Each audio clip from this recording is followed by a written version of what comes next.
first beginning is overcome, is clouded in obscurity insofar as it is marked by an alterity so absolute that it can be expressed only by the negative not, the misery or distress of the beginning that does not begin with something that is negated but whose beginningness is the absolute naught that is wrought by the nihilation of the exhaustively fecund otherness.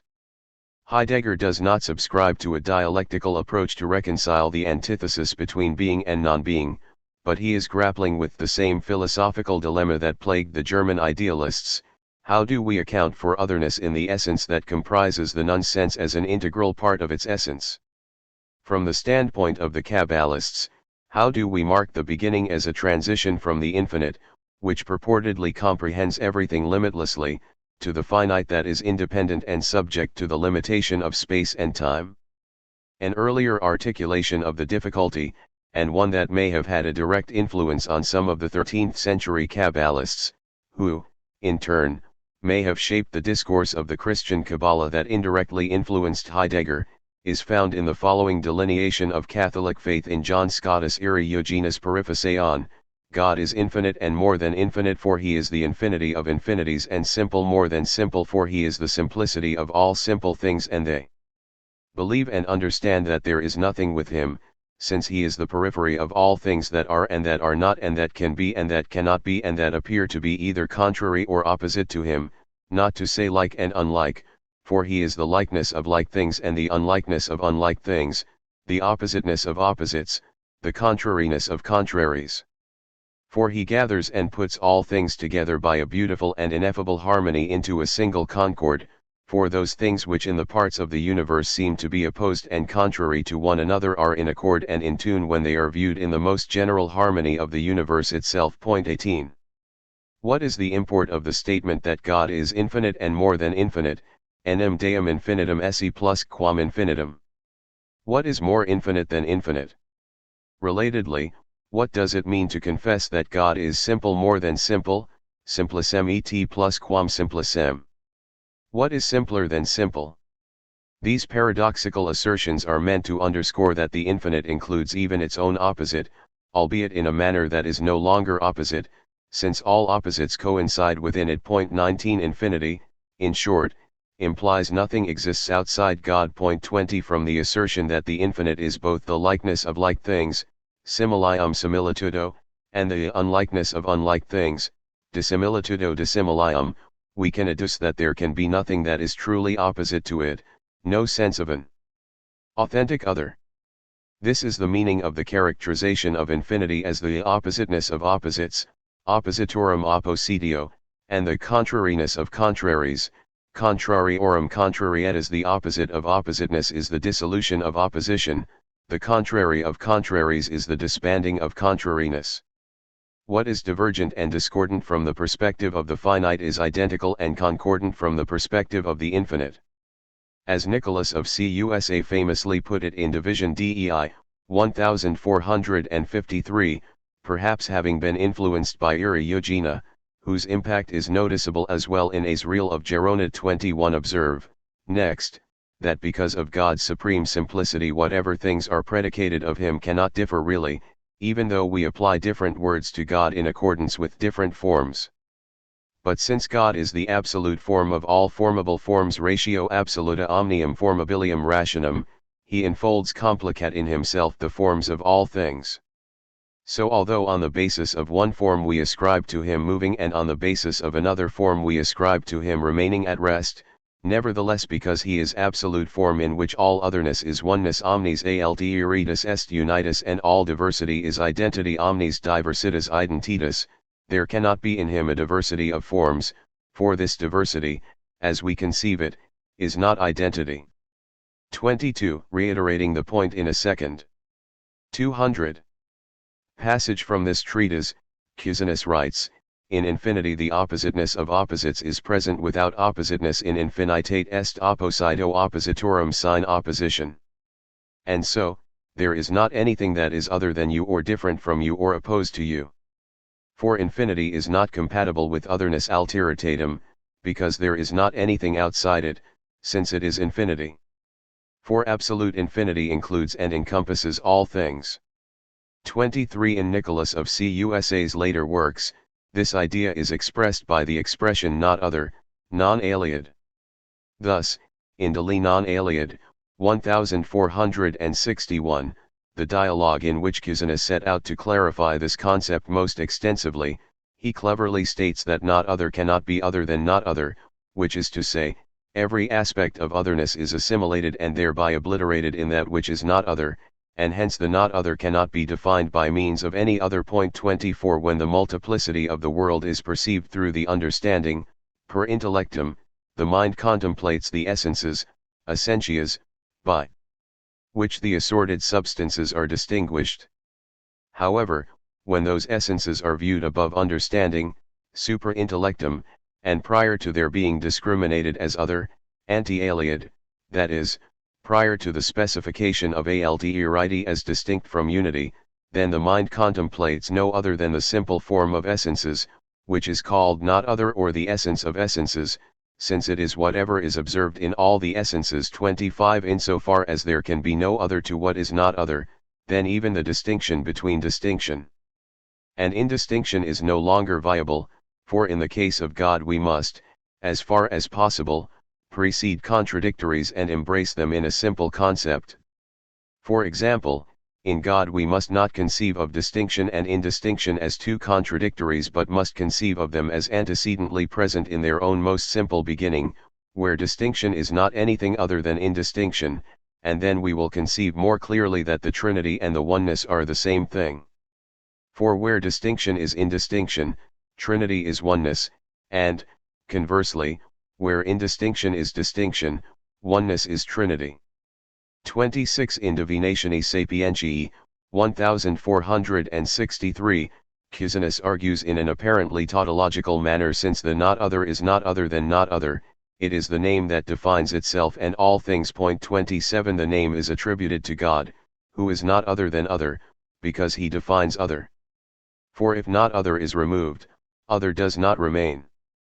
Therefore, since not other is prior to other, it cannot be made other, and it is actually everything which is at all possible to be. Significantly, in the continuation of the passage, Cusanus emphasizes that the not other does not signify as much as does same. Rather, since same is not other than same, not other precedes it and all nameable things. And so, although God is named not other because he is not other than any other, he is not on this account the same as any other. 28 Cusanus is here trying to offset the charge of pantheism by stressing that the not otherness of God implies that God is not the same as the same other. Inversely, from the not other we may deduce that the infinite is identical with the finite precisely because the finite is not identical with the infinite. Hence, Cusanus had already written in Division Dei, infinity is all things in such way that it is none of them. 29 In another section of that book, he expressed this idea by noting that the absolute face, the face of faces, facies faciarum, and the truth of all faces, veritatem omnium faciarum, is both equal to each and every face and not equal to any face. All faces, therefore, must be considered images of the face that is uncontractable, incontrahibilis, and imparticipable, imparticipabilis. It follows, moreover, that every face that looks at the divine face will see nothing that is other than itself or different from itself, because it sees its own truth, but this is so because the truth it sees in the gaze of the face cannot be limited to or participated in by any one gazing face. 30 Writ large, the cosmos is the locus of theophany, the mirror through which the invisible is specularized not through physical sight but through mental or intellectual vision, the contracted shadow. In umbra hic contract acta, by which the truth, free of all contraction, is exhibited. 31 As Cusanus ecstatically proclaims, you have led me to the place where I see your absolute face to be the natural face of every nature, vidiam faciam tuum absolutum esse faciam naturalem omnis naturi, the face which is the absolute being of all being, absoluta entitas omnis esse. 32 The apophatic entanglement. 33 Of God. 201. And world implied in this statement generates the paradox that the world is God to the extent that God is not the world. 34 In Didacta Ignorantia, 1440, Cusanus argued that the universe may be viewed as a coincidentia oppositorum of the limited and unlimited, the infinite finitude, an oxymoron captured in the dictum maximum simul contractum et absolutum. From the point of view of reason dominated by the logic of the law of non-contradiction, it is absurd to say that the maximum is simultaneously the contracted and the absolute, but through the knowledge of faith, designated alternately as the learned ignorance or the spiritual vision of the absolute seeing power, one apprehends that God as maximum absolutum and the universe as maximum contractum are indistinguishably the same by virtue of their difference. 35 This implies, moreover, that the finite can expose the infinite only insofar as the infinite is obfuscated by the finite, echoing the Kabbalistic approach to the relationship between Ein Sof and the world, and notably a relationship assessed as an expression of Gnosis, the act of Simsum, to which I have already referred. Nature, on this score, is the not other that cannot be other than and therefore not other in relation to the not other. For Cusanus, this is the deepest philosophical meaning of the Christological dogma of filiation, the mystery that facilitates the possibility of deification through the overcoming of the other, in which the sameness of the other is no more the same than the otherness of the same is other. Therefore, sonship is the removal of all otherness and all difference, and is the resolution of all things into one thing, a resolution that is also the imparting of one thing unto all other things. And this imparting is theosis. Now, God is one thing in which all things are present as one.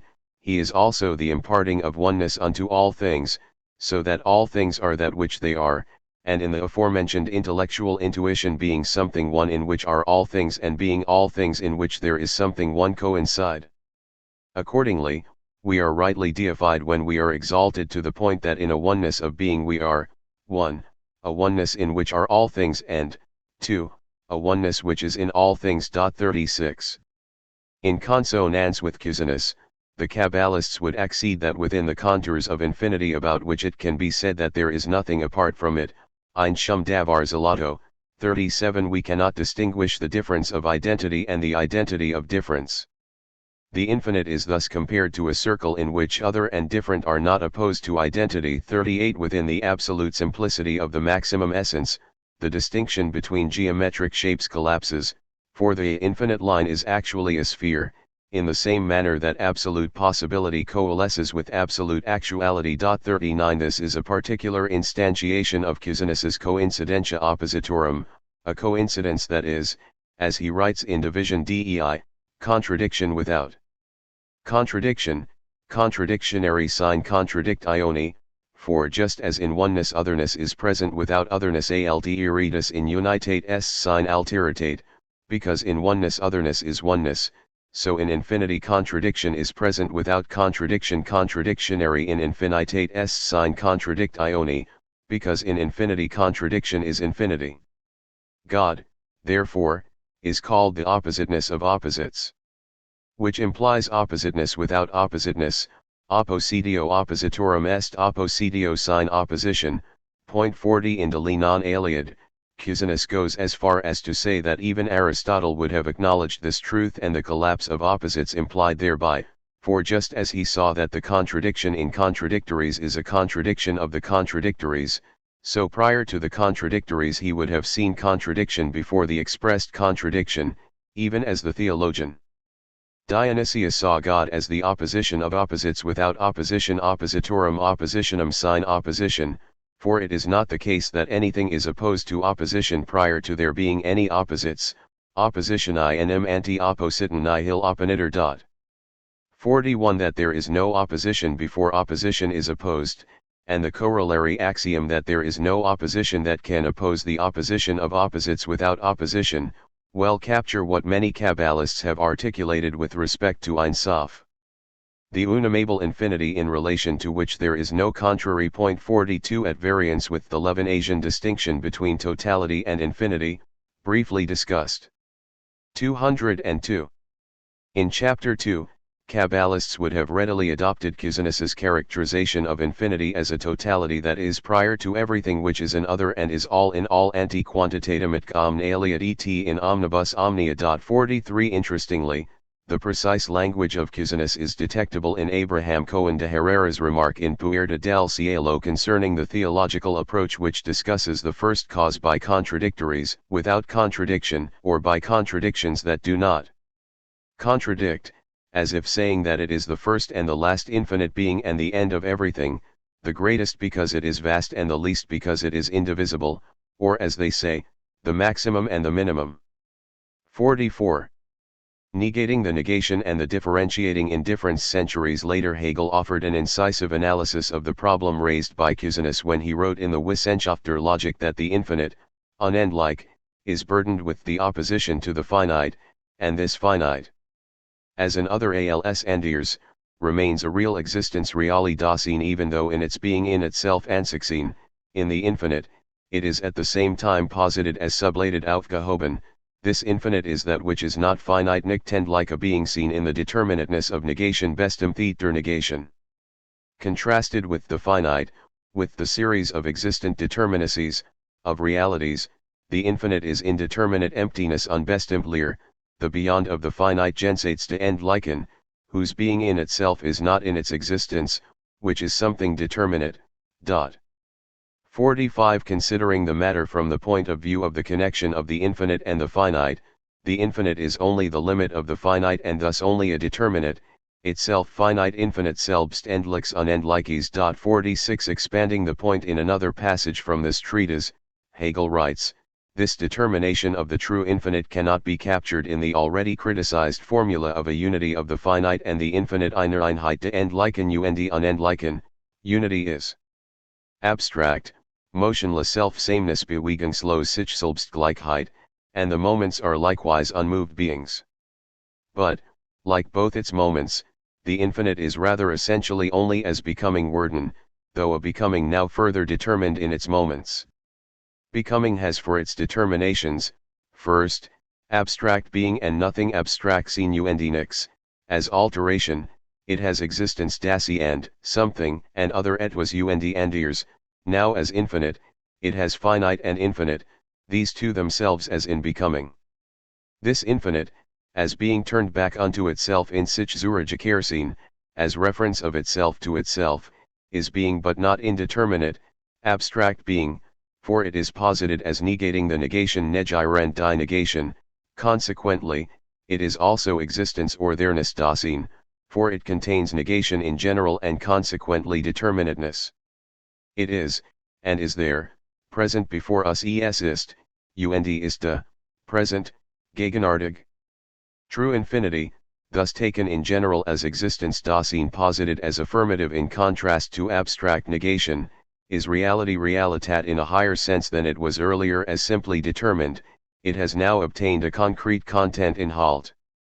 It is not the finite which is the real reali, but rather the infinite. 47. Hegel notes that the image of progression, which implies advancing in a straight line between two limits, cannot be attributed to the infinite, since the latter is bent back on itself in a manner more befitting the image of the circle, the line that has reached itself, closed and wholly present, without beginning and end. 48. The mimetic and self-referential movement. The line that has become a circle is characterized by Hegel as Schein, the glimmer of the non-essential, unwesent-like, the leftover of being, Restdaseins, contained in the determinateness of the indeterminate essence, Wesen, an infinite self-contained movement which determines its immediacy unmittelbarkeit as negativity negativitat and its negativity as immediacy, and is thus the shining of itself within itself das Scheinen seiner in sich selbst. In this, in its self-movement Selbstbewegung, essence is reflection. In the becoming of being, it is being which lies at the foundation of determinateness, and determinateness is reference to an other. Reflective movement is by contrast the other as negation in itself, a negation which has being only as self-referring. Or, since this self-referring is precisely this negating of negation negierender negation, what we have is negation as negation, negation that has its being in its being negated negiertsein, as Schein. 49. 203.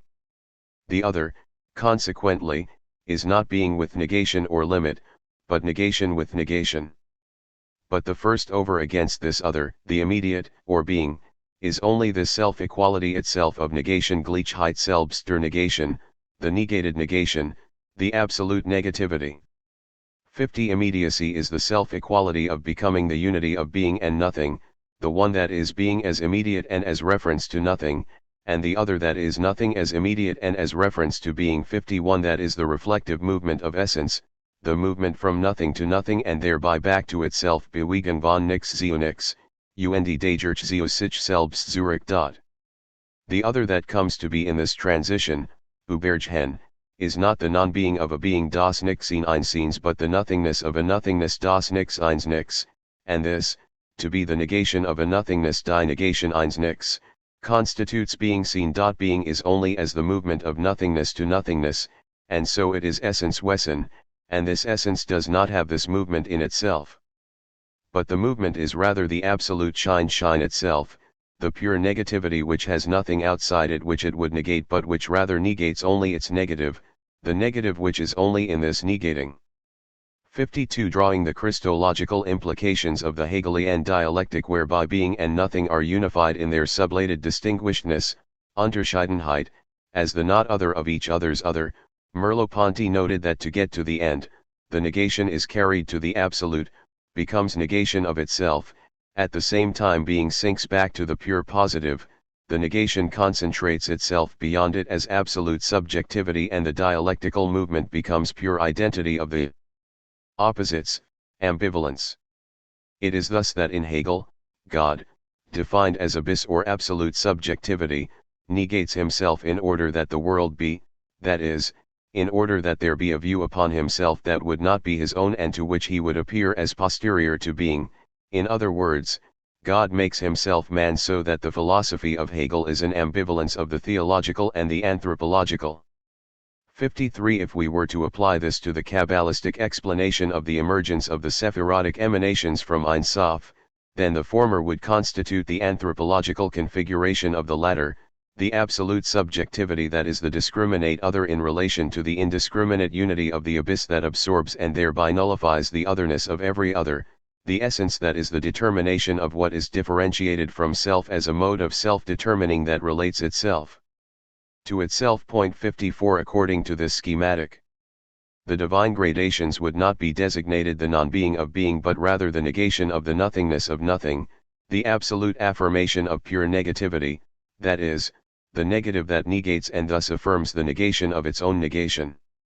The Kabbalists, on this reading, would be ensnared in the logic of the dialectic, falling back, in Merleau-Ponty's words, into the ambivalent image of the nothingness that sacrifices itself in order that being be and of the being that, from the depths of its primacy, tolerates being recognized by the nothingness. 55. The thinker whose views on this topic bear an even closer resemblance to the theosophic ruminations of the Kabbalists, and the one closer to Heidegger, was Schelling.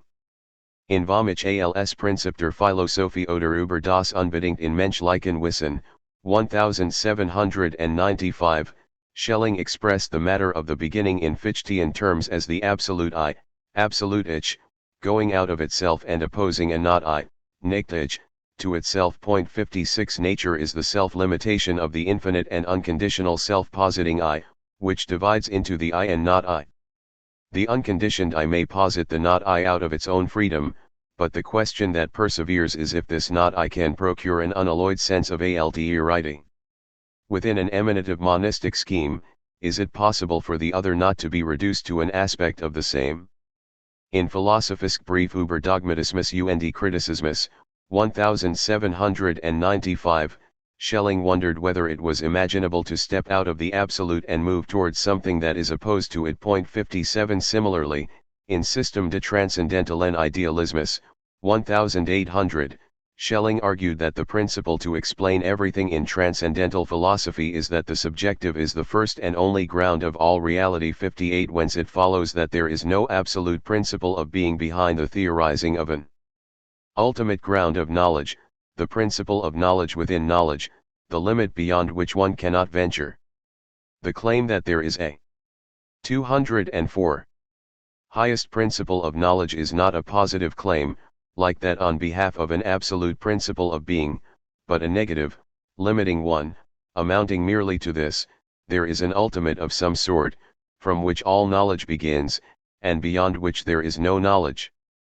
59. For the idealist philosopher, the primary knowledge, the fixed point to which everything is attached and from which everything springs forth, the punctum saliens, is the absolute that is both cause and effect of itself in the absolute identity of the subjective and the objective, which we call nature, and which in its highest potentiality is again nothing else but self-consciousness. 60. Positioning self-consciousness, which is cause and effect in tandem, as the beginning, avoids the logical problem of the infinite regress, but it leaves open the question if we can speak in any meaningful sense of alterity with respect to the materiality vis a vis the ideality of nature.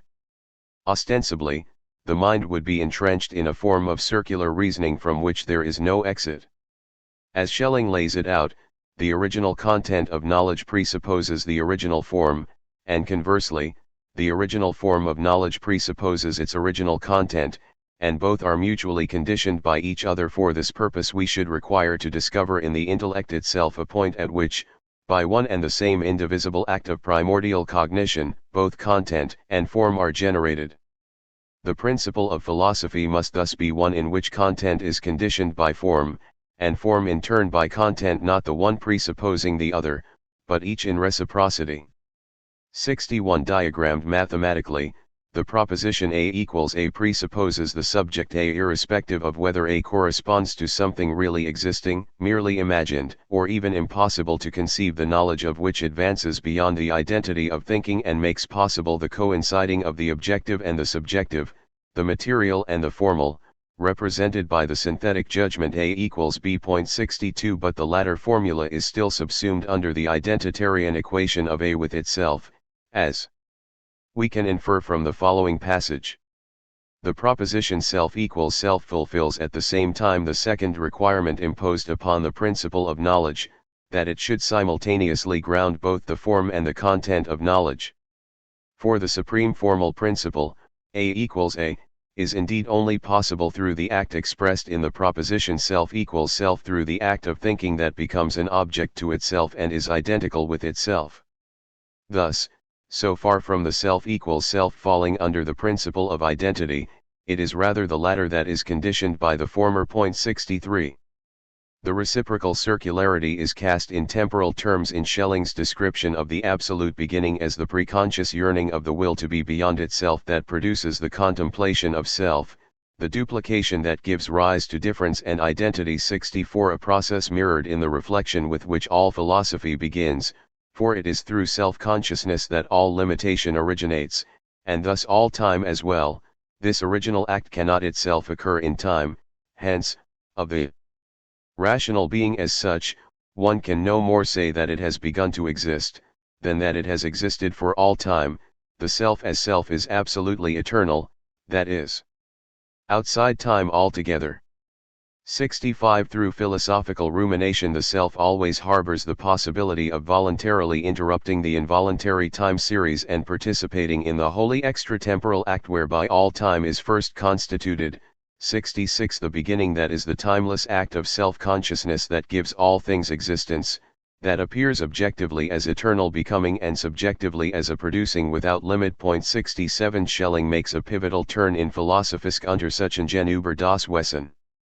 Menschlichen Freiheit, 1809, where he addressed the problem in language that reveals an astonishing kinship to Kabbalistic theosophy in its effort to sketch how the inclusivity of the infinite is such that it must include its own exclusivity, that is, the capacity to be less than infinite. The Schellingen formulation reverberates as well with Bohm's description of the Ungrund as the abyss or the nothing, the eternal wisdom without essence, which through the craving, sucht, of the will as the counter-will, Widerwille, in Schelling's 205. Locution, the divine unwill, der Gottlike unwill. 68. Gives birth to itself from within itself, the contract active self-darkening of the imagination that generates the ground of the primal and unfathomable non-ground of which it can be said that it, too, is without essence, and thus, like an image in the mirror, it both exists and does not exist. 69. A conception that may have been indebted to the tenet of Jewish esotericism concerning the co-eternality of the nothingness of the infinite and the nothingness of the will, an idea that likely was mediated to the legendary shoemaker from Gorlitz through Christian Kabbalah. 70 In the circle out of which everything becomes, writes Schelling, it is no contradiction that that through which the one is generated may itself be in turn begotten by it. Here there is no first and last because all things mutually presuppose each other, no thing is another thing and yet no thing is not without another thing. God has in himself an inner ground of his existence, innern Grund seiner existence, that in this respect precedes him in existence, but, precisely in this way, God is again the prius of the ground in so far as the ground, even as such, could not exist if God did not exist actu. What is distinct and divided from God cannot come to be in God but must become in a ground different from God. Since nothing is truly outside of God, however, this contradiction can only be resolved by things having their ground in that which in God himself is not. He himself was in Gott selbst nicht selbst ist, that is, in that which is the ground of his existence. If we want to bring this way of being closer to us in human terms, we can say, it is the yearning Sehnsucht the Eternal One feels to give birth to itself, sich selbst zu gebaren. The yearning is not the One itself but is after all co-eternal gleichweg with it. 71 The paradox of the all-encompassing One longing to be other than itself can only be explained by imagining an aspect that is co-eternal with but not identical to the One, the non-divine that is contained in the divine as the foundation of its existence, an aspect that Schelling also identifies as the will, wille, the primal being sign to which alone all predicates of being apply, groundlessness Grundlosigkeit, Eternallichkeit, independence from time Unabhängigkeit von der Zeit. Self-affirmation Selbstbejahung. 72 It is through this punitive will, Anwender Wille, 73 A pure and orderly will that comprises the capriciousness of the contra will. 74 That the eternal act of self-revelation, Wiggen Tat der Selbstoffenbarung, of the infinite is enacted in the finite world of nature. 75 Schelling's depiction of the will in relation to the One bears an extraordinary similarity to the Kabbalistic description of Keter in relation to Ein Sof, which in turn may have influenced the theosophical ruminations of Bohm, as we see, for instance, in this passage. Thus the mirror of the eternal I shines forth in the will, and generates to itself another eternal ground within itself. This is its center or heart, from which the seeing continually takes its rise from eternity, and through which the will becomes moving and directive, namely of that which the center brings forth. For all is comprised in the will, and is an essence, which, in the eternal unground, eternally takes its rise in itself, enters into itself, grasps itself in itself, and makes the center in itself, but with that which is grasped passes out of itself, manifests itself in the brightness of the eye, and thus shines forth out of the essence in itself and from itself. 76.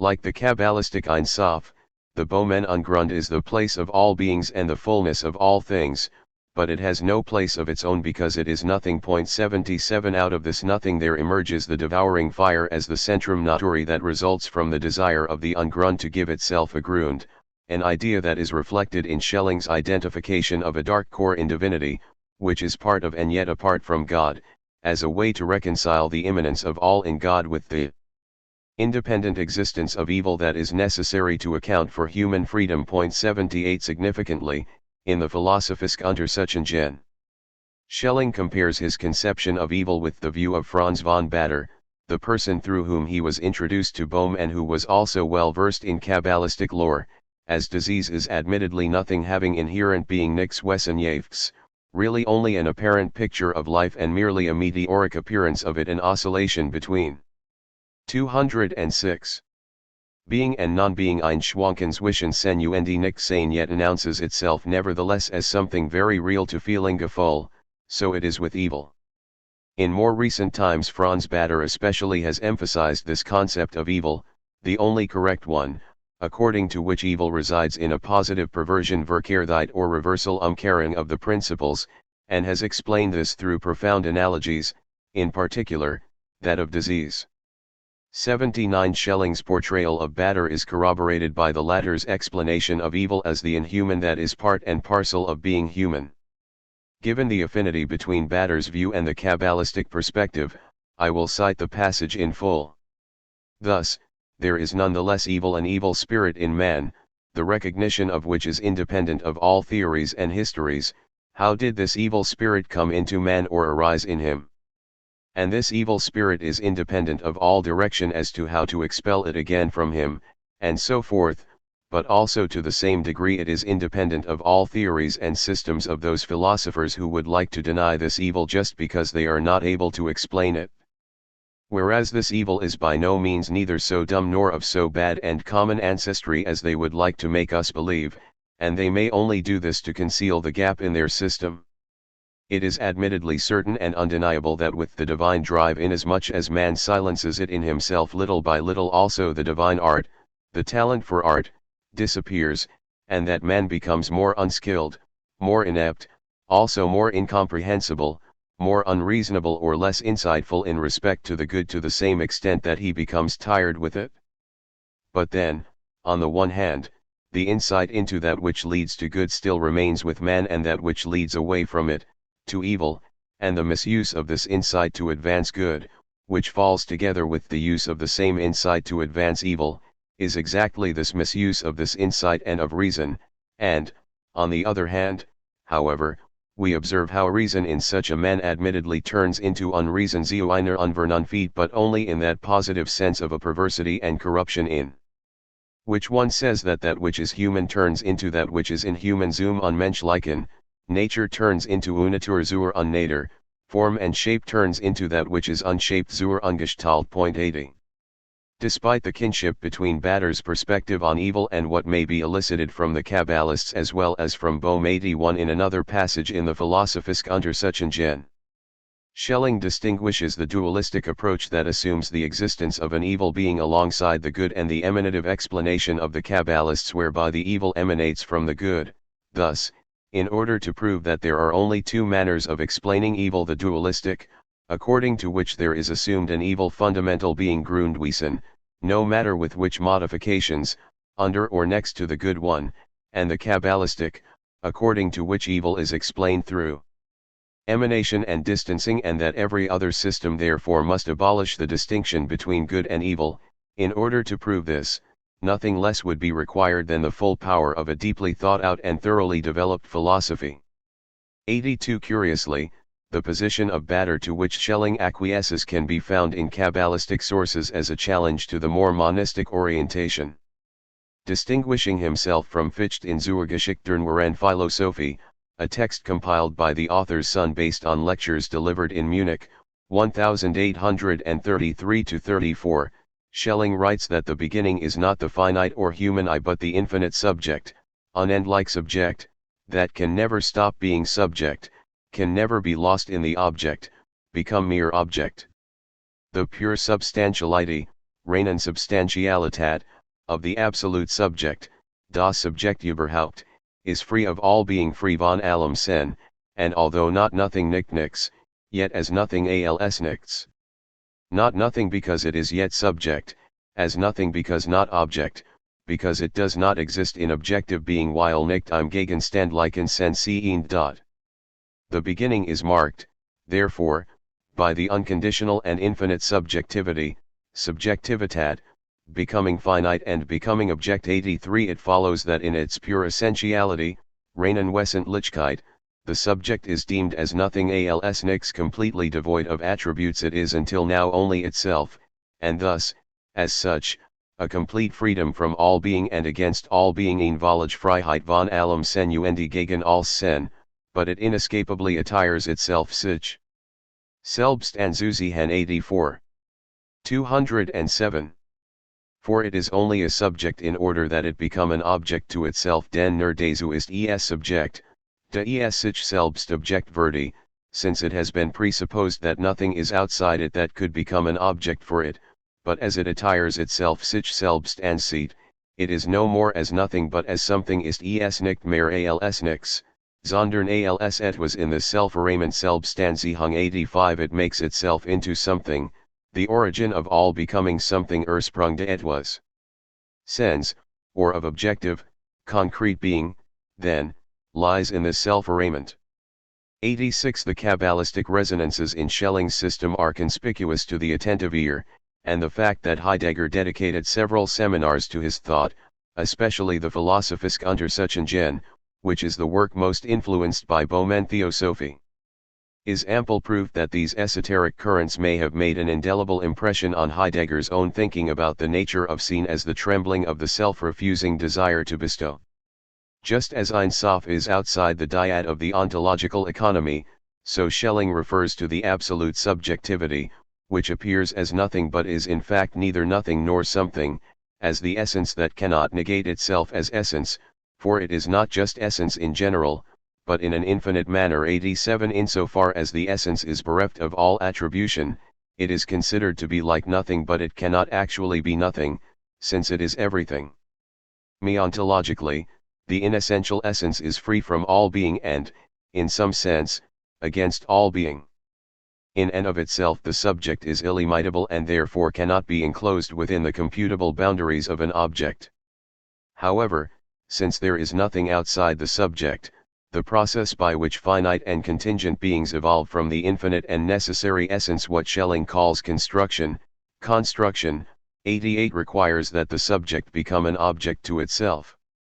Tellingly, Schelling also refers to this activity as Selbstanziehung, which I have rendered as self-arraignment, to capture the fact that the metaphor of investiture delineates how the infinite subject, which can never cease being a subject, becomes objectified as nature. We find a comparable symbol employed by Kabbalists, who typically speak of the Sephirotic gradations and the worlds that emanate therefrom as the vestments by which the infinite nakedness is adorned, the name by which the nameless is declaimed. 89 In an indisputable Kabbalistic inflection, Schelling notes that, through the self-arraignment of the essence, the subject that was nothing is transposed into something. The first being to come forth, the primum existens, which is the first contingency, commences with dissonance, that is, unlike the infinite subject, it is no longer identical with itself. Although there is nothing outside the infinite subject, and even prior to the arraignment of being, Zuziehung descends, it is infinite in its being in and before itself. Schelling asserts that we can speak of this subject as infinite only in as much as it still had finitude before itself, but for that reason it is not yet posited there as infinite. To posit itself as infinite it must have cleansed itself sich gereinigt from this possibility of also being the finite. Thus finitude itself becomes a means for it to posit itself as infinite, i.e. as freedom from being als Freiheit vom Sein, for no other concept is connected here with the word infinite. Only through real opposition Gegensatz could it be raised into its true essence, could it reach itself as infinite. 90 What Schelling is arguing here is a restatement of his contention in the third version of Die Weltalter, c. 1815, regarding the actualization, Verwirklichung, of the Godhead, Die Gottheit. But since the Godhead can only actualize itself from out of its free eternity, there must be something between free eternity and the deed of actualization that separates the deed from eternity so that eternity remains free and inviolable. This something can only be time, but not time within eternity itself, but rather time coexisting with eternity. This time outside of eternity is that movement of eternal nature where eternal nature, ascending from the lowest, always attains the highest, and, from the highest, always retreats anew in order to ascend again. Only in this movement does eternal nature discern itself as eternity. 91. Noteworthy again is the philosophical affiliation with Kabbalistic speculation on time and eternity. The Godhead is beyond all time, but its eternally should not be reckoned as the amalgamation of all. 208. Successive moments of time strung together linearly to form a train of timelessness, it is rather the circuitous movement of eternal nature by which the non-being of the everlasting being is displayed distinctively in every moment that comes to be and passes away. 92 Hence, time is, as Schelling paraphrases Pindar, only the simulacrum of eternity, nur das Scheinbild der Wirklichkeit. For eternity must not be thought as those moments of time taken together zusammengenommen, but rather as coexisting with each single moment als jedem Einzelnen coexistieren, so that eternity again sees only its whole, immeasurable, self in each single one. 93 To grasp the subtlety of Schelling's point, we would do well to consider his portrayal of the non-ground as that which posits an opposition of coincidence in opposition to the coincidence of opposition, an idea that is reminiscent of Bohm's conjecture that the omnipotent and conflictual forces of wrath and love are coextensive in the divine essence. 94 The task, in the formulation of Zizek, is to locate the source of the split between good and evil in God himself while remaining within the field of monotheism, the task which German mysticism, Jacob Bohm, and later philosophers who pursued their logic, Schelling, Hegel, tried to accomplish. In other words, the task is to transpose the human external reflection which enacts the split between good and evil back into the one God himself. 95 As Schelling remarked in the Philosophisch unter Suchen Gen, there must be a being ein Wesen sein before all ground and before all that exists, thus generally before any duality. How can we call it anything other than the original ground Urgrund or the non-ground Ungrund? Since it precedes all opposites, these cannot be distinguishable in it nor can they be present in any way.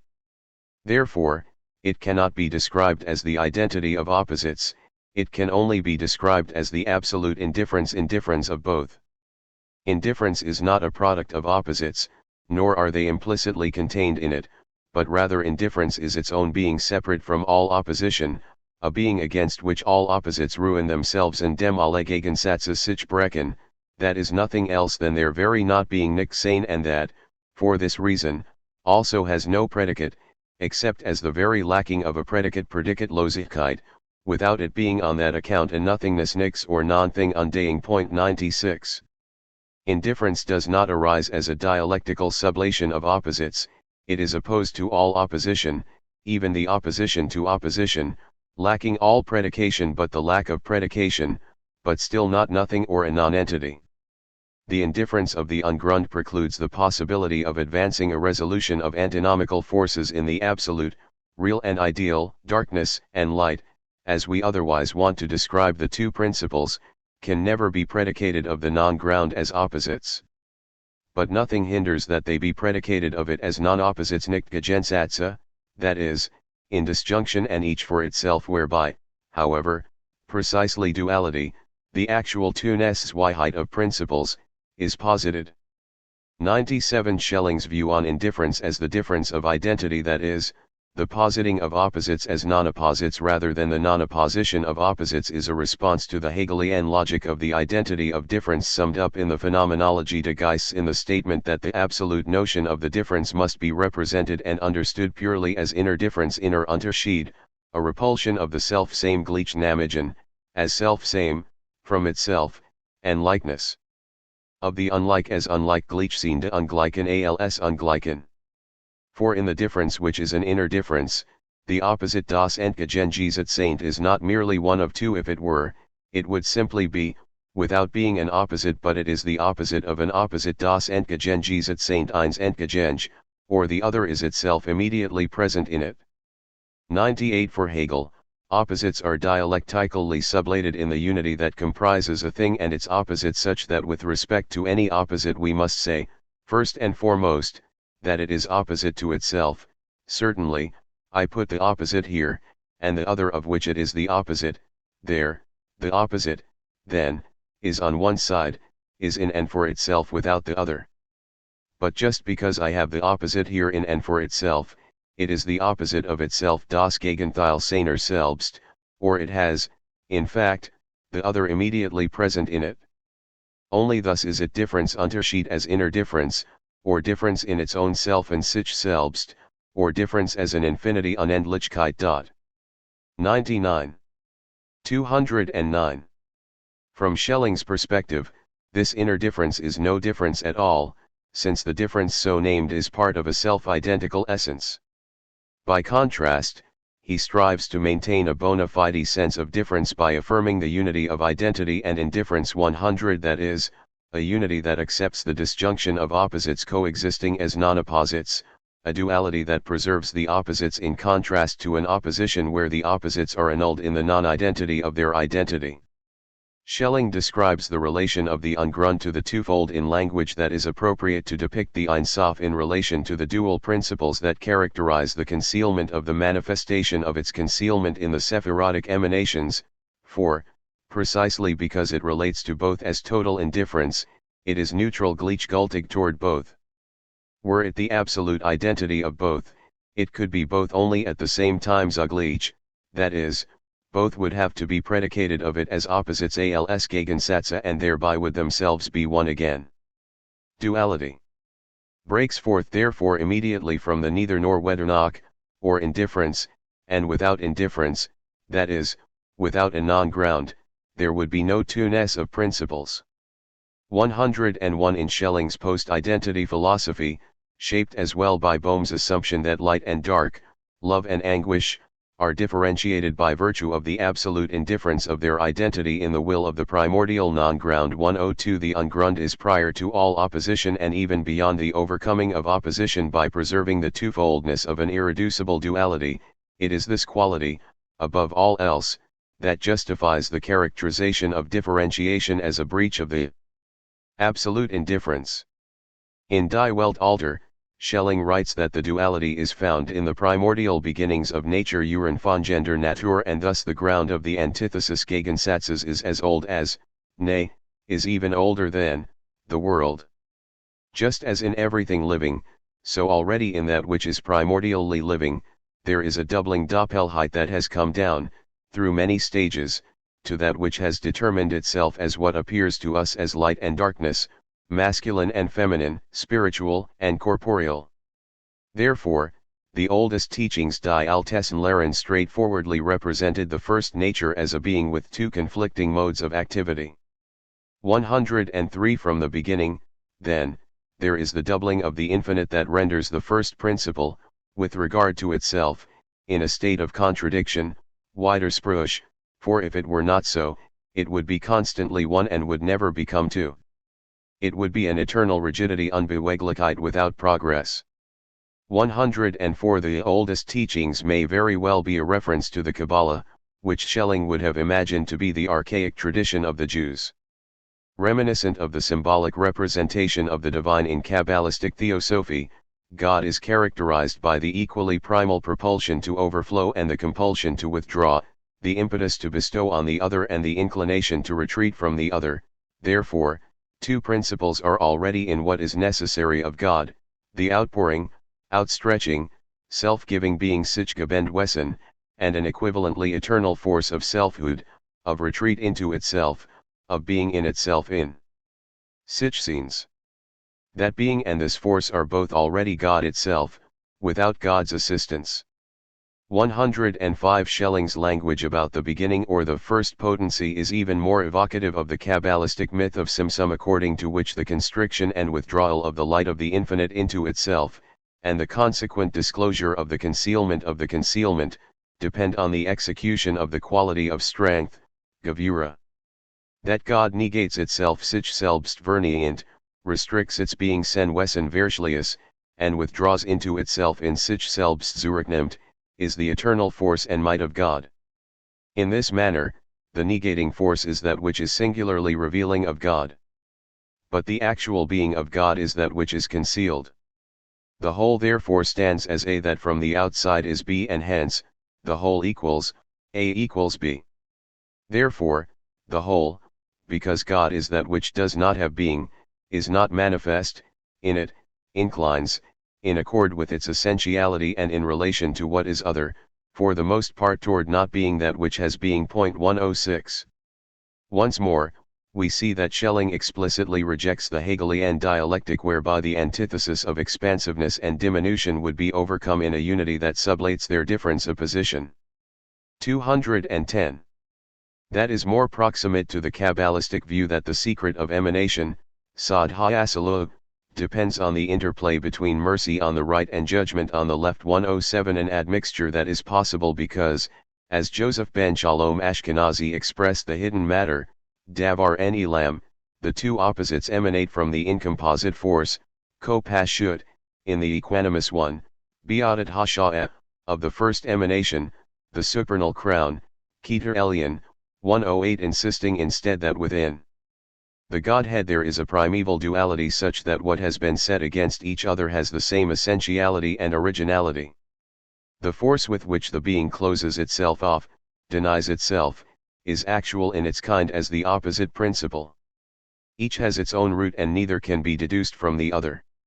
If this were so, then the antithesis would again immediately come to an end. But it is impossible per se that an exact opposite would derive from its exact opposite. 109 If the two primordial forces of contraction and expansion were fully apart, without reciprocal contact, there would be no unity, and we would be forced to posit two deities in the manner of Zoroastrianism. Nevertheless, Schelling maintains that there would be no unity without the presumption of an unyielding binary. The antithesis rests on this, that each of the two conflicting powers is a being for itself, a real principle. The antithesis is only as such if the two conflicting principles conduct themselves as actually independent and separate from each other. 110 In another passage Schelling articulates his position in language that is aligned with Bohm's idea of the eternal yes and the eternal no in the divine will. 111 Language that is in accord with one of the most distinctive elements of Kabbalistic theosophy. We have indicated how the pure Godhead Dilateragathete is indivisibly the eternal yes which is Ya and the eternal no which is Nin and the free unity of both. From this it automatically followed that the Godhead can be the eternal no equals B only insofar as the Godhead is, as such, at the same time the ground of itself as the eternal yes. Then from this the reverse also necessarily follows. As B or the eternal no, it is the Godhead only insofar as it is at the same time A, that is, that it posits itself as the eternal yes. 112. To say of the divine essence that it is simultaneously negative and positive is not to conflate the two to the point of eradicating the disparity, it is to postulate the non-duality of oppositional forces in a state of non-divorce which is not free from all difference but rather it is an indifference negating difference. Es ist auch hier Indifferenz, Ungeschiedenheit, aber Werkend, nicht den von aller Differenz frei, sondern sie verneinen end. 113 The indifference negating difference does not mean there is no difference of which to speak, it implies rather that the difference persists in the negation of difference qua the difference of negation in the non-duality or the non-divorce of the indifference. Hence, inasmuch as God is not the cause of the other through a special volition but through God's mere essence, the other is certainly not the essence of God, but it belongs to God's essence in a natural and inseparable way. It therefore follows that if the pure Godhead equals A, and that the other equals B, then the full concept of the living Godhead which has being is not merely A, but is A plus B.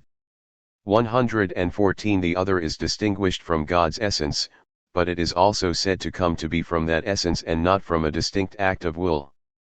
The concept of the living Godhead, therefore, must be charted formulaically as A plus B, the self, and the other.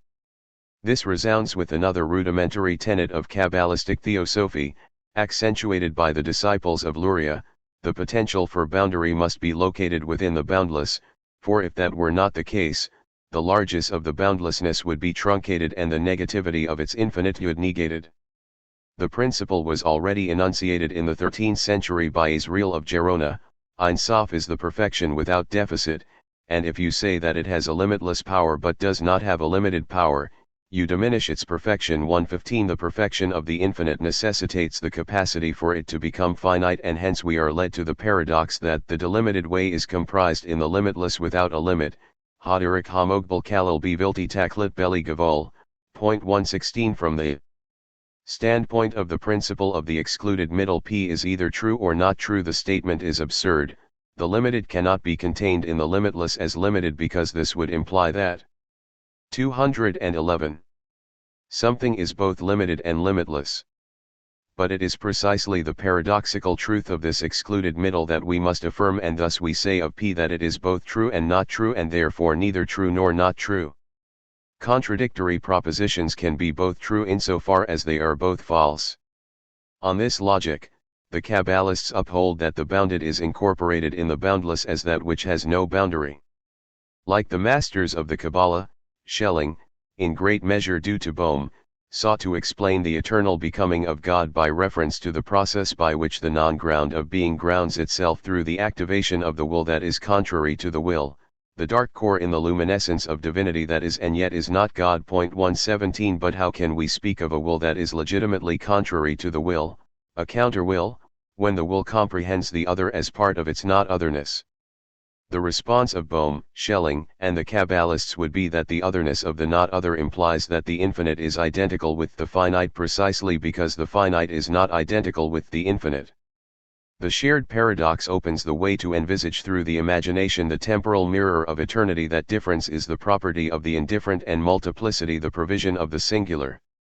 Engendering the same other, from light of the vessel to vessel of the light. Along these lines, we can reconsider the doctrine of Tzimtzum as a means by which Kabbalists wrestled with the problem of hypothesizing difference within the indifference of Ein Sof. Expressed in gender terms, Tzimtzum is related to the sha'ashu'e of the masculine propensity to overflow stimulated by the potential of the feminine to receive. The will to bestow viewed through the lens of the heteroerotic male fantasy necessitates a vessel to contain the seminal discharge. The female thus functions, as Judith Butler puts it in her analysis of Luce Irigaray, as the inscriptional space of that phallogocentrism, the specular surface which receives the marks of a masculine signifying act only to give back a false reflection and guarantee of phallogocentric self-sufficiency, without making any contribution of its own. 118 The possibility of otherness is undermined, since the other is a manifestation of the same, absence a facet of presence, evil an iteration of good, the female a projection of the male. This is not to deny that central to the Kabbalistic worldview is the assumption that the male is refined by being conjoined to the female and the female by being conjoined to the male, that the left is contained in the right and the right in the left. To cite one exemplary passage from the Zoharic corpus that extols this reciprocity, this is the praise of the supernal faith, to know that the Lord is God, Deuteronomy 4:35, the male is perfected through the female, and the one is contained in the other, the male is built through the female, and this is the perfect unity, and there is no perfection but in male and female as one. 119 Contrary to the account of the second chapter of Genesis wherein the woman is said to have been constructed from the man, an ontological assumption substantiated philologically by the derivation of Ish-Shah from Ish, Genesis 2:23, this passage emphasizes that the male is built from the female. The intent of this formulation, however, is not to reverse the supremacy of the male according to the scriptural account, but rather to emphasize that the male, too, is made whole through the female, an idea already alluded to in the mandate that a man should leave his father and mother and cleave to his wife so that they become one flesh, Genesis 2:24. The anthropological assumption reflects the theosophical mystery of the supernal faith. Yahweh, the masculine potency of mercy, is Elohim, the feminine potency of judgment. The identity and not merely the unity of the two names signals the repair of the schism in and through which the gender polarity prevailed. The matter is expressed in miscellaneous ways by the Zoharic authorship, including this reworking of the rabbinic myth explaining the shift from the parity of the sun and the moon to the latter diminishing itself vis-a-vis the former. 120 A myth that is anchored exegetically in the shift in Genesis 1:16 from the expression two great lights, Shani I Hami Orad Hagadalim, to the great light, Hama or Hagadal, that ruled by day, and the smaller light, Hama or Hakatan, that ruled by night. The two great lights initially in one bond be Hibarahata, and this mystery is the complete name as one, Yahweh Elohim. 212. Even though it was not revealed but in a concealed manner de lo ihub itgalya ela biora sadim. 121 Originally, sun and moon symbolic ciphers for the masculine Tiferet and the feminine Makud were united, and as a consequence they were of equal stature, or in the precise language of the text, at first they dwelled as one in balance, Yatvei Kahada Bishik Tula. In that state, both potencies were called by the name MSPS, an encoded reference to Yahweh based on the system of letter permutation known as Atbash, i.e., the substitution of Ta for Aleph, Shin for Bite, and so on through the alphabet. This is the import of the statement that the complete name, Yahweh Elohim, was revealed only in a concealed manner. Subsequently, sun and moon were separated and the latter's light was lessened, which is interpreted Zoharically in a more radical fashion as the moon having no light at all except what it receives from the sun, light la nihara bar mishimsha, in the same way that a woman is enhanced only when she is united with her husband, light idita biribaya bar bva alakahata, Point 122. I imagine no unbiased reader would deny the androcentrism implied in this statement. But does the original state of balance signify equality of gender? Let us recall another passage from the same Zoharic homily: when the moon was with the sun in one conjunction Bidavekutahata, the moon was resplendent; when it separated from the sun and was appointed over her forces, she diminished herself and diminished her light, and shells upon shells were created to conceal the kernel, and everything was for the sake of arraying the kernel tiktunadamoha. And all this was for the sake of arraying the world elitiktunada alma. 123. In this comment, the hierarchy becomes more transparent, and we discern that even in the state of union or balance, when male and female are marked by the same name, the moon is said to be illumined from the light of the sun, but, conversely, the sun is not said to be illumined by the light of the moon. Implicit here is what I have emphasized in my previous work and what needs to be highlighted again: prior to the division into distinct sexuated beings, there is one gender wherein the feminine is dependent ontologically on the masculine in the same way that the limited is comprised in the limitless without any limit. The initiatory act of self-withdrawal results in self-begetting, the splintering of the incandescent light beyond light into light and darkness, the fissuring of the being bereft of being into the polarity of being and non-being. The appeal to the duality of indifference notwithstanding, darkness is still conceived as the privation of light and non-existence as the privation of existence. The asymmetry is preserved in the state of dimorphic partition. The union of masculine mercy and feminine judgment results in the amelioration of the latter by the former, and not the former by the latter. The point was made succinctly by Moses ben Shem Tov de Leon. According to this matter you can know that by all means the secret of the right is the true essence to contain within it the left sod ha-yamin hu ha-ikter ha-amiti laklal bo ha-semol. Thus, even though the left is that which arouses the judgment in its power and in its strength, nevertheless the verse declares the right hand of the Lord is triumphant, Psalms 118:15, that is, the strength is within it. And even though in Tiferet there is the secret of the greatness and the strength, as we have explained, the right is that which comprises the left. Hence, you can know that as long as the right is conjoined to the left, the judgment is placated. Point 124. The binary gives way to a monism even though there is right and left, the latter is ultimately comprised in the former, and thus the verse ascribes the characteristic of the left to the right.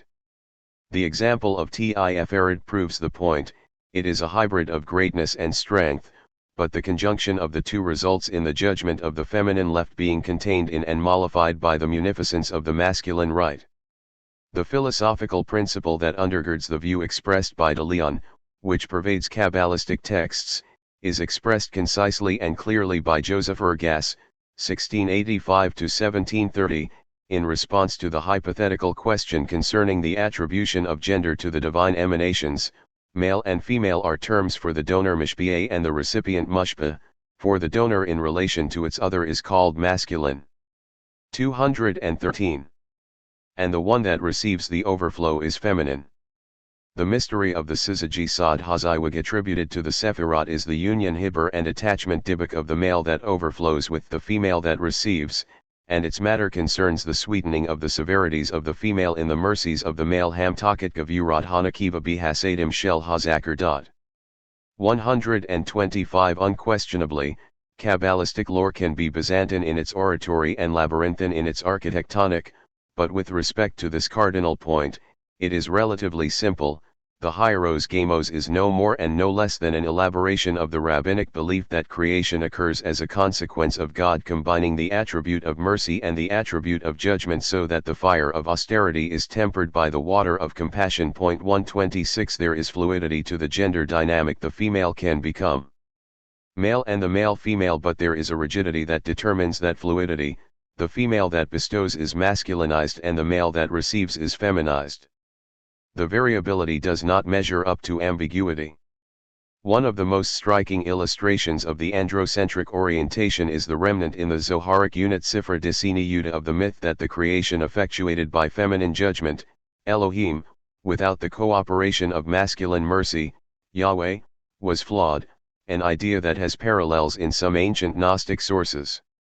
The more perfect creation is accomplished by the complete name, the combination of Yahweh and Elohim, the coupling of male and female, an idea expressed in the beginning of the text as the scale, matkila, upon which the two were balanced in the face-to-face encounter. 127. Here it is apposite to recall the following comment of Heidegger drawing out the implications in modern Western philosophy, and particularly in German idealism, of the ancient principle that identity is the essential determination of beings.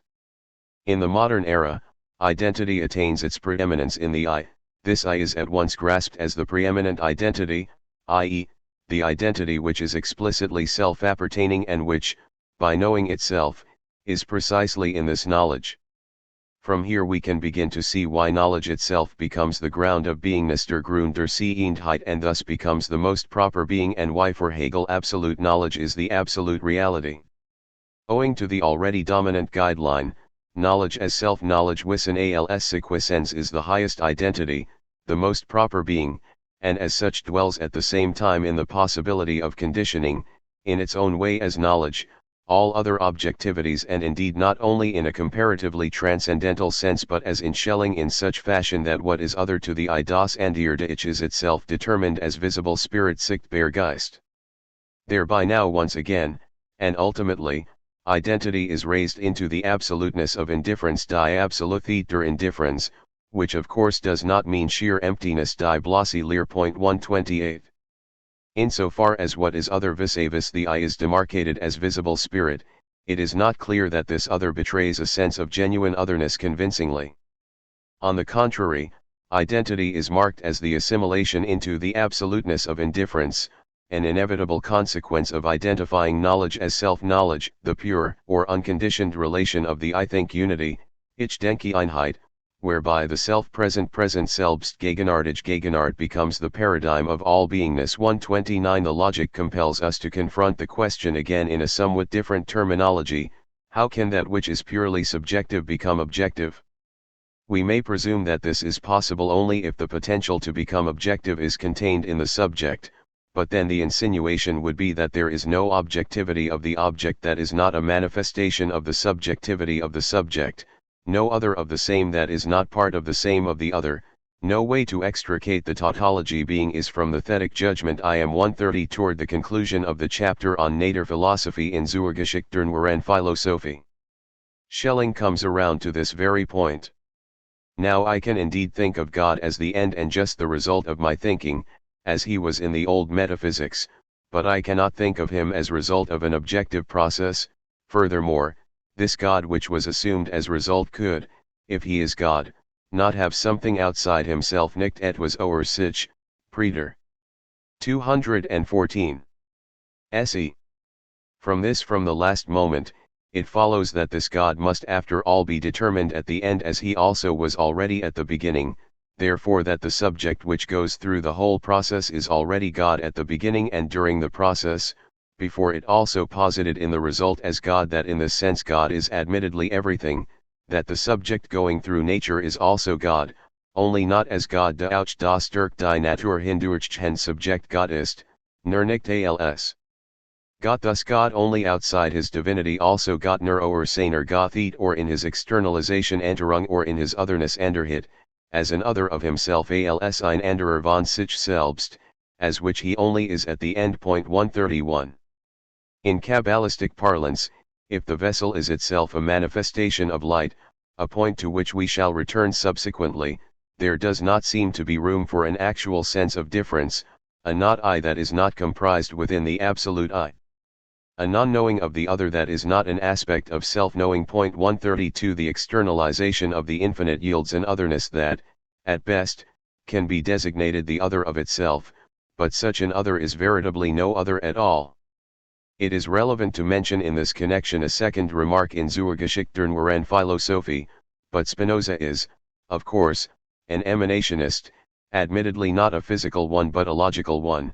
He also admittedly does not maintain an external being separated from its source of that which flows out, as emanation is usually understood, for whether emanation has ever and in any system been comprehensible in this way, example in the Jewish Kabbalah, Judiscan Kabbalah, is still a big question.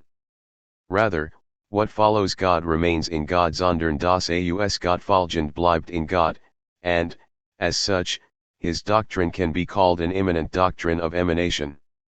133 It is beyond my concerns to discuss Schelling's interpretation of Spinoza, but it is noteworthy that he raised doubt about whether the doctrine of emanation in the Kabbalah implies that the emanated is separated from the emanator. He is right to frame the paradox of transcendence and immanence as what issues from God remains in God. Let me exemplify the point by a passage from a short treatise to which I referred in the previous chapter, an explication of the doctrine of Simsum believed to have been composed by Luria himself as a commentary on the enigmatic opening of the Zohar. In the beginning of the decree of the king, the hardened spark engraved an engraving in the supernal luster, Birish hermenuta de malka galif jelifi by tehiru illa abosina de cardenuta. As Luria notes, in the egression of the influx from the infinite, there emerges the dyad of light, or, and vessel, Kelly, the former associated with masculine mercy and the latter with feminine judgment 134 But the vessel is itself constituted by the trace, Rishimu, of the light that is left behind in the vacuum, Makam Hapanui, from which the light withdrew. Engraved an engraving to comprehend whence the vessels came to be in the beginning of the emanation, since the Ein Sof is absolute simplicity Pashut Betaklit Hapeshaitud. The explanation is that prior to the emanation he and his name alone were 135 and he filled the space of all the worlds. When it arose in his simple will to bring into existence all the worlds and to benefit what is other than himself, he constricted his presence Simsum Shekinah and his light vanished above and the place Makam wherein the worlds will be created remained empty Panui. When the light reverted, it vanished above from the reversion of this light, which is the force of judgment that was there, for by means of it the light vanished above. All the reversion of light is only from the perspective of judgment, for the light extends limitlessly. From that force of judgment that was there, the vessel was made, and from the light that vanished there remained a trace in the empty space in which the light initially extended. By means of the trace that remained the first vessel was made. 136. The monistic view implied in the assumption that the vessel is made by the trace of light that remained in the space from which the light evacuated the act of writing that is the erasure that produces the trace as the trace of the trace 137 is strengthened in a second passage in which the Zoharic image of the supernal luster is thus explained by Luria.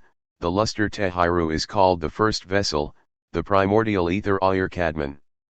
It is called luster because it is resplendent and it shines exceedingly, and it is not a vessel except in relation to Ein Sof, which shines within it. 138 The demarcation vessel is not absolute but relative, that is, vis-a-vis the infinite. The luster is a vessel, but, in its own essence, it is light. 215. Luria's point is amplified by several of his disciples as well as other Kabbalists. I will mention 3 examples. The first illustration is from Sarik's Dirush Hamalbush. Know this one principle that with respect to every spiritual matter, even though the light withdraws, its trace Rishimu remains, and it does not move from its place. And when the light of the Blessed One is contracted Nitzumsum from its trace, it becomes a garment Malbush, so that the garment will become a place that is vacant and not vacant Makam Panui Wieno Panui, that is, when that garment withdraws above that trace always remains below, so that it will be void of the garment itself but not void of the trace. And know that the garment is from the light of his substance, blessed be he. 139 The paradoxical assertion that the garment is the place that is both devoid and not devoid of the remnant of the infinite, Rishimu Shel Ha-Ein Sof, 140 also referred to as the point of the infinite within the trace, Nekudat Ein Sof Bidok Harishimu, 141 accentuates the fact that there is no sense of the other that is not subsumed under the taxonomy of the same.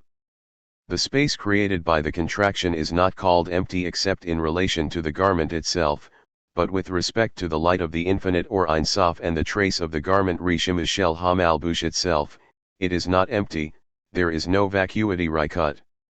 And from here begins the root that is in all of the worlds, for even in corporal matters there is no vacuum.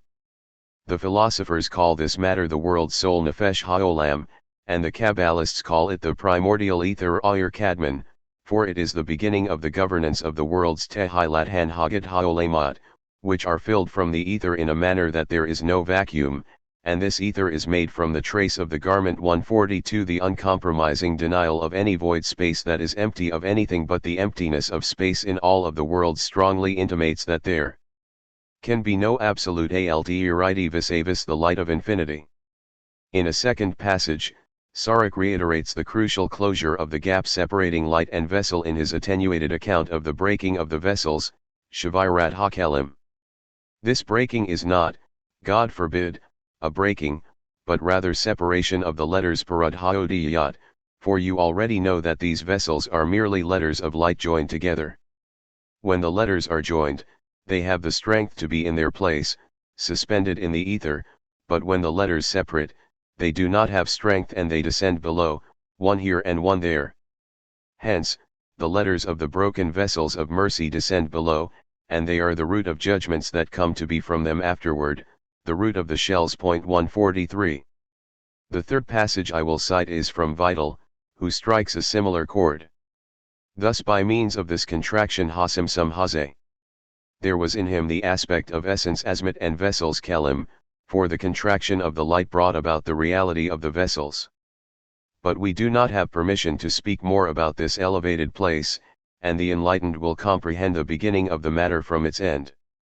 And yet, it is not actually a vessel no Keli Mamish, but in relation to the light that is within it, it is called vessel. However, it is pure and luminous in the extreme of purity and in the subtlety of luminosity. 144. That the vessel is itself light seriously neutralizes the argument that Kabbalists posited the existence of an alterity that is not absorbed in the infinite totality, since the vessel is the primary symbol to demarcate what is autonomous vis-a-vis the light. I am, of course, aware of the fact that Vital's version of the doctrine of Simsum addresses the question of how Ein Sof can make space for what is allegedly other than itself. 145 This presentation can be tracked to Luria himself, as is attested in the language of the aforecited text, when it arose in his simple will to bring into existence all the worlds and to benefit what is other than himself. Elizalato.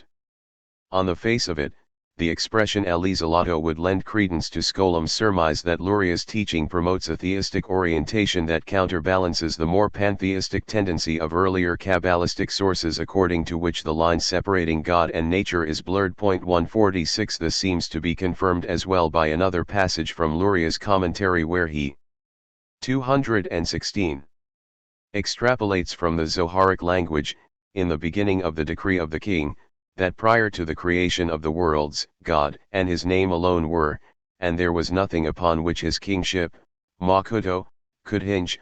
147 That is, divine governance and providence depend on the existence of a world that is ontically autonomous. In my opinion, however, it is more accurate to assume that there is an unresolved tension between the theistic and the pantheistic tendencies in the Lurianic material. On the one hand, the light of the infinite is identified as the sole reality of all that exists in the cosmological chain from the highest to the lowest link. Nothing could be sustained even for a nanosecond if that light were extinguished. The continuity of being is portrayed symbolically in the image of one anatomic organism. Ein Sof is the soul of the soul, Neshama li Neshama, that emanates Adam Kadmon, who comprises the four worlds, and the aspect of the essence, Asmat, that is within him consists of the five pneumatic gradations, Nefesh, Ruach, Neshama, Hayat and Yehida.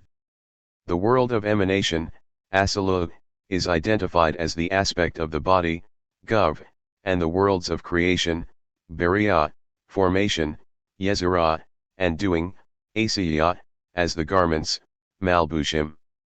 The lower three worlds thus constitute one world, Olamihad, that is the apparel of the emanation, Levish Ha-Asalu, a depiction that doubtless underlines the organic unity of all levels of being.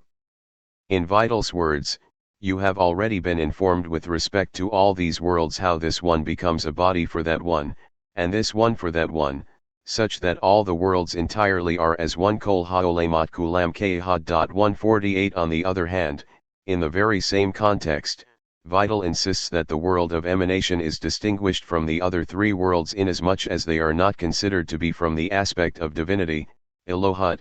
149 But if we take seriously the logical inference of the claim that the vessel itself is light, then it is not at all clear, irrespective of the effort of the Kabbalists to argue otherwise 150, that we do not end up with a pantheistic monism in which the difference between beings would disappear, and this is so even if, as I myself have argued 151, it is necessary to avoid thinking of the Kabbalistic infinite in ontological terms as the Elliatic unity that comprehends all beings in a totalizing way that negates their singularity. Notwithstanding the validity of the appeal to posit multiplicity in the very nature of Ein Sof 152 and the implied sense of a fragmented whole, the infinite fractal curve of differentiable points of non-differentiability, one would be hard-pressed to conclude that Kabbalists have postulated a valid sense of otherness. 153 I am not certain the Kabbalistic infinity avoids being sublated into a totality, however discordant and polyvalent that totality might be, and hence we can assign to it the language that Heidegger used to depict Hegel's concept of the idea, the absolute self-appearance to itself of the absolute as absolute knowledge, das absolut sich selbststrechen de absoluten als Absolutswissen. 154 If, as Hegel argued, the becoming of spirit is identified as the revelatory activity by which it is manifest in its infinite appearance as other in order to be for itself and not merely reflecting back within itself. 155 That is, consciousness exists for itself vis-a-vis the other, indeed. The essential moment is identified as the self-differentiation whereby the other is posited as that for which spirit appears. 156 It would have to follow that since the other exists for consciousness, whose defining characteristic is that its being in and for itself is the ground of its being in relationship to the other, then the other can exist as other only as it is contained in consciousness, which is to say, in the not other there is no other. 157 Translated Christologically, the Son is in the Father as the other of God that is within God. 158 In Hegel's own words, a further determination is that the substantiality or unity of absolute actuality with itself is only the foundation, only one moment in the definition of God as Spirit. The determination, the concrete being, the unity of differentiated determinations, only arises when we proceed further. It presupposes a one and an other, though at the beginning we do not yet have differentiated determinations, a one and an other. At the beginning we have before us only the one, not the other. So if we speak of the beginning, we have this one actuality as a relating of itself to itself and not to an other, we do not yet have an advance, not yet concrete being. 159. 217. Even if we acknowledge that the infinitivity of Ein Sof must be distilled as transfinite or as an increasable actual infinite, an unbounded succession of ordinal numbers whose unity is formed by an indefinite division beyond mathematical determination, it is still germane to say that Ein Sof is the absolute minimum, that is the absolute maximum, the infinitesimal whose magnitude comprehends everything incomprehensibly and therefore is incapable of increase or diminution. 160 Moreover, expressed from a gender perspective, as the unadulterated luminosity, Ein Sof is the pure benevolence that is aligned exclusively with the masculine. 161 Some of the most renowned Kabbalists, accordingly, depicted the infinite in decidedly androcentric imagery as the male without an independent female complement. To be sure, insofar as the catalyst for creation, the boundless impulse of divine love to bestow, must be activated by the stringency of judgment, the capacity to give boundary, a mystery referred to as the secret of caressing, Sod ha-hibuk, induced by the arousal of the left, hitorud hasemol, linked exegetically to the verse his left hand was under my head, his right arm embraced me, Song of Songs 2:6, a theme expressed as well by the anatomical image of the female waters. Mayin Nukvin, stimulating the male waters, Mayin Tukrin, the very same Kabbalists locate the potential of the feminine withholding, which prompts the elongation of the masculine, in the world where femininity is not yet discernible as independent from masculinity. 162 In its most elemental state, the female signifies the potential for difference embedded in the indifference of the infinite, and hence it cannot assume the semiotic status of refusing absorption into the whole. Rather, we can apply Hegel's observation that at the beginning we have before us the one and not the other to the theogonic myth of the Kabbalists, according to which the other is identified similarly as the determinate representation of the indeterminate essence that ensues from the infinite turning back unto itself so that its reflection may appear in and for itself. The implication of the theosophic symbolism is drawn explicitly by Nathan of Gaza, 1643-80, the theologian who provided the Kabbalistic framing to bolster the messianic pretense of Sabbatai Sivi, 1626-76, in his account of the Lurianic myth. Know that when there was the contraction in the will of the infinite ki keshi hea hasimsum hea birasan ein sof, there remained a trace rishimu in that empty space halal as is known. When the light ascended above, the trace did not exist in the way that it did at the beginning, that is, in its first place, because the movement of the ascent of the light above removed it from its place. The depth of the infinite was great and wondrous to move the trace from its place to another place. Thus, it stood from one side as it was misad ihad amad kimo shihea, and that side is called the right. For all of the left was comprised in the right dekal simalata itkalil bimana.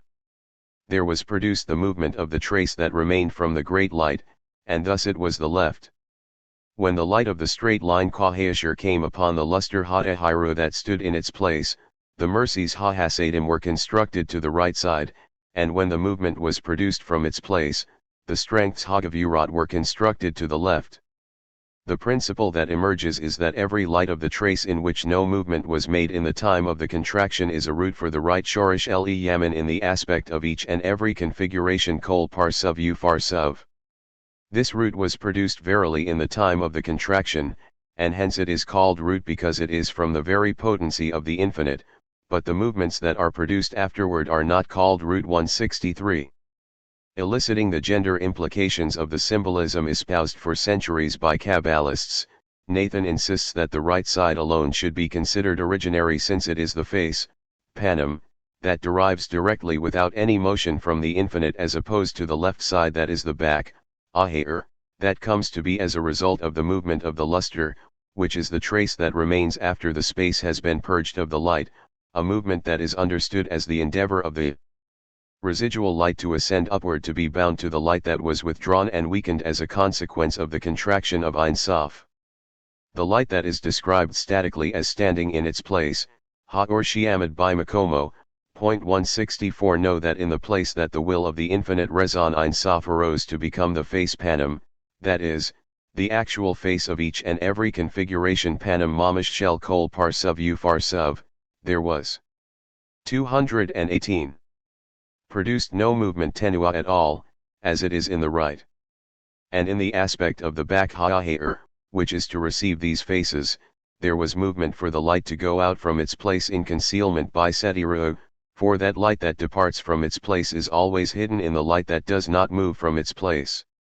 And this was in the totality of the contraction by Kilalu Hasimsum with regard to the face and the back of each configuration that was in the attribute of Keter, which reverted to being entirely facial Ithadar Kala Panem. 165. Given the correlation of the face with the right, which is masculine, and the back with the left, which is feminine, to say of Keter that it returns to being entirely facial is another symbolic way of articulating the idea of a single gender, a world of pure masculinity before the dimorphic rupture into male and female. 166. That this dynamic informed Nathan's eschatological vision. The restitution of the beginning at the end is attested in the following passage from the same treatise: you must know that there is no perfection of the back of the king except in the root of the back conjoined with the queen, who hides the mystery of her right. And it is not possible to separate this back from her except in the future to come, when she will be in the secret of the diadem of her husband Ataret B'Elah, for everything will be restored to the right. 167. The future is marked by the extraction of the posterior from the female, because at that time the left will be eliminated as an independent force and everything will be restored to the right, which is to say, there will be only the anterior, a metamorphosis that is symbolized by the scriptural image that describes the woman of valor as the diadem of her husband, Proverbs 12:4.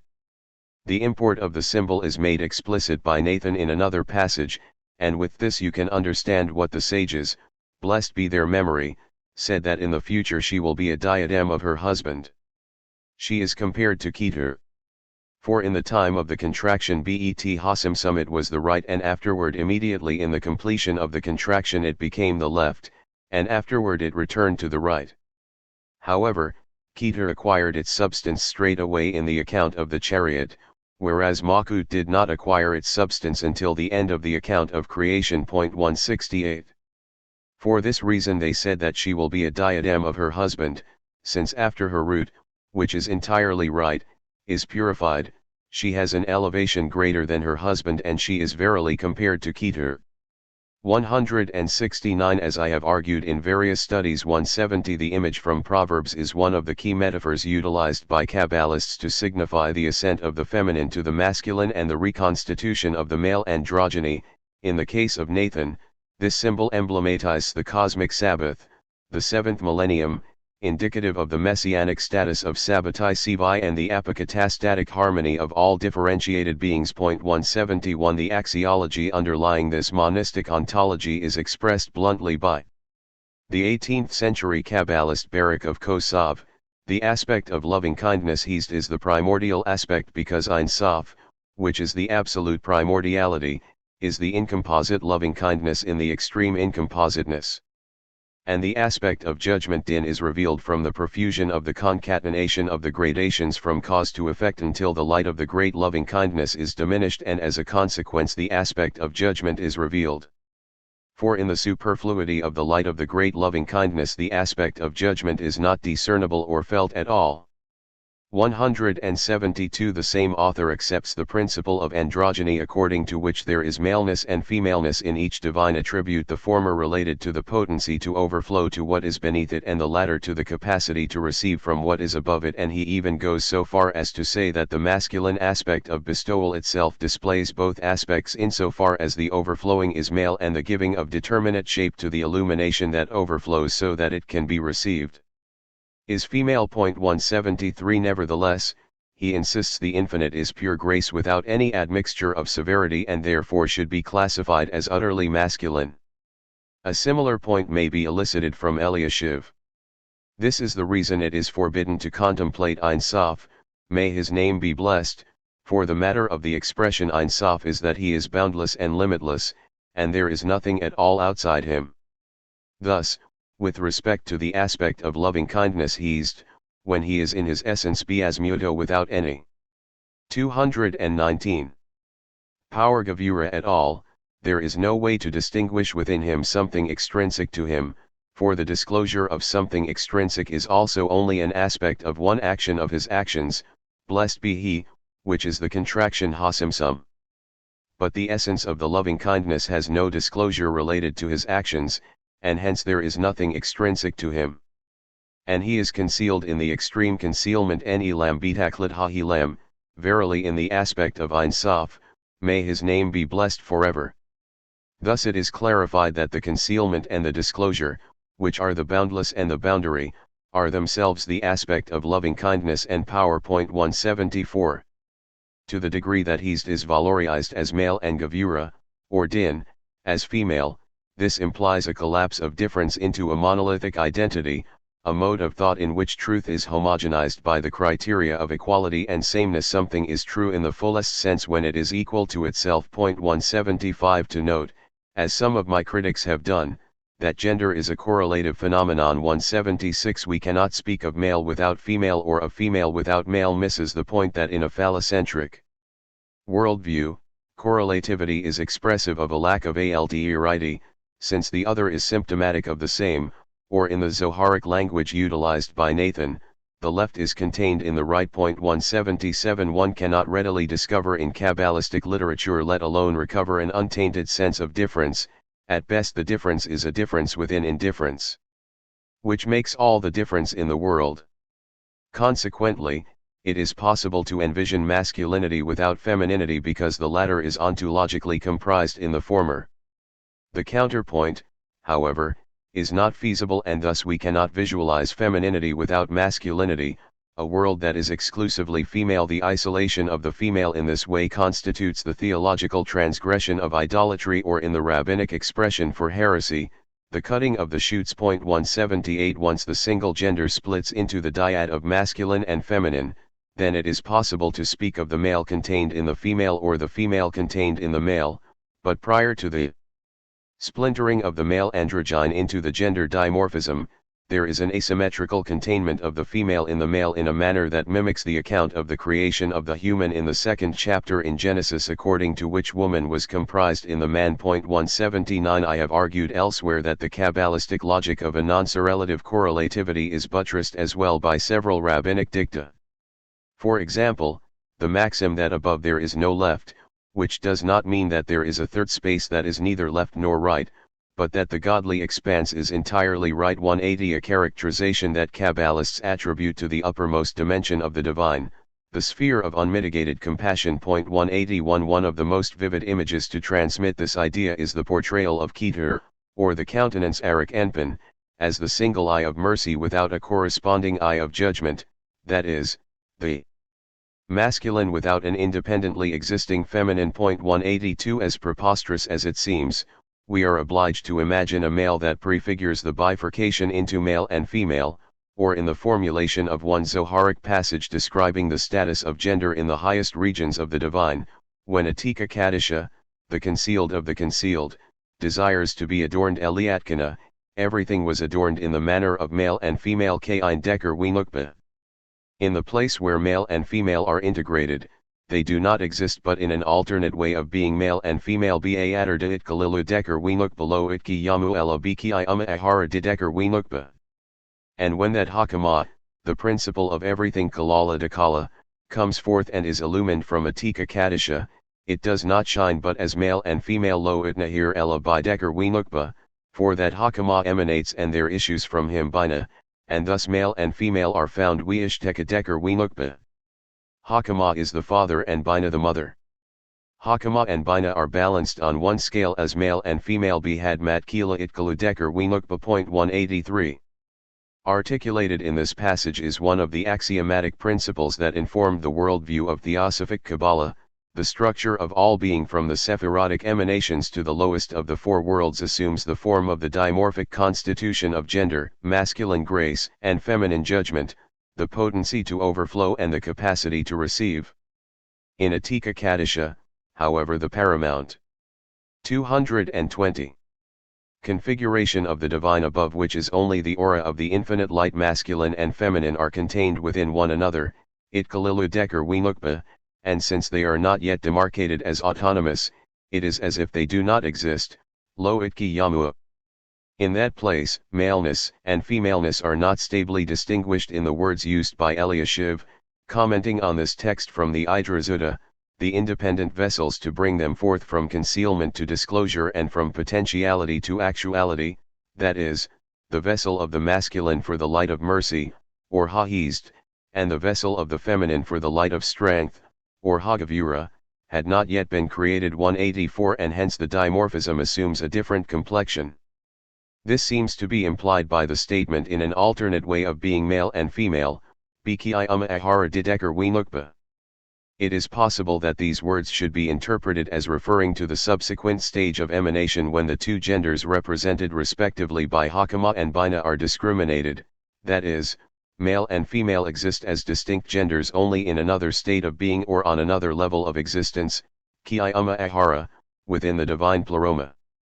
Either way we interpret this gloss, it does not change the fact that in Atika Kadisha there is an overcoming of the gender dimorphism insofar as male and female are contained within one another.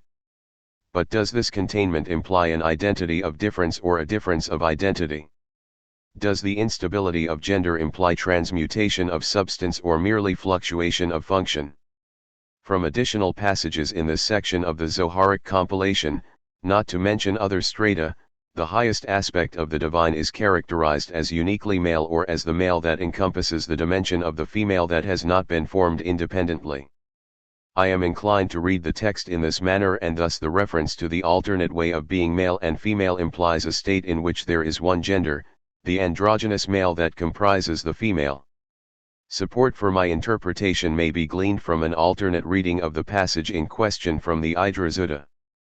After the words Biki Iama Ahara, some texts preserve the variant Kain Decker, in the manner of the male, in place of Heidegger wie Nukba, of male and female. This version suggests that at some point in the redactional history it was understood that the statement in the place where male and female are integrated, Beater it Kalilu Decker wie Nukba, implies that they do not exist but in an alternate way in the manner of the male, Loitki Yamu Elabiki Iuma Ahara Kain Decker, that is, there is but one gender and the female is contained in the male as the capacity for boundary within the boundless. The gender division into an autonomous masculinity and femininity becomes discernible with the manifestation of the second and third emanations, Hakama and Bina, characterized respectfully as the father and the mother. 185. Generic multiples and the fragmentation of the infinitesimal. Is there a possibility of reading the sources against the grain, of finding a crack in the conceptual edifice that would allow us to avoid the aforementioned collapse, to reclaim an otherness of the same that expresses the inexpressible sameness of the other? Is there a path to conceive of difference as the non-identical identity of indifference? We turn again to Heidegger as a guide to helping us to see the non-systematic cohesiveness of the unraveling of the Kabbalistic system by probing the profundity of what is bethought from the unthought. In a manner that is suggestive of both Kabbalistic theosophy and Schelling's idealist philosophy, Heidegger envisions the inceptual act, the self-grounding in the ground which is fathomed and opened up through the beginning. 186 as a concomitant intensification and attenuation of the lighting up of being in the shelter of the self-concealing clearing. 187 I note, in passing, that Heidegger is probably motivated by the comment of Schelling in Philosophie und Religion, there is no continuous transition from the absolute to the actual. The origin Ursprung of the phenomenal world is conceivable only as a complete breaking away aggression from absoluteness by means of a leap sprung. There is no positive effect coming out of the absolute that creates a conduit or bridge between the infinite and the 221 finite. The absolute is the only actual, the finite world, by contrast, is not real. Its cause, therefore, cannot lie in an importation Mitteilung of reality from the absolute to the finite world or its substrate, it can only lie in a remove Entfernung, in a falling away Abfall from the absolute.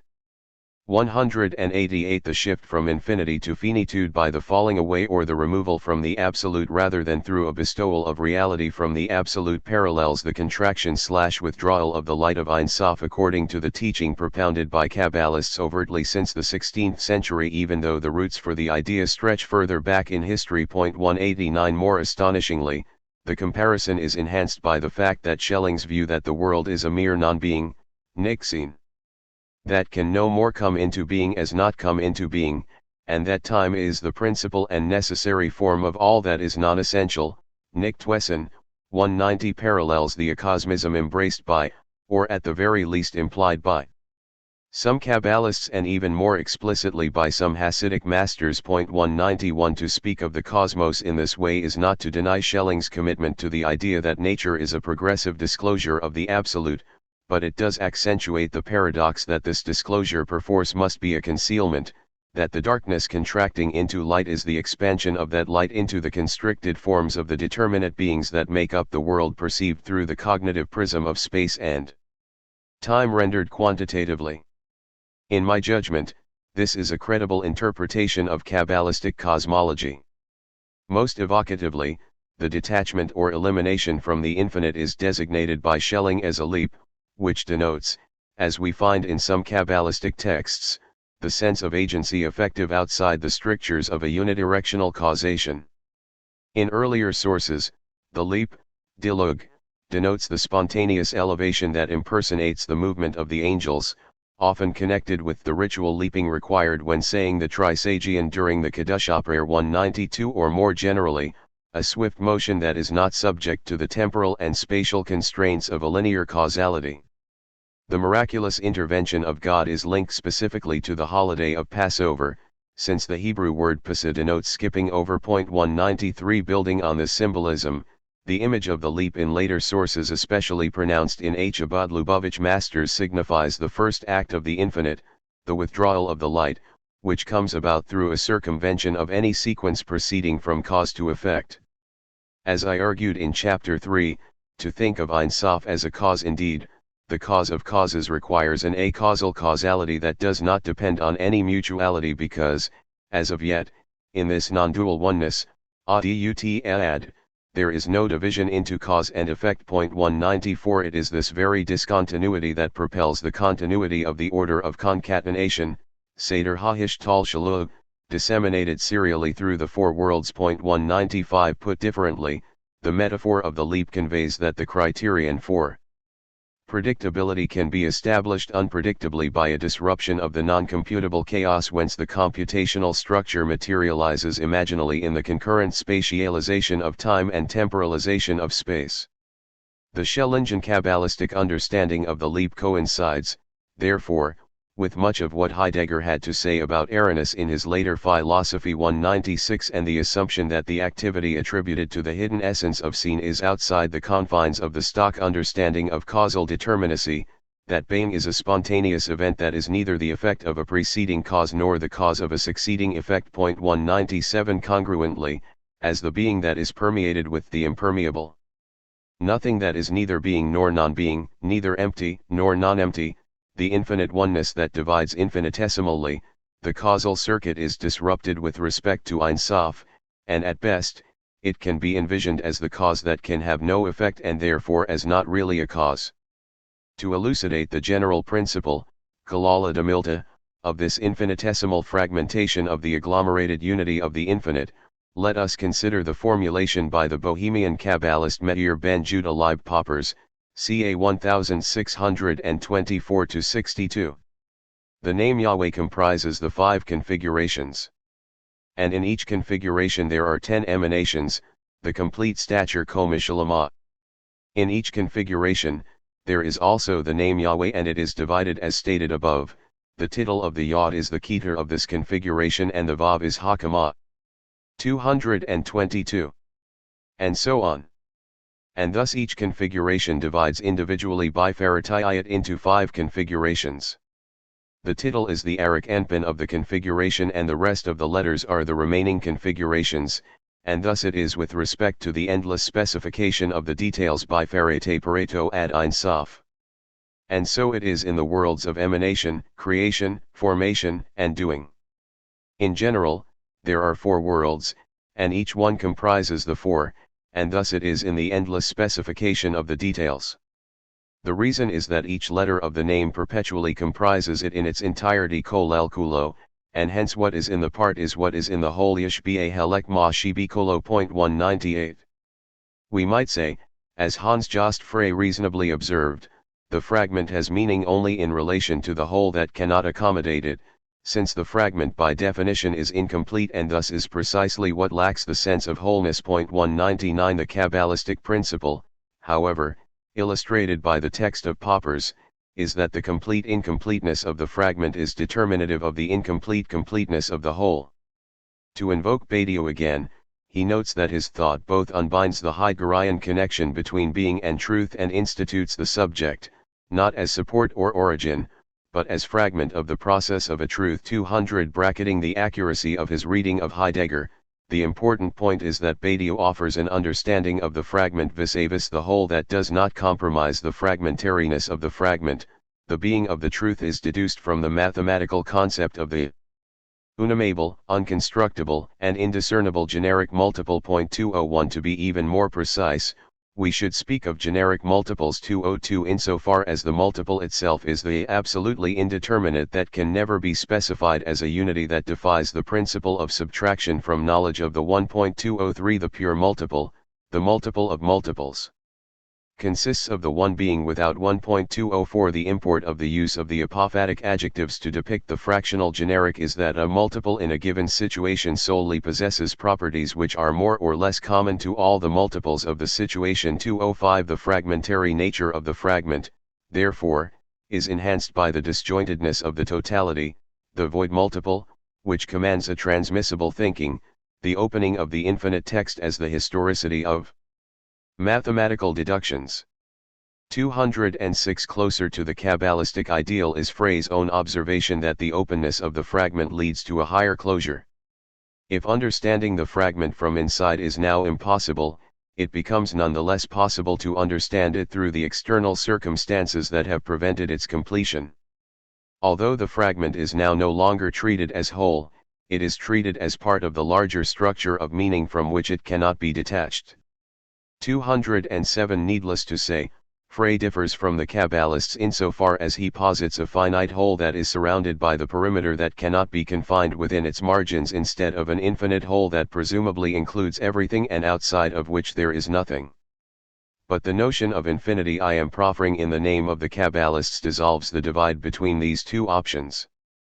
Wholeness implies not an immutable unity of permanent substances but an elaborate web of interrelated processes in which every part can be read as a metonymy for the continually evolving interweave of the cumulative that is resistant to inclusion in a system that would undercut the reciprocal integration of the disintegrated and the disintegration of the integrated. 208 This is the import of the concluding statement from the aforecited passage of Popper's, what is in the part is what is in the whole.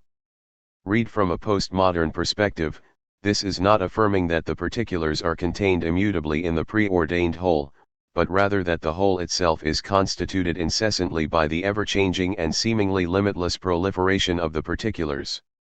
The Kabbalistic principle can be interpreted as an adaptation of two of the 13 hermeneutical rules attributed to R. Ishmael 209, 1, Kalal Ufarat, that is, a general statement, Kalal, followed by a particular specification, Parat, yields the rule that there is nothing in the general that is not in the particular, Ein ba kalal elama shi ba parat, and, 2, Parat ukilal, that is, a particular specification followed by a general statement yields the rule that the general supplements the particular, Naasekalal mosif al haparat, point 210.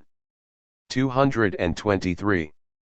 In a totalizing system, we would expect that the validity of the first proposition depends on the validity of its opposite, and hence nothing would be in the general that is not in the particular because nothing would be in the particular that is not in the general. This reciprocity appears to underlie R. Ishmael's seventh rule, the general that needs the particular and the particular that needs the general, Mikalal shihu sarik laparat umiparat shihu sarik la kalal. Some Kabbalists did espouse this position in describing the divine. A relatively early articulation of this view is found, for instance, in the following words of the 14th century Kabbalist David ben Abraham Halavin. If all the powers were to return to nothing ayin, then the primordial one Hakadman, the cause of all Ilalakol, would stand in its unity in the depths of nothingness, in undifferentiated oneness Biadat Hasha'et. With respect to every matter that has no boundary Gavol, it is known that it has no beginning Rosh or End Saf, no telostikla and no inception Tehila, and it is the essence essum of everything. Since it is the essence of everything and that which gives boundary to everything, the part is completely in the general Yishbiakalal Kol HaHelek. 211. We find the same explanation applied to the rabbinic idea that all of the 10 commandments revealed at Sinai were spoken in one word, Dibur Ehad, offered by Meir ibn Gabe, 1480–1540. This instructs us that there is no difference among them, and the general is the particular and the particular is the general we hakalal hu haparat hu hakalal, and there is nothing in the general that is not in the particular and nothing in the particular that is not in the general we. Ein ba kalal elama shi ba parat we ein ba parat elama shi ba kalal. 212. Rehearsing a much older tradition, Ibn Gabe goes on to identify the Decalogue with the 10 utterances, Ma'amarot, by which the world was created, and these, in turn, with the 10 divine emanations, Sephirot. The hermeneutical claim made about the reversibility of the general and the particular has theosophic implications, and, I should add, this is linked in some sources with the mystery of the androgyne. The general is correlated with the masculine and the particular with the feminine. 213. Assuredly, any number of Kabbalists could be mentioned to demonstrate that the view stated overtly by Ibn Gabe was hardly eccentric. Often enough, Kabbalists posit an equilibrium between the state of affairs before the fracturing of the unity at the beginning and the restoration of that unity at the end, just as everything was assimilated in the light of Ein Sof prior to the emanation. So all things will return to be comprised in that light in a perfect unity when the process of rectification, tikkun, of the splintering of the light is brought to fruition. As Vital suggests in the first section of his magnum opus, Es Hayim, this symmetry is implied by the Tetragrammaton, which, according to an archaic explanation 214, conveys that all three tenses are coterminous in God, that is, God is, was, and will be all at once, so that there is a compare sense of past, haya, present, hawa, and future. Yuya, the great name, which is the name of the four letters Yahweh, is called this way to instruct about his eternal being and everlasting existence, past, present, and future prior to the creation, in the time of the perdurance of creation, and after it returns to what was. 215 Reading between the lines, we would presume there is no reality apart from the name in whose unity all particulars are incorporated. 216 Typical of that approach is the comment of Pinchas Eliyahu Horowitz of Vilna, 1765–1821, which proffers an excellent précis of the Lurianic Weltanschauung. Prior to the emanation of the worlds, the Tetragrammaton was hidden in the emanator, which is without a name, like the flame secreted in the coal. Once the will arose to emanate and the worlds came into being, the nameless is united with the name like the flame bound to the coal. According to the well-known image used in Sefer Yetzirah to depict the unity of the 10 Sephirot. 217 The name comprises 5 worlds. The title of the Yod corresponds to Adam Kadmon, the Yod to the world of emanation. The first He to the world of creation, the Vav to the world of formation, and the second He to the world of doing. Additionally, the 4 letters of Yahweh are correlated. 224. With the 4 elements fire, spirit, water, and earth, but, on account of its supreme hiddenness, no element is allocated to Adam Kadmon. The concealment of Ein Sof is even greater, and hence it is completely beyond semantic and numeric demarcation. Its thread, Hut, however, is hidden and garbed within Adam Kadmon, and thus the latter, which sephirotically parallels Keter and pneumatically the aspect of Yehida, is the containment of all the worlds, Kalalat Kol Haolamot. Horowitz concludes by pointing out that the structure repeats itself in each detail that is in every world, because there is nothing in the particular but what is in the general, and nothing in the general but what is in the particular. 218 The worldview presented by Horowitz conforms to the widely accepted symmetrical logic, whereby the truth of the postulate that there is nothing in the general that is not in the particular implies the truth of the inverse postulate that there is nothing in the particular that is not in the general. Echoing such a view, Eliashiv wrote, "The principle of things kalal hadavarim is that the general and the particular are one hakalal we haparat ihadhu, and as it is in the generality so it is in the particularity yuki emoshihu by kilalukenhu by faratud, and just as it is in the emanation, which is the entire divinity, for there is the disclosures of the emanator, the infinite, may his name be blessed, which is revealed through the name and to bring forth all the worlds of creation, formation, and doing, which are the differentiated worlds, so he brought them into existence as well in accord with the order of all his disclosures revealed in his name, which is in the emanation." 219 What I am proposing, however, is the possibility of eliciting from other Kabbalistic texts an asymmetrical logic such that the nature of the general is determined by the particular in a manner that is not reciprocally affirmed with regard to the particular in relation to the general. Perhaps this can be expressed by appeal to another one of the hermeneutical principles transmitted in the name of R. Ishmael, Kalal Ufarat Ukilal, when a general statement is followed by a particular statement, and then by another general statement, one must render a judgment in accord with the particular. Ein Adadan Ela K Ein Haparat. 220 The specification is given priority to the generalization, since the latter is molded by the former, and not the former by the latter, as is commonly believed. In this regard, again invoking Frey, the breaking point of the fragment is the boundary of the possible. 221 That is to say, the limit of possibility the more than possible, and hence the impossible. 222 is not determined by the contingent necessity of the whole but rather by the necessary contingency of the part.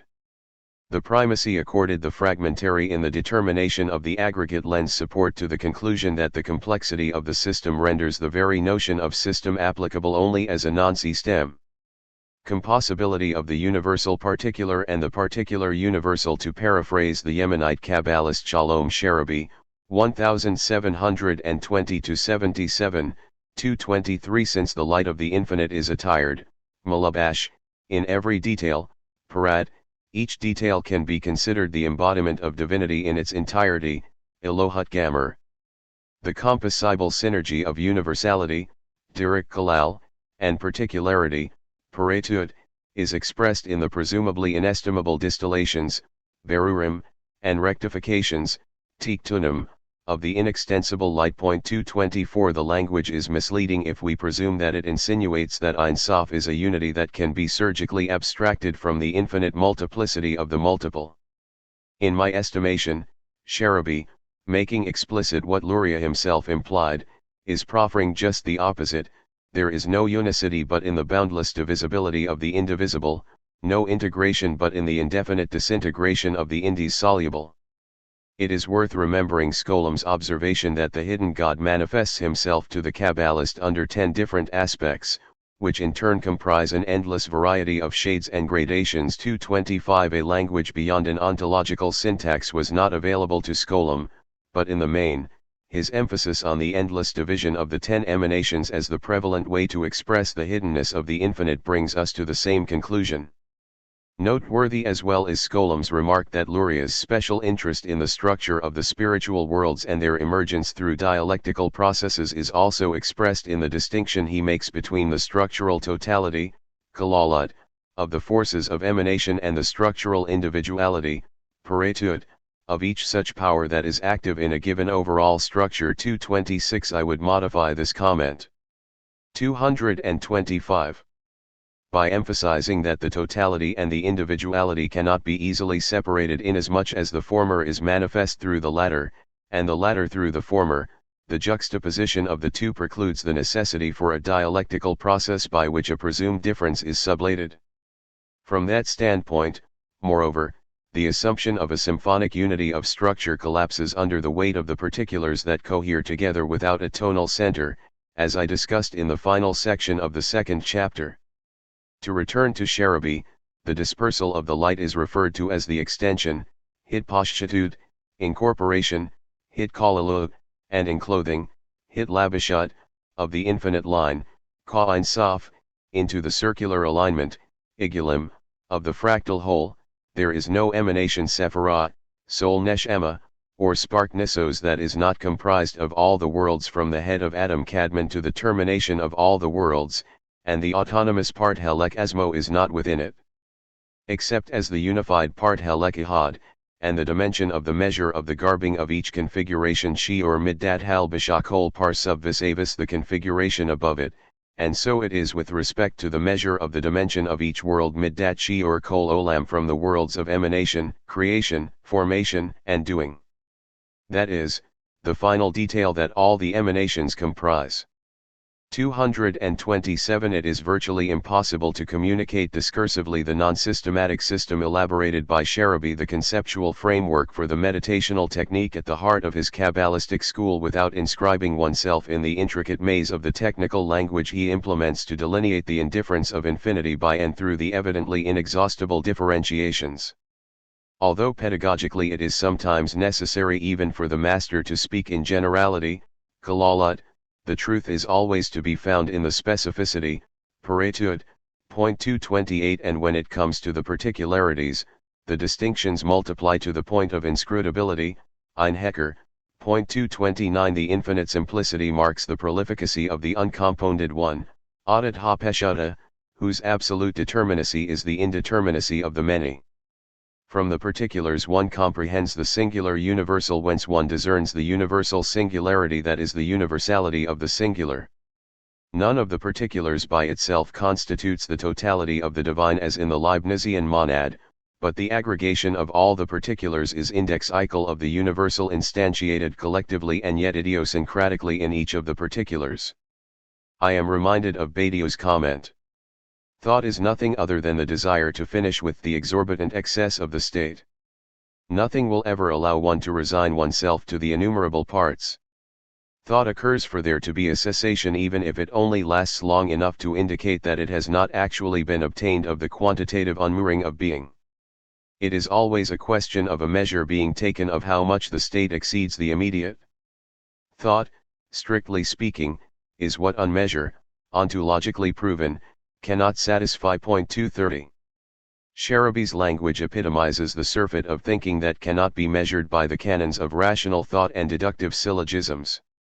The unmeasure of Ein Sof rests on the premise that the non-being of being as opposed to the being of non-being is manifestly multifarious and thus operationally akin to a differential calculus of the infinitesimal, according to which the multiple instructs us about the one rather than the one instructing us about the multiple. 231. Adopting the mathematical lexicon of Badiou, we could describe Ein Sof as the void that is the subtractive suture to being. 232. Badiou's comment on the axiom of the void.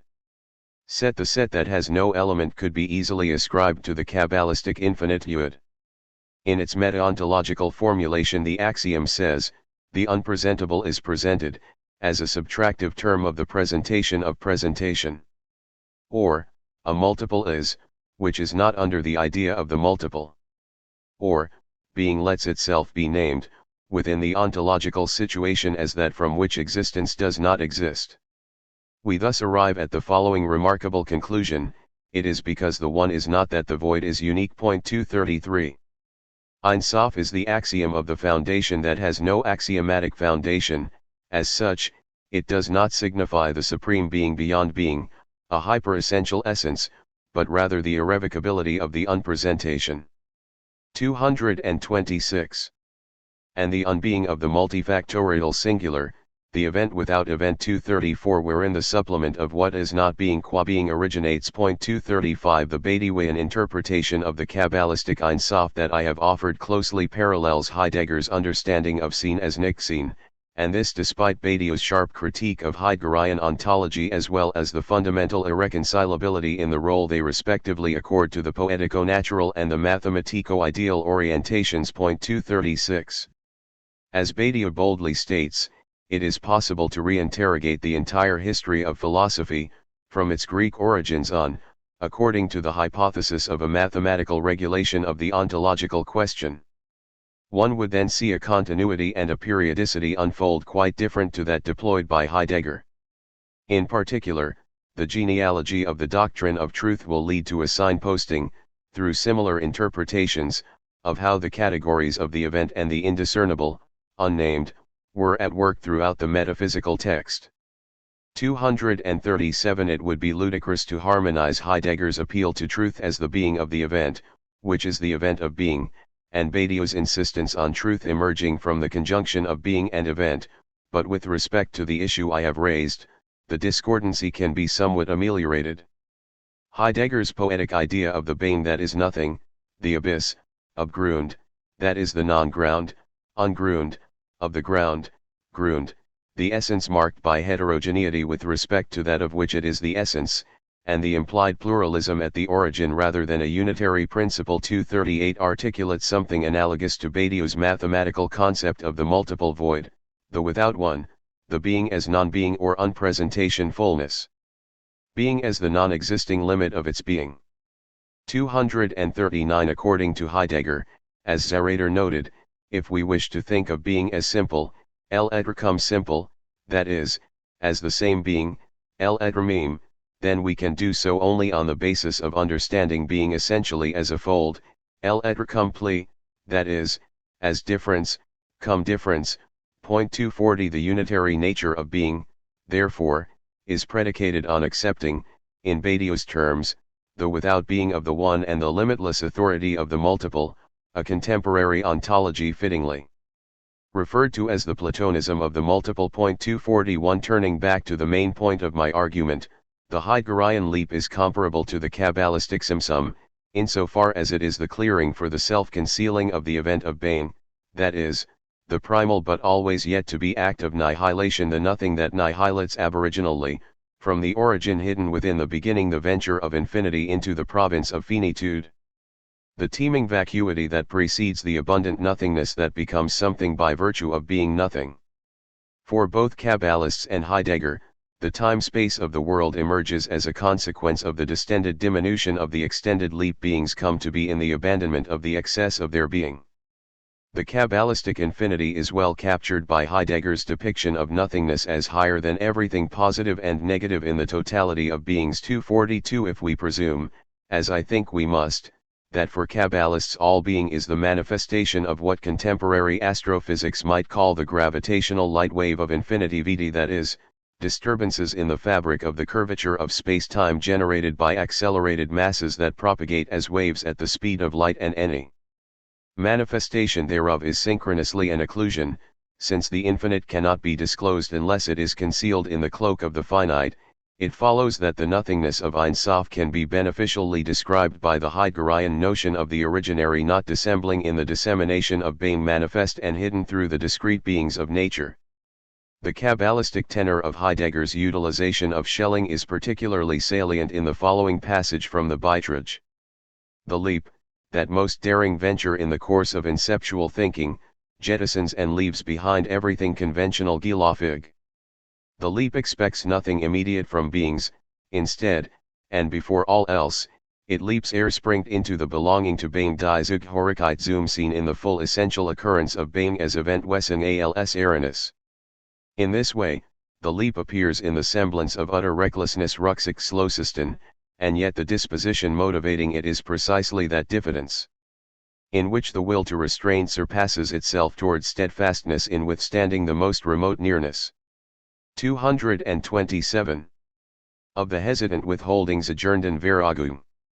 The leap is the venture of a first penetration into the domain of the history of being Seinsgeschichte. 243. The leap is visualized as the crossing over, Übergang, impelled by the inceptual thinking, a movement of thought, Gedankengang, that springs from the Ursprung, the clearing, Lichtung, wherein the appropriating event, Erlebnis, of the entry of being into its truth, die Einkehrtessens in sein Wahrheit, can be thought only in the abandonment of beings by being.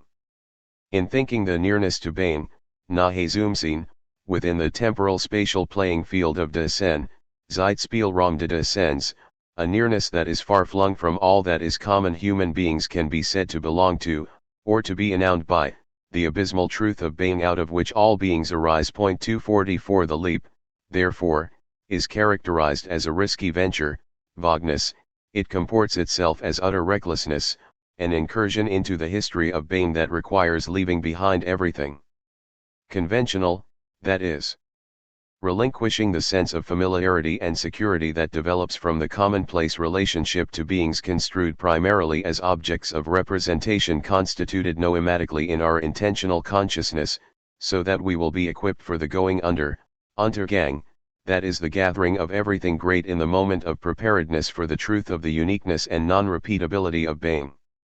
The going under is the most intimate proximity to the refusal in which the event bestows itself on the human being.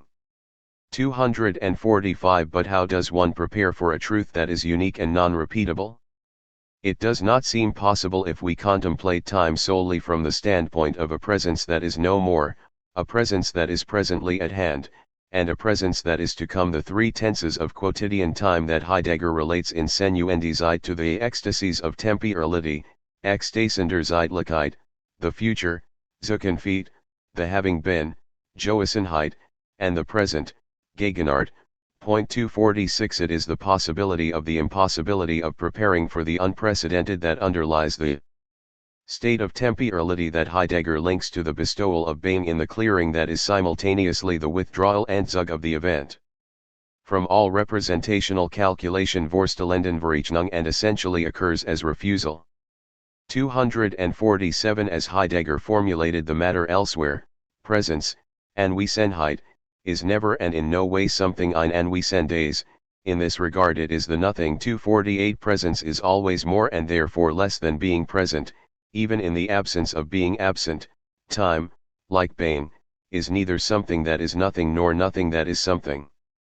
The entrance into the history of being does not imply a movement that can be calculated in advance, since there is neither progress nor regress of which to speak within the historical domain. 249. In der Ursprung des Kunstwerks, Based on lectures presented in 1935-36 and revised in the 1960 publication, Heidegger remarked that history does not signify a sequence of events in time, but the transporting in Trucken of a people into its appointed task Aufgabeens as the entry einrücken. Into its endowment Mitgabeens. 250 Appreciably, it is not the avowal but the disavowal that is the essential occurrence of being, the highest possibility as possibility that is thereby the first necessity. The reference to necessity here does not denote something that must transpire but rather what is possible in the purest impulsion of the impossible, the leap of the possibility that prompts the expanding of the temporal spatial playing field in which the trembling itself, as refusal, appropriates to itself the clearing, the there. The intimacy of this trembling requires the most abyssal fissure of Grundigsten Zerkluftung, and in the latter the inexhaustibility of Being might be inventively thought by way of surmises and Erdunken. 251 George Kovacs deftly recapitulated Heidegger's position. This turning to being, the understanding of Dasein based on this belonging to being, represents a leap in thinking being itself. It breaks with the metaphysical thinking of being as, a reduction of the richness of being to, beingness, Seeindheit, and inaugurates the saying and thinking of being itself, of the essence of the truth of being as event, as appropriation, Aranis, that is, as historical and not dialectical. 252 The leap is a movement of mindfulness that stands outside the margins of the mathematical and its implied determination of truth as certainty, and hence it betokens a way of thought that is essentially 228. Systemless, ohne system, or unsystematic, unsystematisch, properties that Heidegger adamantly distinguishes from the arbitrary, willkürlich, or confused, where, point 253 anticipating his own concerted effort to propose a mode of thinking that departs from the model of the system, the meditative thinking that looks away from calculative thinking, he writes in the introductory remarks of the lecture course on Abhandlung über das Wesen der menschlichen Freiheit, given at the University of Freiburg in the summer semester of 1936, that Schelling had to get stranded in his work because his manner of questioning didn't allow an inner center in the standpoint of philosophy at that time. Heidegger goes on to say that Nietzsche, the only essential thinker after Schelling, broke down in the middle of his real work, The Will to Power, for the same reason.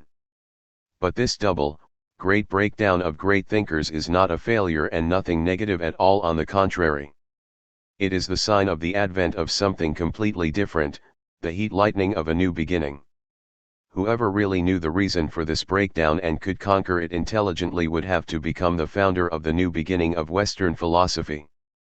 254 The new beginning calls for what Heidegger labeled inceptual thinking, which, as we discussed in Chapter 2, is configured disjointedly around 6 conjunctures.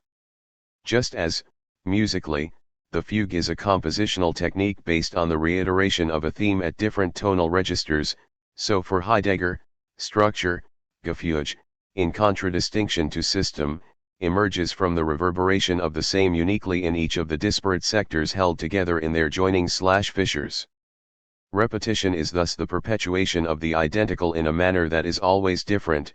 255 That is, to repeat is not the continuation of what has been but the retrieval, wiederholen, of the inception that is begun again, more originally der Anfang ursprünglicher Wiederanfangen word, and with all the strangeness, darkness, insecurity that a genuine inception brings with it. 256 Alternatively expressed, the event of being is calibrated from the standpoint of the originality and uniqueness of being itself, the aggregate that is entirely fragmentary inasmuch as what is as a whole, as what is, itself demands a grounding in openness.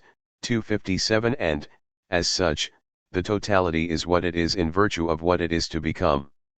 Every occurrence is a recurrence of what is yet to be in the fullness of the grounded essence of what has been. 258 The leap, consequently, initiates the beginning constantly surpassed by the prospect of the other beginning that is first insofar as it is second. 259 The beginning in which the truth of being must be ventured as grounding, as inventive thought of Dasein. 260 In Der Ursprung des Kunstwerks, Heidegger wrote of the leap as the suddenness of the beginning, unvermittelte Anfangs, that is always a leaping ahead Vorsprung, a leaping ahead in which everything to come is already leapt over Übersprungen, even if as something veiled.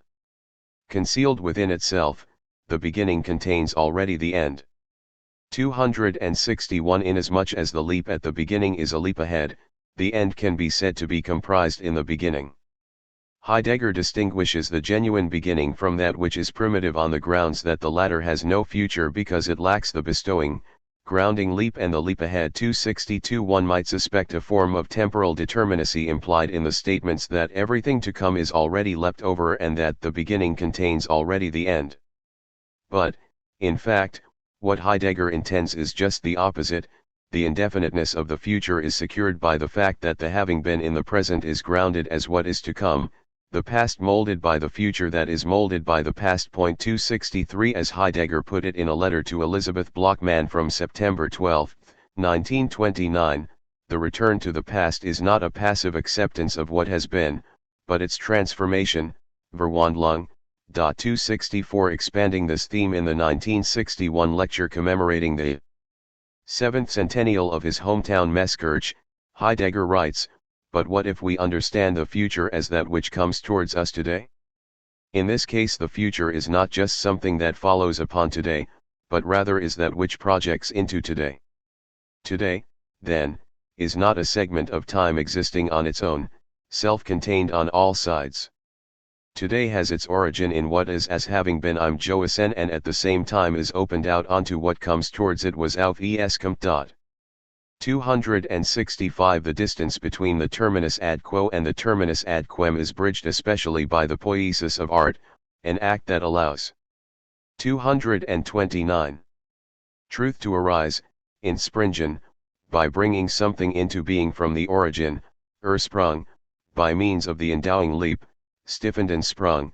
266 It is in the sense that Heidegger, partially thinking in the wake of Hegel, can transpose the intent of the statement that the result is the beginning must really be made with the result, since the beginning results from that result. 267 It is imperative to distinguish Heidegger's conception from the Euroboric nature of the Hegelian dialectic whereby the end is contained in the beginning as the latter's necessary outcome, and hence in the end the absolute returns to itself as it was in the beginning.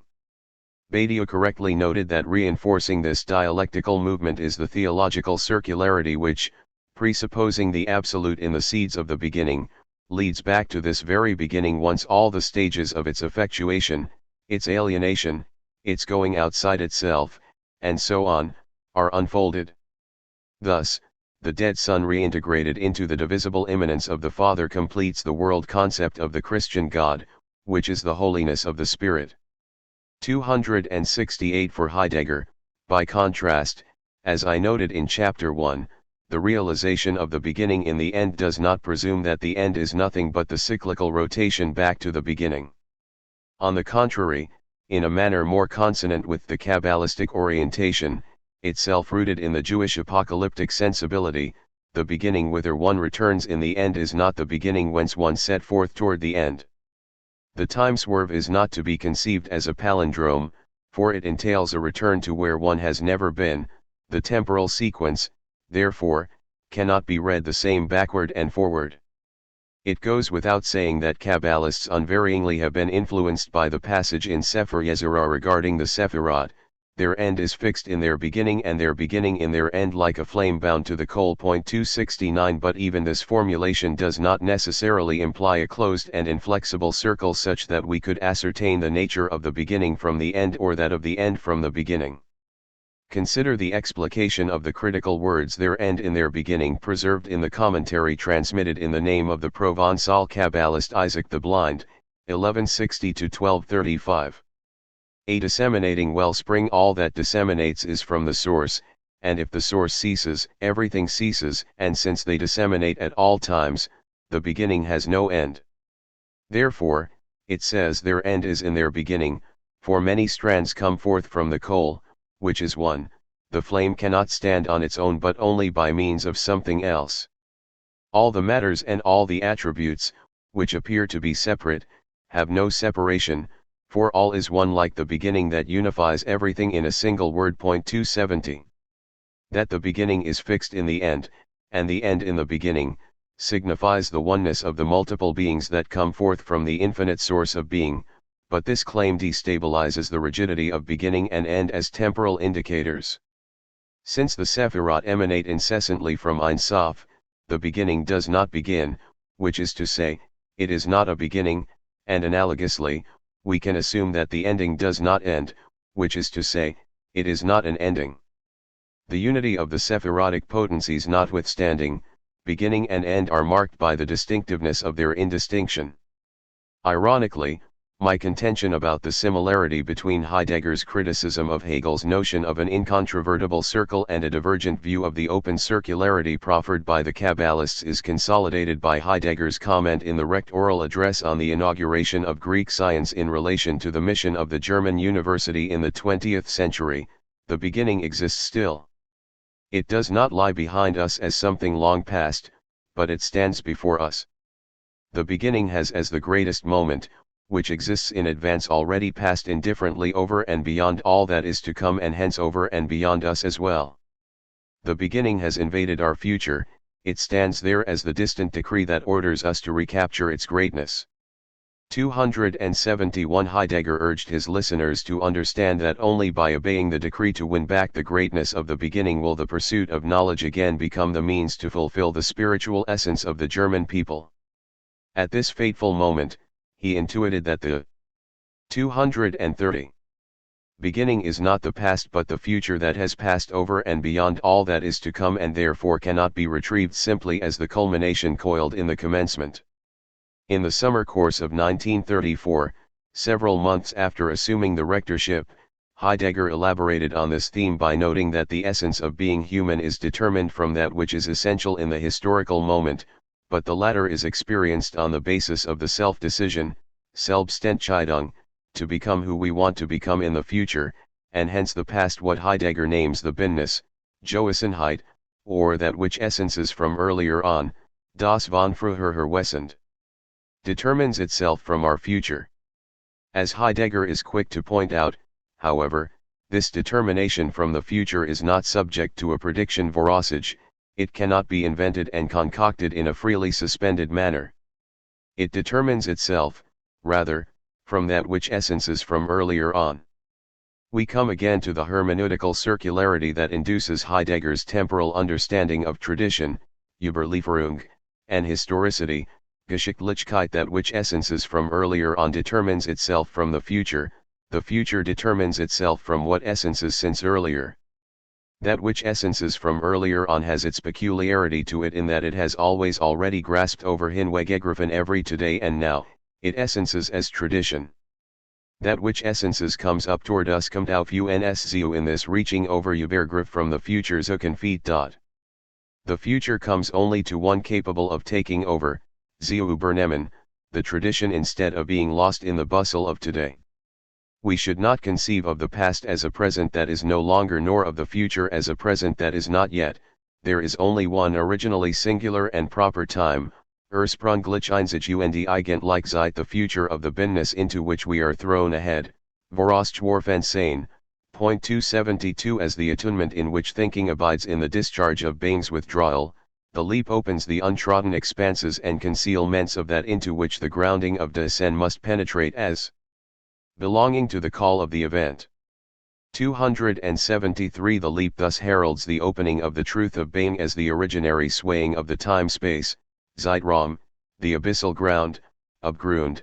274 The crevice of the self-concealing disclosure, which demands a thinking that surpasses the Hegelian dialectic and the ideal of truth as the resolution of the antinomy of the ontological difference. Heidegger's inceptual thinking is predicated on a more primal belonging togetherness, Zusammengehörigkeit, of being and nothingness that resists the identity of their non-identity and avows instead the non-identity of their identity preserved in the juxtaposition of an irreducible divergence. Nothingness is no longer conceived as non-being, Nichtsein, in the sense of the negative determination, negative Bestimmung, but rather as the nullity, Nichtiges, or negativity, Nichthaftigkeit, of being, the highest gift, Hochsein Schenkung, imparted as the self-withdrawing of the refusal. 275 The matter is expounded oracularly in the following aphorism from Die Geschichte, a collection of reflections that span the years 1938 to 40, concerning the nature of the essential thinking. Wesentliche Denken, that is, the inceptual philosophy, Anfangliche Philosophie, which is relevant to the other beginning. Der erste Sprung des Denkens denkt, das Sein ist das Nichts. Das Nichts nicht het. Die Nichtungverweigerung Erklärung des Seienden Aussehendem. Die Verweigerung aber Gewahrt die Lichtung, in der Seins Ausund eingehen, als ein solches offenbar und verbergen sein kann. The first leap of thinking thinks, being is the nothing. The nothing nihilates. Nihilation refuses every explanation of beings in terms of beings.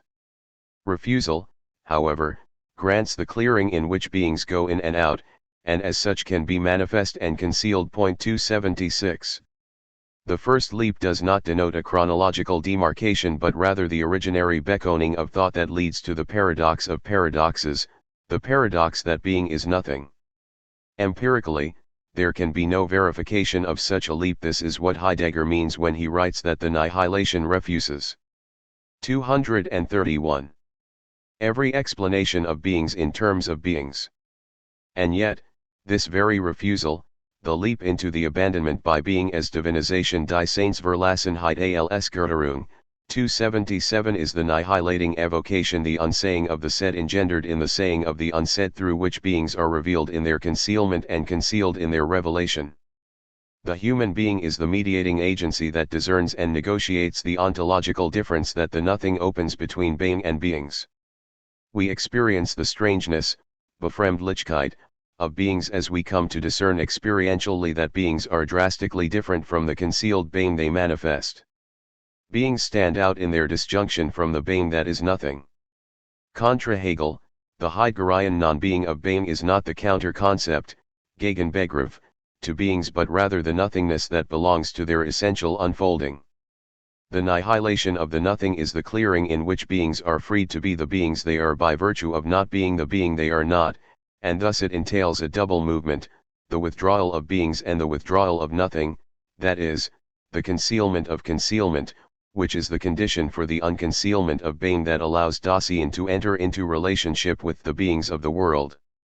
As I have emphasized repeatedly, this can be compared fruitfully to one of the most wide-ranging of the theosophical cosmological doctrines endorsed by the Kabbalists, a doctrine rendered poetically by Edmund Jabes. Thus, an absence within absence could be a perpetual beginning. Could this be God?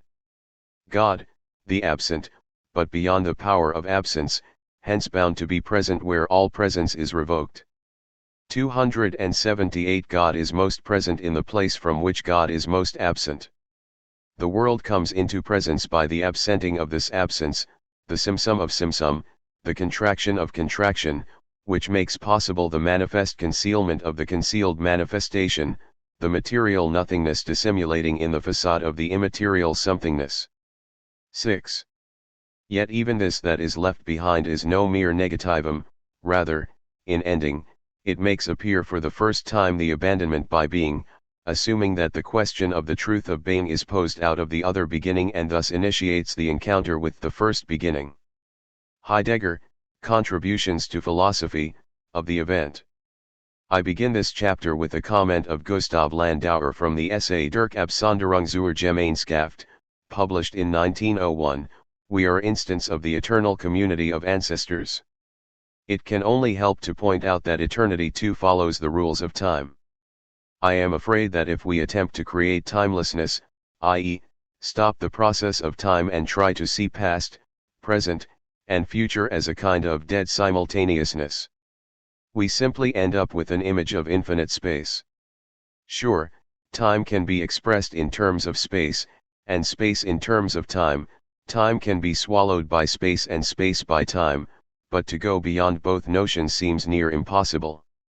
To express space through time is maybe one of the most important challenges for the coming generations.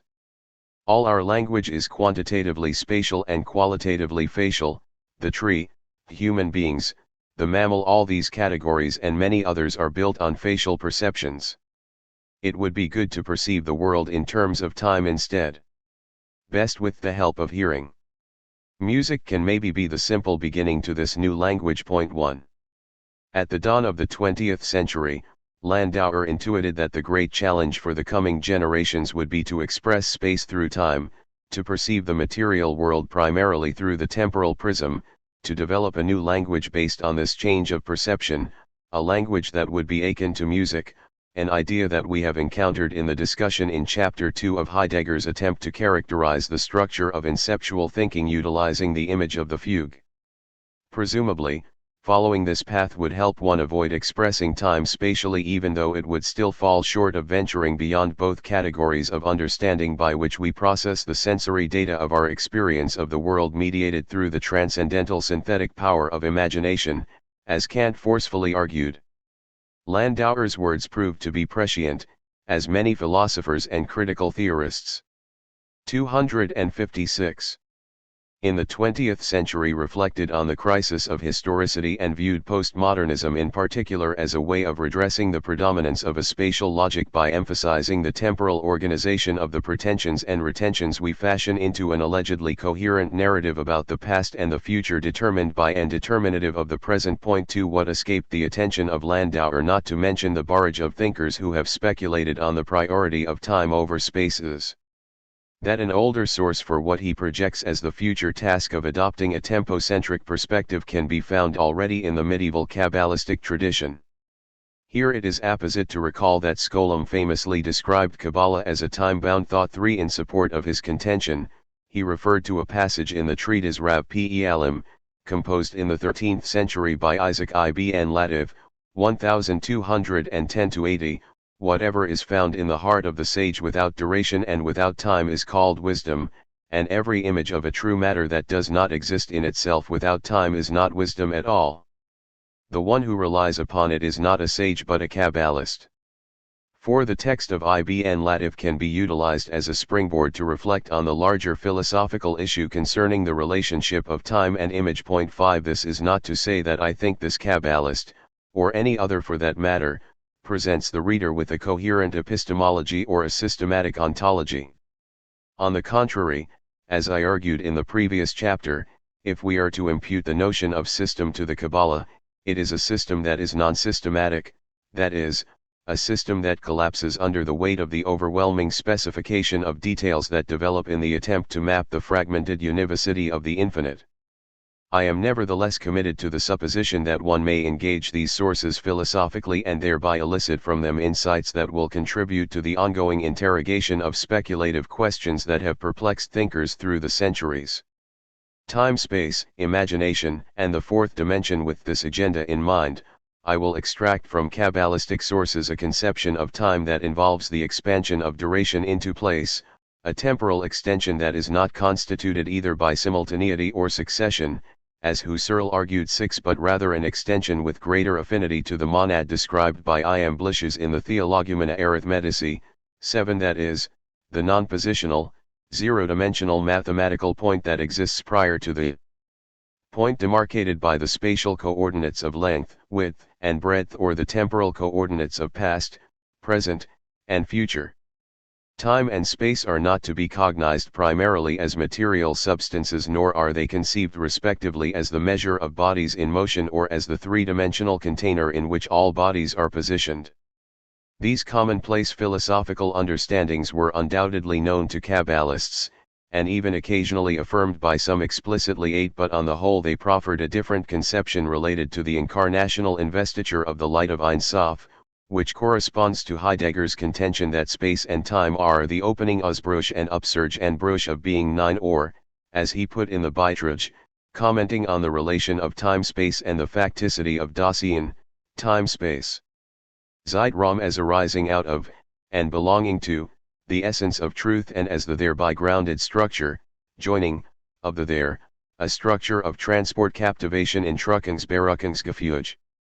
Not yet a schema for the representation of things, not yet mere flowing by in the order of succession, 10 The enumerative representations of space and time materialize out of the more originary time-space that belongs to the truth of the originating essential occurrence of being as the event shaped by the more primal qualities of transport, intruction, and captivation, beruchen, correlated respectively with temporalization, Zeitigung, and spatialization.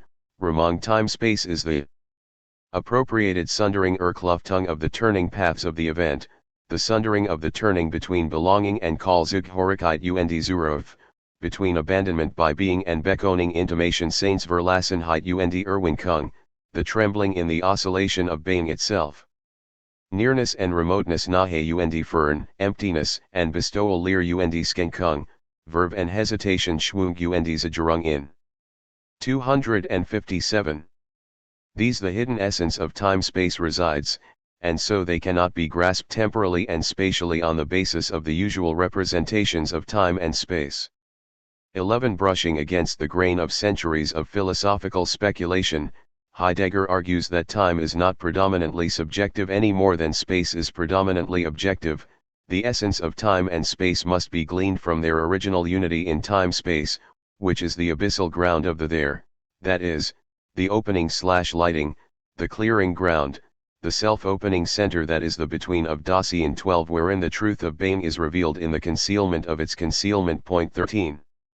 The abyssal ground, the first occurrence of the grounding of the non-ground, is to be grounded in the mode of temporalization and spatialization. These cannot be grasped, however, on the basis of the usual representations of time and space der Gelaufigen Raum und Zeitvorstellung, but must be determined according to their provenance out of the primessential temporalizing and spatializing Erstwesentlichkeit und Remen. 14 The originary unity Ursprunglichkeit of space and time is thus the unifying unity Einigendeinheit of the abyss that allows the spatial and the temporal to diverge into their separateness in ihr Gescheidenes auseinandergehen. 15 Consistently with his understanding of the idea of juxtaposition, Heidegger emphasizes that the irreducibility of time and space is not compromised by their unity or interpenetration, they are radically different. In their most proper essence, and only in virtue of this extreme difference do they point back to their origin, time-space.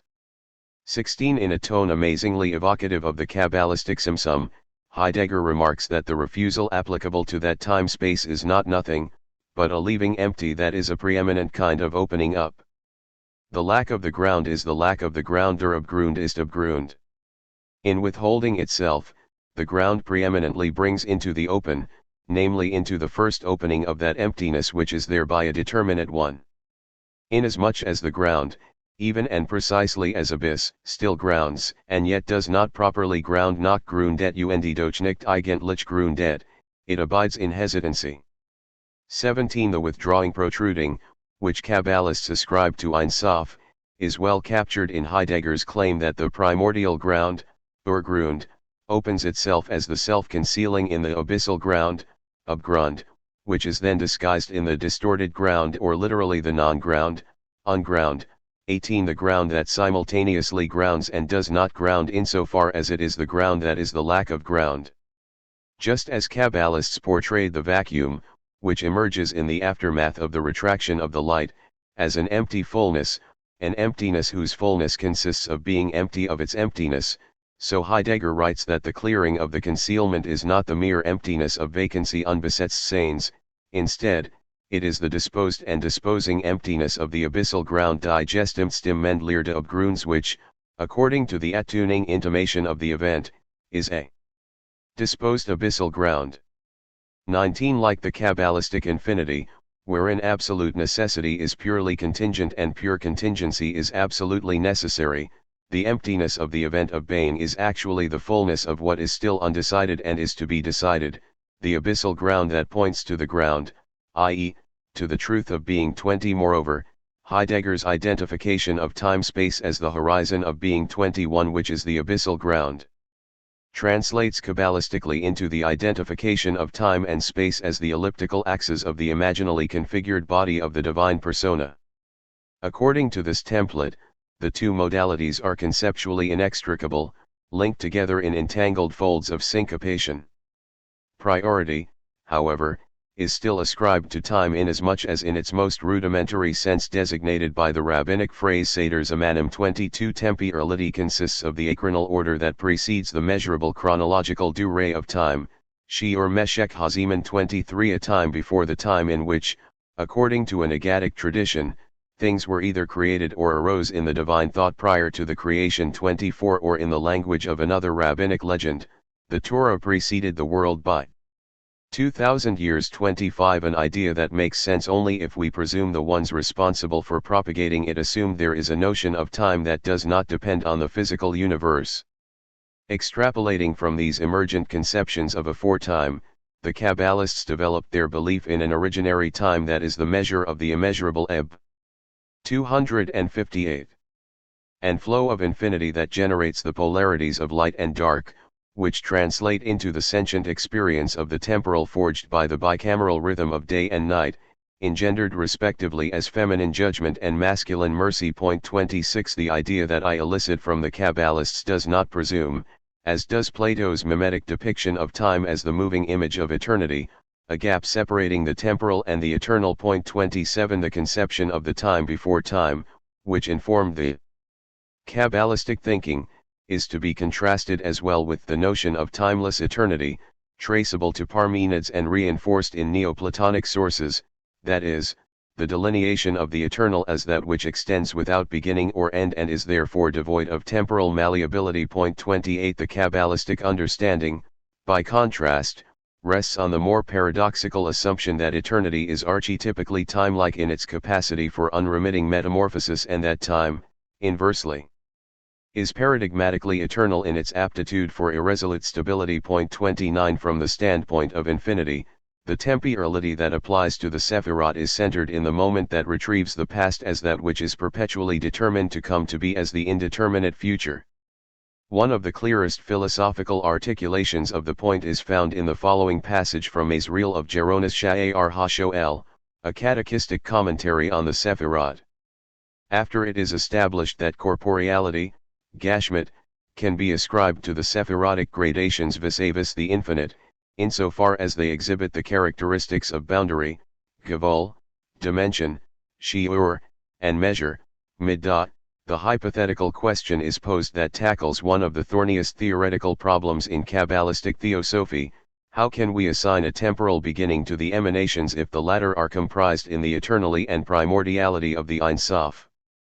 Alluding to this quandary, the interlocutor in Azriel's dialogue inquires when were these Sephirot. In this seemingly simplistic formulation, the questioner seeks to know how we can demarcate the inception of the emanation of the Sephirot, the transition from the time of eternity to the eternity of time. 30 If the rejoinder is that the Sephirotic potencies came to be in the moment marked as the now in proximity to the creation of the world, Ada Mikarov Liveriat Haolam, then one could probe further. Why did the Ein Sof intend their emanation in that now and not from of old, Ada Wilo? Miazi, that is, from eternity? To postulate a beginning in the now that is not of old would imply a change of mind, Hidyash Hadayad, 31 on the part of the one that is perfect, Hashalom. In his response, Azriel argues utilizing language that brings to mind the Neoplatonic quaternity of the one, intellect, soul, and nature that the first of the Sephirot, Keter, which is equal to all of them, Shah Elikolam, was in the realm of concealment, Anilam, that is, in the potency of the Ein Sof, prior to being actualized. The second emanation, Hakama, was in the realm of the intelligible, Muskal, whence emanated the Torah that preceded the creation of the world. Of the remaining Sephirot, they were either in the realm of the sensible, Murgash, which corresponds to the third emanation, Bina, or in the realm of the natural, Mutba, which corresponds to the 10th emanation, Makud. These Sephirot were necessary for this world, and thus about them we can most suitably say that they emanated in the time of the now that is in proximity to the creation of the world. 32 The description of the now that is in proximity to the creation of the world relates to the instant that signals the time that is not yet time, albeit not timeless, the time before there is time, the midpoint between the nothingness of the eternal origin of time and the somethingness of the temporal beginning of eternity. To the extent that the emanations are contained in the infinite, they should be considered primordial, but this primordiality is to be distinguished from the primordiality of their source in the same manner that the light of a primary candle is to be differentiated from the light of all the ancillary candles that are illumined subsequently from it. We may infer, therefore, that the manifestation of the Sephirotic emanations as discrete entities literally, in the division of their being, bihiluk hawayatam, does not imply that there is any innovation, hidyash, on the part of the infinite. 33 Even so, we can elicit from Azrael the view, shared by other Kabbalists, that the Sephirotic gradations are not brought into being in time but are themselves the endurance that determines the contours of the evanescence of temporality. Ultimately, there is no answer to why the emanation occurred now and not before, since the now, when. 259. Properly considered, is itself constituted by the delineation from before, that is, the moment is commemorated by an already that has never been, the retroactive not yet, the recurrence of the wholly dissimilar in which there is no time intervening between the first and the last.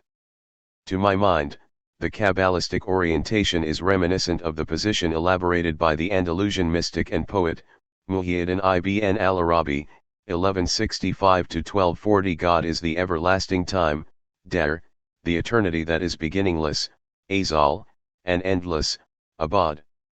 The enlightened one, who is the son of the moment, Ibn Waqtihi, has the capacity to implement the state of temporal eternity, which is a reflection, Mazar, of God's eternal temporality.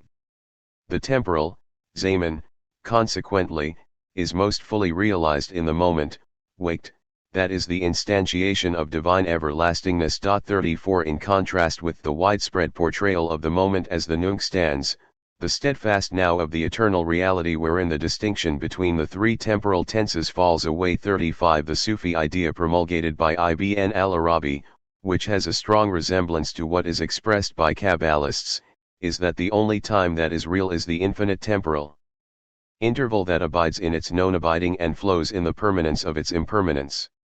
Rather than viewing the now as the stationary present that has no past or future, the Sufi and Kabbalistic conceptions posit an interim of time in which there is a compare sense of past, present, and future. What was, what is, and what will be are all occurring at once without the sequentiality or extendedness that is associated with the linear model of time.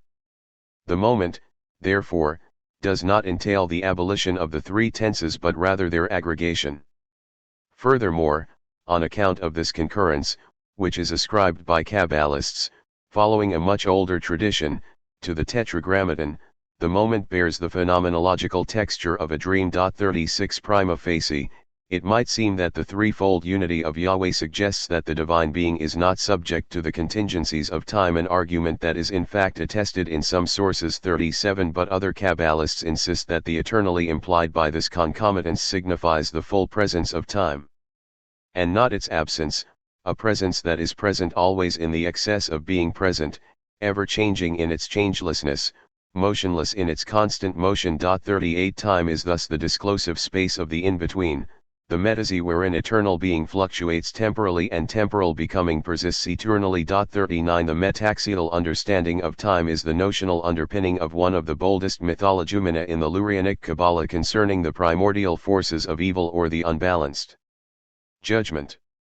The impure thoughts that needed to be purged from the economy of Ein Sof prior to the emanation, these forces are referred to in various ways, including, most prevalently, by the scriptural motif of the Edomite kings who reigned before the kings of Israel 40 and the rabbinic image of the worlds created and destroyed before the genesis of this world. 41 The common denominator of these traditions, and the point most relevant to this discussion, is that they presume a temporal element to explain the catharsis within the infinite, a process connected to the motif of the contraction and its repercussion in the breaking of the vessels. 42 Time, on this account, is not simply a property lacking intrinsicality, it is rather the vital energy of the nothingness that is the being that both infuses and retreats from all beings. Already in Senuendizeit, Heidegger defined time as the transcendental horizon of the question of being. 43 That is, Time is the pre-objective and pre-subjective condition that determines the finitude of Dasein, whence the concrete existence of beings can be ascertained. 44 Space, accordingly, is the exteriorization of the interiorization of the horizontal field of presence, Präsensfeld, the domain of forgiving, the giving before, that must appear in advance of the appearance of any given object, whether as the consequence of immediate presentation, Gegenartigung, or mediated representation, Vergegenwärtigung. In Kantian language, space and time are the pure forms of intuitions, which are the conditions for the finitude of intuition, and thereby they are the most acute indicators of the finitude of Dasein, precisely because they must be encountered in advance. Therefore for finite Dasein beings thus uncovered in space and time manifest themselves. Space and time are real and belong to the factual determination of the factuality of appearances zur Sachbestimmung der Sachlichkeit der Erscheinungen gehörig. 45. 260. Heidegger elicited from Kant the view that the transcendental synthesis of the manifold, which constitutes the nature of apprehension, is structurally a time-related power of the imagination, Zeitbezogenen Einbildungskraft. 46 All our intuitions and concepts, therefore, result from the imaginative synthesis of the transcendental power of imagination, which is in itself time-related. But going beyond Kant, Heidegger maintains that the power of imagination is possible only as related to time, or put more clearly, this power itself is time understood as original time Ursprunglichkeit, which we call Tempi-Zeitlichkeit. 47 The Heideggerian notion of original time or Tempi is sharply contrasted with Kant's understanding of time in the ordinary sense as the pure succession of nows given in pure intuition, now and now and now, that is, a constant sequence of nows. Time as this pure flowing of a multiplicity of nows is the universal form of representing, that is, time determines in advance all representing as a sequence of occurrences in the subject. Now this representation, now that one, afterward that one, and then that one. 48 In place of the atomistic depiction of time, Heidegger proffers a more unified conception, which is based on the relatedness of the three components of the Kantian synthesis to the three modes of time.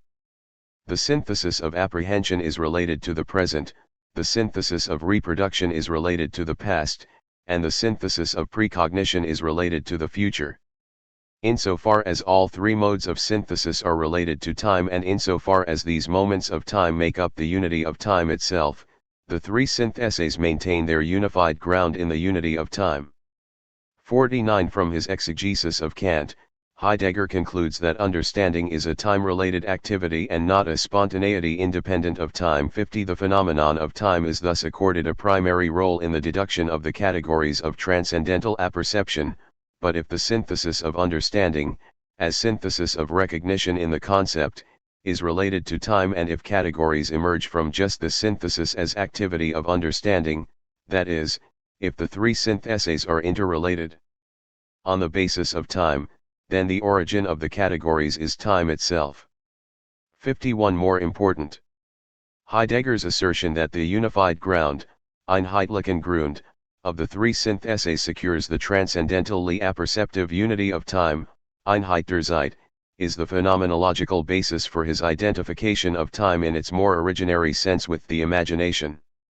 According to the Heideggerian interpretation of Kant, Tempi, the basic constitution of the subject, is located in the power of imagination, the pure time synthesis of the three syntheses of reproduction, apprehension, and precognition. 52 In the later thought of Heidegger, we similarly detect, although from a different vantage point, the identification of Tempi as the imagination, but understood more specifically as the Lichtung, the opening or clearing, wherein the there being of beings is revealed and concealed by the being there of Dasein. The idea of the between is also identified as the time-space, a turn of phrase that accentuates the inseparability of the spatial and the temporal, combined with privileging the temporal over the spatial in lieu of conceiving time in images that are chiefly derived from the phenomenon of space. 53 In that respect, Heidegger's time-space serves a function analogous to the four-dimensional space-time conceived by physicists, specifically Einstein and Minkowski 54, as the invariant interval that spawns the variant slices of time and space visually apprehended from different inertial frames of reference. Point 55. But here we must note an important shift in Heidegger's thinking. Early on, as is attested in the essay Der Zeitbegriff in der Geschichtswissenschaft, which was based on the lecture Das Problem der historischen Zeit, delivered before the philosophy faculty at the University of Freiburg on July 27, 1915-56, Heidegger is unequivocally disparaging of natural science for presuming that time is a simple linear series in which each point is differentiated by its current position as measured from its initial position.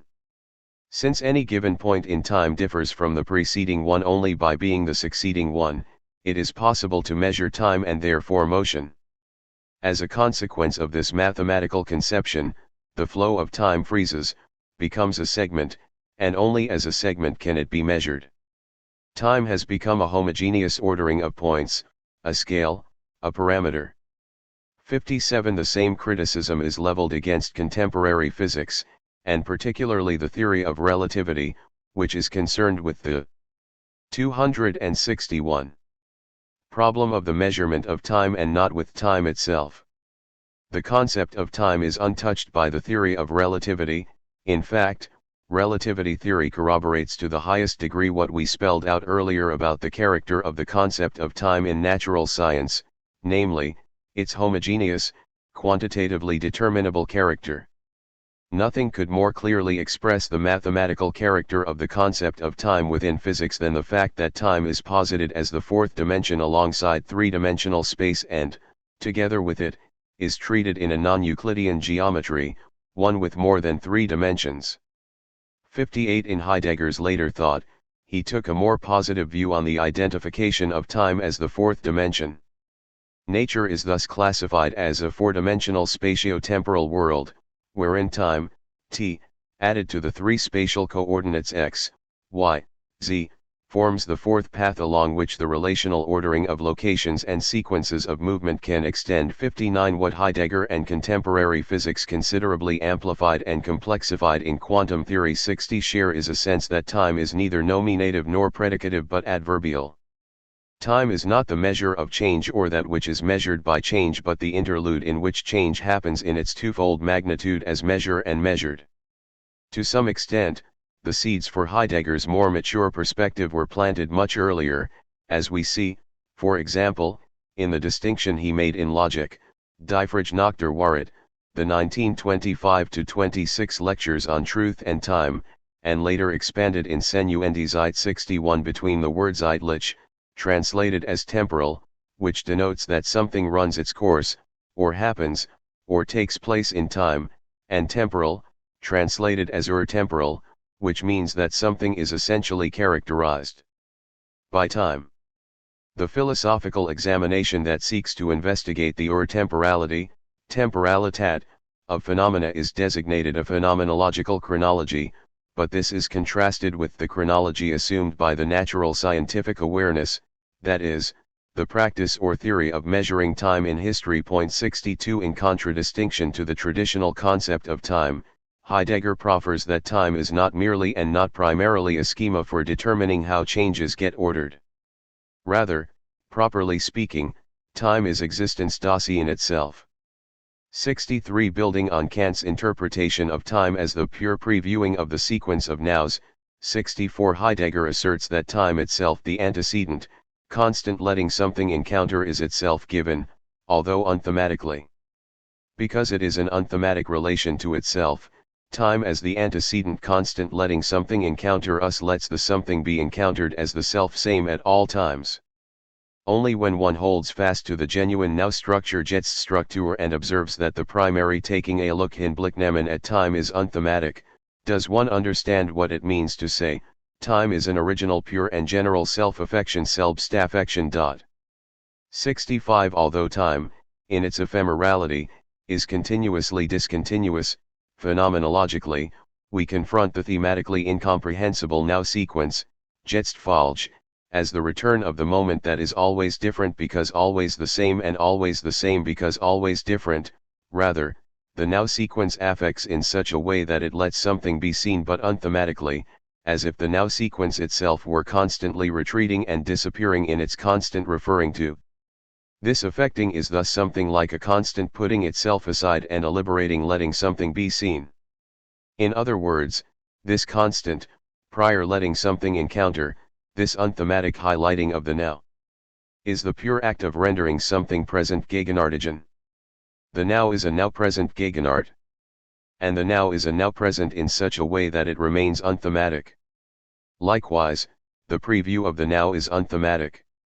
The now is neither a fragment nor a chopped up now point that is merely present weder das Fragment eins beschnittenen und nur vorhandenen Jetspunkts, but rather a pointing toward something, a letting something be seen s anderen Weisung auf alsc hen lassendes.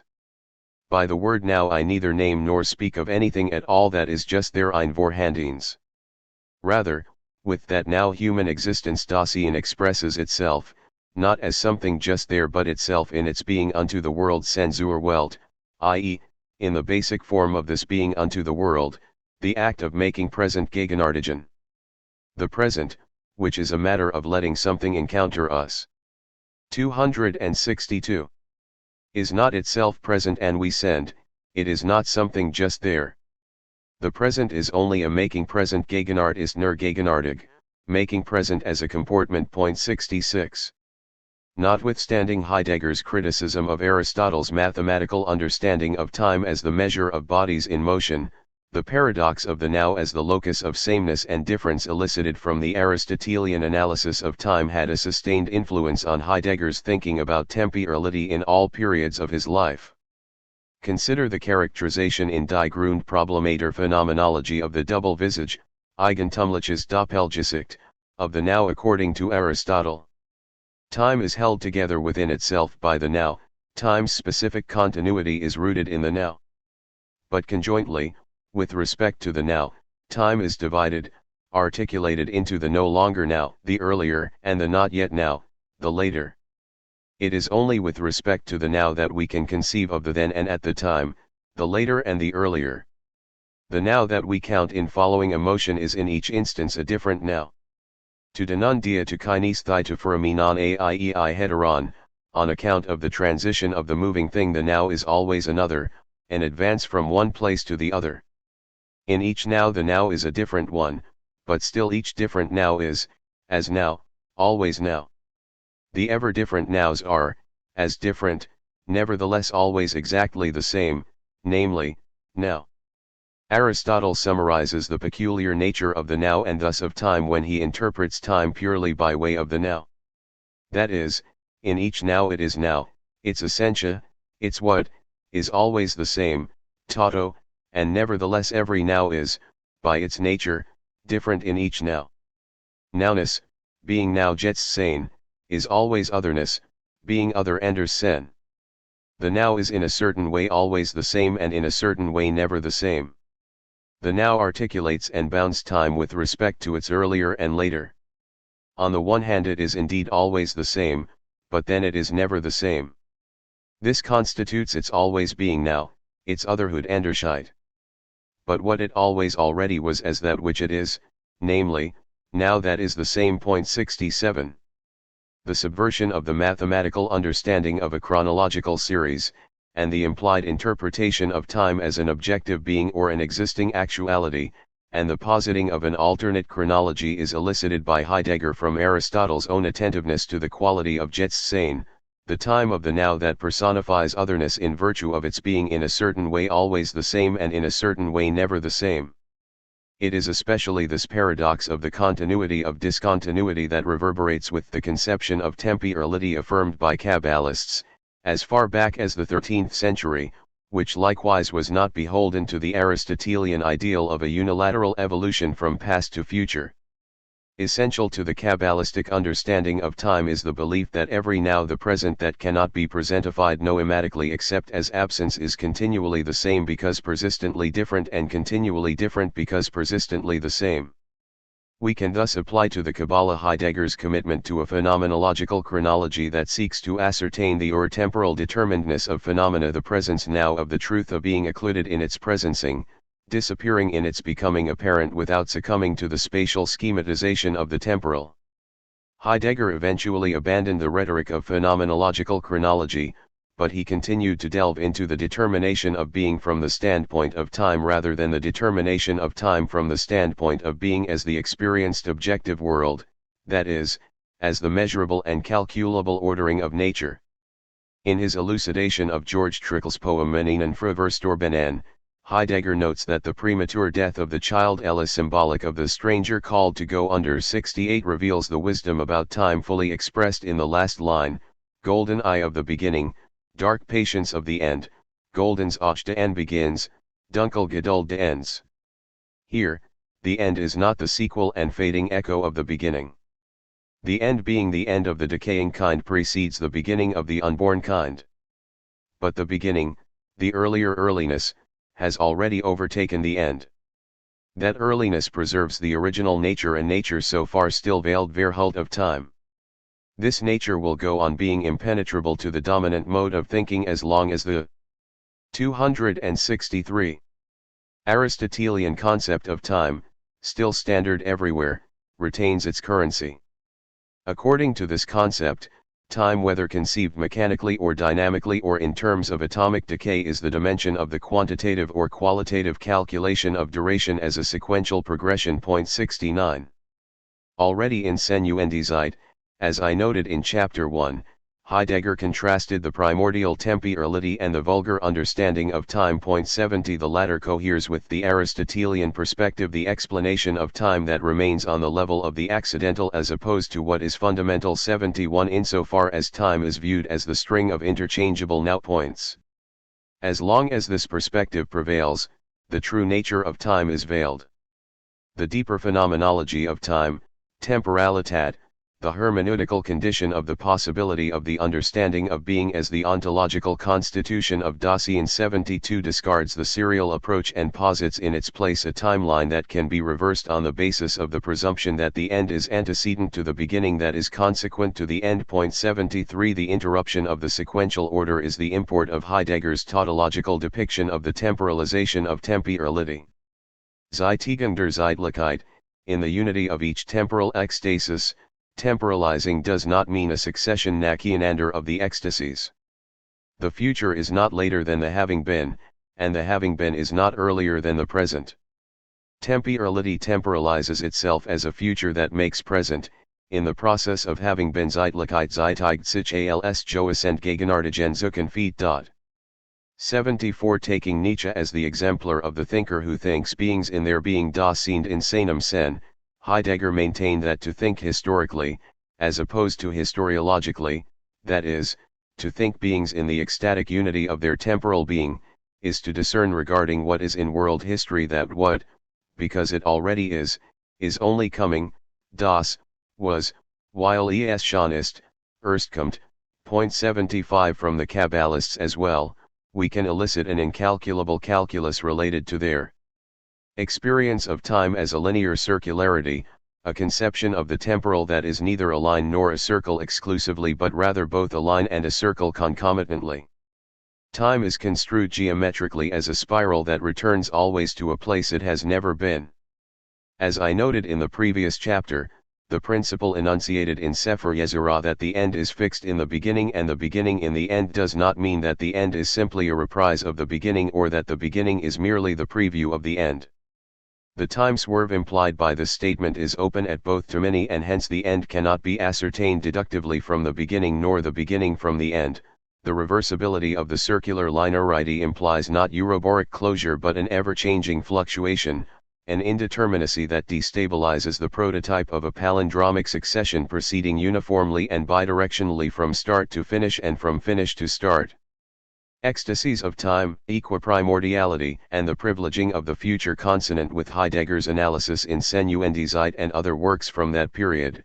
The ontological structure of Dasein is grounded in the temporality, Zeitlichkeit, that is constituted from the side of being there in the moment, Augenblick, the event of the advent of the non-event, we might say, the blink of the eye, which occurs beyond presence, and Wesenheit, the authentic time that is to be distinguished from the inauthentic time of presencing or making present, Gegenwärtigkeit, the calendrical reckoning of the mundane experience. Significantly, Heidegger concludes his magnum opus with the provocative question that sheds much light on the path he eventually traversed: does time itself reveal itself as the horizon of being? 76. Commenting on this passage, Joan Stambaugh perceptively noted, to state that temporality is the horizon of being is not the same as to state that being is the cause or ground of time. Horizon has to do with directionality and openness, not with causality.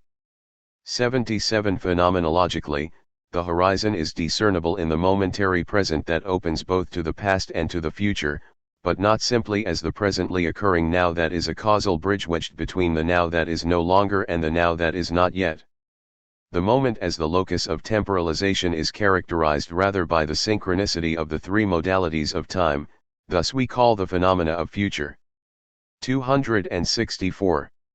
Zukunft, having been Gewissenheit, and present Gegenwart the ecstasies of temporality die Ekstatender Zeitlichkeit. Temporality is not, prior to this, a being that first emerges from itself, rather, its essence is temporalizing in the unity of the ecstasies Zeitigung in der Einheit der Ekstasen. 78. Given the delimitation of Daseins demeanor as the being that is always beyond itself, über sich hinaus, or as the being that is ahead of itself, sich vorweg, as its own most potentiality for being, Eigenstände sein können, 79. Priority is allocated to the future. As Heidegger put it in the 1924 lecture Der Begriff der Zeit. In running ahead, Dasein is its future, in such a way that in this being futural zukünftig sein it comes back to its past and present. Dasein, conceived in its most extreme possibility of being, is time itself, not in time. Being futural gives time, cultivates the present and allows the past to be repeated in how it is lived. With regard to time, this means that the fundamental phenomenon of time is the future, das Grundphänomen der Zeit ist die Zukunft. Point 80. The running ahead, Vorlaufen, is epitomized in what Heidegger identified as the distinctive property of human existence, the anticipatory resoluteness of being toward death, Sen zum Tod. Point 81. The resoluteness consists of Daseins being authentically futural by claiming its authentically having been, indeed, insofar as anticipation of the future is a retrieval of the past, the temporal sequence is inverted and the having been arises from the future, die Gewissenheit entspringt in gewisser Weise. Der Zukunft. Point 82. One would be hard-pressed to deny the primacy conferred upon the future in Heidegger's thought. As I noted in Chapter 1, however, the notion of equiprimordiality, Gleichursprunglichkeit, affirmed by Heidegger presumes the inseparability of the three temporal ecstasies. This is evident in the aforecited passage from Der Begriff der Zeit. In being futural, Dasein comes back to its past and present. In Sensu und die Zeit, Heidegger described the equiprimordiality in the structure of care along similar lines.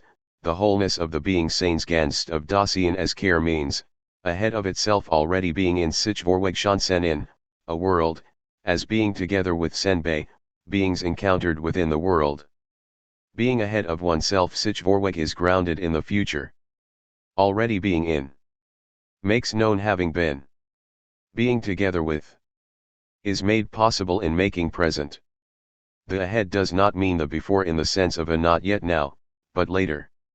Nor does the already mean a no longer now, but earlier.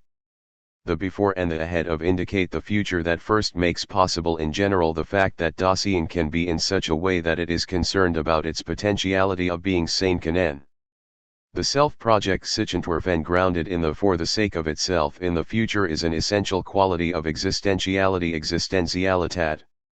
Its primary meaning is the future. Point 83.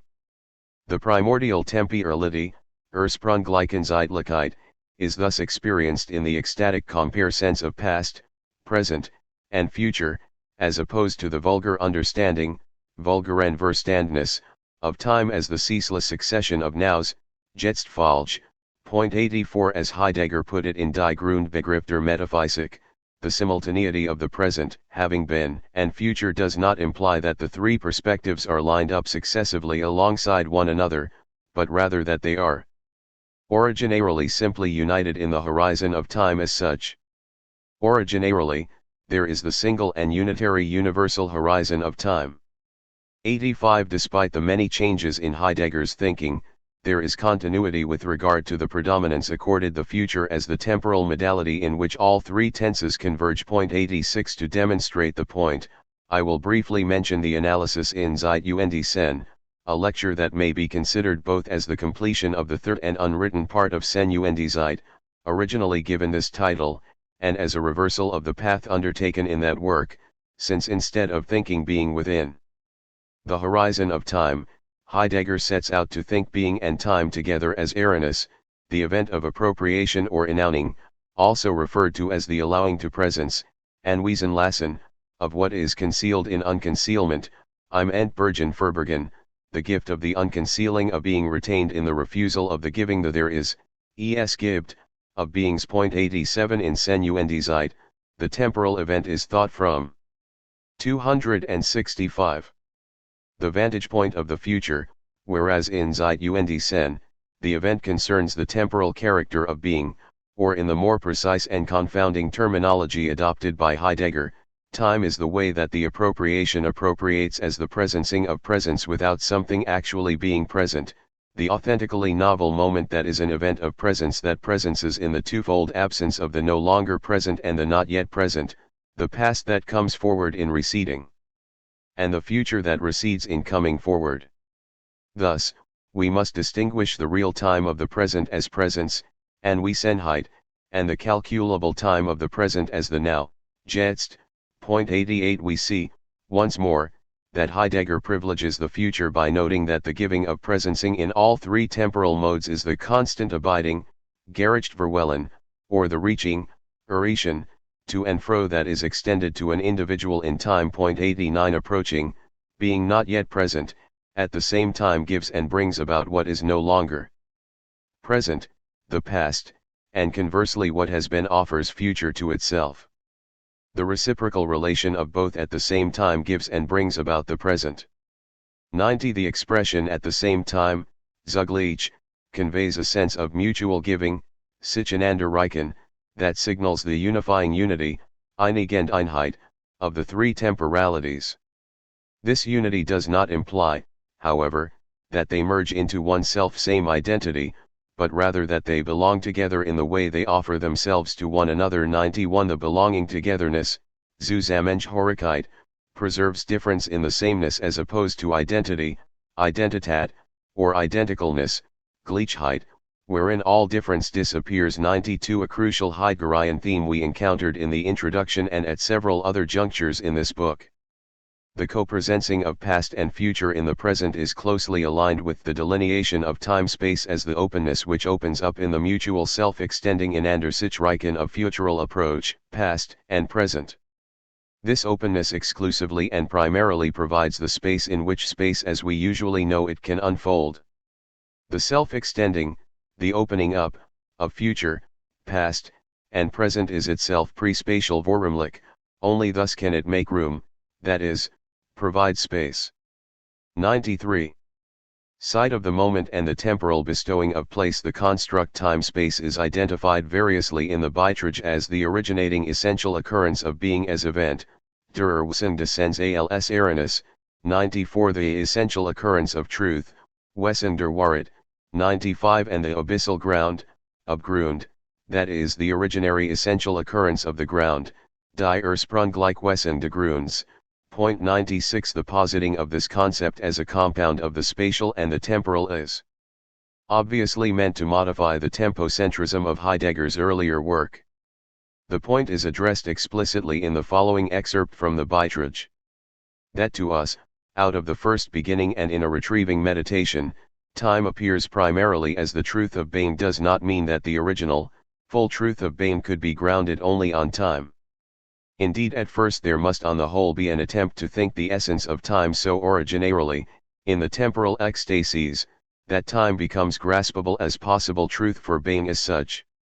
Yet this thinking of time already brings it, through relatedness to the there of Dasein, into essential relation with the spatiality of Dasein and thereby with space. Compared to their usual representations, however, time and space are in this case more originary and are entirely time-space, which is not an interconnection but something more originary in the belonging together of time and space. This something points to the essence of truth as the clearing concealing. The truth of being is nothing less than the essence of truth, grasped and grounded as the clearing concealing. It is the occurrence of Dasein, the occurrence of the axis in the turning as self-opening center. Point 97. To think time in its most originary sense is to grasp time as the truth of being, but that truth disclosed through the there of Dasein must also be grounded in space. In contrast to the routine representation, Vorstellung, of the temporal and the spatial, Heidegger proposes the idea of time-space as index-ical of the essence of the truth of being grasped and grounded as the clearing concealing, Lichtendverbergung. 266. In the occurrence of Dasein. In the time-space, the two elements are not coupled together in a pairing, Verkopelung, that obfuscates difference but rather in a belonging together, Zusammengehörigkeit, that is a bridging of what remains disparate. Thus, in another passage from the Beitrage, Heidegger writes that until the truth is first known in the enactment, Vollzug, of the other beginning, time-space is veiled in the guise of the uncomprehended but familiar naming of space and time together. 98. Not only is it incorrect to construe time-space as merely an aggregation of the phenomena we conventionally label as time and space, but these purported categories of understanding, which produce empirical knowledge in the sense of labeling, Kennzeichnung, and pigeonholing, Beschilderung, 99 conceal the true essence of the time span. Moving beyond attempts to determine the pertinent hierarchical order of the temporal and the spatial, Heidegger proffers that from the relation of being and truth we discern that time and space are grounded in their original belonging together Ursprunglichenzugehörigkeit, despite their strangeness Fremdheit. 100 The conjunction and is in truth the ground of the essence of both space and time, the dislodging into the encompassing open realm which forms presencing and constancy but which could not be experienced or grounded. 101 Time and space belong together primordially, which implies coextensiveness in their mutual divergence. In Heidegger's words, time and space, as belonging zugehörig to the essence of truth, are originally united in time-space and are the abyssal grounding die Grundung of the there, through the there, selfhood and what is true of being first come to be grounded. 102 In the hybridity of time-space a union that conveys belonging together in difference the distinctive features of both the spatial and the temporal dissipate. As Sherman observed, the conjoining of time and space in the singular event of this momentary sight destroys them as forms. Not being the sight and time of anything, they no longer lend themselves to subsumptions. Space and time thus come to lie beyond the reach of normative cooptation. Instead of their ontological and normative difference, what will have to be thought is a temporal and dispersive discordance. 103 Time-space, consequently, is the pre-spatial and pre-temporal ground, or alternatively, the space that is no space and the time that is no time, whence emerge space, tau pi omicron, as objective and time, chi nu omicron, as subjective. A careful examination of Heidegger's reflections on the notion of time-space suggests, however, that he was not able to overcome his tempocentric bias entirely. 104 Thus, for instance, he writes that time essentially occurs in the essence of truth for beingness die Seeendheit. 105 To be sure, the statement is qualified immediately by the introduction of the spatial component, but this does not alter the fact that the temporal is identified as the appropriate marker for the essence of the truth of being.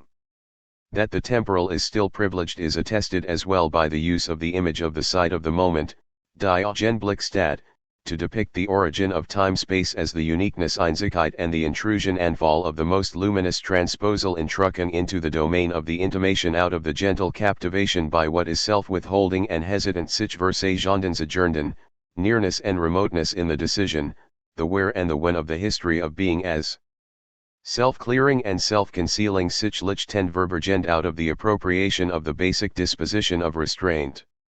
106. From this dense and cryptic statement, we can distill that Heidegger envisions the unfolding, die and fall tongue, of time-space out of an originary decision tagged as the side of the moment, a decision that comports as the self-withholding of the hesitancy of restraint. The essence of temporalizing, das Wesen des Eigens, is the transporting into that which withholds itself, der Entruckung in das sich Versagend. Point 107. As we remarked in Chapter 4, the quality of refusal is juxtaposed with the quality of bestowal, and hence the time-space is marked by the decision regarding the absconding and advent of the gods. 108. The abyss that manifests the strife between being and non-being in the clearing of the withdrawal that exposes and masks the truth as untruth. The preliminary belonging together of the temporal and the spatial in the abyssal inexhaustibility of the time-space gives way to the emergence of space and time as quantifiable extensions, the where and. 267. The when of the history of being. The point is reiterated in slightly different language in the following aphorism: time as transporting and opening up Entrucken dir Aufnend is in itself equally a granting of place ein Raum, and it creates space. Space and time are not of the same essence, but each belongs intrinsically to the other. Space also must be understood here in the originary sense, as the clearing of a place for something. The unity of temporalizing Zeitigung and the granting of place ein Raumung, and indeed in the mode of presencing and Wesen, constitutes the essence of beingness Einheit, the overcrossing Überkreuzung. Point 109. The unity of temporalizing and spatializing constitutes the essence of beingness, which is characterized as the overcrossing. The latter term imparts that the time-space is composed of the doubly determined unity of constancy, Beständigkeit, and presence, and Wesenheit. Temporally, constancy is the enduring Ausdauer of the transporting Entruckung into the having been Joessenheit and into the to come Zukunft, and presence is the present Gegenwart in the sense of the gatheredness Gesammeldheit of the enduring in accord with the withdrawal Rückzug of the latter out of the transportings. Spatially, constancy is the filling Ausfüllung and fulfilling Erfüllung of space, and presence is the granting of a place ein Raumung in the sense of giving space for beings which are put back into presence and thus are constant. 110. In the final analysis, the temporal bestows the opening that makes room for and creates the spatial, the appropriation by which the spatial is apportioned, the projection of beingness upon the presencing of the constant presence of the absence that leads to the assumption that space and time are definite beings that can be rendered as present is clearly temporal in nature. This is what Heidegger intends by his statement that time should become experienceable as the ecstatic playing field Spielraum of the truth of being. Transposition Entruckung into the cleared region is supposed to ground the clearing itself as the open realm in which being gathers itself into its essence. 111. The crossing over of time into space, a transposition that arrives unexpectedly like a jolt and not as something prognosticated. 112. Is depicted by Heidegger as a still movement that is transitory and enduring, time simultaneously, the has-been, presence, and the present that is waiting for our encounter and is normally called the future. Time in its timing removes us into its threefold simultaneity dreifaltig gleichzeitiges, moves us thence while holding out to us the disclosure of what is in the same time sich aufnehmende Gleichzeitigen, the concordant oneness die Einigkeit of the has-been, presence, and the present waiting the encounter. In removing us and bringing toward us, time moves on its way what simultaneity yields and throws open to it, time-space. But time itself, in the wholeness of its nature, does not move, it rests in stillness. 113. Time in its threefold synchronicity that yields and opens the conjunctive oneness of the time-space is both tenaciously moving and haltingly still. We might try to resolve this ostensible contradiction by proposing that what appears from one perspective as motion appears from another perspective as immobility. However, Heidegger questions the validity of this mode of dyadic reasoning, which, as he writes when discussing the inadequacy of the intellect to inquire into the nature of nothing, disintegrates in the turbulence of a more originary questioning. 114. The thinking that should command our consideration is a thinking that evolves by way of the question, a mindfulness that unsettles the solidity of any ground of meaning, a mindfulness that leads to the discernment that the steadfastness of truth consists of its fluidity. We are justified in applying this remark to the matter of time as well, a topic that Heidegger considered integral to the most elemental interrogation into the nature of being and the human condition. The dichotomy of inertia and mobility collapses in the face of the probing that proceeds from attunement to time's persistent coming to be in its relentless passing away. In its deepest cadence, time is experienced as the arresting kinesis of the moment constantly shifting in its stasis. The 268 obstacle of the initial aporia, therefore, is thwarted by affirming a paradoxical logic that safeguards the question inasmuch as the motion is the stillness and the stillness is the motion. The grounding of Dasein necessitates the appropriation of this originary sense of time, a necessity that demands stillness and long preparation for the hesitant suddenness of the moments. 115 It is precisely this logic that underpins Heidegger's description of incipience, Anfänglichkeit, as the temporalizing that creates the space for the granting of place. Again, it is worth noting that in spite of his insistence on the initial juxtaposition of time and space as autonomous, he continued to confer priority to the former over the latter. The nature of temporality he esteems as authentic is not the calculation of a sequence of now-points depicted as a line and a perimeter, a conception of time borrowed from the representation of three-dimensional space. The true time consists rather of the mutual reaching out and opening up Lichtenden in Andersichreichen of future, past, and present, which is prior to and independent of the geometric computation. 116 The tempocentric prejudice underscores Heidegger's insistence that dimensionality is constituted by this reaching out that opens up, in which futural approaching Ankenfeed brings about what has been Joassenheit, what has been brings about futural approaching, and the reciprocal relation of both brings about the opening up of openness. Die Lichtung de Offenen. 117 Spatiality is not reckoned from the standpoint of a quantifiable surface but as the reaching out, the opening up of the three dimensions of time. The giving that gives time, das Geben, das Zeit gibt, empowers us to configure and delimit the area of measurement we call space. The unity of those dimensions, the interplay, Zuspiel, of past, present, and future in relation to one another, is identified by Heidegger as the true extending that is the fourth dimension of time. True time is four-dimensional. But the dimension which we call the fourth in our count is, in the nature of the matter, the first, that is, the giving that determines all.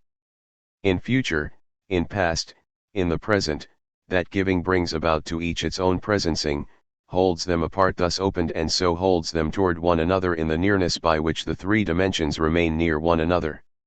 This nearing of nearness keeps open the approach coming from the future by withholding the present in the approach.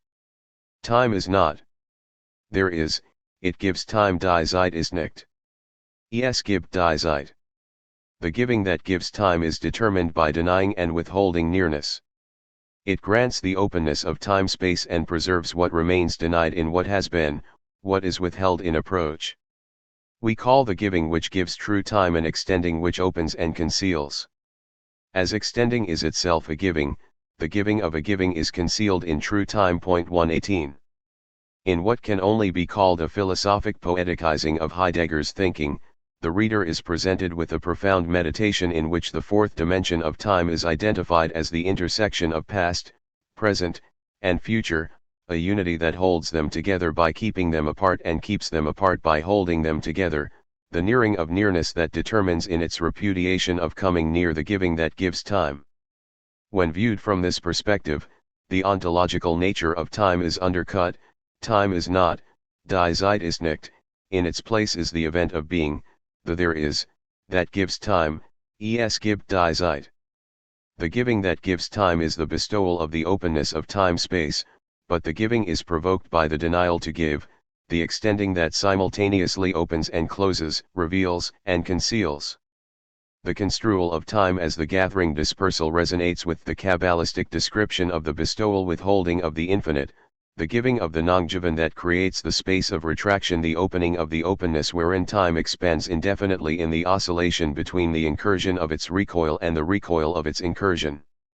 Time out of time and the eternally of being's moment in the Beitrag, we can discern another important turn on Heidegger's path, one that shaped the tracks of his thinking for many decades until his demise. This turn, moreover, brings his thinking into even closer contiguity to what may be deduced from Kabbalistic sources. The hyphenated time-space is cast as the 269 open realm, Afen, through which the fissure of being is made accessible and endurable in Dasein. 119. What Heidegger is alluding to here is that the human being achieves its essential status as historical through summoning the appropriating event that reveals itself concealedly in the sheltering of truth unveiled through the veiling of truth. 120. The privileging of time to this concealing of the unconcealment in the unconcealing of the concealment is evident in Heidegger's further description of the leap into the essential occurrence of the event of being as that which first allows the there, as appertaining and appropriated in the call als Zughorig Erignet im Zuruf, to spring forth as the site of the moment of somewhere and when. In the directions of its primordial manifestness offenbarkeit and concealment verhullion, the entire fissure of being die ganz Zerkluftung des Seins is thereby already co-decided. 121. The leap results in the opening, the there of being. Springing forth as the Augenblickstat, a word that combines the spatial and the temporal, the site of the moment, as we noted above, the interval that contains the potential of some determinate place, where, and time, when, in contrast to comporting as an empty, indeterminate sea of determinability. In that respect, the fissure of being in its revealing and revealing is co-decided. For Heidegger, only a few people arrive at the leap and thus belong to the grounding of Dasein in the time-space of which beings as beings are preserved and thereby the truth of being is sheltered. But being is ever in extreme concealment and is transport into the incalculable and unique, at the sharpest and highest crest which both constitutes what is along the abyssal ground of nothingness and itself grounds the abyss. Clearing and concealing constitute the essential occurrence of truth. Clearing and concealing, in the manner of transporting and captivation, are the event itself. 122. Truth is not an object of representational knowledge but a consequence of the thinking that inculcates the dual nature of time-space as the clearing, Lichtung, and concealing, Verbergung, the transporting captivating, Intruckend Barakend, of the event that is always incalculably unique, the uppermost pinnacle which is the nethermost foothold of the ever-hidden being that grounds the nothingness of the non-ground. Thinking is thus the most genuine and broadest leap, not because the essence of being could be determined on the basis of thinking denken, assertion, but because here, in knowledge wissen of the event, the fissure of being die Zerkluftung des Seins is penetrated the furthest and the possibilities of sheltering the truth in beings can be gauged most extensively. Thinking, as inceptual, grounds the time-space in its structure of transporting and captivating and penetrates the fissure of being die Zerkluftung des Seins in the uniqueness, freedom, contingency, necessity, possibility, and actuality of the essential occurrence of being. 123. In Chapter 4, we discussed the fissure in Heidegger's thought in conjunction with the Kabbalistic notion of the contraction/withdrawal of the infinite, at least as understood according to its exoteric meaning, to create an idealized space, the symbolic concretization of the force of potentiality, Koefscharat, for the formation of ostensibly independent worlds. 124. Additionally, we noted that the diminution of light comes about as a result of the stimulation of the aspect of judgment. Lodged in the boundless mercifulness of infinity, the actualization of the potential for determination within the interminable. The enactment of the place of contraction, Makam Hasimsum, in the center of the unlimited expanse of nothingness. 125. The spatial metaphor, however, needs to be complemented by the temporal, for the place that emerges as a consequence of the contraction is an unraveling of the knot of eternity, a process to which we can attribute the words of Heidegger, time becomes space. But the originary time die Ursprunglichkeit becomes the forespace Vorraum of the duration. 126. We may adduce from the Kabbalistic speculation on Simsum a shared insight into the codependency of time and space as well as the prioritizing of the former, inasmuch as the temporal duration of the infinite magnitude creates the forespace of the multifarious worlds in the concatenation of being. Eternally, on this score, is not the privation of time but its deepest inflection as the time before there was time. Heidegger describes the event of being as the hesitant self-withholding and therein the ripeness of time, the mightiness of the fruit, and the greatness of the bestowing, but in the truth as clearing for. 270. Self-concealing. 127. The sense of ripeness, the vegetal image that intimates the essential feature of time as the future perfect tense, that is, the present perpetually awaiting its futural unfolding. 128 reveals the character of the original not, ursprüngliche nicht, which is expressed as the bestowing that is both not yet and no longer, the withholding of the hesitation, the captivating in the transporting, the essential occurrence of the negative nicht heeft in being as event. 129 The event of being is thus suffused with negativity in the vacillation or strife between being and not being, the truth of which as the clearing for self-concealing is ground in the abyss of time-space. 130 Which occurs in the domain of being that is neither spatial nor temporal in the sense determined by mathematic computable representation. 131 But in the originary open spaciousness, die ursprüngliche Fengeramigkeit, through which is thrown the swing of time, der Schwung der Zeit, and in which the world forms itself. 132 This cogitation seems far from the Kabbalists, who adamantly deny that temporal and spatial qualities can be affixed to the infinite. A closer examination, however, complicates this deceptively clear distinction and brings their thought closer to the musings of Heidegger. Explained esoterically, what Kabbalists had in mind in their depictions of the initial constraint of the light of Ein Sof can be expressed in the spirit of Heidegger as the infinite betraying the dual structure of the time-space through which the fissure of being is concealed and revealed, transported and captivated. Sum is the constriction that creates the moment of the pre-spatial intermezzo, the space empty of space in which time as the self-extending withdrawal can unfold. Utilizing Derrida's reformulation of Heidegger, we can say the remnant of the infinite light in the primordial emptiness, whence the luminosity of the infinite withdraws, is a simulacrum of a presence that dislocates itself, displaces itself. The sign of the sign. And a trace of the erasure of the trace. 133 times so conceived is the displacement of place and place the dislocation of time.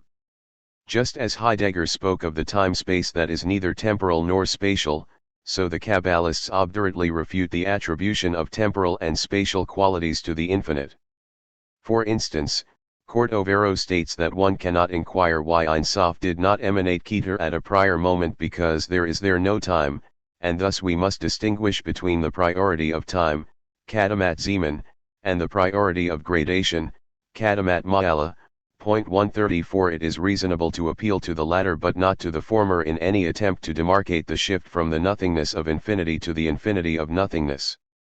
In a somewhat more laborious manner, Vitl attempts to explain the mystery of the infinite finitude of the beginning emerging from the finite infinitude of the origin. Thus it is known that the supernal light, which is endlessly beyond Limala ad ein Qes, is called Ein Sof. Its name indicates that concerning it there is no apprehension, no thought, no rumination at all, and it is removed and separated from all thoughts, and it preceded all things emanated, created, formed, and made, and there was in it no time of commencement and beginning, for it existed everlastingly and was established forever, and in it there is no beginning or end at all. However, the emanation of this Adam Kadmon, and all the more so the rest of the worlds beneath him, have a beginning and an end, and they have a time for the beginning of their being and their emanation, which is not the case with Ein Sof. From the moment and time when the emanation and concatenation of the lights and worlds began, there commenced the coming into being of the created entities one after the other until the matter comes to the existence that is now, and in accord with the order of the emanation and the concatenation like the order of times, one after the other it was accomplished. It was not possible to advance or to delay the creation of this world, for each and every world is created after the creation of the world above it, and all the worlds were created, emanated, and concatenated, and they went one in the place of the other in different and later times, one after the other, until the time of the creation of this world was reached. And then it was created in the time appropriate to it after the creation of the upper worlds above it.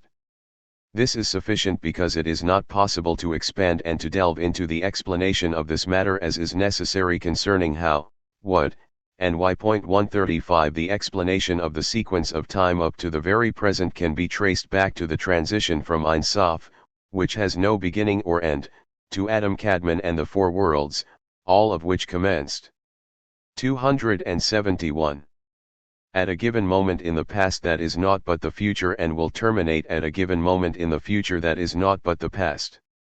The transference from the origin to the beginning is not a matter of quantitative computation, but the imaginal distension of the illimitable light that is the vitality of being, the contracted elongation of an efflux that has no beginning, that is not a novel iteration of what cannot begin without having already begun. To clarify the import of this claim, let me refer again to what is considered one of the few texts genuinely written by Luria, a commentary on the Zoharic passage that seeks to explain the opening verse of Genesis as a symbolic reference to the issuing forth of the Sephirot from infinity. 136 The key sentence worthy of our attention: prior to the emanation he and his name alone were, and he filled the space of all the worlds. 137 is based on the celebrated remark from Pirkei Rabbi Eliezer. Before the world was created he and his name alone were.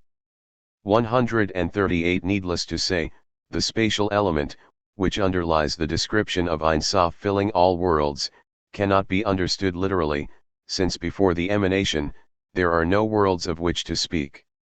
I surmise, therefore, that the expression he filled the space of all the worlds should be taken as a metaphor to convey its very opposite, that is, the omni expanus Venus of infinity vidi subverts the very possibility of topographical allocation. To fill all worlds means there are no worlds to be filled, there is nothing but the utter darkness of the unalloyed luminescence beyond the polarity of light and dark. With respect to the temporal element, by contrast, there is no comparable disavowal, to the contrary, time is ascribed to the infinite. This is implicit in the reference to the co-eternity of the ineffable name with the divine prior to creation. The Tetragrammaton, as noted in the previous chapter, signifies the concurrence of the three tenses. One might argue that blurring the boundaries between past, present, and future raises questions about the suitability of applying the category of time to the divine. There is textual evidence that some Kabbalists assumed such a position, as we find, for example, in the case of Ergas, even though he was Hea, he is Hawa, and he will be Uya, nonetheless he has no relation to time, because his having been is not the past, his being in the present is not the moment, and his coming to be is not the future. And it is the wonder of the mysteries of his incomposite unity that he is the one that exists without any diffusion of temporal being. Hewayazamanat. 139 Notwithstanding this categorical denial, Ergas speaks of the Durei, Hemshek or Meshek, that is prior to creation. Our imagination mistakenly conceives of that duration as if it could be divided into past, present, and future, but the reality is that the duration is a temporal tensiveness in which these three tenses cannot be distinguished, and hence there is nothing antecedent, kadem, or consequent, mitaher, an obvious disruption of the sequential order of cause and effect. 140 Ergas refers to a comment of Nachmanides, 1194-1270, explicating the dictum transmitted in the name of R. Isaac 141 that the name Ehai is repeated 3 times in the Epiphany to Moses, Exodus 3:14, to indicate that just as God was with the Israelites in the past, so shall he be in the present and in the future. The explanation of the opinion of R. Isaac is that since the past and future time for the Creator is entirely in the present, therefore all of the times are called by one name, and this is indicative of the necessary of existence high of Ha-Messiut. 142 Echoing a motif well attested in medieval scholastic philosophy and theology, based on previous thinkers, including Plotinus, Augustine, and Boethius. 143 To name a few of the better-known examples, Nachmanides submits that the Avicennian definition of God, adopted by Maimonides, as the necessarily existent 144 implies that the divine dwells in an eternally abiding instant that knows no temporal distinctions. The Nunc stans, that is the incarnate form of the Nunc Eternitatis, the standing now of eternity that endures in the interminable flux of time, the timeless nowhere that is temporally omnipresent. 145 From the human perspective, the moment is, as Arendt put it, the non-time space in the very heart of time, the present situated between the memory of an infinite past and the anticipation of an infinite future. 146. But from the divine perspective, that moment has no past and no future, and thus it warrants neither recollection nor expectation. It is the quintessential embodiment of time as the union of past, present, and future. 147. The coalescence of the three tenses is indicative of the temporal. 272. Transcendence of the temporal. As masters of Jewish esoteric lore often claimed with respect to the deeper connotation of the Tetragrammaton. To cite one example from Shneur Zalman of Liadi, the name Yahweh indicates that he transcends time. Limala min haziman, for he was, is, and will be in one moment. Hayahawiyu yebirigehad. And he also transcends the aspect of place. Limalami behinat makam, for he constantly brings into being the entire aspect of place from above to below, and to the four sides. Even though he, blessed be he, transcends place and time, he is found also below in place and time, that is, he is united in the aspect of his kingship. Shemit Yah bimiddat makuto, whence there issue and come to be place and time. 148. The ascription of temporal characteristics to God is categorically denied, but it is precisely the sempiternity implied by the ineffable name that triggers the regeneration of the invariable in the capriciousness of the variable. From that vantage point, the eternally, nishiayat, signified by the compare sense of past, present, and future in the Tetragrammaton, is itself an aspect of temporality, the limitless extension of the stream of time. Time is overcome, therefore, in the ubiquity of time as that which lingers in the lapsing of lingering and lapses in the lingering of lapsing. There is no eternity set over and against time, but only the temporal eternity measured against the timelessness of eternal temporality, in the manner that the halo of silence envelopes the periphery of the verbal, or the haze of invisibility permeates the showground of the visible. 149. Yahweh, Ahai, and temporal emplacement. To appreciate the innovation of Luria's interpretation of the passage from Pirkei Rabbi Eliezer, it is worth recalling an explanation offered by Cordovero. Either the third-person pronoun is decoded as a reference to Ein Sof and the name to Keter 150, or the third-person pronoun refers to Keter and the name to Hakama. 151. Preference is given to the second possibility, but in either case, Cordovero explicitly rejects the interpretation of the Midrashic dictum that would imply that Keter preceded the emanation and was unified with the emanator as its garment. 152. For Luria and his disciples, the name demarcates the potential for limit within the limitless. The lowest aspect of Ein Sof designated as the kingship within kingship, Makut Shibi Makut, 153, and in Sarakian Kabbalah 154 and later Sabbatian sources 155 as the kingship of the infinite, Makut de Ein Sof, the aspect of the feminine contained within a world that is entirely masculine, the inner point, Nekuda Pinamit, of the pointless and ideational point, Nekuda Mahashavit, rather than a physical point like the nucleus of a circle, Nekudat Hamerkaz, wherein the contraction transpires. 156 As Moses ben Menahem Graf of Prague, 1650, ca. 1710, put it in his explanation of how the concealed letters of the Tetragrammaton became manifest. Every aspect of the point makes for itself a palace in which to hide, and there came to be from the Yod 3 points of the Vav, and from the first He the second He. And to this the rabbis, blessed be their memory, alluded in the Midrash, R. Eliezer said, before the Blessed Holy One created the world, He and His name alone were. That is, the name, mentioned above, was produced from the secret of the measure Sheor and the engraving Jelafua, which is the attribute of the Torah, and if not for the engraving, which is the Torah, there would have been no possibility for the world to have been created, but by means of the measurement that He measured in Himself, as it were, there emerged the engraving, which is the Torah, and afterward in that place the worlds were created. And since all the worlds stood within Makut, that is in the essence asmit of the infinite, may He be blessed, which is the secret of the Torah says, through me kings reign, Proverbs 8:15, and since the Torah emerged from the secret of the arousal Hitorut, which is the secret of the movement Tenuah, that is, the bemusement Sha'ashua, as it were, the Torah said, I will be a source of delight Sha'ashuaim every day, Ibid, 8:30, 157. By a series of symbolic identifications, the name is equated with the Torah, which is the aspect of kingship embedded within the essence of Ein Sof, and the place wherein all the worlds come forth in the manifest concealedness of their concealed manifestation. 273. Naturally, there were precedents for this approach, as we see in Meir ibn Gabbay's exposition of the statement from Pirkei Rabbi Eliezer. The secret of the matter as the masters of worship received orally is that prior to the concealed emanation emanating, the unique master, the root of all roots, called by the sages of truth Ein Sof, was alone with his name.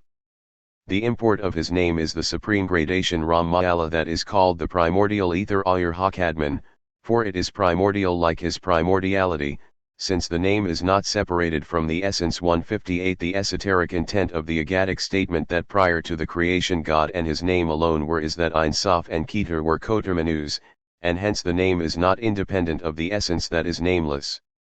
Similarly, David ben Solomon ibn Zimra, 1479–1573, one of Luria's teachers in Egypt, noted that the Tetragrammaton, which was before the creation of the worlds, was comprised in the divine essence, Kalil Biasmudo.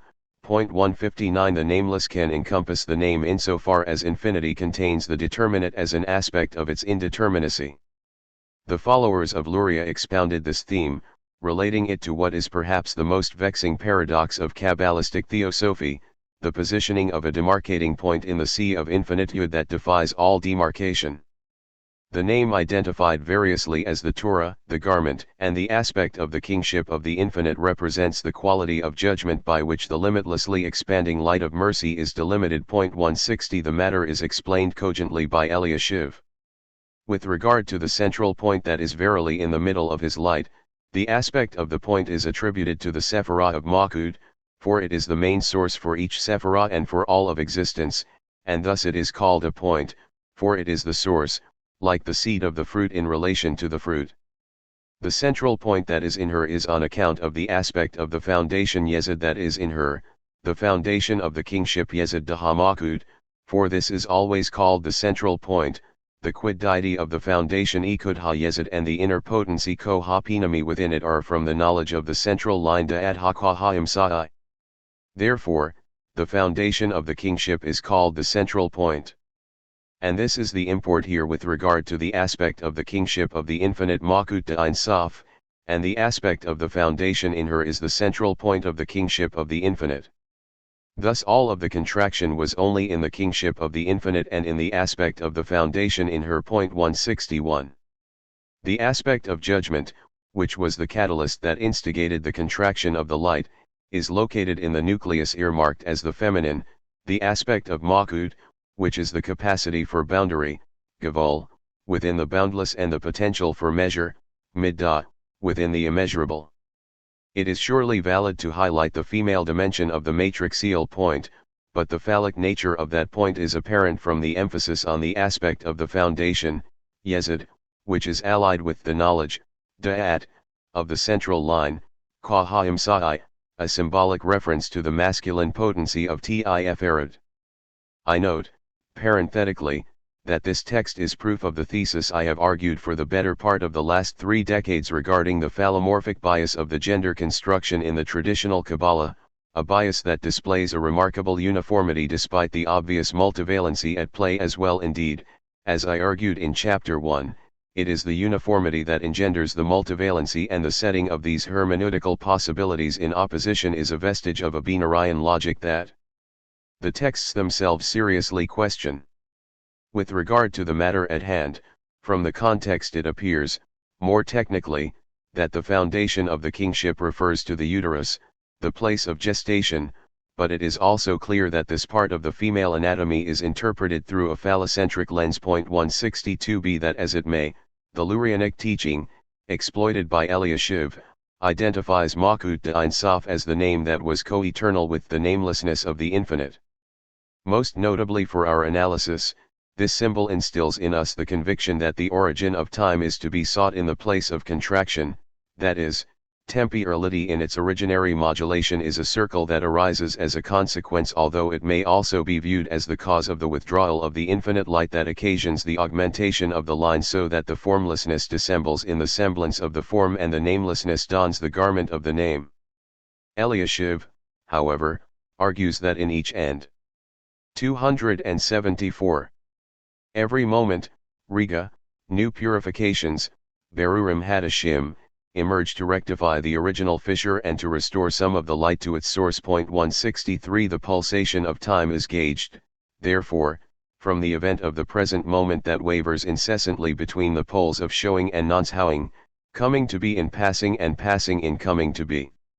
Writ large, the arc of the temporal duration of the existence of the world, Meshech Zeman de Ki'ayam Ha'olam, extends from the contraction of the light of the infinite that engenders the beginning, Hathala, and inception, Reshit, of the line to the final rectification at the end, Soph, and terminus, Taklit, of the line when all the sparks of that light return to the infinite in the secret of the perfect unity, Sad Hayadat Hashalama. 164 Time is thus a circle calibrated as the line that extends from and reverts back to Makut de Ein Sof, from the fragmented unity of the Simsum at the beginning to the unified fragmentation of the Tiktun at the end, a process that culminates in the 10th millennium. 165 From the perspective of the general boundary and measure, Gaval Umid Dakalalit. There is one general stature Komakallalit Aha that comprises all of the duration of that time entirely Kol Meshech Ado Haziman Kulo, from the moment of the beginning of the time of constriction until the moment of the rectification Mi et Hadhalat Zeman Hasimsum ad et Hadiktun. 166 The linear circle can be viewed as well from the perspective of the now, Atta, molded by the predication of endless details that cannot be probed, by Ferrato Yoviparati Iparato ad Paratim.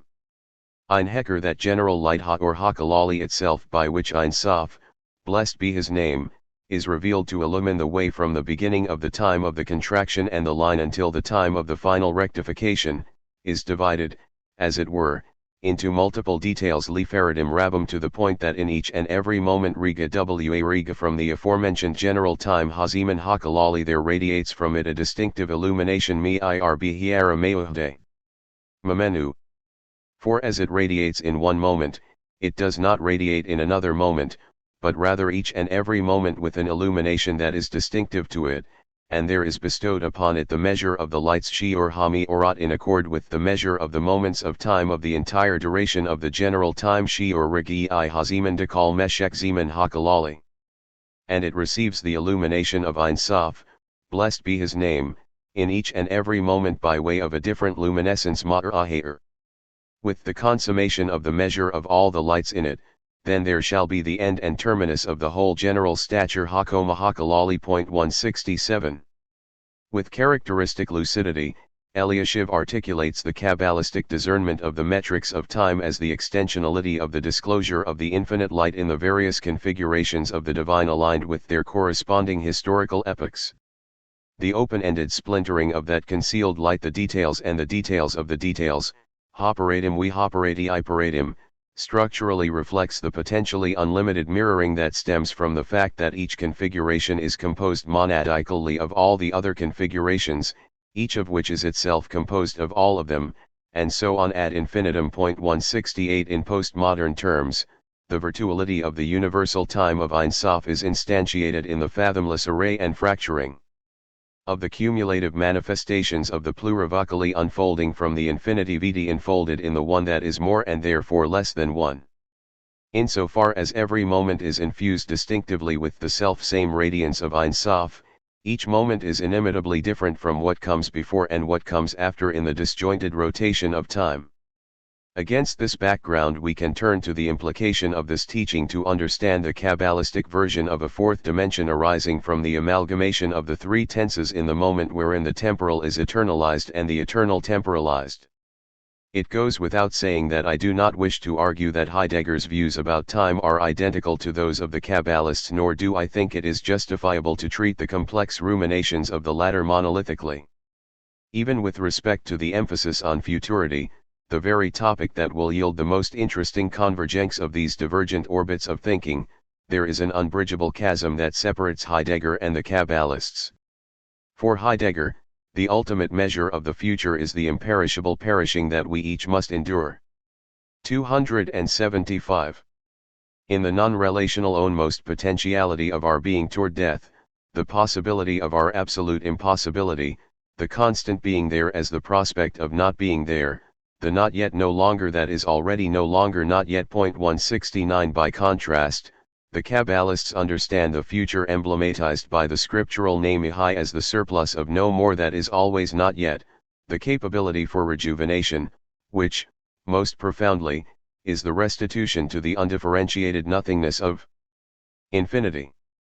In this place of no place, the distinction between time and timelessness is no longer operative, not because time is subsumed in the timeless, but because timelessness is the measure of the fourth dimension that precedes the triadic division of time. 170. Momentarily, I shall return to the matter of futurity.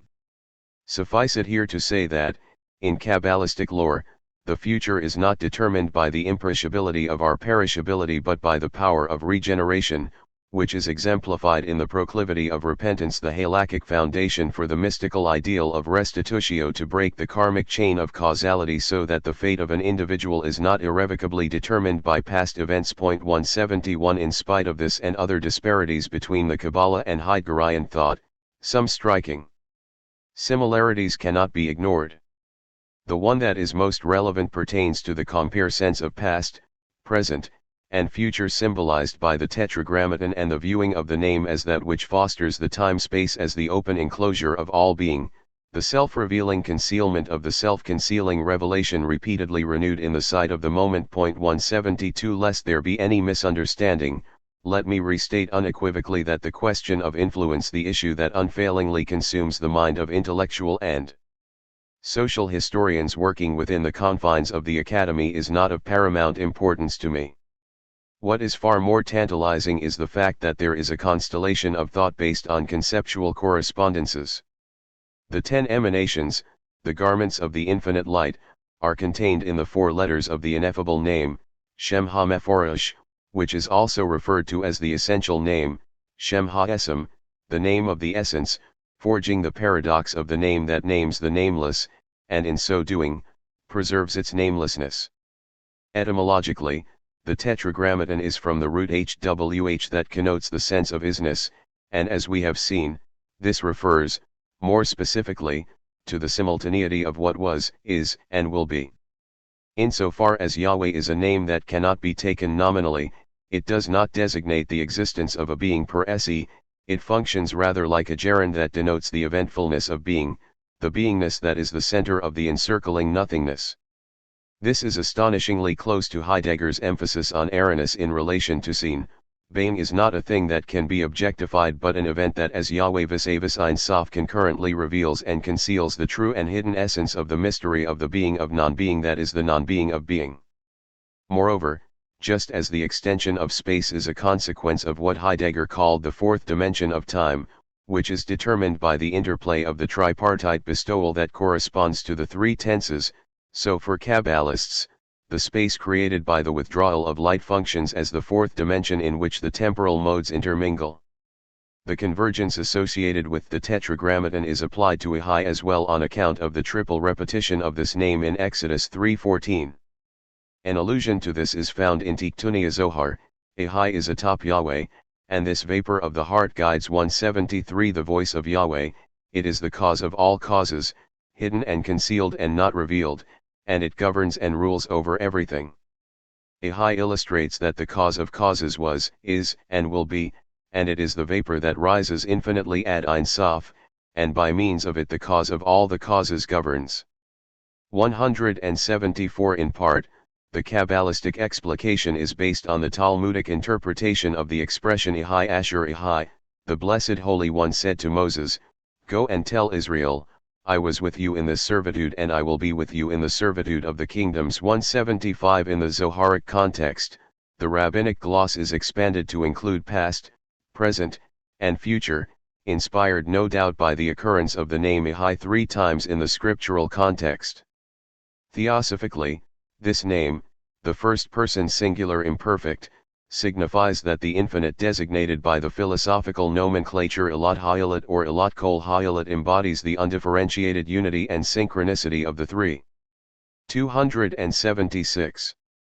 Temporal modes. 176. The view endorsed by the author of the Zoharic passage is based on the attribution of the name Ihai to the first of the Sephirotic emanations in some of the earliest 13th century Kabbalistic texts. 177. An attribution that signals the determinate indeterminacy of the overflowing nothingness, the pure contingency of absolute necessity, the origin, the Aleph, whence all beings emerge and whither they return. 178. As the Vilna Gaon wrote in his commentary on Tiktunia Zohar, Ihai is the language of existence Messi Ut, and as the commentators explain with regard to Ihai Asher Ihai, it instructs about what was, is, and will be, that is to say, it says Ihai there 3 times, as they said Ihai Asher Ihai, I was with you etc. and I will be with you etc.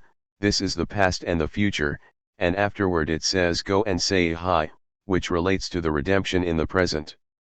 179. Although 3 tenses are distinguished in demarcating the efficacy of divine providence, they can all be assimilated into the future inasmuch as they are derived from the 3 occurrences of Ihai. The deportment of time to be discerned from this name, or the gradation of Keter to which it is ascribed, the apex of the pleromatic void, the emptiness that must be empty of its emptiness to be empty and hence neither empty nor non-empty, is the quality of the primeval futurity. The latter communicates the paradox that the radically novel is the most ancient, that the eternally of time and the temporality of eternity converge in the attribute that symbolizes the primordiality and fecundity of the infinite. Opposites meet not coincidentally but juxtapositionally in the nothingness of infinity. The never-beginning future intersects with the never-ending past, and the never-beginning past with the never-ending future. According to the esoteric meaning of the name Ihai, in each instant, the nothing becomes something that is not what it has become. It shall be what it shall be, but what it shall be must always not be what it is. 180. As we discussed in the first chapter, Heidegger not only pinpointed the future as the temporal mode from which our acting and thinking should be oriented, but he also understood the future in its most radical sense as the attunement to the other beginning by way of return to the first beginning, in which the event of being is always what is to come. 181. It is not unwarranted, in my opinion, to apply the same criterion to the Kabbalistic symbolism associated with Ihai, the divine nihility that is the potentiality fully actual as the actuality that is fully potential in being nothing. In temporal terms, we can say that Ihai points to the future recurrently rejuvenated in the breach of the beginning within the origin whence time is engendered from the infinite past constantly renewed in the present. Time, then, is the absolute giving, the giving that is without the intention of a giver to give or to be received as gift, the given of the ungiven. 182. An unreserved graciousness that withholds nothing but the withholding of the grace of reciprocity, the impossible possible, possible because of the impossibility of its own most possibility. According to one Zoharic passage, we read that Ihai signifies the totality of everything, Kalala de Kala, a state in which everything was hidden and not revealed, Kala Satim Wilo it Galyat, the generality with no particularity, Kalala Bilo Parata, 183. That is, all differentiation comprised in an undifferentiated way. From the concealment of Keter emerges the infinitesimal beginning, Hakama, the dimensionless point within which the infinite expansiveness of the pointless is compressed, whence issues forth the seed that impregnates the river, Bina, and as a result, it disseminates everything, thereby stimulating the impetus of the infinite will to be summoned to emanate and to produce everything. Zaman Eliam Shaka Uleo Latakala. 184. This process is encrypted in the words Asher Ihai, which complete the name. 185. The gesture of beckoning, Zaman, bespeaks the true nature of time, Zeman, the indeterminate coming to be of what has already been determined, a paradox that is typically expressed in Kabbalistic literature by the term Hithadashut, the renewal of the past that is yet to be. The unfathomable mystery is expressed semiotically by the fact that the first letter of the Hebrew alphabet comprises both the general, Kalal, and the particular, Parat, that is, the inundation of particulars are symbolized by Aleph, which stands metonymically for the 1000 generations. 186. Indiscriminately discriminated in the Aleph. 187. Thus, 277. We read in a midrashic gloss on the name Ihai in another Zoharic text, in which the 10 divine names corresponding to the Sephirot are delineated. The first one is Ihai, the supernal concealed one Setama Ilah, like one who says I am what I am Anna Ma and Diana 188, but it is not known who it is we lo it edama and who. Afterward, Asher Ihai, I am summoned to be revealed Anna Dazaman Elliot Galya in those crowns. At first it was concealed and then it began to be revealed, until it reached the disclosure of the holy name. Thus it is written by Moses, Ihai initially, the concealment of everything Setamudakala. I am what I am Anna Huma and Diana. Afterward, Asher Ihai I am summoned to be revealed Anna Zaman Elliot Galya. 189. The full name transmitted to Moses conveys the confluence of determinacy and indeterminacy. On the one hand, all the emanations were comprised within the supernal crown, the principle and concealment of the origin, Kalala Usetamidakadmata, the head of all heads, Rishadakal Rishin, the concealed name that is not revealed, Shimi Satim Wilo Itgalya, 190. But, on the other hand, the name attached to that gradation signifies that the predilection of the divine volition is that it will be what it will be, a name that does not denote a circumscribed something but only the void that is the unbounded openness of the future, the time of the undoing of time, in the same way that one says I am that I am, but no one knows the nature of that being, since its status is determinately what is still to be determined. As Menahem Mendel of Shklov, 1750–1827, astutely quipped on the Zoharic expression, Ihai instructs about the greatness of his concealment, I am summoned to be revealed, but not now. 191. The disclosure of the will of the infinite is always present by being in the future, the now that is perpetually not now. In slightly more technical terms, Eliashiv makes the same point, therefore, Arik Enpan is called by the name Ihai, for it instructs about the future, I will be summoned to be revealed. And this refers to what will be revealed afterward in the 4 configurations of Abba, Ima, Zeir, and Nukba, which are the 4 letters of the name Yahweh, blessed be He, but it itself is only in the aspect of Ihai, for it has no disclosure in the name Yahweh, blessed be He, except in the tittle of the Yod. 192. To the extent that time, Zeman, is dependent on the quality of summoning, Zaman, we can transpose this into Heideggerian parlance and say that what is to come withholds its presencing, not as a presence that refuses to come to presence at present and is thus presently absent, but as the presence that can only be present as non-present and is thus always absently present. The ontological condition of such a being is its becoming. With respect to this hidden name, therefore, absolute necessity is indistinguishable from pure possibility. In the emptiness of the infinite non-emptiness, there is no antithesis between what is foreordained and what is indefinite. Therein lies the essence of temporality in its most originary comportment. Time is encapsulated in the name that comprises all the names in the generality of their particularity and the particularity of their generality, the names that, to quote Eliashiv again, are constantly interchanging in their disclosure in accord with the condition of the world and their merit, according to the moment ha'et and the time haziman. One day is not like the other, nor 1 hour like the other, but all are contained in all, one is concealed and the other disclosed. 193. Imagining time and the futural givenness of the Nangjivan in the final section of this chapter, I want to explore an additional dimension that may be culled from the Heideggerian and the Kabbalistic perspectives on time, the nexus of the temporal and the imaginal. It goes without saying that it is not an easy matter to generalize about a phenomenon as multifaceted as the imagination, but one of its salient characteristics, attested in a variety of disciplinary approaches, including philosophy, psychology, and neurobiology, is the ability to traverse spatial and temporal distances, an ability that is facilitated by the transporting quality of reminiscence, which has long been associated with the imaginative faculty. In Kantian terms, imagination is the faculty of representation. 278. Of making present in the intuition what is absent from the senses, catching thereby a glimpse of what is given to the mind as the non-appearance in the appearances. 194. As Eva Brand expressed it, to the imagination diverse regions of present space represent different slices of time, insofar as they are invested by different memories. The imagination overcomes the physical necessities of space and time equally.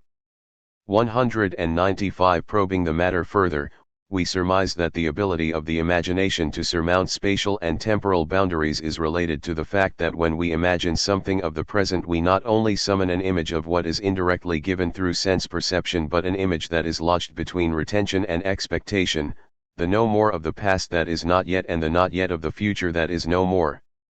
And thus we return to a point made in the first chapter about the overlap of the hermeneutic and the temporal.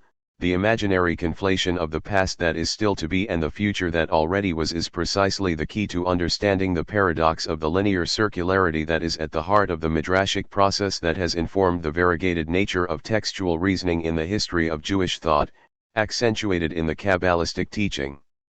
The quest for temporal meaning ensues timelessly in time, not as a sequence subject to mathematical calibration, but as a spontaneous fracture in the spatial spread of the timeline, completely in and of the moment that can be calculated only as incalculable and estimated only as inestimable. The interval of time coalesces in the space of difference in which the moment is effaced in its perseverance and perseveres in its effacement, a time so fully present it defies the possibility of representation, so binding it releases one from all causal links to past or future, a split second wherein and wherewith the superfluity of time divests one of all memory of the past and expectation of the future, the time devoid of time. As it happens, in the treatise, Sirir Hamor, Ibn Latif offers a description of time related to this very conception. The temporal present of necessity exists but it is impossible to understand it. Rather it is in the image of the intermediary between past and future, the intermediate image, which is between two nothingnesses, is very difficult for the intellect to imagine.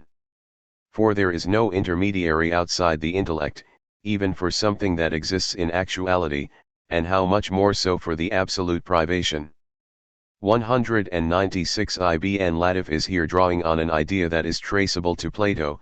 The image is a combination of being and non-being.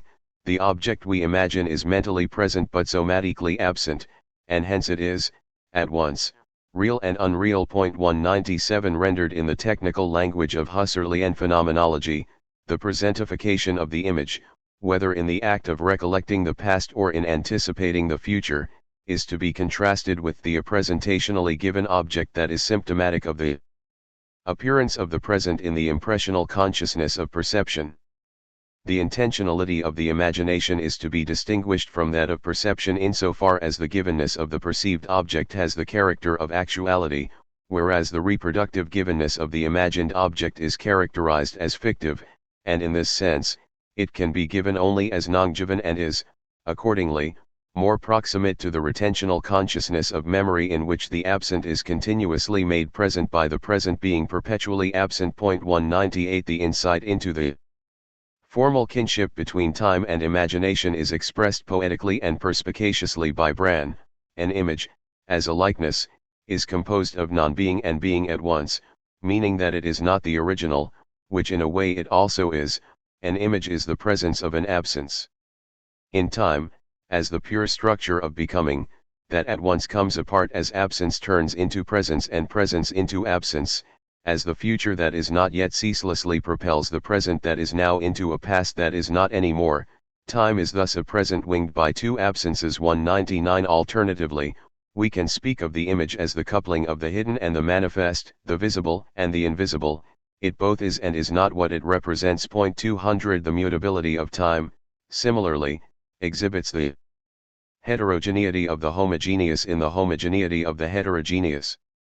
To paraphrase Hegel, the constituent element of becoming as the unity of being and nothing is that it is marked by movement that consists of the reciprocal passing of one opposite into the other. 201. What is available at any moment is the presence of the actual present, the now that appears to us, but this present lacks any presence apart. 279. From the presence of the past recollected as future or the presence of the future anticipated as past, that is, a presence that cannot be accorded the reality of being present outside the absence conjured by the affirmation of negation that is central to the imaginative faculty. 202 It follows that the duration of time is not primarily the property of thinghood or the measure of actual bodies in motion, as Aristotle famously argued, but rather the measure of alteration determined by the stretching, distentio, of the mind backward and forward, a decisive aspect of Plotinus's reflections on time that had an impact on Augustine's Confessions and later thinkers, including especially on Husserl's lectures on the phenomenology of internal time consciousness. 203 To the extent that becoming marks the being of the nothingness of time, we can conjecture that the facticity of the latter is such that non-being and being coalesce. Not as the dialectical resolution of antinomies but as the paradoxical juxtaposition of contraries that belong together in virtue of their intractable disjuncture. As Merleau-Ponty put it, past and future exist all too well in the world, they exist in the present, and what being itself lacks in order to be temporal is the non-being of the elsewhere, of the bygone, and of tomorrow. Past and future voluntarily withdraw from being and pass over to the side of subjectivity, to seek there not some real support, but rather a possibility of non-being that harmonizes with their nature. 204 Congruent with the Heideggerian perspective outlined above, Merleau-Ponty maintains that the common-sense conception of time as a string of now-points is meaningful only insofar as it presupposes the synchronization of being and non-being in a field of presence that is circumscribed by the absence of the double horizon of past and future. Time and imagination both assume that being is implicated with non-being in becoming. Again, to quote Brand, imagination and time are related to the brink of identity through memory, which is the presence of what has gone absent through passage.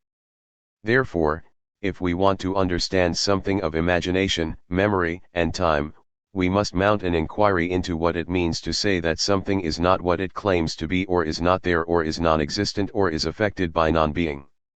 205 Kabbalistically, the attribution of temporality to Ein Sof and to the Sephirotic emanations is predicated on the parallel assumption that time can be thought from the vantage point of an apophysis that emerges from pondering the existence of non-existence, the event of presence that is always present in its non-presence. Through the intentionality of the non-intentional that is germane to the imagination, every present can become a replication of the past that induces the disruption of the future, the coming to be of what has always never been but the having been of what is always yet to come. Within the imagination, therefore, we find the possibility of affirming the heterogeneity of the homogeneity of the hermeneutic condition, the uncovering of the singularity within that which repeats, the novelty within reiteration, the reoccurrence of the unvarying in which the unvarying is nothing but the reoccurrence of variation. Expressed in a different conceptual idiom, the task of the imagination is to make a presence of an absence by fabricating the image that is a mixture of being and non-being. 206 The temporal moment to which that spatial hiatus relates is the present as the recognition of the future remembered in the anticipation of the reproduction of the past. In a relatively lengthy diary entry from June 17, 1918, Skolem precociously pontificated on the nature of Judaism and time. Although many of the themes discussed in this excursus were later cultivated by Skolem, especially in conjunction with his understanding of Kabbalistic symbolism, I have chosen to focus on this text because of its speculative nature unencumbered by the historiographical concerns that eventually came to dominate his phenomenological approach. As a religious category, time becomes the eternal present which Gegenwart. This can be explicated using some related examples. The notion of God correlates to the idea of the messianic realm. God is asher I will be who I will be ich verdi sen, der ich sen verdi. What does this mean? In Hebrew means both the present, I am, and the future. For God, time is always in the future. Hebrew has no other means to express the concept of the eternal present than by making the future permanent. 207. 280. Skolem supports his contention with a citation from Hermann Cohen's Der Begriff der Religion im System der Philosophie to the effect that in the future, the meaning of the present will be given and the difference between the two will be reduced, insofar as the present and the future will be bound together in God's being, Gegenwart und die Zukunft werden in diesem Sinn Gotts verbunden, .208 From Cohen's Reflections, Schola Medusa's the following conception of the divine. God's true name is thus the self of time. Gott's wahrer Name ist also das Ich der Zeit.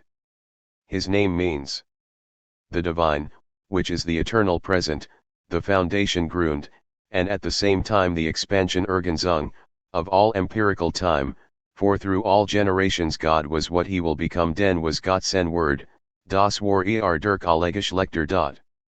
The designation of the present Die Bezeichnung der Gegenwart expresses this central point better than the future, because the actual unreality Die reale Unwirklichkeit of the present, which only has being as a source Die Jason nur als Ursprung hat, from whose nothingness eternal time dist ends, as the empirical future aus deren nix die which seit hervorkielt als empirisch Zukunft makes it suitable to express what we intend to say here.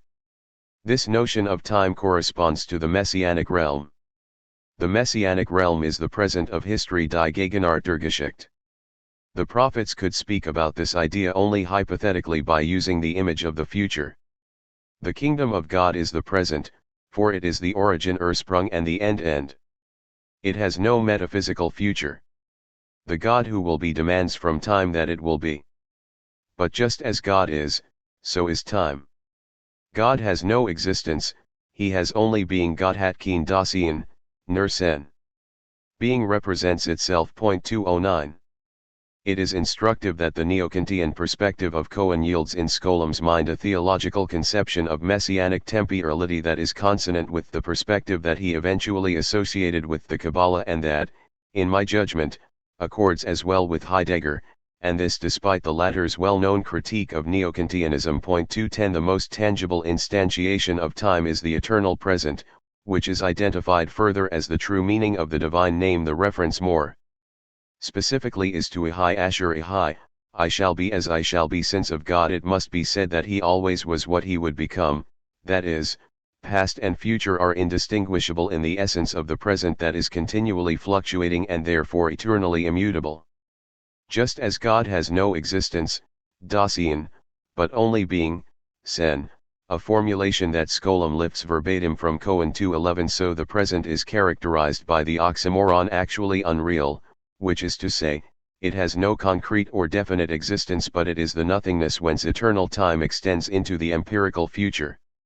To the extent that the future is privileged in this delineation from the Cohenian perspective, the foundation of time is the anticipation of the future. 2:12 Time is said to correspond to the Messianic, an idea developed in Cohen's Jewish writings, including the Religion der Vernunft aus den Quellen des Judentums. 213 But on this point Skolem subverts the expected correlation of the eschatological and futurity by arguing that, even though the prophets rhetorically spoke about the Messianic realm in the image of the future, in fact, it relates to the present. The kingdom of God is precisely the present that comprises the origin and the end, but without a metaphysical future. Implicit here, even though expressed tentatively, is an allusion to the distinction Skolem would later use to describe the messianic idea in Judaism, the tension between the restorative tendency to return to a past imagined to be ideal and the utopian tendency to create the state of things in the future that has never existed. Both tendencies are deeply intertwined and yet at the same time of a contradictory nature. The messianic idea crystallizes only out of the two of them together. Neither is entirely absent in the historical and ideological manifestations of Messianism. There has never been in Judaism a measured harmony between the restorative and the utopian factor. The reason for this is clear: even the restorative force has a utopian factor, and in utopianism restorative factors are at work. The restorative tendency is nourished to no small degree by a utopian impulse which now appears as projection upon the past instead of projection on the future. The completely new order has elements of the completely old, but even this 281 old order does not consist of the actual past, rather, it is a past transformed and transfigured in a dream heightened by the rays of utopianism. 214 Just as Skolem nascently intimated in the earlier meditation, so in the mature reflection, he explicitly rejects the notion that Messianism is predicated on the belief in progress. Redemption is not the product of inner historical developments, but rather the effect of transcendence breaking into history and thereby bending the temporal arc so that the future can reclaim the past that is always what is yet to come. 215 Messianic hope thus hinges on the dialectical intertwining and transposability of the restorative and utopian poles. The idea of time proffered by Scholem is linked, moreover, to the metaphysics of Hebrew according to which the presentation of the present is through the future. Scholem offers 3 examples to illustrate the point. The first is that the language of a command is future-oriented but it applies to the present. Concerning the directive "you should be holy," Leviticus 19:2, Scholem notes, "You should be," meaning both that you will be and that you are. You are holy because I am holy. Only this is the meaning of the command to spread holiness into the present moment. 216 The second example is the vav ha'hipyuk of a narrative, that is, the consecutive or conversive vav, the prefix that converts the perfect tense of the predicate into the imperfect tense, as in the case of wihaya, which can mean "and it was in the past" or "and it shall be in the future." Simply put, if the vav of reversal is placed before a verb in the past, the word gets a futuristic meaning, but if it is placed before a verb in the future, the meaning changes into the past. From the relatively simply grammatical rule, Scholem deduces an intricate philosophical assumption about the messianic potential of temporal reversibility. Time is transformed through fusion in der Verbindung sich die Zeiten, the past is in the future and the future is in the past. Vergangenheit in Zukunft und die Zukunft in Vergangenheit.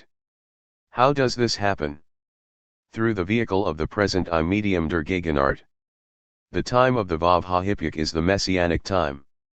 217 The messianic is not about the appearance of the radically novel diremptively disrupting the flow of time, it is rather the expectation of the unexpected predicated on the repetition of the past in the reversal of the future that both affirms and negates the repetition of the future in the reversal of the past. 218 To dwell within the parameters of that paradox is to bear the hope of the hopelessness of waiting for what already and always is manifest as non-manifest.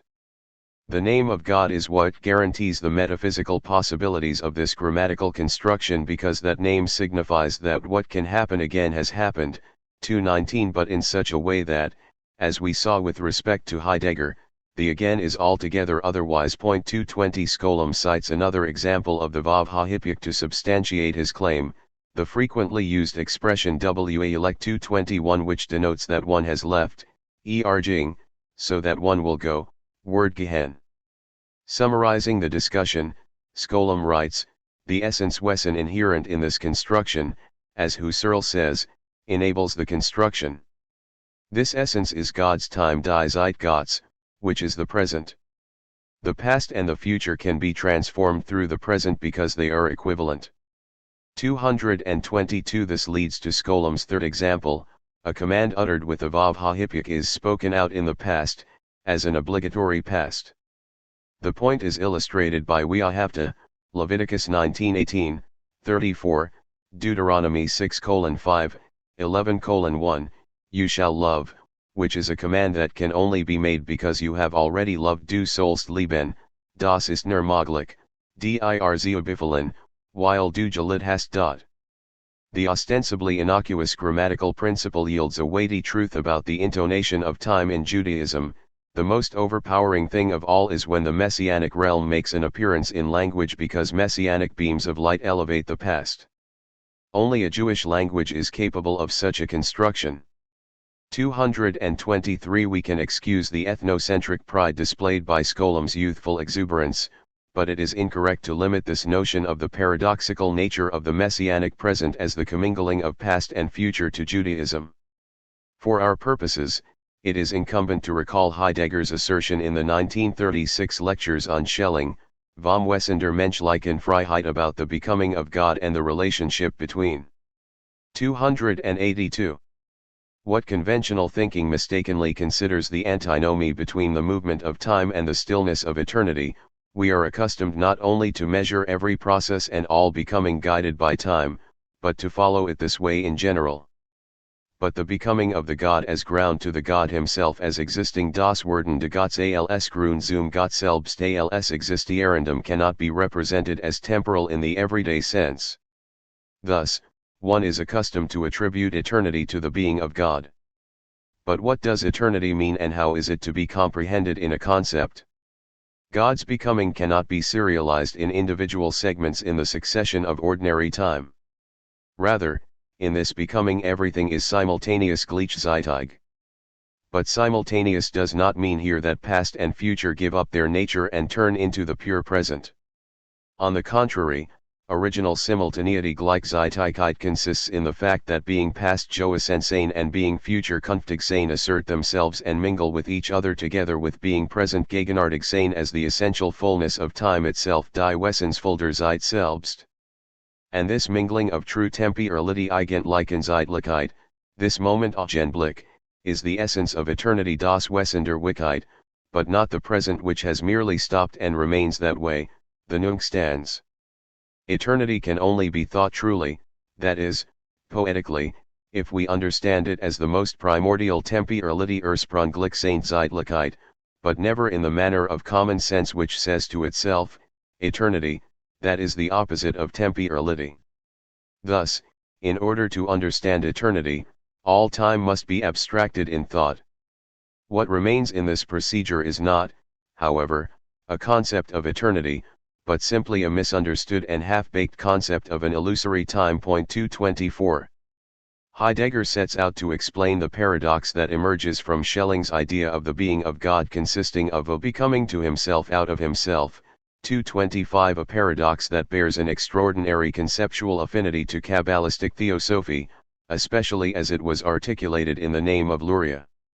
The Schellingian idea, as I discussed in Chapter 3, collapses the prevailing metaphysical binary insofar as the being of God is understood as a process of becoming. But how are we to understand this paradox from a temporal standpoint? Rejecting the metaphysical understanding of eternity as completely pure of any admixture of temporal concepts, Schelling insists that true eternity does not exclude all time, Allzeitliches, but rather contains time, eternal time, subjugated within itself, selbst sich unterwerfen. Actual eternity is the overcoming of time, Überwindung der Zeit, as the richly meaningful Hebrew language expresses victory, which it posits among the first attributes of God, and eternity with a single word, Nezek. 226. Conspicuously, Schelling corroborates his understanding of eternal time, die Zeit, by noting that the Hebrew word nisa means both victory and eternity. That he had in mind, more specifically, the Kabbalistic application of that term is evident from his reference that it denotes one of the first attributes of God, den ersten Eigenschaften Gottes. 227. Heidegger is correct to note, therefore, that, for Schelling, eternity is not in opposition to time, it is rather the inexhaustible fullness of temporality, der unerschöpflichen Fülle der Zeitlichkeit, realized in the moment, characterized by the simultaneity of past, present, and future. 228a. Theme that only enhances the Kabbalistic connection of which Heidegger was apparently unaware.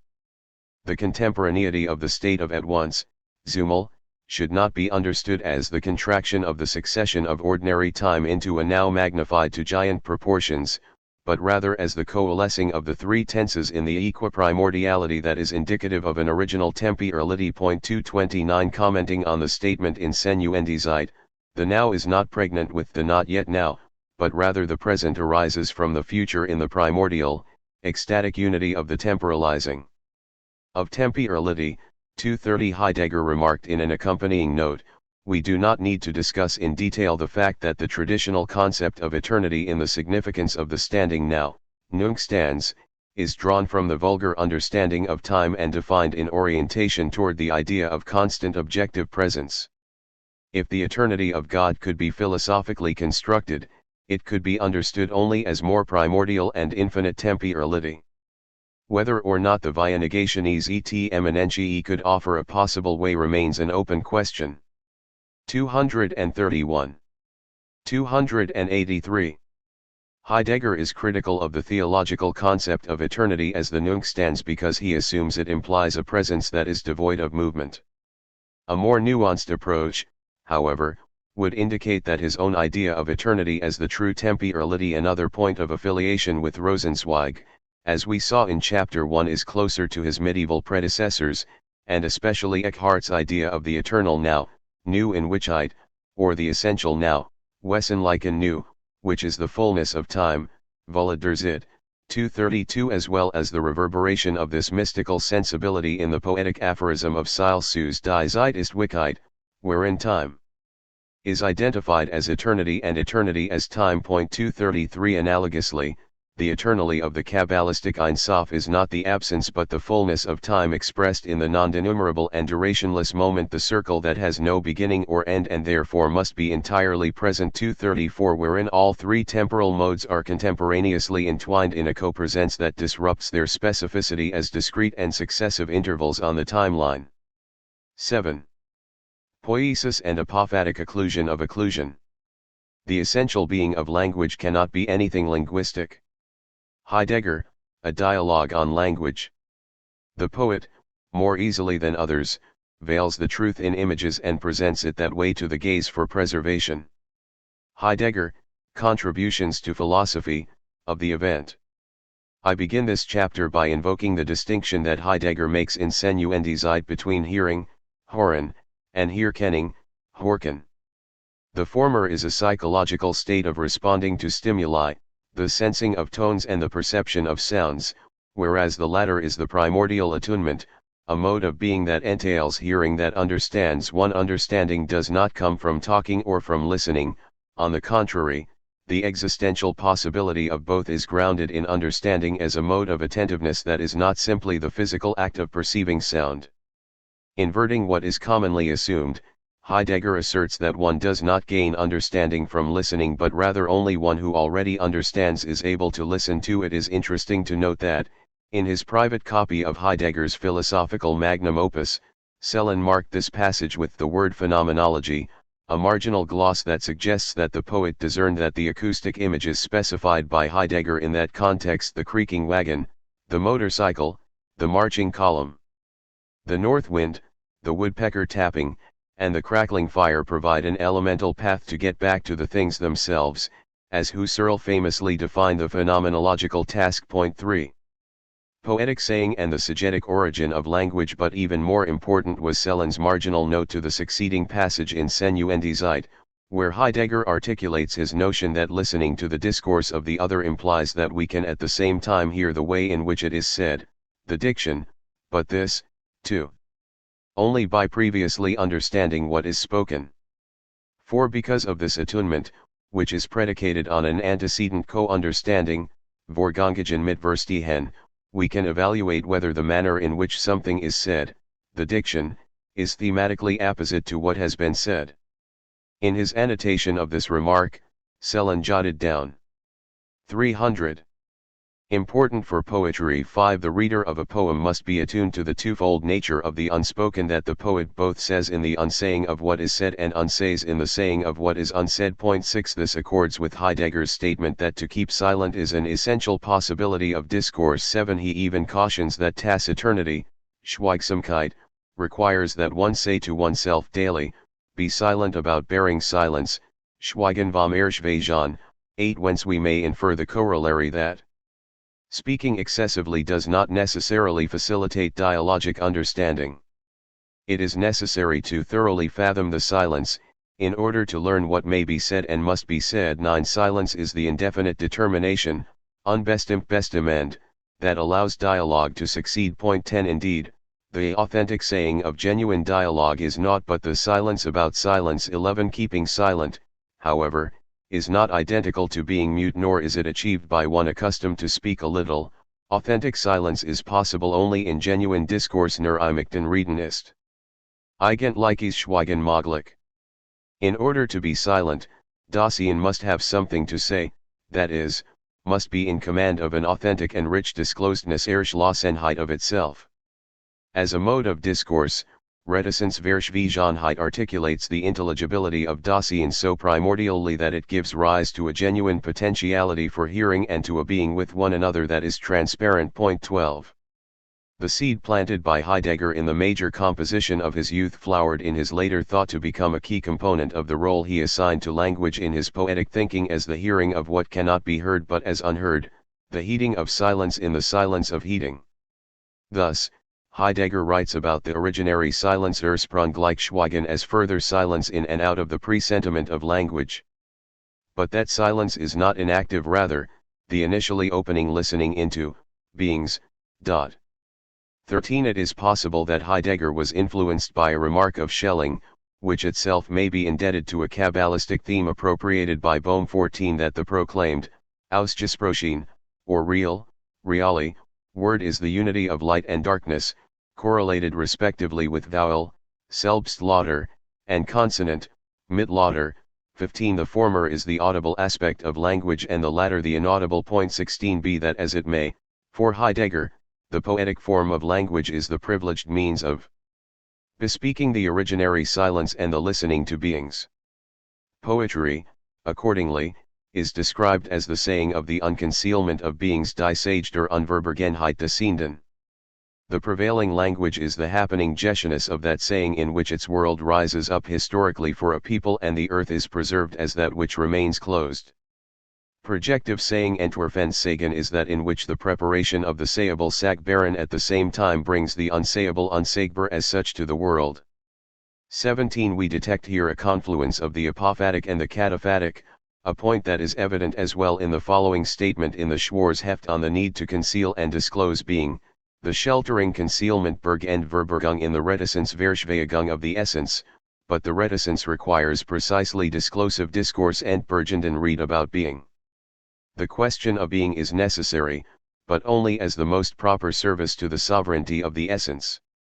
18. The reticence is proportionate to the concealing of the essence, but the former can be preserved only through the discourse that discloses the latter.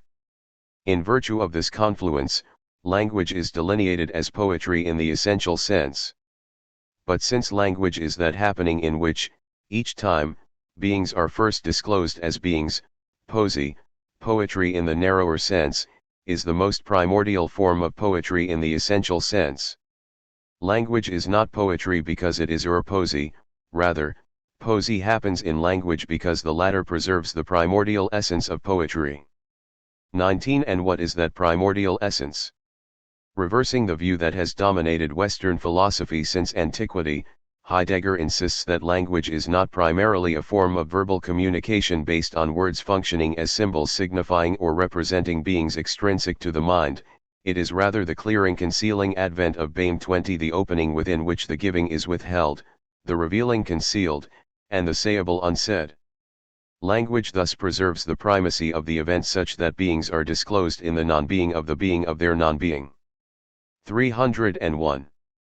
Perhaps influenced by the dismissal of the representational model of the relationship of subject and object in Schelling's Identitat System 21, Heidegger sought to find the appropriate language to articulate a mode of discourse wherein the word of being is no longer understood referentially as a sign that corresponds to being, but it is rather an opening that exposes and in so doing shelters the appropriation in an indicative word, the essential occurrence of Boehm 22 which cannot be reified into an object of representational knowledge. In a section from the Beitrag entitled Language and the Inventive Thinking of Boehm, Das Erdenken des Seins und die Sprache, Heidegger confronts the dilemma head-on. The truth of Boehm cannot be expressed in ordinary language since the latter is the language of beings. But can a new language, neue Sprache, be invented for Boehm? Heidegger promptly responds in the negative, but he adds, even if it could, and perhaps without artificially formed words, such language would not be one that speaks. All saying must allow the co-emergence of a capacity to hear it. Thus all that matters is this one thing, to say the most nobly emerged language in its simplicity and essential force, to say the language of beings as the language of Boehm.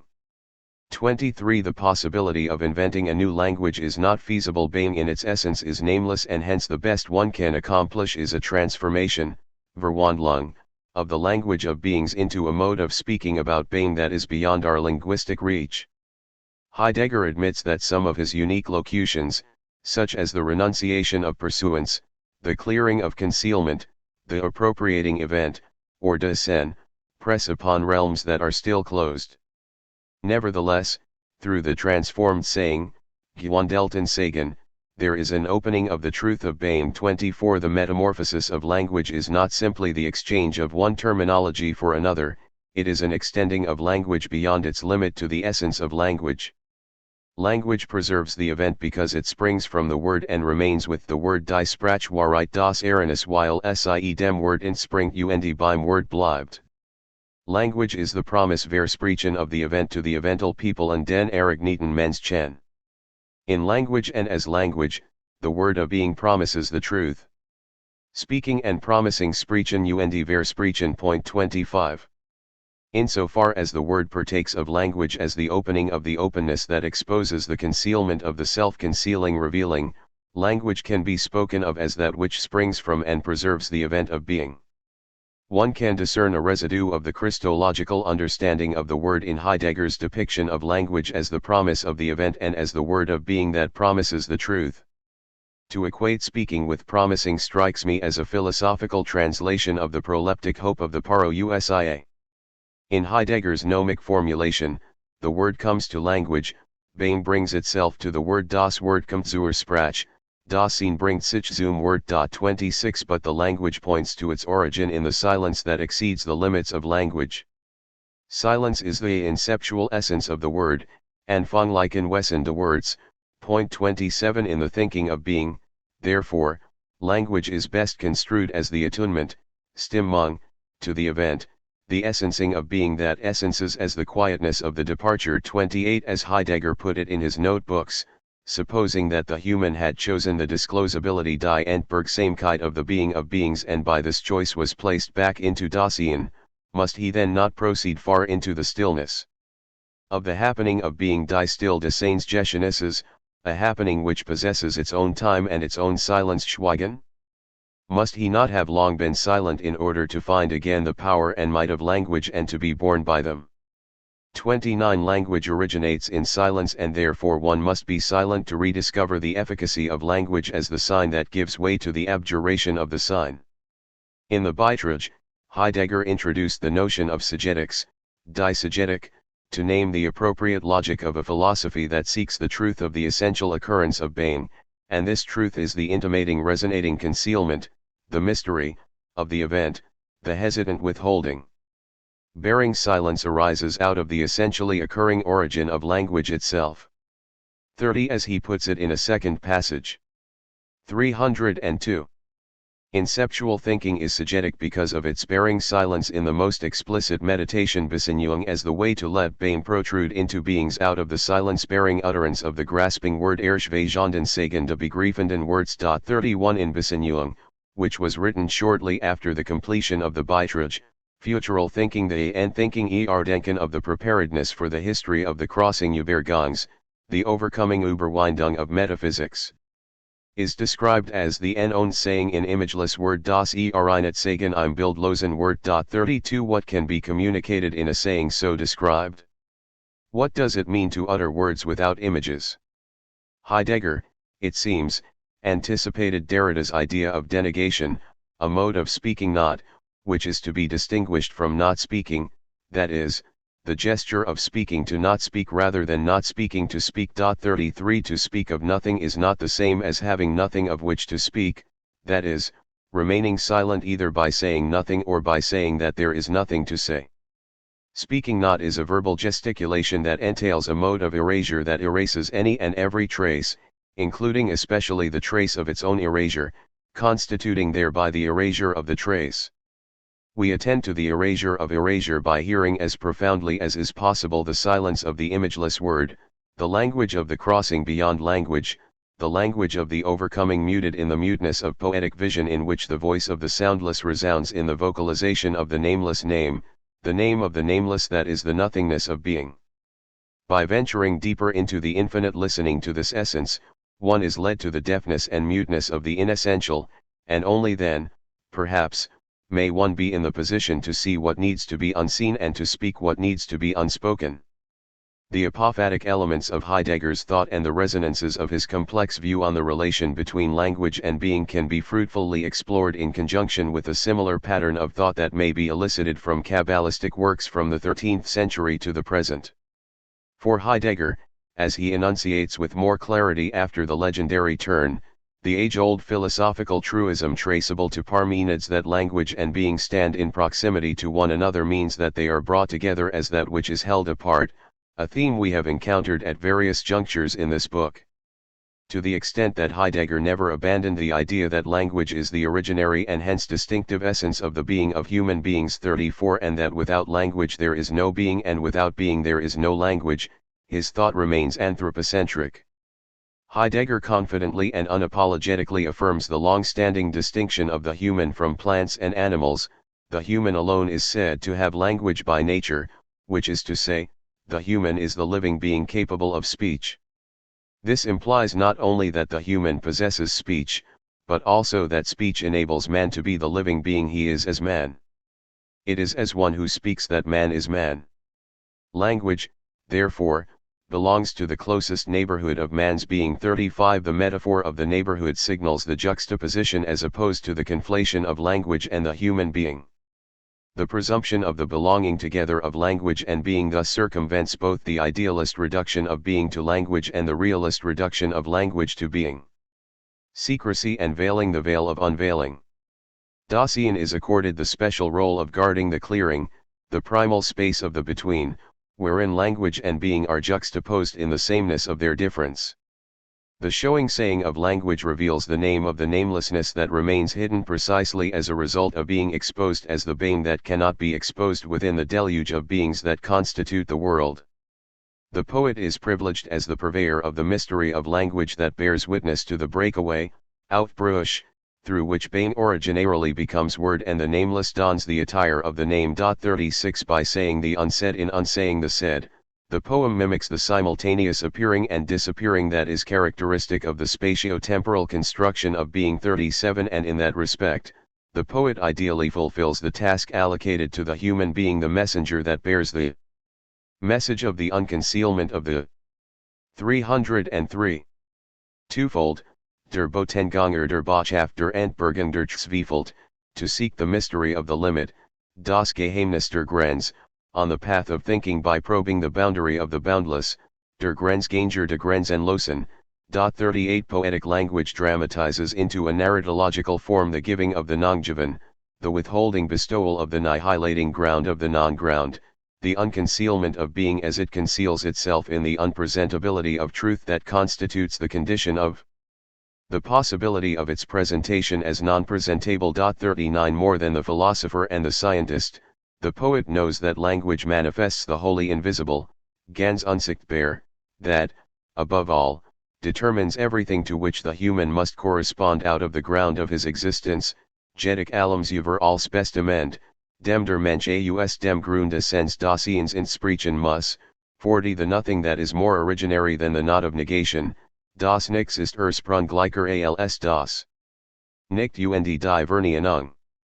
41 The advent of the retreat of the appropriating event, the nullity that precedes the fissure into being and non-being. 42 The revealing of nothing perforce must be a concealing, for only by being concealed can nothing be revealed.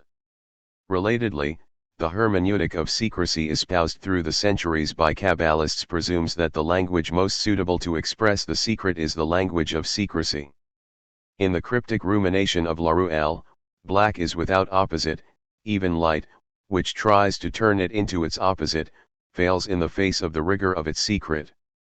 Only the secret sees into the secret, like black in Black Soul le secret voit dans le secret, comme noir en noir.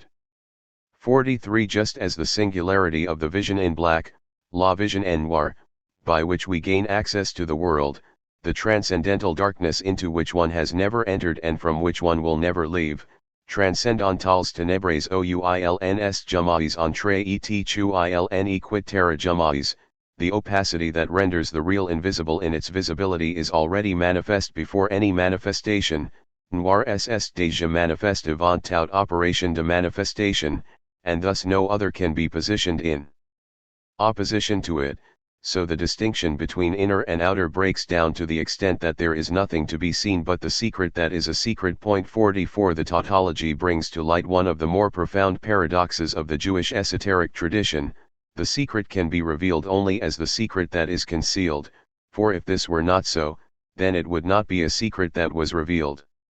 The appropriate linguistic means to diffuse the mystery, therefore, is the murmur or the whisper, a form of speaking by speaking not rather than remaining completely silent. 45 Not to be apprised of this paradox is to be ignorant of the protocol of esotericism steadfastly cultivated by Kabbalists, hardly altered by variation in time or place, a form of unknowing so thorough that the one who knows is not even aware of not knowing the unknowing, a triple concealment in which the concealment is concealed from being concealed. In this state of alienation, the concealment of concealment not only has the secret been forgotten, but the forgetting itself has been forgotten. Truth is so visibly invisible in this inappropriability of appropriation and impropriety of the proper. 46 The hiddenness so exhaustively hidden, there is no more hiddenness to hide. Redemption, the surmounting of oblivion by remembering the disremembered, consists of restoring the secret to its secrecy, the concealment to its concealment. Numerous texts could be cited as evidence to corroborate my claim regarding the nature of the secret. I will mention one salient example from Cordovero: the cause of the disclosure is the cause of the concealment, and the cause of the concealment is the cause of the disclosure. Sabat ha-hit galud hu sabat ha-hilem we sabat ha-hilem hu sabat ha-hit galud. And the matter is that by the concealing of the strong light and its being garbed in a garment, it is revealed. The light is thus hidden, and verily it is disclosed, for if it were not hidden, it would not be disclosed. 47 The duplicity of the secret is such that the secret is not only a potentially threatening idea that for political reasons is revealed to the intellectual elite but must be hidden from the ignorant masses. The inherently secretive nature of the secret dictates that the disclosure of the secret is predicated on its concealment even from the one to whom it has been disclosed. The secret is the mystery that is both hidden and revealed, revealed to the extent that it is hidden and hidden to the extent that it is revealed. The more the secret is exposed, the more it is buried. Invertedly, the secret best kept is the secret most widely disseminated. 304. With regard to this matter, there is a conspicuous congruence between Kabbalistic esotericism and Heidegger's assumption that the mystery is known not by unveiling but by preserving the mystery as mystery. 48 The affinity is amplified by the fact that just as Kabbalists located the origin of the mystery in the autoerotic conatus of the infinite, as I chronicled in the 3rd chapter, so Heidegger utilizes Hölderlin's term intimacy, Innigkeit, to characterize the poetic naming of the originary unity of the enmity of the powers of what has purely sprung forth. It is the mystery belonging to such being. 49 This unity is contrasted with Hegel's concept of the absolute, since the intimacy of being is never simply inexplicable in some respect, in one particular level of its being, it remains enigma through and through. Intimacy has the nature of a mystery, not because others fail to penetrate it, rather, in itself it prevails in essence as mystery. 50 As the intimacy holds sway, the mystery is preserved. The manifestness of the mystery arises precisely from a not wanting to explain, a self-concealing concealment. The mystery is brought to understanding, consequently, as an unveiling that may be accomplished only in song. In the poetizing. 51 The divulging of the inscrutable transpires uniquely through poetic song, because the latter is a manner of speaking that conceals the unveiling in the veiling of the unconcealing. The poetic foundation, die dikterisk Stiftung, of the intimacy of the fundamental attunement, Grundstimmung, in which the historical dossier of a people and its decision is meant to find its locale, is appropriated in the power of veiling, Verhüllen, that sustains and shields the nexus of images, Bildzusammenhang, of the poetizing. The task of the image is not to clarify, but to veil, not to make familiar, but to make unfamiliar, not to bring closer, but to place into a distance. But a deeper attention to the intimacy of this fundamental attunement intimates that veiling and unveiling in a manner that emulates the originarily unitary nexus, der ursprüngliche Zusammenhang, of the most extreme contraries, die äußersten Gegensätze, identified as the decisive renunciation, das Entscheiden Verdichten, and the unconditional awaiting, das unbedingt Erharren, are not juxtaposed extrinsically but rather spring forth out of a unique and primordial essence of temporality. 52 In Ausenem Gespräch von der Sprache, Heidegger placed the following comment in the mouth of the Japanese interlocutor: a mystery is a mystery only when it does not even come out that mystery is at work. 53 So concealed is the concealment that the concealment of the concealing is concealed. In the diary that Heidegger wrote chronicling his first trip to Greece in 1962, he commented on the Heraclitan description of Apollo: he neither reveals, nor hides, but rather he shows, omicron tau epsilon lambda gamma epsilon iota omicron tau epsilon kappa rho pi tau epsilon iota lambda lambda sigma eta mu alpha nu epsilon iota, in the following way. To show means to let something be seen, which as such is kept at the same time covered and protected. Such a showing is the proper happening in the field of lambda theta epsilon iota alpha, which founds the sojourn in the antechamber of the holy. 54 To dwell in the abode of the antechamber of the holy, one must be acclimated to the truth of the untruth of the truth as the showing of the non-showing, the exposure of what is safeguarded in its coming to be exposed. For Heidegger, as I have emphasized at several points in this book, the confluence of opposites does not signify a coincidence but rather a concomitance wherein the same, as opposed to the identical, connotes that which persists in difference. Claiming the middle excluded by the logic of the excluded middle guides Heidegger to the conclusion the essence of truth is now interrogated out of the essential occurrence of being and is grasped as the clearing of what is self-concealing and thus as belonging to the essence of being itself. The question of the truth of being reveals itself as the question of the being of truth. 55 It follows, hermeneutically, that the uncovering is always also a cover-up, and in that sense, untruth is inseparably linked to truth, a juxtaposition that resists the dialectical harmonization of antinomies, as the truth is an untruth that is neither and therefore both true and untrue, and hence what is manifest is the concealment in the double form of refusal, verhagen, and dissembling, verstellen. 56 Truth is untruth, die Wahrheit ist Unwahrheit, writes Heidegger, insofar as there belongs to it the reservoir of the not yet uncovered, the uncovered, in the sense of concealment. Truth occurs as such in the opposition of clearing and double concealing. 57 Or, as he puts it elsewhere in his explication of sheltering, Bergen, as the 305 preservation of the event through the playing out, Bestreitung, of strife, thus truth essentially occurs as what is in each case true by way of sheltering. Yet this that is true wahr is what it is only as the untrue unwahr, at once non-being unseiend and non-grounding ungrundig. 58 Heidegger repeats this insight on many occasions: truth is not simply the disclosure of what was once hidden, it is the disclosure of what remains hidden. There is a simultaneity of the unconcealment of beings and the concealment of being, a simultaneity of truth and untruth that ensures that errancy will always hold sway. Heidegger thus insists that the letting be of beings is intrinsically at the same time a concealing. Considered with respect to truth as disclosedness in Borgenheit, concealment is then undisclosedness unentborgenheit, and accordingly the untruth unwahrheit that is most proper to the essence of truth wahrheitwesen. 59 As Heidegger goes on to say, this concealment of beings as a whole, the untruth proper, is older than every openedness of this or that being. It is older even than letting be itself, which in disclosing already holds concealed and comports itself toward concealing. This concealedness is identified as the mystery, which is not a particular mystery regarding this or that, but rather the one mystery that, in general, mystery, the concealing of what is concealed, as such holds sway throughout the descent of human beings. In letting beings as a whole be, which discloses and at the same time conceals, it happens that concealing appears as what is first of all concealed. 60 Correspondingly, Ein Sof is the most archaic mystery, the withholding of being that fosters the letting be of beings, the eventuation of what is unconcealed in the concealing of the concealment. For Heidegger, this dynamic is essential to the philosophical enterprise, which involves the terrifying, though rare, questioning of the truth of being. Philosophy is the grounding of truth while simultaneously being deprived of what is true. 61 The essence of being human is to comport oneself to the unhidden. 62 But what is unhidden is always still hidden, what is unearthed is the occlusion of the occlusion.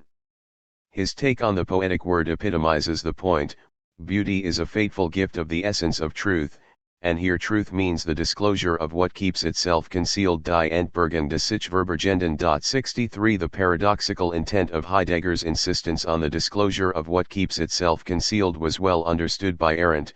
Presence and absence, concealing and revealing, nearness and remoteness, their interlinkage and the connections prevailing among them have next to nothing to do with the truism that there could not be presence unless absence were experienced, nearness without remoteness, discovery without concealment. 64 Commenting on the allotheological as opposed to the epical sense of the withdrawal of being in Heidegger, Sherman noted that concealment as lethe is an integral part of aletheia, the absence that abides essentially in the heart of presencing. 65 Heidegger's thought runs deeper than the commonplace conviction that an attribute can be discerned only through its opposite. The belonging together dialectically surpasses the dialectical subjugating of antinomies. The presence is an absence that is neither and therefore both present and absent. What is most immediate is most remote. What is disclosed, in the end, is the concealment of the concealment concealed in the disclosure. Unconcealment is thus not a disrobing of the naked truth but the disposing of the garment in which truth is attired, the investiture that masks the mask exposed as the face that unmasks the face. That there is no truth denuded of the vestment of untruth accords with the assumption of Kabbalists that the infinite cannot appear except as the inapparent, that every configuration of the imageless is an imaginal disfiguration of the image.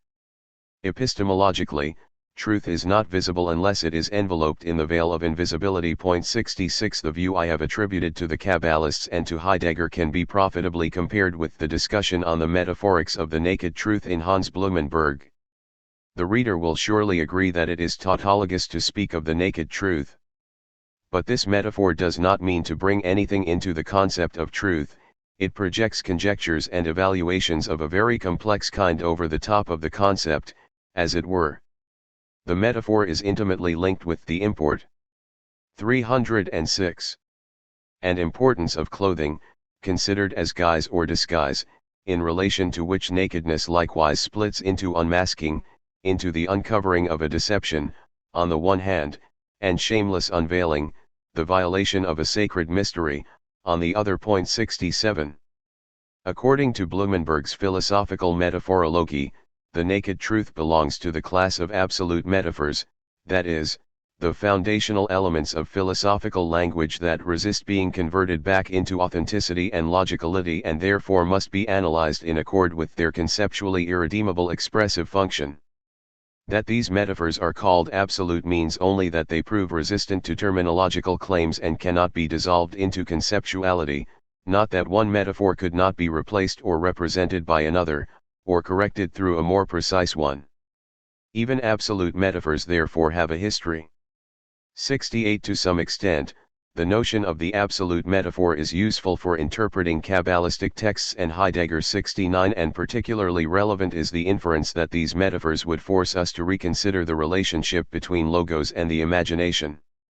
The realm of the imagination could no longer be regarded solely as the substrate for transformations into conceptuality. Through this implicative connection, the relationship of metaphorology to the history of concepts is defined as an ancillary one. Metaphorology seeks to burrow down to the substructure of thought, the underground, the nutrient solution of systematic crystallizations. 70 Sinn and Ein Sof can be said to function as absolute metaphors, which signify, like the light of being, as Blumenberg characterizes it, the letting appear that does not itself appear, the inaccessible accessibility of things. 71 I would counter nonetheless that the image of a truth that is naked should be problematized insofar as nakedness itself is just another form of apparel, the unmasking that is masking the mask, the unveiling that is veiling the veil. 72 The Heideggerian perspective, which illumines the esoteric stance of the Kabbalah, even as the esoteric stance of the Kabbalah illumines the Heideggerian perspective, is an inverse of what we presume to be the empirical or commonsensical standpoint. Visibility is commensurate to the garment in which the invisible body is arrayed. And hence nudity can neither evince nor conceal the secret of truth divested of its truthfulness. Heidegger relates this intuition to the poetic nature of language, which is intricately linked to another central motif on his path of thinking, the eclipsing that is proper to the essence of truth as the unconcealment of being. The mystery is not a barrier that lies on the other side of truth, but is itself the highest figure of truth, die hoogste Gestalt der Wahrheit, for in order to let the mystery truly be what it is, concealing preservation of authentic being, verbergend bewaring de eigentlichensziens, the mystery must be manifest as such. A mystery that is not known in its power of veiling verhullend and mocked is no mystery. The higher our knowing concerning the veiling die verhulling, and the more genuine the saying of it as such, the more untouched its concealing power, verbergend mocked, remains. Poetic saying of the mystery is denial die Verleugnung. 73. To speak of mystery as the highest figuration of truth means that every act of unconcealing is at the same time an act of concealing. What is exposed is the hiddenness of the exposure. It is at this point that Heidegger's thinking bears an incredible resemblance to what was articulated by the Kabbalists, epitomized in the principle that concealment is the cause of disclosure and disclosure the cause of concealment. The one true being, the nameless essence of Ein Sof, the essence that is no essence, is manifest through the shroud of the name to the extent that it remains shrouded in its manifestation. Concealment can be revealed as concealment only inasmuch as the concealment is concealed in its unconcealment. Similarly, as we have seen, Heidegger maintains that the mystery is defined as the concealing preservation of authentic being, that is, the withholding of being that is proper to the bestowal of beings. For the mystery to be propagated as mystery, it must be revealed in its veiling power.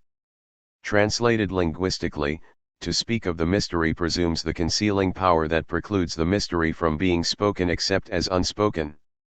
The avowal, therefore, is itself a disavowal, the poetic saying a repudiation of what is said. 307. It is it itself, being's mystery, and heeding the unspeakable. Kabbalists would certainly concur with Heidegger that the origin of language is the ability to keep silent. Consider this striking meditation in the Beitrag on restraint, Verhaltenheit, silence, Schweigen, and language, Sprach. Words fail us, they do so originally and not merely occasionally, whereby some discourse or assertion could indeed be carried out but is left unuttered, i.e., where the saying of something sayable or the re-saying of something already said is simply not carried through. Words do not yet come to speech at all, but it is precisely in failing us that they arrive at the first leap. This failing is the event as intimation and incursion of being. This failing us is the inceptual condition for the self-unfolding possibility of an original, poetic, naming of being. 74. Heidegger's notion of ineffability does not entail the saying of the unsayable if the latter is understood as something potentially sayable that is presently not spoken. What he proposed rather is the unsaying of the sayable, which is to say, the belief that every assertion falls short of articulating the words that have yet to assume the character of speech, but this failure is precisely what makes possible the poetic naming of being. Insofar as the naming cannot be severed from the nameless that defies naming, the mystery to which language can only allude, the apophatic and the cataphatic are inextricably conjoined in what Heidegger refers to as the possibility of language to express itself as the telling silence, 75, or literally, the saying not saying, sagenden nicht sagens. 76. Thus, in a second passage from the Beitrag, Heidegger expounded the siegetic theme of being and its bearing silence, das Sein und die Sein. Erschweigung. Bearing silence is the prudent lawfulness of the silence-bearing activity. Bearing silence is the logic of philosophy inasmuch as philosophy asks the basic question out of the other beginning. 77. In yet another passage from the Beitrag, Heidegger explains that every language of Dasein is in essence silence insofar as it originates in the turning, care, or the counter-turning, wider care, of the event that occurs in between the call, to the one that belongs, and the belonging, of the one that is called. The call to the leap into the appropriation is the great stillness of the most concealed self-knowledge. The call is intrusion and remaining absent in the mystery of the appropriation. 78. Expressed hermeneutically, the saying of thinking, die Sage de Denkens, must always remain unspoken, ungesprochen, since the spoken, das Gesprochen, is never what is said, das Gesagte. 79. Hence, in his first lecture course on Hölderlin's poetry, delivered in the University of Freiburg in the winter semester of 1934-35, Heidegger deduces the following from the comparison of poetic telling, Dichterisch Sagen, and the thoughtful telling, Denkerisch Sagen, of philosophy. In a real philosophical lecture, for example, the decisive issue is not really what is said directly, but what is kept silent in the saying. For this reason, one can indeed listen to and transcribe philosophical lectures without further ado, and yet in so doing constantly mishear verhoren, and this not in the incidental sense that one incorrectly apprehends individual words or concepts, but in the fundamental sense of an essential mishearing, in which one never notices what is really being spoken of, or to whom it is properly being spoken. 80. Philosophy is contrasted sharply with the sciences. The charge of the latter is to directly grasp what is said as opposed to the former, where the goal is to preserve in silence what is essential in one saying. 81. From the seemingly contradictory claims in the poem Germania, related to the eagle's injunction to the solitary speaking girl, lines 84 to 85, to name what is before her eyes so that the unspoken will no longer remain a mystery, on the one hand, and the assertion, lines 93 to 96, that the veritable thing, ein wahres, which appears and is circumscribed in a threefold manner, must nevertheless remain unspoken. On the other hand, Heidegger elicits the following truism: the poem is language. Yet who properly speaks in the poem?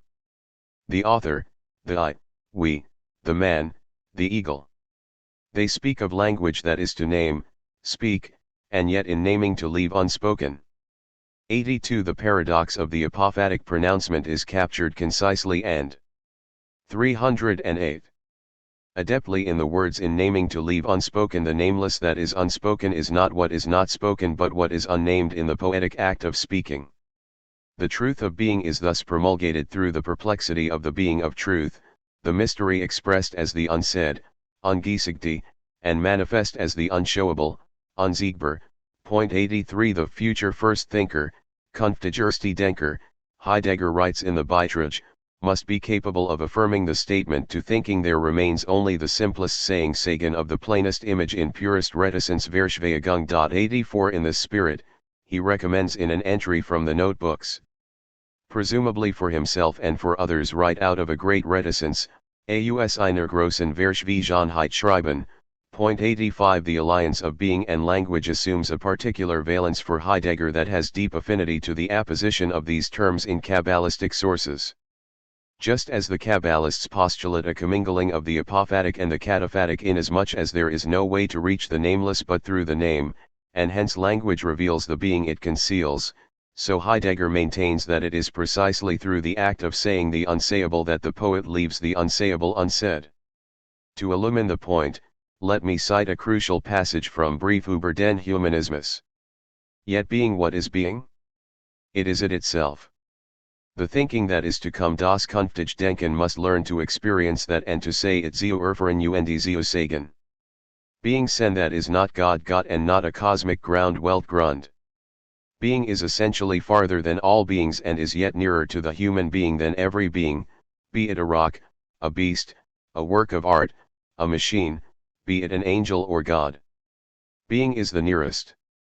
Yet the near remains farthest from the human being. Human beings at first cling always and only to beings. But when thinking represents beings as beings, it no doubt relates itself to being. In truth, however, it always thinks only of beings as such, precisely not, and never, being as such. The question of being Seinsfrage always remains a question about beings die Frage nach dem Seienden. It is still not at all what its elusive name indicates, the question in the direction of being die Frage nach dem Sein. Philosophy, even when it becomes critical through Descartes and Kant, always follows the course of metaphysical representation. It thinks from beings back to beings with a glance in passing toward being. For every departure from beings and every return to them stands already in the light of being. Point 86. Heidegger here charts the course of thinking for the future centered on learning to experience and to say the proposition that delineates the non-delineable nature of being, es ist es selbst, it is it itself. Needless to say, this definition sounds like a textbook example of a tautology. As I observed in Chapter 1, however, Heidegger approves of tautological thinking insofar as it is expressive of the hermeneutic circularity engendered by the repetition of the same as different and the eruption of the different as the same. 87 What is decreed about being, consequently, is that it is itself. Nothing seems to have been revealed, and we are left to ponder, what is the it that is itself? To answer that positively is to cling to the domain of discriminate beings and thereby succumb to the error of the metaphysical representation of being, which obscures the ontological difference. On this score, it is interesting to note that the quotation marks around the word is were not in the first edition of Wegmarken. 88 We can surmise that Heidegger added them out of a concern that the reader might be inclined to repeat this error and view the it of being from the vantage point of beings. Support for this conjecture may be drawn from a second passage in this treatise where Heidegger writes that the expression it gives, es gibt, is used preliminarily to avoid the locution being is das Sein ist, for ist commonly said of something that is gesagt von solchem, was ist. We call such a thing a being das Seind. But being Sein is precisely not a being das Seind. If is spoken without a closer interpretation of being, then being is all too easily represented as a being dan word das Sein also leicht als Einseins vorgestellt after the fashion of the familiar sort of beings that act as causes and are actualized as effects. 89 Placing the word ist in the phrase es ist es selbst in quotation marks mitigates any obfuscation of Heidegger's main point, which is to pivot from the question about beings to the question of being. 309. If being is not a being, it is unquestionably nothing and thus not something that could be assessed as either cause or effect. We are compelled nevertheless to ask again, what is the it that is affirmed to be itself? Language here is obviously an obstacle, but, as we shall see, a proper understanding of language will provide the resolution to the impediment that is language. The only way to transcend language is through language. To distance himself from a traditional onto theological perspective, Heidegger tells us categorically that the being of which he speaks is not God or the cosmic ground. The being, which is not a being, is the clearing that is concealed from the concealment of metaphysics. The inherent impossibility of treating this being in proper linguistic or logical terms is offered by Heidegger in his explanation of his singular locution es gibt, for the it that here gives is being itself. The gives names the essence of being that is giving, granting its truth. The self-giving into the open, along with the open region itself, is being itself. 90 The self-giving, Sichgeben, is structurally parallel to the Aristotelian definition of the first mover as thought thinking itself, the Euroboric state in which thinker, thinking, and thought are identical. Without effacing the considerable difference between Aristotle's quintessential metaphysical idea and Heidegger's post-metaphysical conception, it seems reasonable to make the comparison and legitimate to translate the tripartite structure of the former into Heideggerian parlance such that the it that gives, the giving, and that which is given, are manifestations of the self-same nothing of being as opposed to the being of nothing revealed in the concealment of the open. The human qua being there, de sen, stands uniquely in relation to the clearing, the open in between, offenswition, the ecstatic region ecstatisken beriches of the disclosure and concealment of being. 91 The locality of the truth of being amid beings, which gathers to itself and embraces existence in its existential, that is, ecstatic, essence. 92 We are susceptible to the ontic condition of falling, fallen, which is identified as the forgetting of the truth of being that results from ensnarement in the throng of beings unthought in their essence. The alienation is an inevitable consequence of the fact that being assumes the paradoxical character of being nearer to the human than the nearest of beings, but, at the same time, at least for ordinary thinking, this nearness is farther than the farthest point. 93 As such, concludes Heidegger, being remains mysterious Geheimniswahl, the simple nearness of an unobtrusive prevailing Unaufdring like in Walton's. The nearness occurs essentially as language itself. 94 Commenting on the Heideggerian idea that the proximity of being is produced as language, Derrida writes: Being is nothing, is not a being, it does not belong to the totality of beings. Its meaning can appear only if beings come to be declared as what they are in their being, i.e., if being is said. But this does not mean that being belongs only to language in the sense in which one might speak of a linguistic being d'un être de language in a pejorative sense. A being that was only in and through the word would be nothing but a verbal phenomenon, and so it would not be being l'être. 95. The co-belonging of being and language is an attempt to move beyond the metaphysical paradigm that presumes that language is the essence of the human being represented as the animal rationale, the animal that possesses the capacity for reason and discourse, zeta omicron nu lambda gamma omicron nu chi omicron nu. As Heidegger explains this seminal idea in Western philosophy, the metaphysical animal explanation of language, die metaphysische animalische Auslegung der Sprache, covers up the essence of language in the history of being. According to this essence, language is the house of being, Haus des Sinns, which is propriated erignied by being and pervaded durchfugte by being. And so it is proper to think the essence of language from its correspondence in Sprechung to being, and indeed as this correspondence, that is, as the home of the human being's essence Behausung Dimension Wesens. But the human being is not only a living creature who possesses language along with other capacities. Rather, language is the house of being in which the human being exists by dwelling, in that he belongs to the truth of being, guarding it. 96. 310. Curiously, Derrida considered Heidegger's metaphorical depictions of language as the house of being and as the home of the human being's essence as resonating rhetorically with the expressionist Romantico-Nazi style. 97. Even so, he set as his task to ponder whether in this case the metaphor is only metaphor and whether the Romantico-Nazi style exhausts the meaningfulness of the metaphor. His answer to both hypothetical questions is assuredly negative, leading him to conclude, what Heidegger wants to show is that to the extent that there is language only in the clearing of being l'éclairement de l'être, and to the extent that being cannot be a simple product of language, failing which it would not be and thus would not be what it is, to that extent the meaning of being is, let's say without metaphor and abstraction, the condition of possibility of language on which it nonetheless depends. So one must think language on the basis of being and the essence of man on the basis of the possibility of language. 98. The correspondence between being and language, which implicates the human being as well, for the essence of the latter is determined in the space of this correspondence, provides an alternate conception to the metaphysical understanding that emerges from the definition of the human as the rational animal, the animal that has logos. But what is the nature of the correspondence? Surely, Heidegger does not intend by this the conventional correspondence between objects in the external world and words that express ideas in the internal landscape of the mind. The correspondence, he affirms, relates rather to the image of language as the house of being, the clearing in which being reveals itself in its concealment and within which the human being dwells in proximity to and therefore assumes the guardianship of the truth of that being.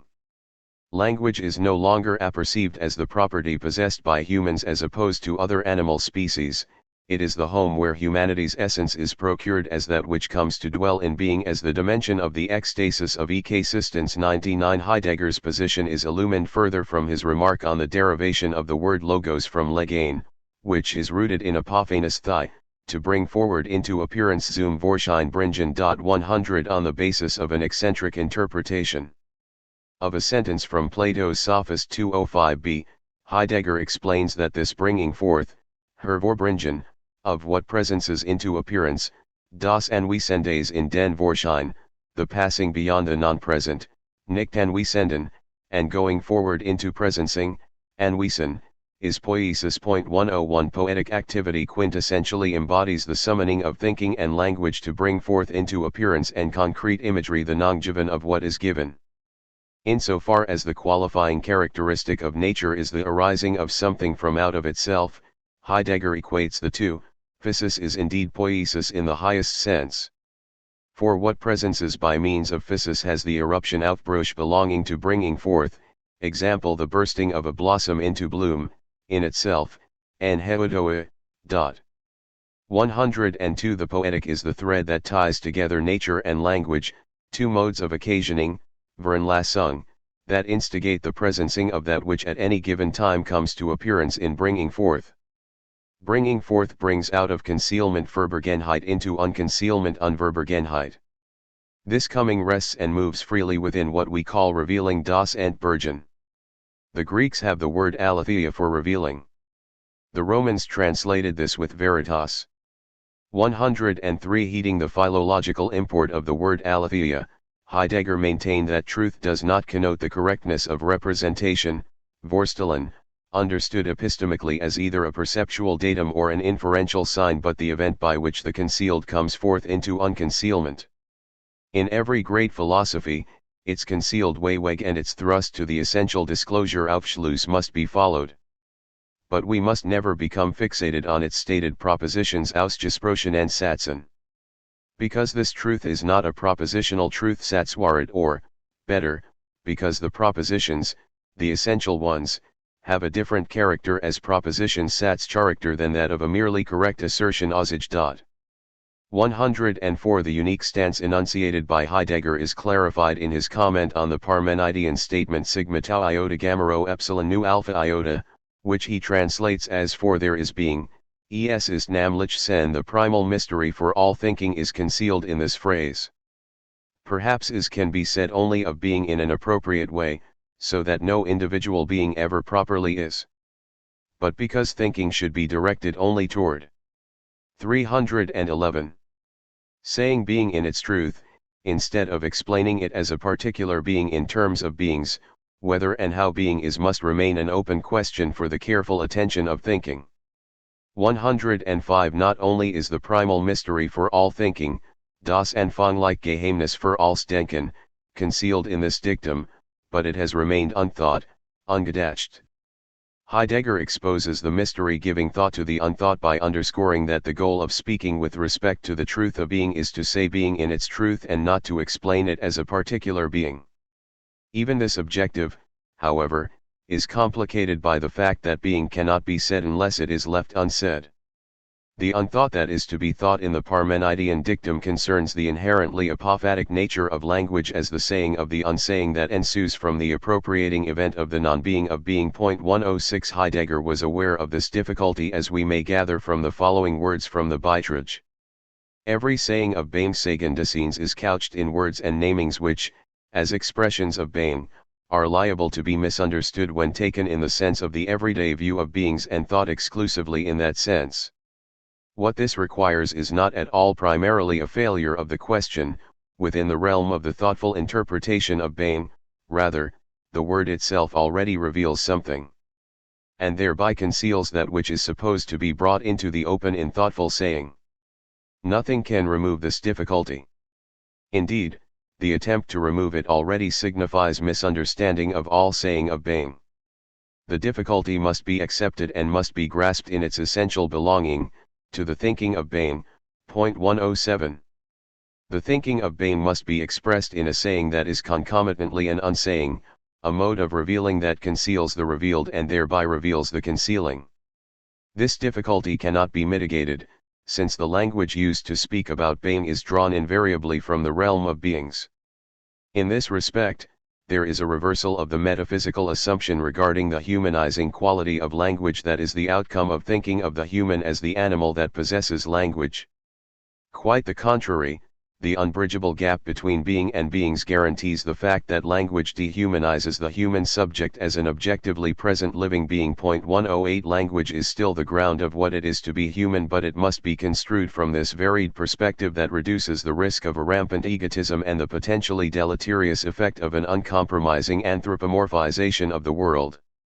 Tellingly, Heidegger concludes the Beitrag with these words: language is grounded in silence. Silence is the most concealed holding to the measure Mass halten. It holds to the measure, in the sense that it first posits measures. Language is thus the positing of measures Mass setzen in that which is most internal and most extensive, the positing of measures as the originating essential occurrence of what is fitting fugs and of its joining fugen, the event. 109. If the human is the animal that speaks, this is so because the human is the being uniquely endowed with language, the positing of measures that is the originating essential occurrence of the event of being, grounded in the holding to measure that is silence. Kabbalistic Poiēsis, anxiety, lament, and the language of silence identifying the primary task of language as Poiēsis, understood as the unconcealment of the concealed, suggests another striking similarity to the Kabbalists, who likewise view language and in particular the matrix language that is Hebrew principally as the unconcealing of the concealment that is the namelessness uncloaked through the cloak of the name. Simply put, my hypothesis is that the nameless name posited by the Kabbalists corresponds to Heidegger's understanding of the nothing, nix, that is the being, seen, given in but always recoiling from the superfluity of beings, seen. What he referred to in was ist metaphysic, as the repelling gesture of the nothing in relation to the entirety of the beings of the world. 110 The fundamental occurrence of Dasein is identified as the unveiling of this being through the beings that conceal from us the nothing we are seeking. Hence, the nothing is not placed before us as a consequence of the complete negation of the totality of beings, but rather. 312. It is precisely the disclosure of the latter that makes manifest the nothing. 111 For the nothing to be manifest as nothing, it must remain unmanifest in the plethora of beings in which it is manifest.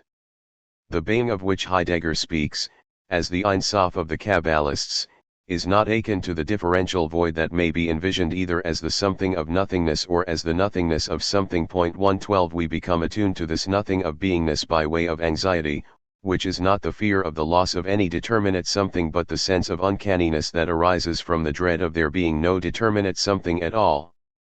In the face of such trepidation, the indeterminateness comes to the fore and we cannot say anything definitive about that before which we feel uncanny.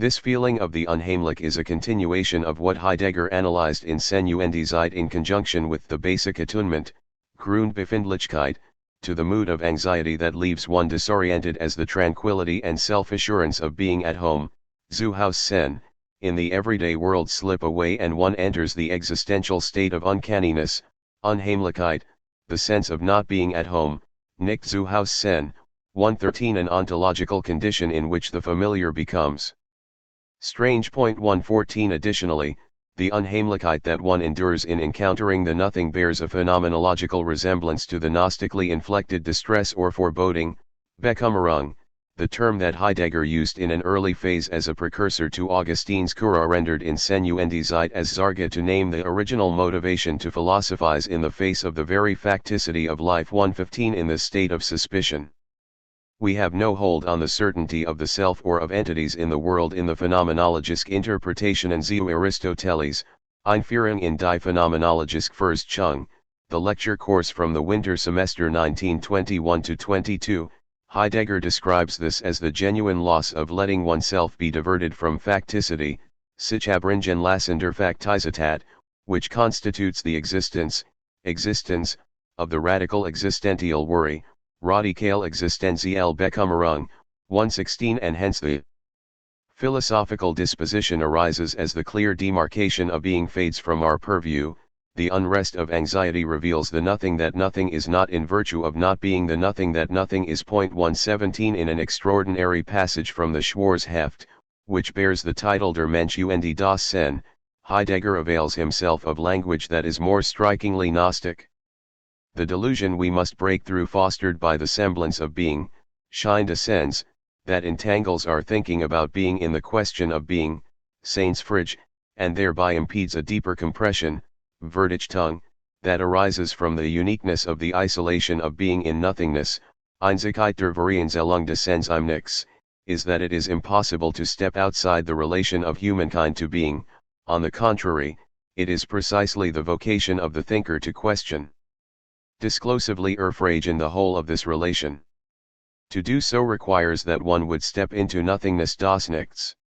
Yet as long as this is allowed merely as something misthought, contrived, it is only the semblance of that semblance der Schein jenes Scheins dot. If, however, the outermost das Außersein is only the innermost das Innersein of the human being, then the outside das Außeralb becomes the inside of the innermost and deepest Inneralb de Innersten und tiefsten, becomes that place where the human being has forsaken himself the longest sich langst verlassen and in the highest mission of his essence has found himself in den höchsten Auftrag seines Wesens gefunden hat. Have to come back from there as a complete alien ein ganz Fremder and bring along set down the most alien das befremdlich Saint. 118 When the external is internalized, and the internal externalized, one is centered to be at home means that one discerns that the inside is the vantage point whence one imagines that one is outside, and the outside is the vantage point whence one imagines that one is inside. In the marginality of alienation, the unsettling experience of being situated in the disconcerting place where one finds oneself by discovering that the self has been abandoned. Heidegger's formulation is evocative of the notion of the redeemed Redeemer, the Redeemer who is in need of redemption as a consequence of having been trapped in the material world of darkness in the attempt to redeem others. This interpretation of ancient Gnosticism was undoubtedly known to Heidegger from the German Religionsgeschichte like Schule. 313. And particularly Richard Reitzenstein 119, whose perspective was accepted and elaborated by Rudolf Bultmann in his presentation of the unfolding of Hellenistic Christianity by means of Gnostic terminology 120, and continued by his students, including Hans Jonas in his portrayal of the Gnostic image of the alien. 121 The degree to which Heidegger was informed by a similar myth of estrangement in the world is made more explicit in this subsequent entry in the notebooks: the alien, the human being, and the great fortuitiveness, being. The throwing into being and the trembling of the thrownness into the essence as language. Language, the hearth of the world. Here the uniqueness of the revealing concealing isolation in the simplicity of the aloneness of Dasein. The unison. 122 The kinship of Heidegger's worldview and what German historians of religion in the early 20th century considered to be the essence of Gnosticism is brought to light when we consider the following summation of Bultmann. For the essence of Gnosticism does not lie in its syncretistic mythology but rather in a new understanding of man and the world. Its mythology is only the expression of this understanding. Whereas to ancient man the world had been home. The utter difference of human existence from all worldly existence was recognized for the first time in Gnosticism and Christianity, and thus the world became foreign soil to the human self. In fact, in Gnosticism, his prison. Gnostic thought is so radical that to it the impulses of one's own senses, instincts, and desires, by which man is bound to the world, appear alien and hostile to man's real self, which cannot achieve its own nature in this world at all, and to which this world is a prison in which his real self, related to and derived from the divine world of light, is shackled by the demonic powers of darkness. 123. In Heidegger's philosophical translation of this myth, the human being, der Mensch, is labeled the alien, der Fremdling, vis-a-vis the great happenstance, der Großzufall, of being, das Sein. The groundlessness, Abgründigkeit, of the essential fortuitiveness of being, die wesentliche Zufälligkeit des Seins, that provokes a fracturing, Zerkluftung, experienced effectively as the fearfulness, Furchtbarkeit, of the essence of being and the concealment of its blessing, die Verborgenheit des Segens. 124 The existential state of this alienation is further described as the throwing into being, der Wurf in das Sein, and as the trembling of the thrownness into the essence as language. Das Ertitern der Geworfenheit in das Wesen als Sprache. 125 Language is the hearth of the world wherein one finds the uniqueness of the revealing concealing isolation die Einzigkeit der entbergend verbergenden Vereinzelung in the simplicity of the aloneness das Einfake der Alienheit of Dasein. 126 Paradoxically, language is the home that is the place of isolation and aloneness but also the place of unison, Einklang, the haven of solitude and the womb of relationality. Moreover, as Heidegger put it in Was ist Metaphysik, the experience of the anxiety of being hurled into the abode of language confronting the encompassing nothingness is unnerving, as it robs us of speech. Because beings as a whole slip away, so that precisely the nothing crowds around, all utterance of the is falls silent in the face of the nothing. That in the uncanniness of anxiety we often try to shatter the vacant stillness with compulsive talk only proves the presence of the nothing. 127 In the postscript to the 1943 edition of this essay, Heidegger reiterates the central point of his argument: one of the essential sites of speechlessness Sprachlosigkeit is anxiety in the sense of the horror to which the abyss of the nothing abgrundnix attunes human beings. 128 Significantly, Wittgenstein interpreted Heidegger's notion of anxiety as coming up against the limits of language, expressed most primally in the amazement that one feels that anything at all exists. Framed more abstractly as the ultimate metaphysical query about why there is something rather than nothing. 129 A bewilderment so basic that not only is there no satisfactory answer but it cannot even be formulated properly as a question. 130 Elsewhere Wittgenstein delineates this experience of the brute and obstinate facticity of the world as the mystical, das Mystische. 131 The inexpressible, Unausprechliches, that shows itself, zeigt sich. 132 The onus of the philosophical method stipulates that one say nothing except what can be said, nix zu sagen, als was sich sagen lässt. 133 Which is to say, to disclose the world. 314. As described in the propositional, factual language of the natural sciences, but to offer no assurance that the being of the empirical world coincides with the pictures formed by these statements of fact. On this measure, Wittgenstein's own propositions about the nature of language and reality say nothing at all, that is, they are not scientific descriptions of the world, and thus they should be treated as a ladder upon which the reader climbs and then discards. Only when one surmounts, überwinden, these propositions does one see the world rightly, sieht die Welt richtig. 134 And this leads Wittgenstein to the seemingly pedestrian but, at the same time, astounding conclusion, whereof one cannot speak, thereof one must be silent, wovon man nicht sprechen kann, darüber muss man schweigen. 135 Wittgenstein and Heidegger agree that philosophy has the duty to shed light on the world portrayed in scientific thought but not to provide independent evidence of the facts susceptible to representation. In contrast to Wittgenstein, however, Heidegger does not think it is nonsense to utilize non-scientific language to say the unsayable. 136 The unsayable, in other words, is not what is never uttered but precisely what is always left clandestinely unexpressed in what is overtly expressed. Poetic speech is a pointing to the invisible, das Sehen in das Unsichtbare, through the letting be heard of the unspoken in the spoken, das Hörenlassende Ungesprochenen im Gesprochenen. 137 Confronting the unsaid of the saying triggers a sense of repulsion, which Heidegger would eventually identify as the truth of being.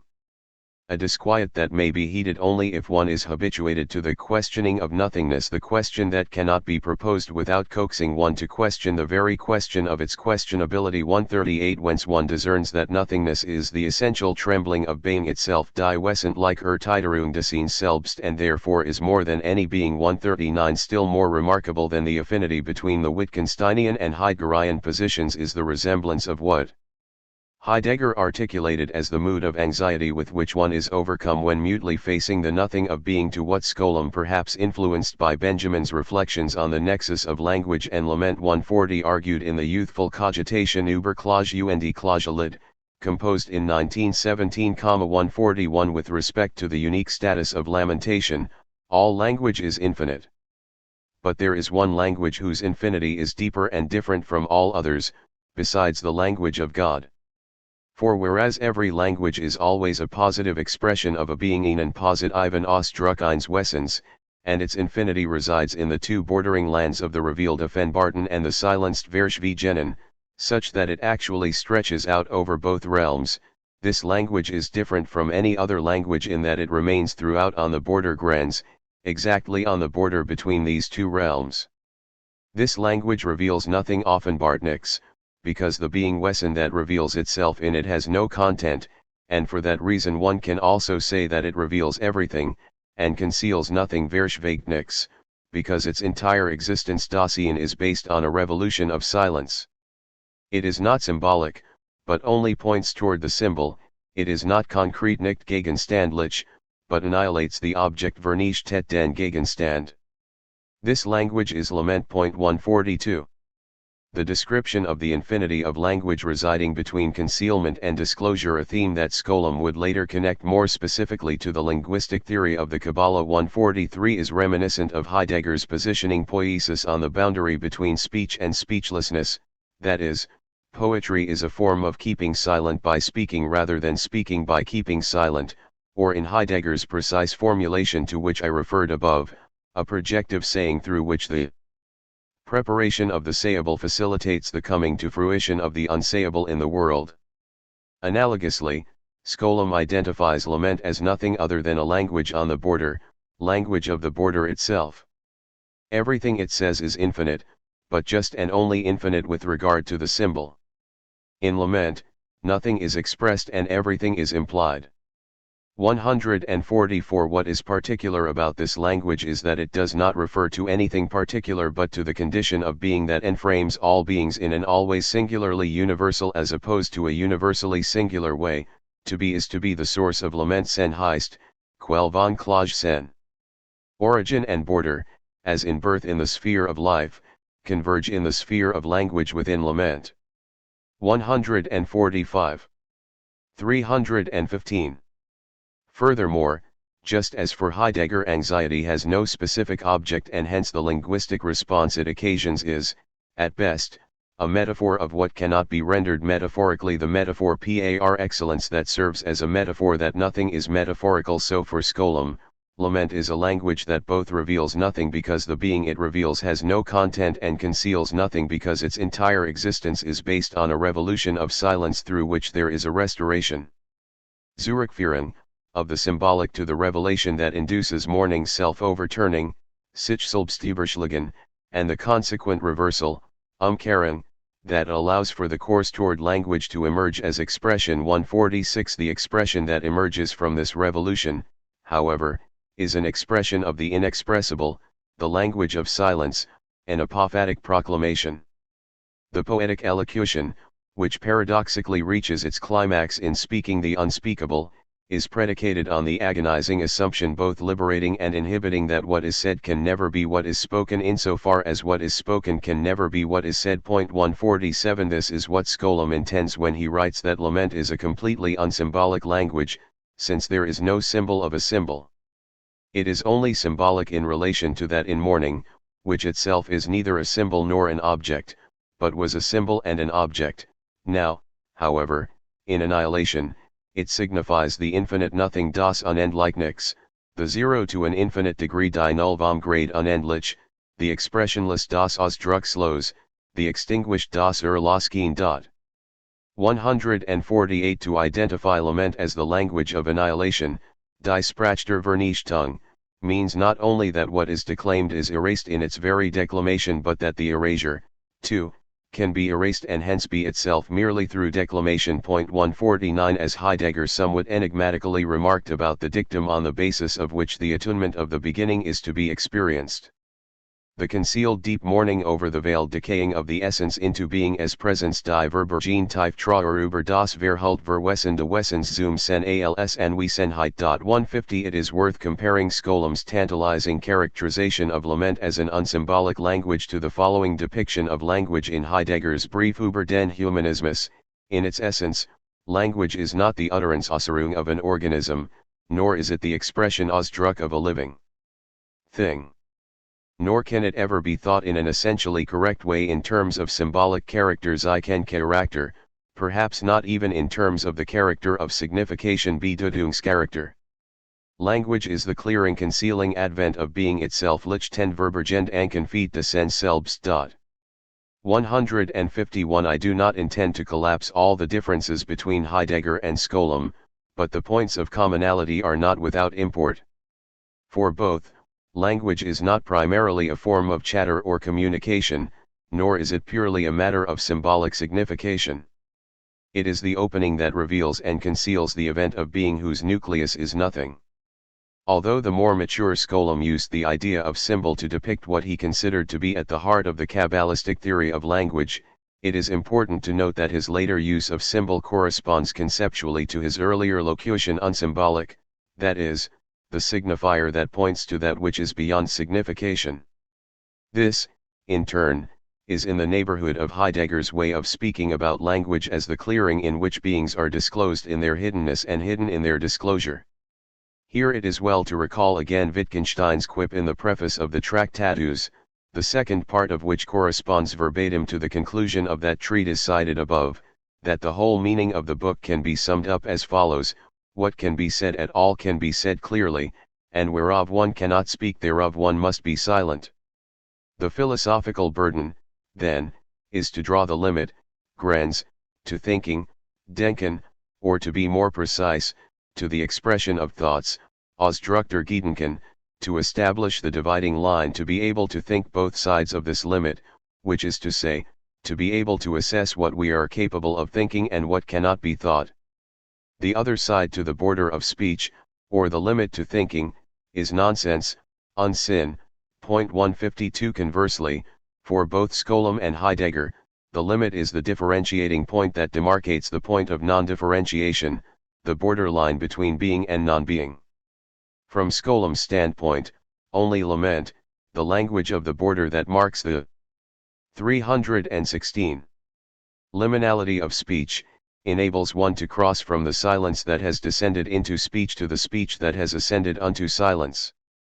Hence, in contrast to revelation, whereby each language is absolutely positive and expresses nothing more than the positivity of the linguistic world, lament entails that each language suffers death in a truly tragic sense, in that this language expresses nothing, absolutely nothing positive, but only the pure border. 153. Lament is the tragic point of all language, repeatedly attempting to become symbolic but always failing, since as the language of annihilation, every attempt at articulation is, ipso facto, self-annihilation. 154. Alternatively expressed, lament is the silence that cannot be silenced, but, as such, it is the purest and truest form of speech, rendered theologically as the Word of God. 155. There is no answer to lament, which is to say, there is only one, falling mute, das Verstummen.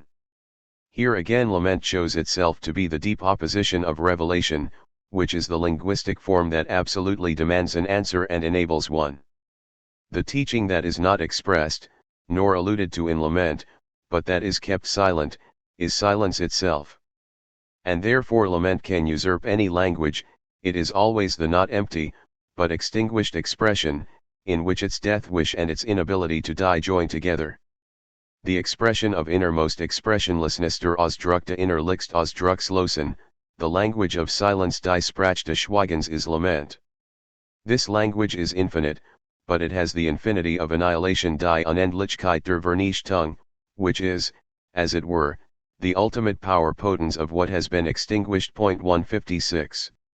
Significantly, as I noted above, Heidegger understood Poiēsis as a form of saying not saying. 157. Scholem likewise referred to lament as the language of silence, the expression of the innermost expressionlessness, the speechless, das Sprachlos, that reveals and thereby conceals the nothing at the innermost center, Mittelpunkts, of that which has no core, Kern. 158. Moreover, in consonance with Heidegger's view that poetic language is not supposed to express anything, but to leave the unsayable unsaid, das Unsagbare ungesagt lassen, and to do so in and through its saying. 159. Scholem's grappling with the seemingly implacable snare of the apophatic need to speak about not speaking is exemplified in poetic language. Every lament can be expressed as poetry. Since its particular liminality, grenzhaftigkeit between the linguistic realms, its tragic paradox makes it so. Perhaps, indeed, the languages of symbolic objects have no other possibility to become languages of poetry except in the state of lament. 160. With respect to poetizing in particular and, by extension, language more generally, there is an intertwining of the apophatic and the cataphatic, precisely through the act of saying. The poet leaves the unsayable unsaid, not by being reticent but by saying the unsayable in the unsaying of the sayable. The infinite force that is in each word of lament negates itself and sinks back into the infinity of silence, in which the word's emptiness leer becomes teaching lair. The silent rhythm, the monotony of lament is the only thing that remains, as the only thing that is symbolic in lament, a symbol, namely, a being extinguished Erlosgenzians in the revolution of mourning. But the very inviolability of rhythm in relation to words is what, in the most elementary sense, constitutes all poetry. Lament is thus in poetry what death is in the sphere of life. 161. Just as death is the only hope for reconciliation in life, lamentation is the restitution of language that occurs through the annihilation of language, that is, the symbolic expression of the inexpressible, which is a form of speaking not without falling into the silence characteristic of not speaking. 162 The mystical nature of lamentation compels us to discern that the wealth of images utilized by the poet relate to the apparent and not to the objectively real, because what the images reveal is the 0 point, nullpunkt, expressed mathematically by Skolem as x times 0 equals 0.163. Translating this calculus of the incalculable into an optical metaphor, language can be viewed as the mirror that cannot mirror itself and thus mirrors the image of the nothing that everything is not. The real appearance of what appears to be real. 164 One can discern the seeds for what Skolem came to identify as the essence of the meaning of language in the Jewish mystical tradition. As he wrote in Bekenntnis über unsere Sprache, a letter to 317 Rosenzweig dated December 12, 1926, the power of the language is hidden within the name, its abyss is sealed therein. 165 Skolem's main concern in the letter is to express the challenge of the secularization of the holiness of the Hebrew language posed by Zionism and the return of the Jewish people to the modern nationalist state, and the threat of being overtaken existentially by an uncanniness, Unheimlichkeit, that would ensue from the actualization, Aktualisierung, of the language as a vernacular of everyday life and the transition from the sacred to the profane.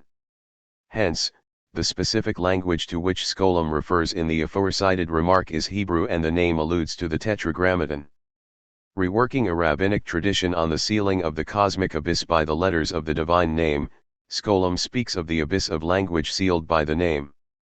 That abyss, we can assume, is itself inchoate and therefore nameless, an idea that he would notoriously express in a letter to Benjamin, written on September 20, 1934, as the nothingness of revelation, nichts der Offenbarung, which he elucidates as a state in which revelation appears to be without meaning, in which it still asserts itself, in which it has validity but no significance. A state in which the wealth of meaning is lost and what is in the process of appearing, for revelation is such a process, still does not disappear, even though it is reduced to the 0 point of its own content, so to speak. 166 The connection to Skolem's earlier speculation on lament is obvious. In both instances, he avails himself of the algebraic geometric concept of the 0 point, that is, the inflection point that demarcates the originary non-zero in relation to which all coordinates of the surrounding vector are determined in order to express the essence of language as the revelation of nothing to be revealed, the appearance of non-appearance, which is to be distinguished from disappearance, for the non-apparent appears, albeit as what does not appear. The nothingness of revelation lays bare language in its most rudimentary form as essentially insignificant, called by some the naked truth, but which I prefer to designate the primal investiture, since I do not think we can behold the nakedness of truth except through the veil of truth that unveils the truth of the veil. If divine language comprises the potential for limitless meaning, it cannot be limited to any specific meaning. From the Kabbalistic perspective in Skolem's presentation, Ein Sof, das Unendliche, the concealed Godhead, die Verborgene Gottheit, without form, gestaltlos, dwells indecipherably in the depths of its own being, in der Tiefe ihres eigenen Wesens unerkennbar ruht, and thus can be described only negatively, indeed through the negation of all negations, der Negation aller Negationen. 167 However, insofar as every expression of the infinite contains the inexpressible, there is an inescapable play of doubleness, Doppelspiel, a coincidence of opposites that is labeled by Skolem the dialectic of form. 168 To elude interpreting this dialectic in Hegelian terms, I would suggest renaming the phenomenon in Heideggerian jargon as the juxtaposition wherein the autonomous identity of the contraries remains intact. Every disclosure is concealment without the concealment being sublated into disclosure, every conferral on creation is a withdrawing from creation without the withdrawal being sublated into conferral. The concurrent omniabsence of the infinite and its omnipresence thus yields the cosmological paradox that God is present in the world from which God is absent, not that God is absent after being present but rather present and absent at the same time, that is, only present because absent and absent because present. This paradox, in turn, undergirds what Skolem calls the mystical nihilism, mystisk nihilismus, that has informed Kabbalistic metaphysics, inasmuch as the formless substance, die Gestaltlose Substanz, of Ein Sof is manifest in every stage of emanation and creation. There is no thoroughly shaped image durch Gestaltet Gestalt that can completely detach itself from the depths of the formless. The truer the form, the more powerful the life of the formless within it. 169 Invoking Benjamin, albeit referred to anonymously as a great thinker, ein grosser Denker, 170 Skolem writes that the Kabbalists, by comparing the theory of emanation with mystical linguistic theory of the name of God, were able to grasp that imagelessness is the refuge of all images. 171 Skolem was undeniably correct to detect that Benjamin's claim that the yearning that crosses the threshold of the image to the 318 imageless refuge of all images in the power of the name reverberates with the Kabbalistic perspective. But perhaps more pertinent is another observation of Benjamin, mentioned in chapter 4, that the imagination plays a game of dissolution, since there is always a deformation of the image that has been formed. 172 These words cast a light on the central paradox of Kabbalistic theosophy underscored by Skolem, and one that, in my opinion, echoes Heidegger's contention regarding the refusal of being in relation to the beings it bestows, just as being retreats from the beings in which it appears, so. The imagelessness of Ein Sof is manifestly concealed in the concealedly manifest images of the Sephirot. Immanuel Hiriki succinctly expressed the premise underlying this principle: the inwardness of the secret Pnima Yud Hasad is the secret of Ein Sof, which sustains the Sephirot, corresponding to the brain that is within the substance. 173 This insight applies whether the Sephirot are interpreted as consubstantial with the essence, asmat, of the divine light, or as instruments, kelim, through which that light is channeled. That is, whether one adopts the essentialist or the instrumentalist perspective, the two dominant theoretical models to explain the relationship of the Sephirotic gradations to Ein Sof. One must acknowledge the paradox that the concealment of the infinite can be revealed only insofar as it is concealed, for what is concealed cannot be revealed unless it persists in being concealed. Every act of bestowal, therefore, is concomitantly a withholding. From the perspective of the visionary, the ascent to the pleroma of form is a descent into the abyss of formlessness, and the mystical language that issues therefrom is a speaking that is an unspeaking, the communication of the incommunicable, the imaginal fabrication of a myriad of images in the attempt to reveal and thereby conceal the imagelessness that is devoid of positive content. 174 The imagelessness is preserved in the images by which it is unseen. Skolem would later identify as the shared characteristic and inner dimension of all mystical traditions the symbolic nature of language, the naming of the absolute concreteness of the Word of God that can never assume any particular semantic declension. As he put it in Der Name Gottes und die Sprachtheorie der Kabbalah, based on the lecture given at the Iranos meeting in Ascona in 1970. The linguistic theories of mystics frequently diverge when it comes to determining this symbolic nature. But all mystics in quest of the secret of language come to share a common basis, namely the fact that language is used to communicate something which goes way beyond the sphere which allows for expression and formation, the fact, also, that a certain inexpressible something, which only manifests itself in symbols, resonates in every manner of expression, that this something is fundamental to every manner of expression, and flashes through the chinks which exist in the universal structure of expression. 175. A direct line can be drawn from the reflection on the nature of lament and the speculation on the nature of mystical language. 176 Specifically as it relates to the Kabbalah, the original source of all language is the essential name, the name that names the essence but which is not indicative of any specific property or activity.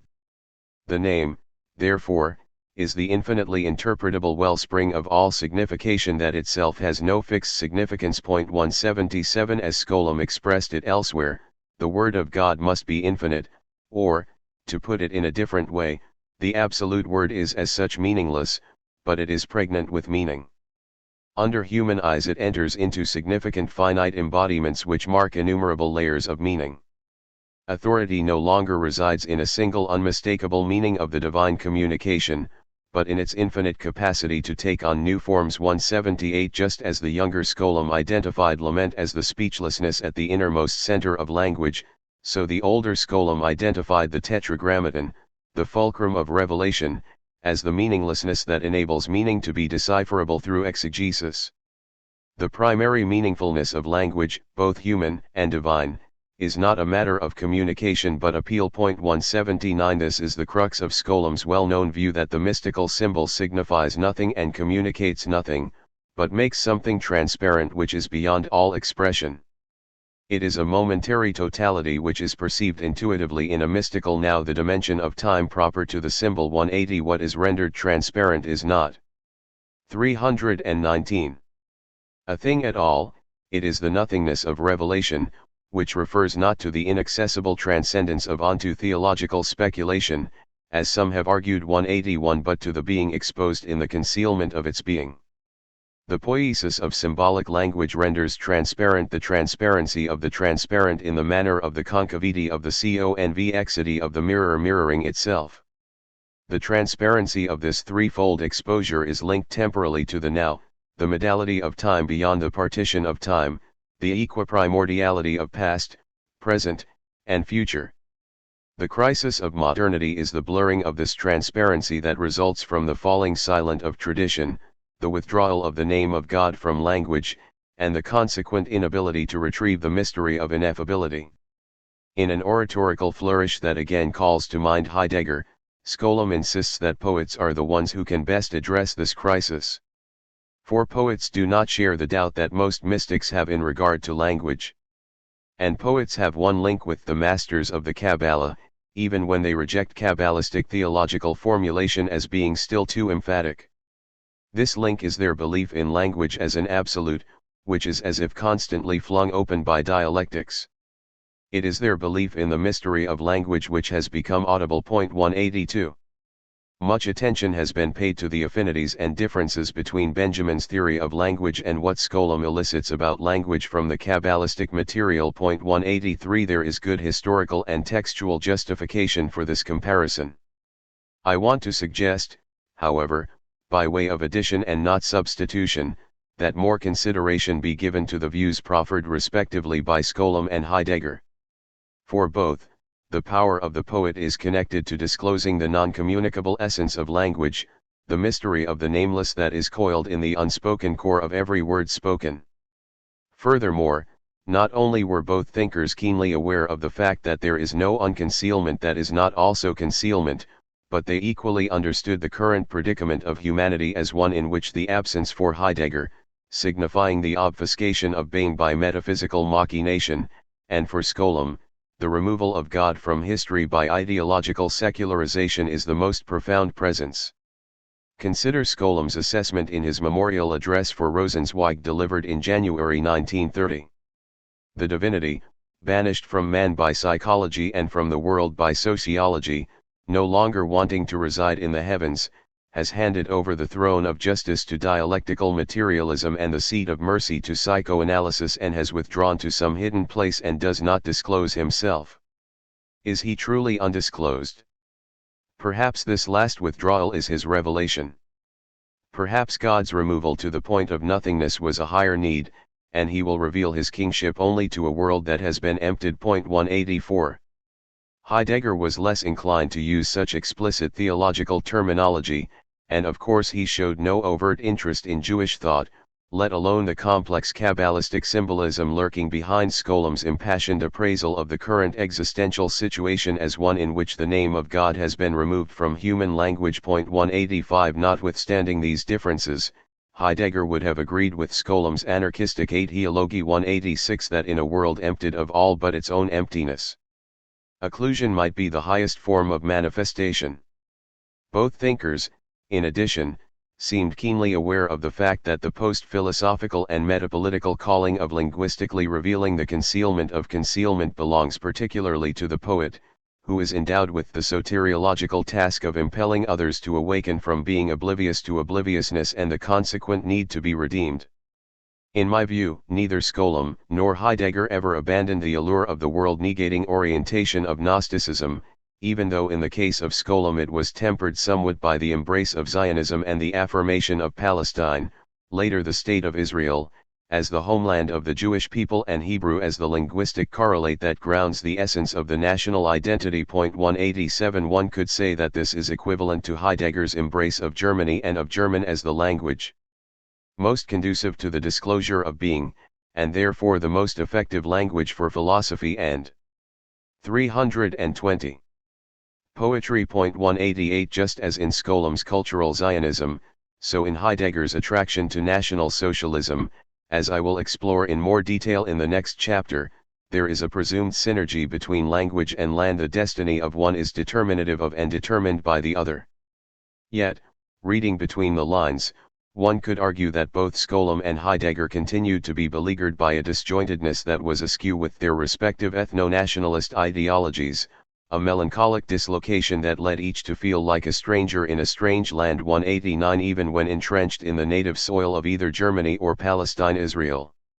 Moreover, the unassailable sense of the tragic and cataclysmic nature of reality and the saturnine distrust. 190 In the prospect of rectification of the world's blemish apart from the restitution of all things to the infinite beyond space and time were critical for Scholem's use of the term Gnostic as a tool of historical and phenomenological inquiry of Kabbalistic sources, especially the depiction of the cosmic drama as a crisis within the inner workings of the Godhead according to the Lurianic teaching and its elaboration in the heretical myth of Sabbatian theology. 191 Scholem's celebrated remark that the messianic idea in Judaism has compelled a life lived in deferment, in which nothing can be done definitively, nothing can be irrevocably accomplished. 192 is indicative of a pessimistic utopianism that rejects the possibility of an enduring socio-political redemption, even as he maintained that Judaism, in contrast to Christianity, rejected the interiorization of the eschatological ideal without some presentation in the external realm of history. 193 Not only does Scholem declare that Jewish messianism is in its origins and by its nature this cannot be sufficiently emphasized a theory of catastrophe, 194 but he insists that the redemption is not the product of imminent developments such as we find it in modern Western reinterpretations of messianism since the Enlightenment where, secularized as the belief in progress, messianism still displayed unbroken and immense vigor. It is rather transcendence breaking in upon history, an intrusion in which history itself perishes, transformed in its ruin because it is struck by a beam of light shining into it from an outside source. The apocalyptists have always cherished a pessimistic view of the world. Their optimism, their hope, is not directed to what history will bring forth, but to that which will arise in its ruin, free at last and undisguised. 195 To my mind, although Scholem's apocalyptic pessimism and the understanding of the messianic as perpetual deferral have deep roots in the Jewish tradition, his particular formulation is in accord with Benjamin's perspective expressed in the Theologus Politicus fragment. Only the Messiah himself completes all history, in the sense that he alone redeems, completes, creates its relation to the messianic. For this reason, nothing that is historical can relate itself, from its own ground, to anything messianic. Darum kann nix historisches von sich aus sich auf messianisches beziehen wollen. Therefore, the kingdom of God is not the telos of the historical dynamic, it cannot be established as a goal zeal. From the standpoint of history, it is not the goal but the terminus end. Therefore, the secular order die Ordnung der Profanen cannot be built on the idea of the divine kingdom, and theocracy has no political but only a religious meaning. For nature is messianic by reason of its eternal and total passing away. To strive for such a passing away, even the passing away of those stages of man that are nature, is the task of world politics, whose method must be called nihilism. 196. Scholem's interpretation of Jewish messianism, especially as it intersects with Lurianic Kabbalah and its aftermath in the Sabbatian and Frankist movements, remains faithful to Benjamin's insight that messianic redemption is not the goal of history but its end, and hence the method most appropriate to Weltpolitik is the nihilistic passing away of nature. To be sure, Scholem insists that the constant postponement of messianic redemption, what he calls the anti-existentialist idea, accounts for both the greatness and the constitutional weakness of Jewish messianism, whenever the tension between the expectation and the delay has been alleviated by an actual messianic movement, when the abyss that separates the internal symbolic and the external historical has been crossed, it has been decried or unmasked as pseudo-messianism. 197 The Zionist establishment of the modern state may have been born. 321. Out of horror and destruction, but it jeopardizes the meta-historical and anti-political nature of traditional Jewish eschatology, compromising its anarchic and antinomian lifeblood. Scholem thus wondered whether Jewish history will be able to endure this entry into the concrete realm without perishing in the crisis of the messianic claim. 198 The apocalyptic spirit stems from the infinite negativity of time, the impossible possibility that makes it always possible that the future that is coming threatens not to be the future one has anticipated.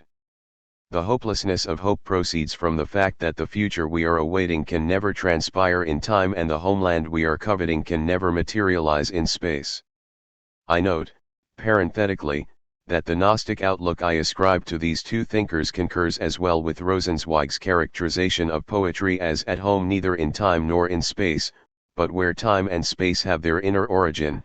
In imagistic thinking. 199 The poet, constitutionally, is in a state of unheimlichkeit, a condition that is especially germane to the Jews, since they do not feel at home even in the land promised to them as their inheritance. 200 It should come as no surprise that Rosenzweig signals out the Jewish poet as one who disproportionately bears a sense of disaffection in the world to the point that even language is experienced as a source of exile since it is surrounded by the scriptural word. 201 But beyond just the poet, the whole of the Jewish nation, as the meta-historical reference point in history, is fundamentally at odds with the wheeling and dealing of the socio-political world. Curiously, the meta-historical status Rosenzweig assigned to the Jews as the eternal people can be compared profitably to the meta-political role Heidegger ascribed to the poetic dwelling through which one withdraws from the maneuverings of the mundane. Of course, I do not deny that Rosenzweig advocated a return to life as a conquering of death, but this return is rooted in the belief that redemption is not the consequence of historical development, the effect of a causal chain that links the retention of the past and the protension of the future, but rather the anti-historicist corollary of an expectation that is realized as the expectation of what cannot be realized. 202 Salvation comes by way of eternity diremptively breaking into rather than naturally progressing out of history. In the ritualistic life cycle of the Jew, typified by the Sabbath, time has been proleptically redeemed. This prolesize entails the suspension of time, which does not imply a weakening of temporality but its intensification. Eternity is not the exodus from the fluctuations of time into some stationary kingdom of heaven, it is rather the compare sense of the three dimensions in the today that is always conscious of being more than today, the tomorrow that is now in virtue of not being now. 203 The notion of time as a linear circularity operative in Rosenzweig's new thinking militates against the belief that history can redeem itself. Rosenzweig and, I believe, Scholem, would have agreed with Heidegger that enlightenment in the inherently unredeemable world consists of casting light on the shadow so that the shadow is illumined as light.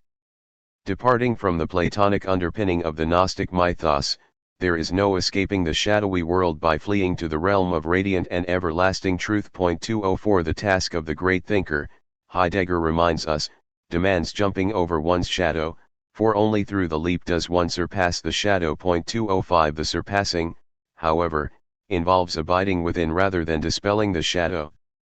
What is dark, Heidegger conjectures, is not dissolved in brightness, it remains concealed and comes to appearance in the light as the non-apparent.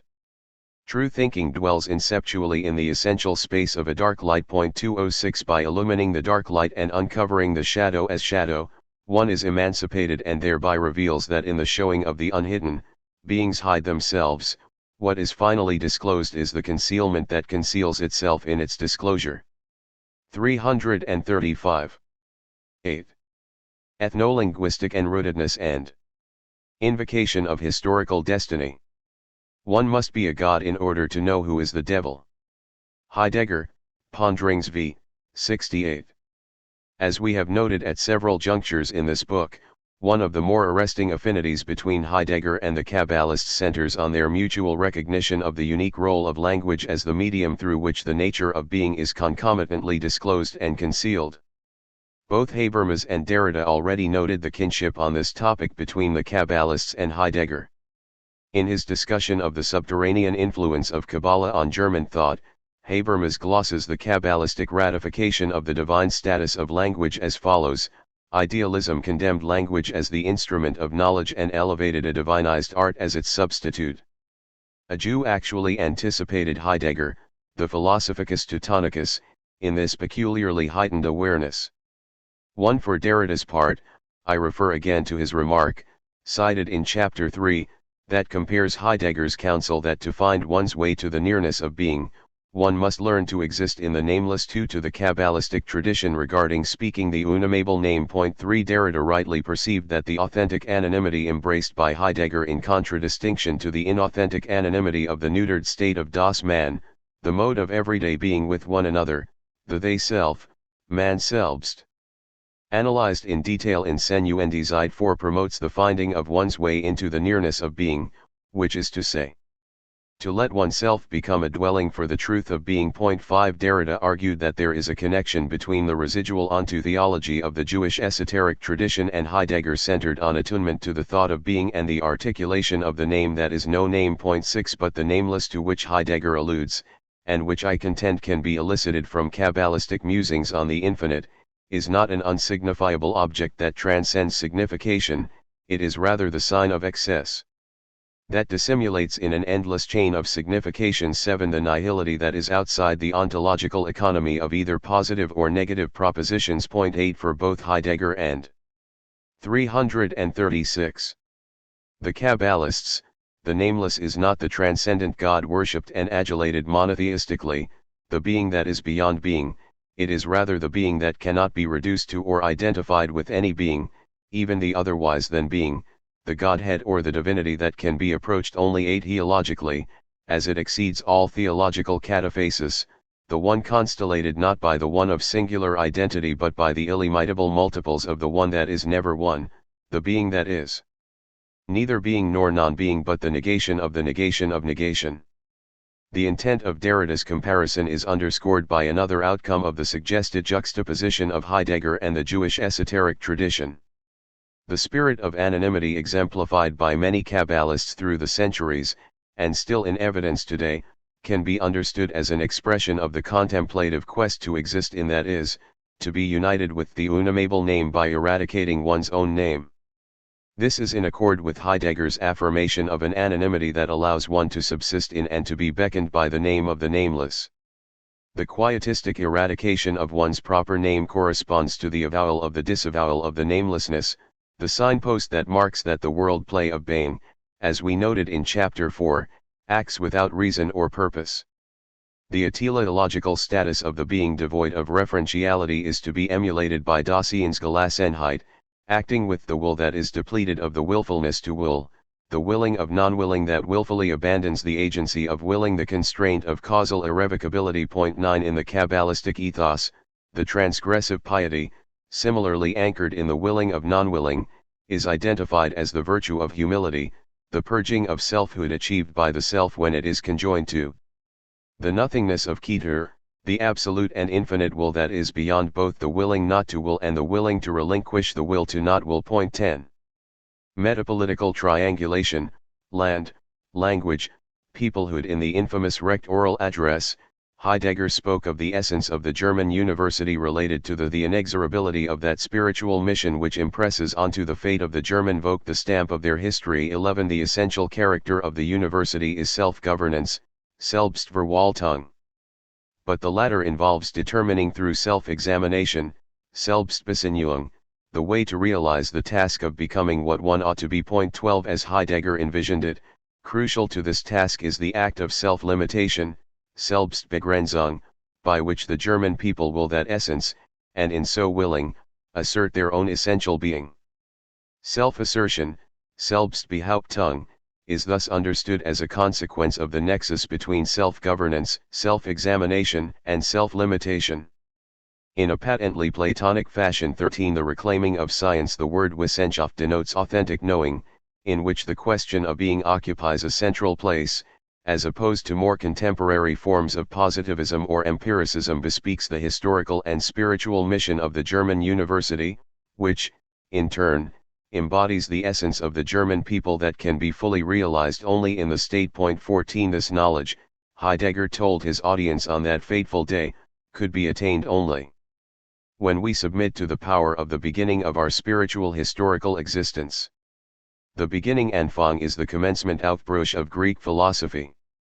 All science remains bound to that beginning of philosophy and draws from it the strength of its essence, assuming that it still remains at all equal to this beginning.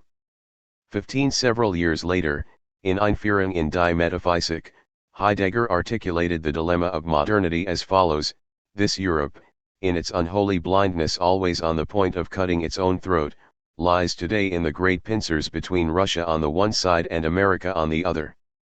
Russia and America, seen metaphysically, are both the same hopeless frenzy of unchained technology and of the rootless organization of the average man. When the farthest corner of the globe has been conquered technologically and can be exploited economically, when any incident you like, in any place you like, at any time you like, becomes accessible as fast as you like, when you can simultaneously experience an assassination attempt against a king in France and a symphony concert in Tokyo, when time is nothing but speed, instantaneity. 337. And simultaneity, and time as history has vanished from all dossier of all peoples, when a boxer counts as the great man of a people, when the tallies of millions at mass meetings are a triumph, then, yes then, there still looms like a specter over all this uproar the question, what for, where to, and what then? The spiritual decline of the earth has progressed so far that peoples are in danger of losing their last spiritual strength, the strength that makes it possible even to see the decline which is meant in relation to the fate of being and to appraise it as such. 16. As is well known, the critique of technological machination is a central theme in Heidegger's writings, and in no small measure, this obsession was part of his ill-fated embrace of National Socialism and eventual rejection of it, at least in the concrete form it had taken under Hitler's leadership.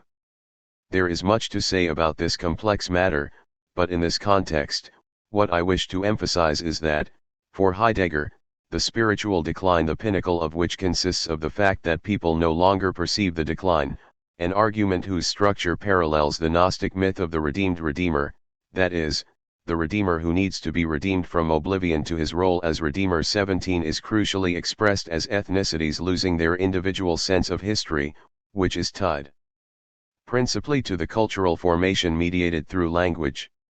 Along these lines, the ascendancy of the German Volk is related intrinsically to the German language. This is the principle by and through which the Germans struggle over their most proper essence in the effort to claim their inimitability as the people of poets and thinkers, Volk der Dichter und Denker. 18 Although the German language obviously is not restricted to the geographical boundaries of Germany, inasmuch as its roots are embedded in that place, the language and the land are in a synergetic relationship such that the essence of one is disclosive of the essence of the other.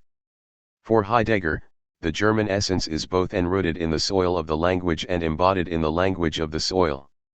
It follows that his repeated reflections on the primacy of language, including the notorious claim that language is the house of being 19, must be interpreted in a particularistic as opposed to a universalistic register.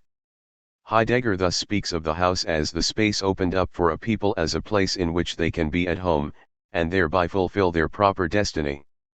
Insofar as this space is bestowed by the inviolate earth, it can be said that the earth houses the peoples in their historical space. 20 For the German Volk, that space is the soil of Germany, and the granting of the feeling of homeliness, das Heimische, which is the essence of the homeland, das Wesen der Heimat.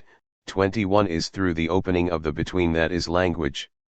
Heidegger, of course, is not the first thinker who deemed German to be the language most appropriate to the path of thinking. 22 We are reminded, for instance, of Hegel's remark in the preface to the second edition of Wissenschaft der Logik, written in 1831, about the relationship between language and thought. In this respect, the German language has many advantages over other modern languages, for many of its words also have the further peculiarity of carrying, not just different meanings, but opposite ones, and in this one cannot fail to recognize the language's speculative spirit. It can delight thought to come across such words, and to discover in naive form, already in the lexicon as one word of opposite meanings, that union of opposites which is the result of speculation but to the understanding is nonsensical. 23. Heidegger was heir to this attitude and thus believed that German is loftier than other languages since it is most conducive to the task of thinking.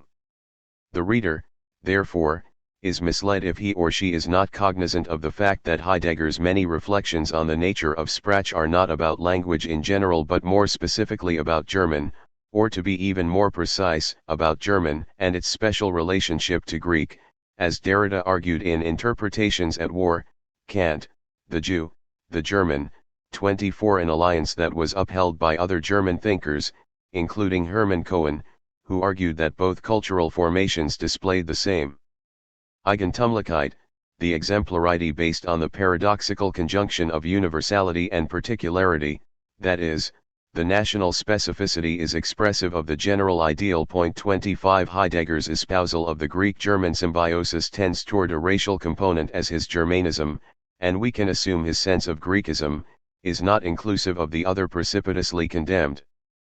338. As the barbarian. To insist that Greek and German are the philosophical languages par excellence is further evidence of this ethnocentrism, for along with the German language, Greek, in regard to the possibilities of thinking, is at once the most powerful and the most spiritual of languages. 26. Despite his growing dissatisfaction with the execution of the Nazi agenda, Heidegger never wavered from the conviction that the retrieval of thinking, the second beginning that comes about as the confrontation with the first beginning and the return to the origin concealed therein, must be realized by the German people through their indigenous language and preferably, I surmise, in their native land. Nor did he abandon the belief that German derives its ultimate worth from being the most applicable means to reclaim Greek, the language of the intimate people, das innige Volk, according to Hölderlin, armed with the spirit of the gods. 27. In the Le Thor seminar from 1969, Heidegger offered the following romanticized version of Hellenic thought: the Greeks are those human beings who lived immediately in the openness of phenomena through the expressly ecstatic capacity of letting the phenomena speak to them. Modern man, Cartesian man, se solum alloquendo, only talks to himself. No one has ever again reached the heights of the Greek experience of being as phenomenon. 28. To attain those heights was precisely the undertaking Heidegger set for himself. Engendering mother tongue and fatherland.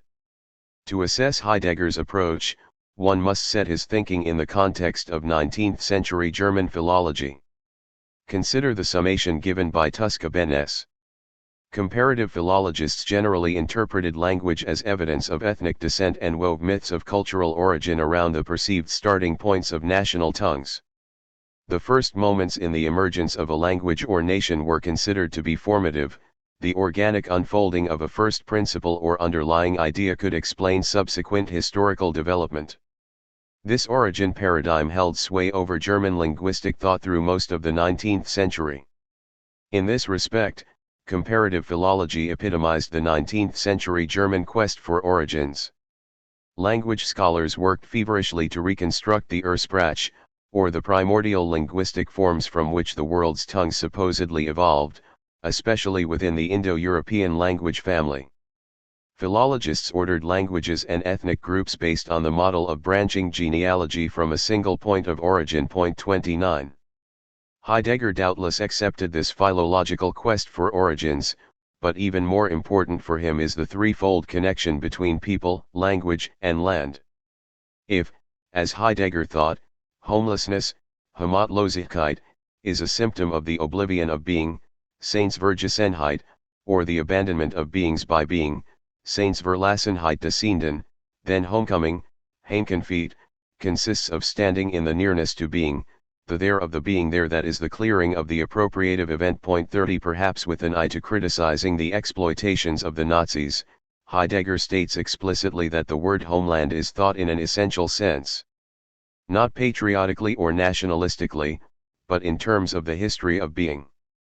31. The sincerity of this remark notwithstanding, Heidegger did not escape from a chauvinism that accorded unrivaled status to Germany and its citizens. Utilizing Heidegger's own distinction in a letter written on December 15, 1945, to Konstantin von Dietz 32, we can propose that he proffered a national as opposed to a nationalistic ideology. 33. That is, he affirmed a worldview that sponsored the cultural linguistic preeminence of the German people without allocating to them the biological racial supremacy that would justify vilification of the other. 34. However, as Blanchot rightly noted about Heidegger's distinction, by saying he preferred the national to nationalism, he was not using one word in place of another. This preference is also at the basis of his thought and expresses his deep attachment to the land, that is, the homeland, Heimat, his stance in favor of local and regional roots, and his loathing for urban life. 35. I would add that Heidegger made it abundantly clear that the idea of homeland is inextricably linked to the veneration of German as the 339. Muttersprach. As Heidegger elicits from Hölderlin's poem Heimkenfiet, for the Germans to be at home, they must take hold of the peculiar character of the German, das Deutsche, a possession, Eigentum, that encompasses the still withheld essence of their homeland. 36. The mother tongue, in short, is the conduit that guides one to the fatherland. In a passage from the Schwarzheft, Heidegger tacitly disparaged the nationalistic sense of ethnicity, Volkstum, promulgated by the Nazis, which of us will then presume, in a time that is so confused, to settle for all eternity what is German and what is a people, and do so at a time which is perhaps itself only the consequence of an essential misunderstanding of what is German, a misunderstanding due to nationalism? And even if one could say something about the German essence, how can one pretend to have grasped the entire essence? Whence this raving blindness which now sets about spoiling the most concealed German possessions? 37. What is important to emphasize is that even though Heidegger is implicitly ridiculing the Nazi misappropriation of the idea of a German essence, das Wessenderdeutschen, because of a confounded sense of nationalism, he denies neither that there is such an essence nor that it is the most concealed of possessions the Germans need to acquire. As he writes in another aphorism from these notebooks, the Germans will not grasp, let alone fulfill, their Western destiny, unless they are equipped for it by the originality of their language, die Ursprünglichkeit ihrer Sprache, which must ever again find its way back to the simple, uncoined word, where the closeness to Bane bears and refreshes the imprintability of discourse, die Praxamkeit des Segens. 38. Parallel to the disquieting claim of Kabbalists that Hebrew is the matrix language, that is, the language that is most indicative of the nature of all that exists, Heidegger adamantly affirmed that German is the language most suited to the poeticizing that discloses the concealment of the event of being in its unconcealment and thereby provides the conditions for Daseins historical dwelling on earth. 39. Homecoming is identified with Poiēsis, which is further characterized as the ability to be in the joy which preserves in words the mystery of nearness to the most joyful. The poetic joy is the knowledge that in everything joyful, which already comes to meet us, the joyful greets us while reserving itself. 40. Poetry is depicted by Heidegger in more general terms as the awakening and delineation of an individual's own most essence, through which he reaches back into the ground of his Dasein. 41. Hence, the comportment of a people, and not just the Germans, can be determined by how it stands in relation to the power of poetry. 42. Sounding a similar note in Hebelder Hausfreund, 1957, Heidegger opines, the world is the house that mortals inhabit. Only in the measure that man, as the mortal one, inhabits the house of the world, does he stand in the calling, Bestimmung, to build a house for the celestial ones, and a dwelling place for himself. 43. It follows that the house friend is friend to the house which the world is. He is attached to the whole wide dwelling of humankind. Yet his attachment is based on a belongingness to the world and its structure, a belongingness that is primordial but commensurate with each age. 44. It would appear, then, that the assumption that the essence of the house friend as poet is to be determined from within the framework of the house of the world challenges the conclusion I reached about the ethnic nature of that belonging. In the continuation of his analysis, however, Heidegger retrieves the more culturally and linguistically specific delimitation of dwelling in the world from Hegel's identification of the moon as the genuine house friend. Just as the moon in its shining brings a soft light, so Hegel, the earthly house friend, brings a light through his sayings, and a light that is soft as well. The light is only the reflection of the light the moon previously received from the sun, whose brilliance shines onto the earth too. The reflection of the sun is passed on by the moon to the earth in a softened glow. This glow is the poetic image of that saying which is addressed to the house friend, so that he, thus illuminated, passes on what is addressed to him to those who dwell on earth with him. As the first calendar maker, the moon marks the hourly passage of time. So too does poetic saying lead the way for mortals in their passage from birth to death. 45. 340. There is much to unpack here, not the least of which is another fascinating parallel to the symbolic nexus in Kabbalistic literature of the lunar imagination and the temporality of the poetic image, but I will focus on the fact that Heidegger expounds the view of Hegel by referencing Hölderlin's idea of dwelling poetically on earth as the proper way to understand the autochthonous nature of human inhabitation. 46. The poet is the house friend, for just as the glow of the moon's soft light illumines the night and renders transparent all that had been hidden under the cover of darkness, so the poet gathers the world into a saying whose word remains a softly restrained shining in which the world appears as if being caught sight of for the first time. The essence of the poetic saying is a form of preaching. The German Predigen, we are reminded, is from the Latin predicare, which Heidegger interprets as to let what is to be said appear in its shining. Das Zeusagend in seinem Glanz erschienen lassen. 47. The saying / showing of the concealed can transpire solely through the poet's native language. Man speaks from within that language to which his essence is commended. We call this language the mother tongue. With regard to the language that has grown historically that it is the mother tongue, we may say, it is language, not man, which genuinely speaks. Man speaks only to the extent that he in each case corresponds to language. 48. Assuredly, this is confirmation of my assertion that Heidegger never swerved from his commitment to the proposition that language confers the abode in which human beings may dwell. 49. But the language most apposite to that conferral and the awakening of poetry that ensues therefrom is German. The supremacy of German is not to be understood in the ordinary sense of language as an instrument for communication and information, the horrifying upshot of which is the construction of calculating machines, Rechenmaschinen, thinking and translating machines, Denku and die Übersetzungsmaschinen, and even the language machine, Sprachmaschine. 50. But as that which holds open the opening in and through which Dasein inhabits the house of the world, as the one allocated with the poetic shepherding of bringing beings into being. The linguistic character of poeticizing as the configuring ground, Grundfeuge, of historical Dasein should apply to all people without partiality, since language is presumed to constitute the originary essence of the historical being of human beings. 51. And yet it is identified exemplarily as German. In one context, Heidegger pridefully avers that the German song entails the greatest facility to bring one into the nearness of the mystery of being because it is the most joyful. 52. Moreover, as we discussed at length in the previous chapter, Heidegger maintained that poetic language, emblematic of language more generally, originates and culminates in the inceptive saying of being, that is silence. Given his classification of German as the poetic diction par excellence, it follows, as ludicrous as this might seem, that the apophatic unsaying is most effectively gesticulated in German.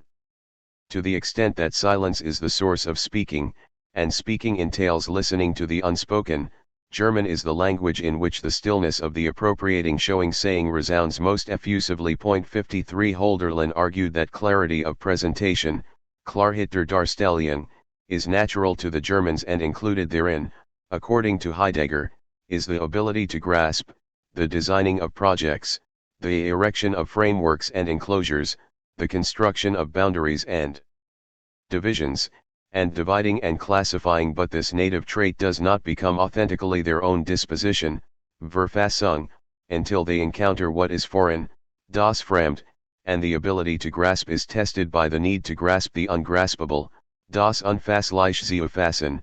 .54 Heidegger's belief that no language is superior to German in its facility to express the inexpressible and to comprehend the incomprehensible is in accord with the Kabbalistic contention that Hebrew, categorically assumed to be the language of creation and revelation, is the most appropriate means for declaiming the ineffable and for conceiving the inconceivable. Rendered more technically, the name or, to be more precise, the tetragrammaton is the ladder to the nameless, but that name, mystically conceived, is the Torah, which comprises all the 22.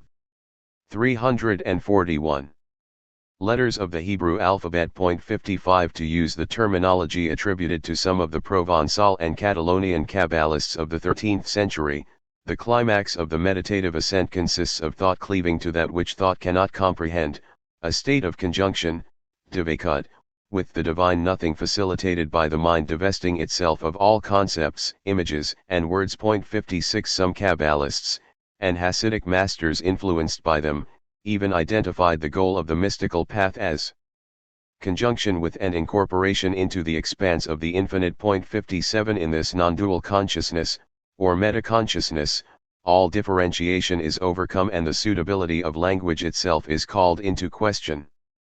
As we find in the case of visionaries in other religious communities influenced by the via negativa, the state of mystical union and integration is correlated with an apophasis that renders all theistic portrayals of God, including the theosophical speculation propagated by the Kabbalists themselves, as conceptual idolatry.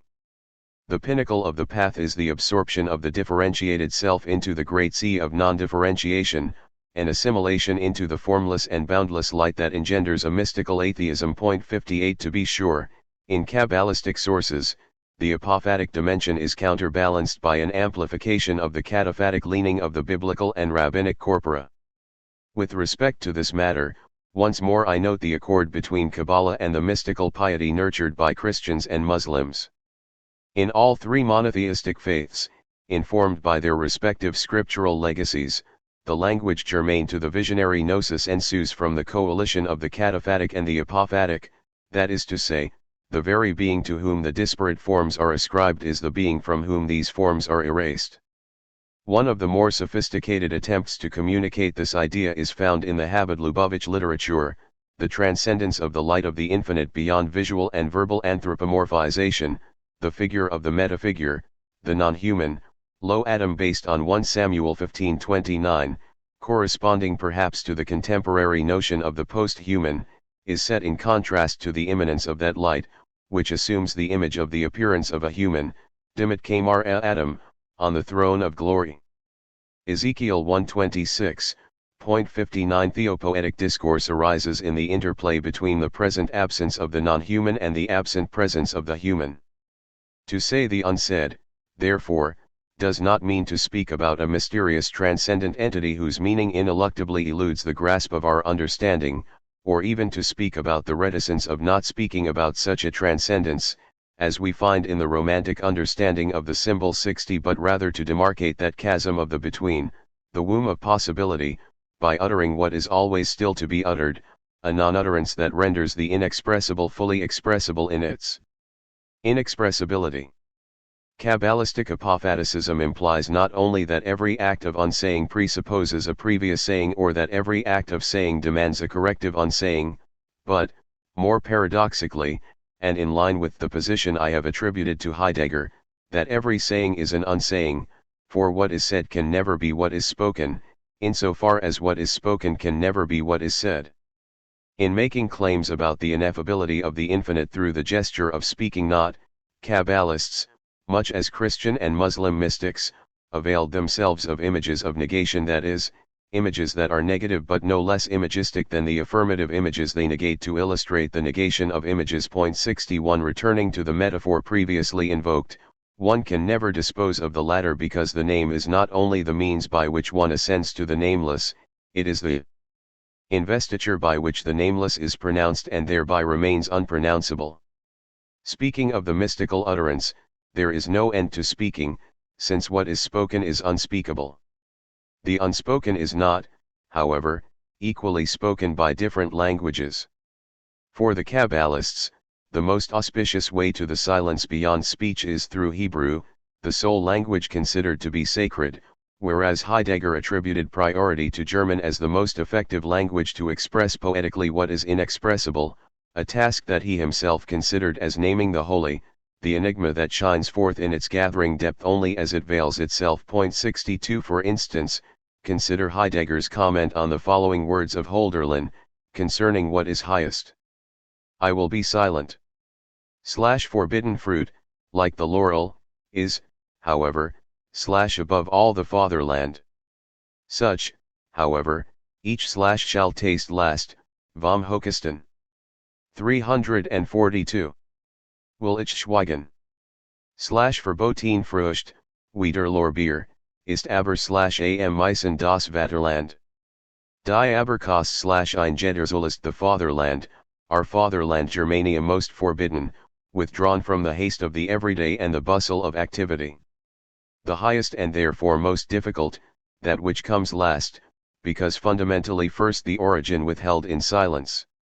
63 The confrontation with the primordial power of that origin provokes a questioning that is truly necessitated, one that has the task of once again first bringing about a historically spiritual space. This can occur only if such questioning is necessitated from out of the ownmost need of our historical Dasein. It is the need of needlessness, the need of the complete inability to experience the innermost question-worthiness of Dasein.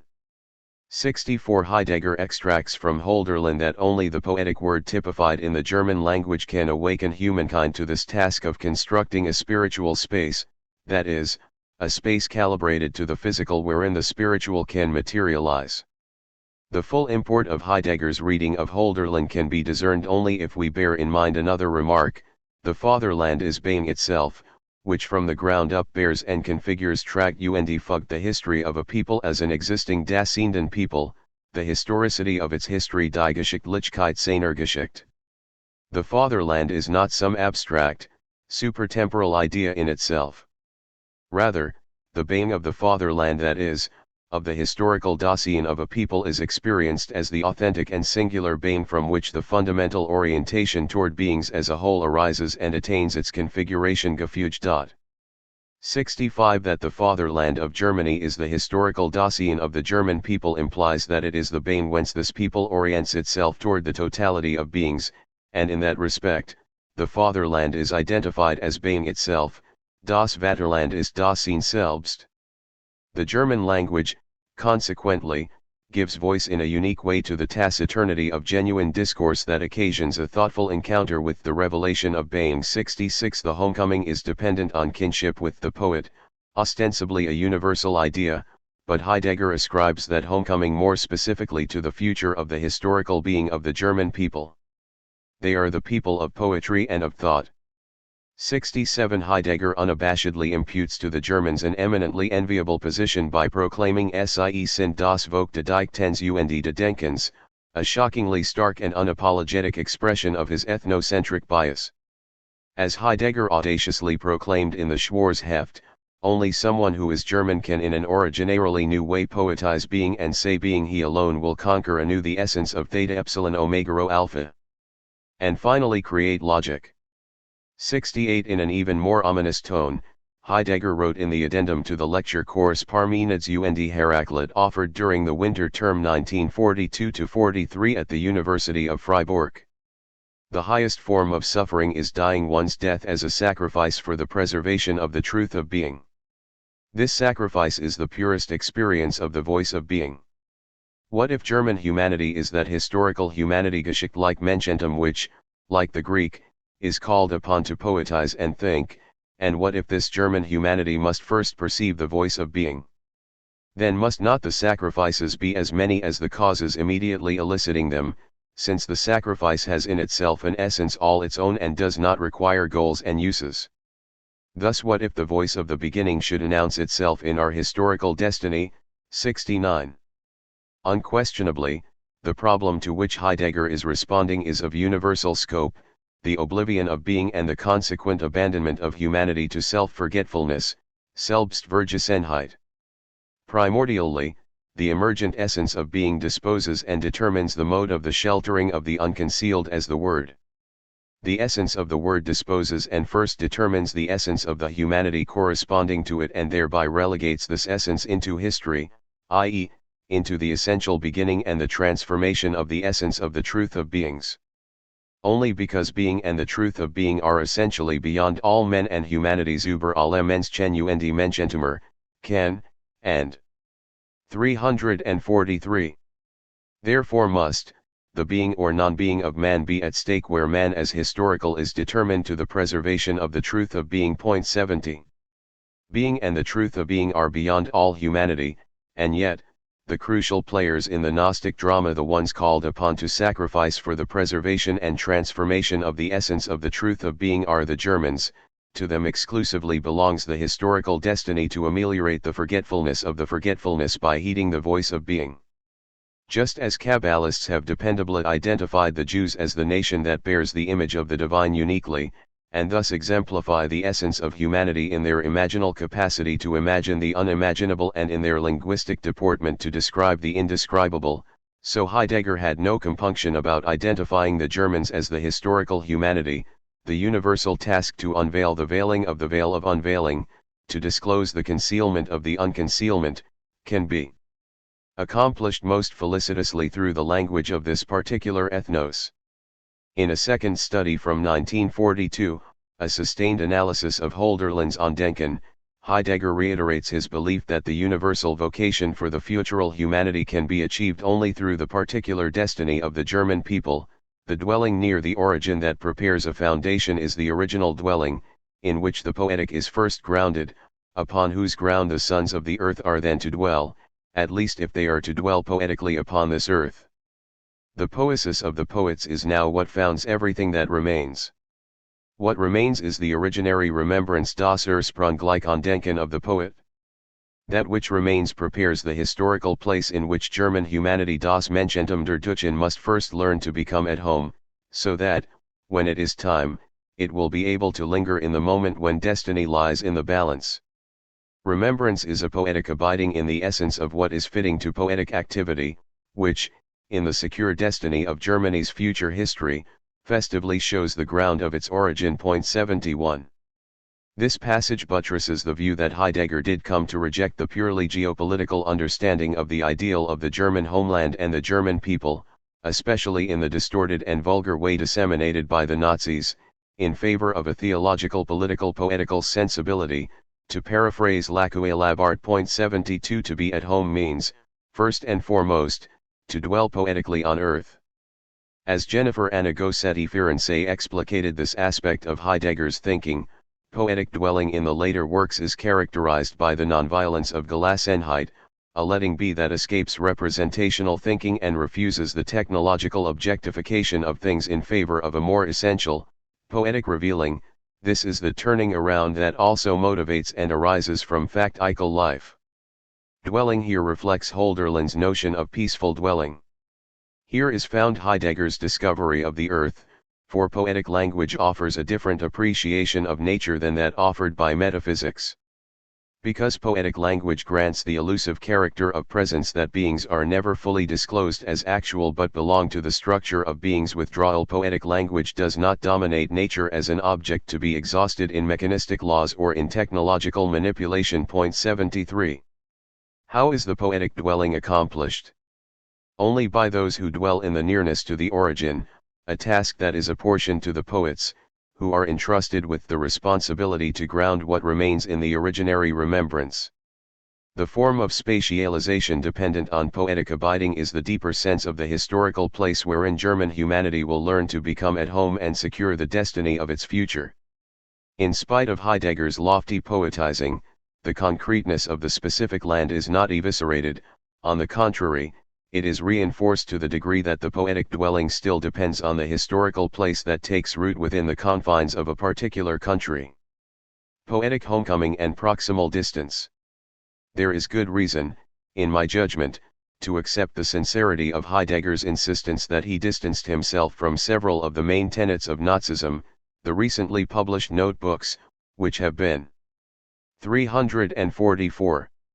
Used by some to argue how deeply entrenched Heidegger's thought in this aberrant ideology was, also offer ample evidence of his growing disenchantment with the movement. 74 Irrespective of the veracity of this change of heart, Heidegger never altered or relinquished his acceptance of three foundational and incontrovertible components of the Teutonic spirit of National Socialism, to wit, the superiority of the German people, the German language, and the German soil.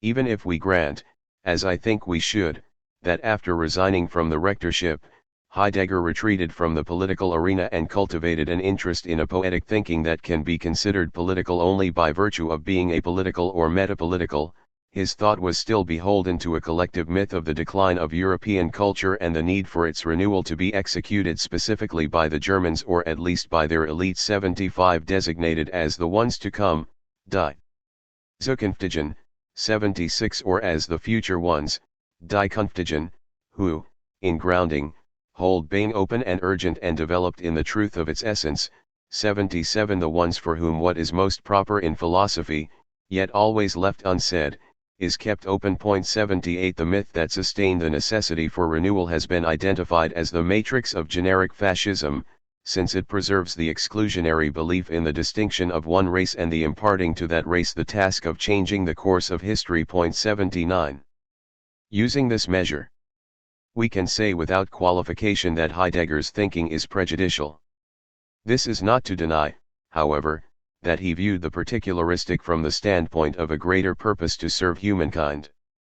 The horrors of World War II did effect a change in Heidegger's thinking in this direction, as we see, for example, from the comment in Brief über den Humanismus, German is not spoken to the world so that the world might be reformed through the German essence, rather, it is spoken to the Germans so that from a destinal Belongingness geschickthaften Zugehörigkeit to other peoples they might become world historical Weltgeschichtlich along with them. 80 Notwithstanding the effort to contextualize the ethnic nationalistic in terms of a loftier and more magnanimous rationale, Heidegger continued to locate the universal calling of becoming world historical in the individuated destiny of the German people and its language.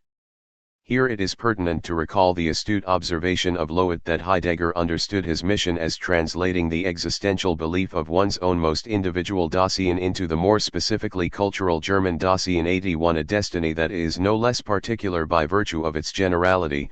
82 Indeed, its generality is expressive of an even more acute particularism insofar as Dasein is delimited most pristinely as German.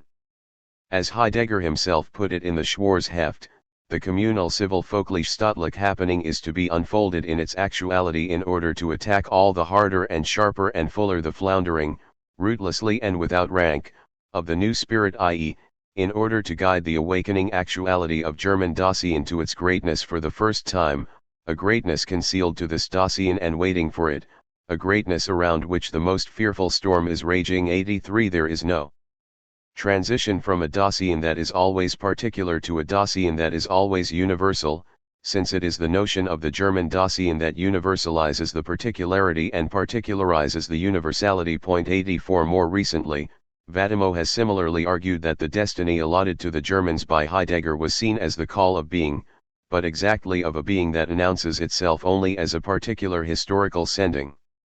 Within the limits of a situation, the prevailing power of capitalistic America and Stalinist Russia, that is also unreadable in its perspective in terms of universal values and essences.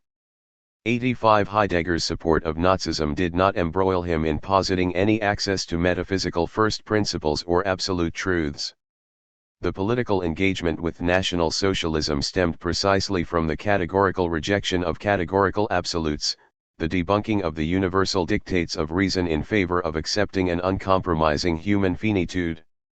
A consequence of that finitude is the resolute insistence that the meaningfulness of a language be determined from its contextualization in a corresponding topographical setting. Heidegger did not practically, and could not theoretically, welcome the possibility, as Adorno expressed it, of a language without earth, without subjection to the spell of historical existence, a utopia that lives on unawarely in. 345. The childlike use of language. 86 For Heidegger, The notion of language without soil is preposterous, as the philological and geomorphological strands cannot be uncoded. 87 I would go so far as to say that Heidegger could not even endorse the decoupling of language and people implied in Arendt's identification of her homeland as the German language separated from the country of Germany. 88 Or what Agamben has more recently called, influenced by Skolom's analysis of the linguistic theory of the Kabbalah. 89 Language without name, which similarly entails the severing of language from the people who speak it as part of their national identity, and by extension, from the land where it is spoken. 90 Canetti and Selen are mentioned by Agamben as individuals who wrote in German without any relation with the German nation, and thus they sought to save the language from its people. 91 Moreover, they serve as models for a future anonymous, anarchic, and antinomian intertwining of politics and poetry. Heidegger did attempt to extend beyond the more constricted nationalism of Nazi ideology, but the political dimension of poetry for which he advocated was still tied to the intricate triangulation of land, language, and peoplehood, and in that respect, the poetic semiologically effaces any genuine sense of cultural plurality or multivocality. 92 As incongruous as it might seem, Heidegger's path converges divergently with the esoteric tradition of the Kabbalah. 93 Interestingly, in an interview with Edith Wiskograd, Levinas described the Heideggerian idea as affirming that the whole of language bears the ultimate secret of the Absolute. For him, the Absolute is being. 94 Levinas did not overtly make the comparison to the Kabbalistic sensibility about language and the nature of being, but the comparison can easily be made. That Heidegger himself was concerned that his approach to language could border on the mystical is corroborated in an interesting aside in Sennu and Zeit. After discussing the import of rendering the term aletheia as unconcealment, he remarked, in citing such evidence we must guard against uninhibited word mysticism. Word mystic. 95 Heidegger's warning notwithstanding, he does ascribe to language a near mystical power, and specifically, as we have seen, Greek and German occupy a privileged position as the languages that have the ability to disclose the concealed nature of being. In a celebrated passage from the Zoharic anthology, which had a significant impact on subsequent Kabbalists, we read that the three gradations of God, Torah, and Israel were bound together, and that each one displayed the dual structure of the exoteric and the esoteric. 96 The common denominator of this triad is the ontological status accorded Hebrew, which is not only the language through which all things are created, but the Ursprach that reveals the nature of being in a manner that is not duplicated by any other language, even Aramaic, the one other language that is treated by some medieval Jewish thinkers as having an equivalent prominence. 97 Although I am sympathetic with the postmodern proclivity to resist essentializing and generalizing, I am unfamiliar with any Kabbalist who would reject either the belief that Hebrew is the holy language and, as such, is to be distinguished from all other languages, or the corollary beliefs that the Jewish people and the land of Israel are endowed with a unique holiness. These matters are well known and I myself have discussed them in previously published studies, and so I will not belabor the point here. 98 I will, however, cite one remarkable articulation of this idea from Elliot, whence we can deduce that the Jews, in a very fundamental way, are responsible for the theopoetic configuration of the infinite that is beyond figuration. The matter concerning all this is that all of the names of the Blessed One, which are the disclosures through which the Emanator, the Ein Sof, blessed be his name, is disclosed in the world of emanation, they are only to illumine and to reveal his divinity below. Thus, they are only appropriate when the lower beings receive his divinity, blessed be he, and acknowledge him. However, if that were not so, God forbid, he would not have been revealed at all, and the Emanator, the Ein Sof, blessed be his name, would have remained alone in his essence and in his concealed truth as it was prior to the creation. Therefore, all the disclosures, which are the names of the Blessed One, do not abide except through his nation Israel, for they constantly receive his divinity and acknowledge him. If not for this, all of the disclosures would be gathered in their source, and existence in its entirety would be immediately annihilated because all of the existence is only the 346 activity of the light of his disclosures, and they exist and endure continuously only from the light of his disclosures. blessed be his name. Hence, it follows that only his nation Israel, who acknowledge only him, and direct their intention to him, and continuously mention and extol his name, are the ones that establish all of his disclosures and his names. And it is known that the Torah in its entirety is just his name. 99. Eliashiv's perspective is hardly idiosyncratic, but even so, the boldness of his formulation cannot be overstated. Israel establishes God's divinity, since the acts of the Jewish people serve as the theurgic catalyst to incite the emanation of the light from the concealed darkness of the infinite. In the absence of that stimulation, the impersonal and godless Godhead would not have donned the persona of the theistic God of history. The imaginal confabulation, in turn, has cosmological ramifications, as the world itself could not exist without the disclosure of that light through the myriad of divine names, which are composed of the Hebrew letters. The existence of both God and world, therefore, depend on the linguistic capability of Israel, the quintessential embodiment of humanity in the socio-political sphere. Despite the politically correct mandate to avoid generalizations and thereby dodge the scourge of being essentialized as an essentialist, it is legitimate to conclude that the traditional Kabbalistic literature consistently generalizes about the unique role assigned to Israel and its paradigmatic status of being Adam in the fullest and most perfect sense, the microanthropo arrayed isomorphically in the image of the supernal macroanthropo. 100 even when the more universalistic element is accentuated by Kabbalists, especially when the messianic vision of unity and knowledge of the divine is described as the common telos of the human species. The role delegated to the Jews is still exceptional.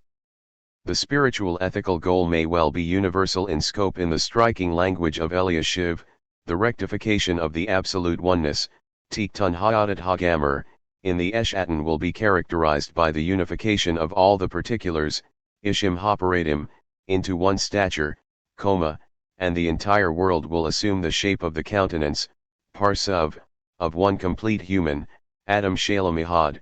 101 The responsibility to actualize this rectification, however, is given singularly to the people of Israel and distinctively in the land of Israel. Moreover, the nature of the anthropomorphic form to be brought into being through the poiesis of the Jewish imagination is the reconfigured archetype of Israel, in whose constellation the other symbolized by Edom has been assimilated. One might be inclined to attenuate the geo-ethnocentrism by appealing to the universalism implicit in the particularism. The exclusivity of the chosen people is the means to achieve a greater inclusivity, that is the utopian ideal expressed in the prophetic idiom of the ingathering of all nations to worship the one true God of Israel. No less a figure than Hegel tried to liberate Judaism from the long-standing condemnation of its parochial identification of the deity as a national god. He argued that the same is true of other religions, including Christianity, that is, in spite of what is presumed about the universality of Christendom, the consciousness of God for Christians is also, at bottom, the consciousness of a national God.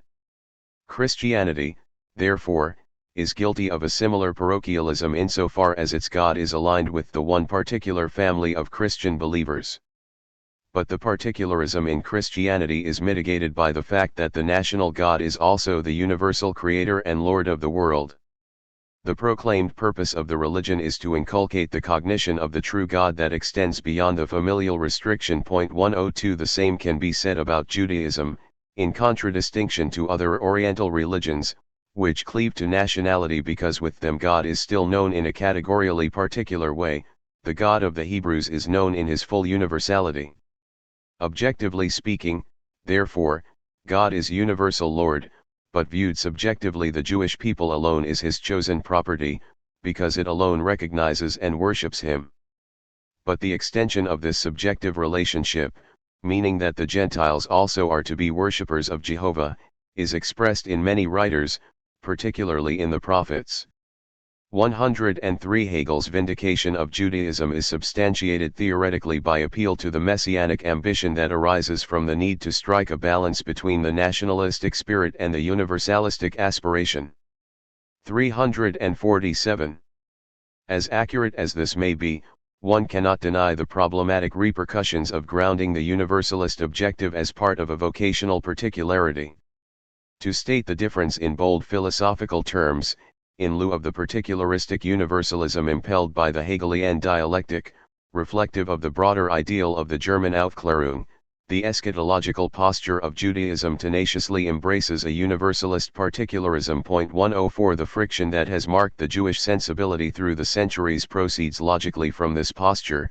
On the one hand, the exclusivity of an ethnocentrism that has deep roots in the biblical metaphor of chosenness; on the other hand, the inclusivity implied in the prophetic messianic mission of being a light unto the nations. Fluctuating between these poles, Israel's election has assumed the form of an inclusive exclusiveness that is an exclusive inclusiveness. Any number of thinkers could be invoked in this context to illustrate the point, but let me mention Levinas, who placed the burden of bearing this universal particularism at the heart of Israel's messianic mission. The Jewish predicament is the human predicament, and hence the concern with the specificity of the Jew is always meant didactically to illumine the universal status of humanity. As the consummate stranger, the Jew is the figural token of the Altérité that comports the nature of human subjectivity, that is, the Jew stands as witness to the fact that we are the same by virtue of our irreducible difference. 105 In spite of Levinas's rejection of mysticism, with respect to this issue, there is affinity albeit not identity between his position and the widespread Kabbalistic axiom that the ideal of humanity is embodied socio-culturally in Israel, and consequently, that only with respect to the Jews is the conflict between the individual and the general adequately mediated, that the repair of the world will be enacted primarily through one particular people.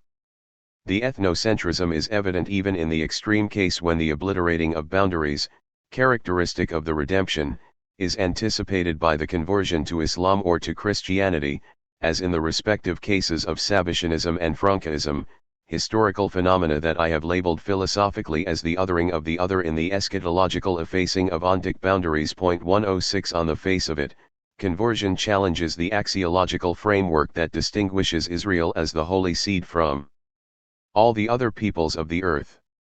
Presumably, the ontological dualism is undermined by the border crossing that allows the Jew to become the other in the guise of Edom or Ishmael. But a more circumspect scrutiny of conversion as a process of the soteriological transmutation personified in the figure of the Messiah as the symbol of alienation from within rather than marginalization from without reveals that the exclusiveness associated with the Jew is inclusive of its own others. Rather than signifying an exemplarity that is inclusively exceptional, the Kabbalistic anthropology even in its messianic expression remains exceptionally inclusive. 107 The inclusion of the excluded in the claim to exclusivity thus only renders the inclusivity even more exclusive. One would be hard-pressed to rationalize or justify such a claim to exceptionality masked under the pretense of universality. What is appropriate to emphasize again is that this dimension of the Kabbalistic worldview is conceptually contiguous with Heidegger. First, in the manner that Heidegger affirms that language, in particular Greek and German, reveals the being it conceals, the Kabbalists view Hebrew as the language that discloses the light of the infinite by keeping it hidden. From this vantage point, the Torah, whose constituent elements are the letters of the Hebrew alphabet, is the garment that exposes the light through its occlusion and occludes the light through its exposure. Second, just as Heidegger believed the capacity of Poiēsis was the particular destiny of the German Volk, so the masters of Jewish esoteric lore unanimously have ascribed the particular task of being custodians of the language that is the house of being to the Jewish people. Third, we can justifiably infer that Kabbalists would assent to Heidegger's demarcation of the homecoming as the return to the nearness of origin, and the consequent assumption that to return home consists in knowing the mystery of this nearness, or even prior to this, in learning to know it. 108 Nearness to the origin is the mystery of the mystery, an idea that well resonates with the Kabbalistic hermeneutic that the secret is illumined by the duplicitous nature of the infinite light. 348. That radiates in the obscurity of its darkness and is obscured in the transparency of its luminescence. Moreover, in total fidelity to the Kabbalists, Heidegger cautions the reader, we never know a mystery by unveiling or analyzing it to death, but only in such a way that we preserve the mystery as mystery. Das wir das Geheimnis als das Geheimnis hüten. 109 As I have argued often in my work, and several times in this monograph, Secrecy for the Kabbalists likewise demands a guarding of the secret as secret, since the secret cannot be disclosed except as a secret that is hidden. It is astonishing how well suited are Heidegger's words to enunciate what I consider to be the cardinal dogma of Kabbalistic esotericism: no secret is more concealed than the secret that is revealed. The attitude to Hebrew and the land of Israel in Jewish sources, especially heightened in the Kabbalistic material, fulfills a similar function, as German does for Heidegger in grounding the particular in the universal. The bond between linguistic and territorial provincialism lends credence to Altmann's hypothesis in Was ist Jüdische Theologie, a seminal essay to which I had the occasion to refer in Chapter 1. Since all thinking is oriented toward the universal, this must also be the case for Jewish theology, which is a manner of thinking. What is distinctive about that theology, however, fails repeatedly to advance into the articulation of what is generally understandable.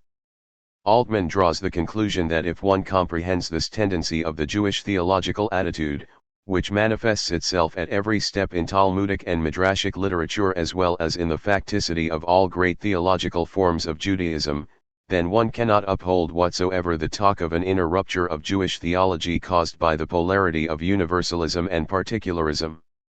Rather, one should refer to the formal structure of Jewish theology as essentially particularistic. 110 The particularism is indexical of the universal insofar as the untranslatability and singularity applies to the task of theology more broadly, and not just to Jewish theology. It is the task of theology to preserve and refine this specific nuance. It is not universalization but differentiation that is the function specific to its nature. Through it alone is it able to live and testify to its theological experience. 111 If we substitute philosophical for theological, Altmann's words could well apply to the perspective of Heidegger that I have outlined above. With a touch of irony, probably not discernible to Altmann himself, he goes on to say that the particularism he claims for Judaism can be applied universally to every genuine theological thought.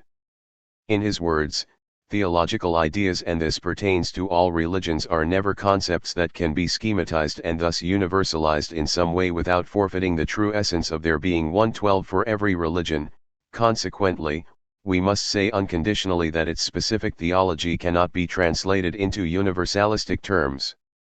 The very resistance to universalization is proffered as a universal characteristic of theology. Keeping the focus on Judaism, Altmann hit an important nerve. Even the universalist element springs from and returns to the particularistic coloration that defies thematization and translation into a universal abstraction. Thus, in the lecture Das Jüdische Mystik, 1935, Altmann argued, pushing against the grain of the historiographical sketching of the historical manifestations of Jewish mysticism, that it is of interest to see the constant elements in this process of becoming, or better, the continuity in this becoming. Jewish mysticism has been able to preserve its specifically Jewish singularity to an incomparably greater extent than, example, Arab mysticism, the structure of which was substantially altered through its fusion with Indian thought. The basic trait of positive, creative assimilation peculiar to Judaism has proved successful also in this area of its intellectual history. 113 Candidly, Altmann's distinction between Jewish and Islamic mysticism is not defensible, but his comment about the singularity of the former, which he relates to the capacity for creative assimilation, that is, the ability to integrate alien ideas, provides a plausible and valuable heuristic model. Intriguingly, because of the ostensible tenacity about the Bible, Jewish mystics were able to prevent submersion in the foreign. 114 To cite Altmann verbatim. The source of mysticism is, after all, not a philosophical or a scientific concern. Its source is, rather, the piety of the believing individual to whom revelation was granted but for whom this gift has now become. 349. The object of constant contemplation. The mystic thinks his way into revelation with his whole being. What he brings forth out of the well of his contemplation is for him necessarily just as much of a received gift, i.e., Kabbalah, as is the original text. He remains in proximity to the mystery, he remains mikabel, i.e., recipient. Only mysticism is ultimately and radically serious about positing God as actual. Only mysticism, therefore, is ultimately and radically serious about the Word of God. The world of the Bible lies clear and finished and concise before the gaze of the mystic. But all that is finished is dead. Hence the finished state of the Bible, which is the Word of the living God, must reveal itself to be mere appearance. 115. There is much to say about Altmann's portrayal of Jewish mysticism as an existential thinking rooted in and always returning to the biblical configuration of the revealed God. 116, albeit in such a way that the allegedly closed revelation of the divine word turns out to be mere appearance, since what is purportedly finished and dead can be experienced anew in each moment, the midrashic hermeneutic that is affirmed by Heidegger as well. 117. For my purposes, however, I will underline his insight that the radical particularization of the mystical safeguards rather than erodes the boundary separating Jew and non-Jew. Even the idea of unio mystica, according to Altmann, does not presuppose any diffusion of the I in the universe, nor any suspension of the will in the nothing, rather, it reveals its Jewishness in the fusion of contemplation and responsible act, in leading all speculation back to the ground of Torah. 118. The insistence on the Jewishness of Jewish mysticism, including the motif of mystical union, casts a light brightly on an intractable blind spot of the tradition. This shortcoming is especially conspicuous in Kabbalistic and Hasidic literature, where we recurrently discover, and here I respectfully disagree with these early ruminations of my teacher, a non-egocentric piety that is ethnocentric in its theopolitics. Only the Jew, as it were, has the wherewithal to be absorbed into the infinite, where all distinctions, including the distinction between Jew and non-Jew, are transcended. 119. The shortcoming here is palpable. The emphasis on the interconnectivity and unity of the manifold of beings should problematize the divisiveness that is enhanced by the ascription of uniqueness to one nationalistic religious entity over and against all others, a uniqueness that is expressed in the ability of the Jew to experience the overcoming of the difference that is denied to others. The logic of this position is not entirely coherent, and yet, Jewish mystics have repeatedly affirmed that only the Jew can close the gap separating Jew and non-Jew by steadfastly widening that gap. Autochthony and the homecoming of belonging nowhere. In the 1955 memorial address for Kreutzer, which took place in his hometown of Meßkirch, Heidegger ruminated on the nexus between creativity and dwelling in the homeland. Raising the question whether the flourishing of a genuine work depends on its roots in a native soil, Heidegger cites the following comment of Johann Peter Hebel: "We are plants which, whether we like to admit it to ourselves or not, must with our roots rise out of the earth in order to bloom in the ether and to bear fruit." 120. Heidegger then offers the following exposition of the poet's words: "For a truly joyous and salutary human work to flourish, man must be able to mount from the depth of his home ground Heimat like and Bodens up into the ether." Ether here means the free air of the high heavens, the open realm of the spirit. 121. Using the occasion to delve into the political situation of post-war Germany, Heidegger wonders, is there still a life-giving homeland in whose ground man may stand rooted, that is, be autochthonic bodenständig? What prompts Heidegger to raise this question is the fact that, as a consequence of the war, many Germans had lost their homeland, and countless others had become strangers by migrating to urban centers, the wastelands of industrial districts. The dilemma is deeper insofar as many who have stayed on their native soil are still more homeless than those who have been driven from their homeland.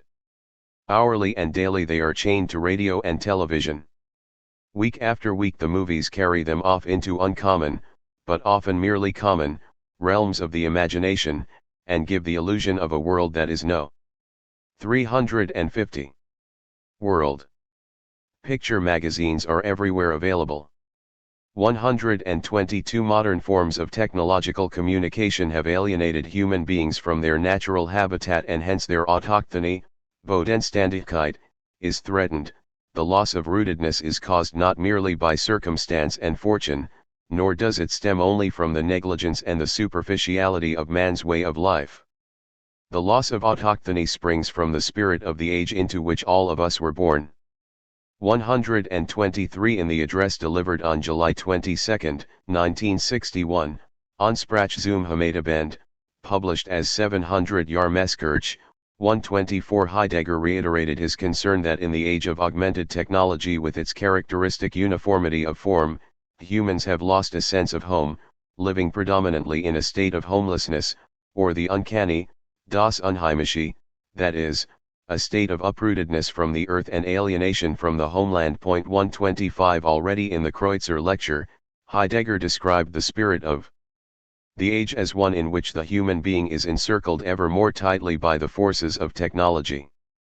These forces, which everywhere and every minute claim, enchain, drag along, press and impose upon man under the form of some technical contrivance or other, these forces, since man has not made them, have moved long since beyond his will and outgrown his capacity for decision.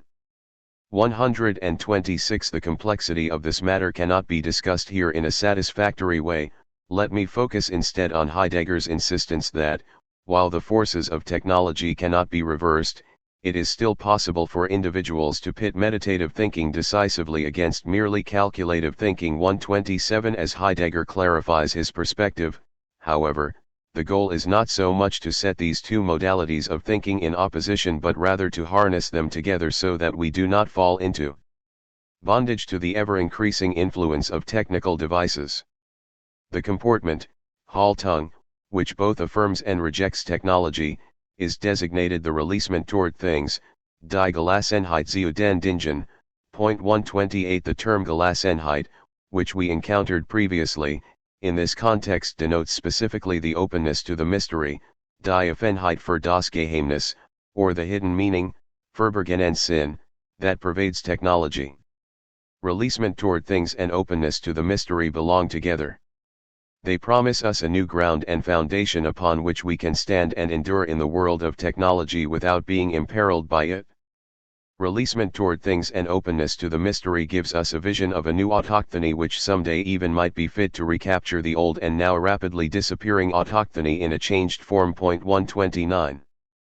In the moment of history when the greatest threat is the total thoughtlessness, die total Gedankenlosigkeit, that is a consequence of the exclusive dominance of calculative thinking, it is through meditative thinking that one has the capacity to reclaim one's essential nature as a contemplative being, ein Nachdenkendes Wesen, and to establish a new form of autochthony that may replace the older sense of rootedness in one's homeland. 130. Heidegger has stipulated a path that will lead to a new ground and a retrieving of the message contained in the statement of Hebel, which he repeats at the end of the talk. The attentive ear apprehends that the meaning of the poet's words has been subverted and transposed. The ground of which he speaks is no longer limited to the physical soil of one's birth, it is rather a symbol for the contemplative mode of thinking that combines the releasement toward things and the openness to the mystery that draws near by withdrawing and thereby shows itself in its non-howing. As to this understanding of the autochthonous, it is important to recall as well Heidegger's statement, a poem, something flimsy, without resistance, evanescent, abstruse, and without substance, such a thing belongs nowhere anymore. 131. To belong nowhere anymore is surely referring to the alienation and homelessness that mark the contemporary existential condition. But Heidegger's intent exceeds that meaning. The role accorded the uncanny in his understanding of homelessness and homecoming is not constricted by the geopolitical sense of the homeland. Quite to the contrary, the sense of being at home is connected ontologically or perhaps metantologically to that which is foreign. The entwining of heimlich and unheimlich is elaborated by Heidegger in the section on becoming homely in the 351 exposition of Hölderlin's Der Ist in the lecture course delivered in the summer semester of 1942 at the University of Freiburg. For Germans, to come into one's own is to belong to the fatherland, but whatever is of the fatherland is at home only in relation to what is alien to it in the mother earth. To be at home depends on an encounter between these two axes. This coming to be at home in one's own in itself entails that human beings are initially, and for a long time, and sometimes forever, not at home. And this in turn entails that human beings fail to recognize, that they deny, and perhaps even have to deny and flee what belongs to the home. Coming to be at home is thus a passage through the foreign.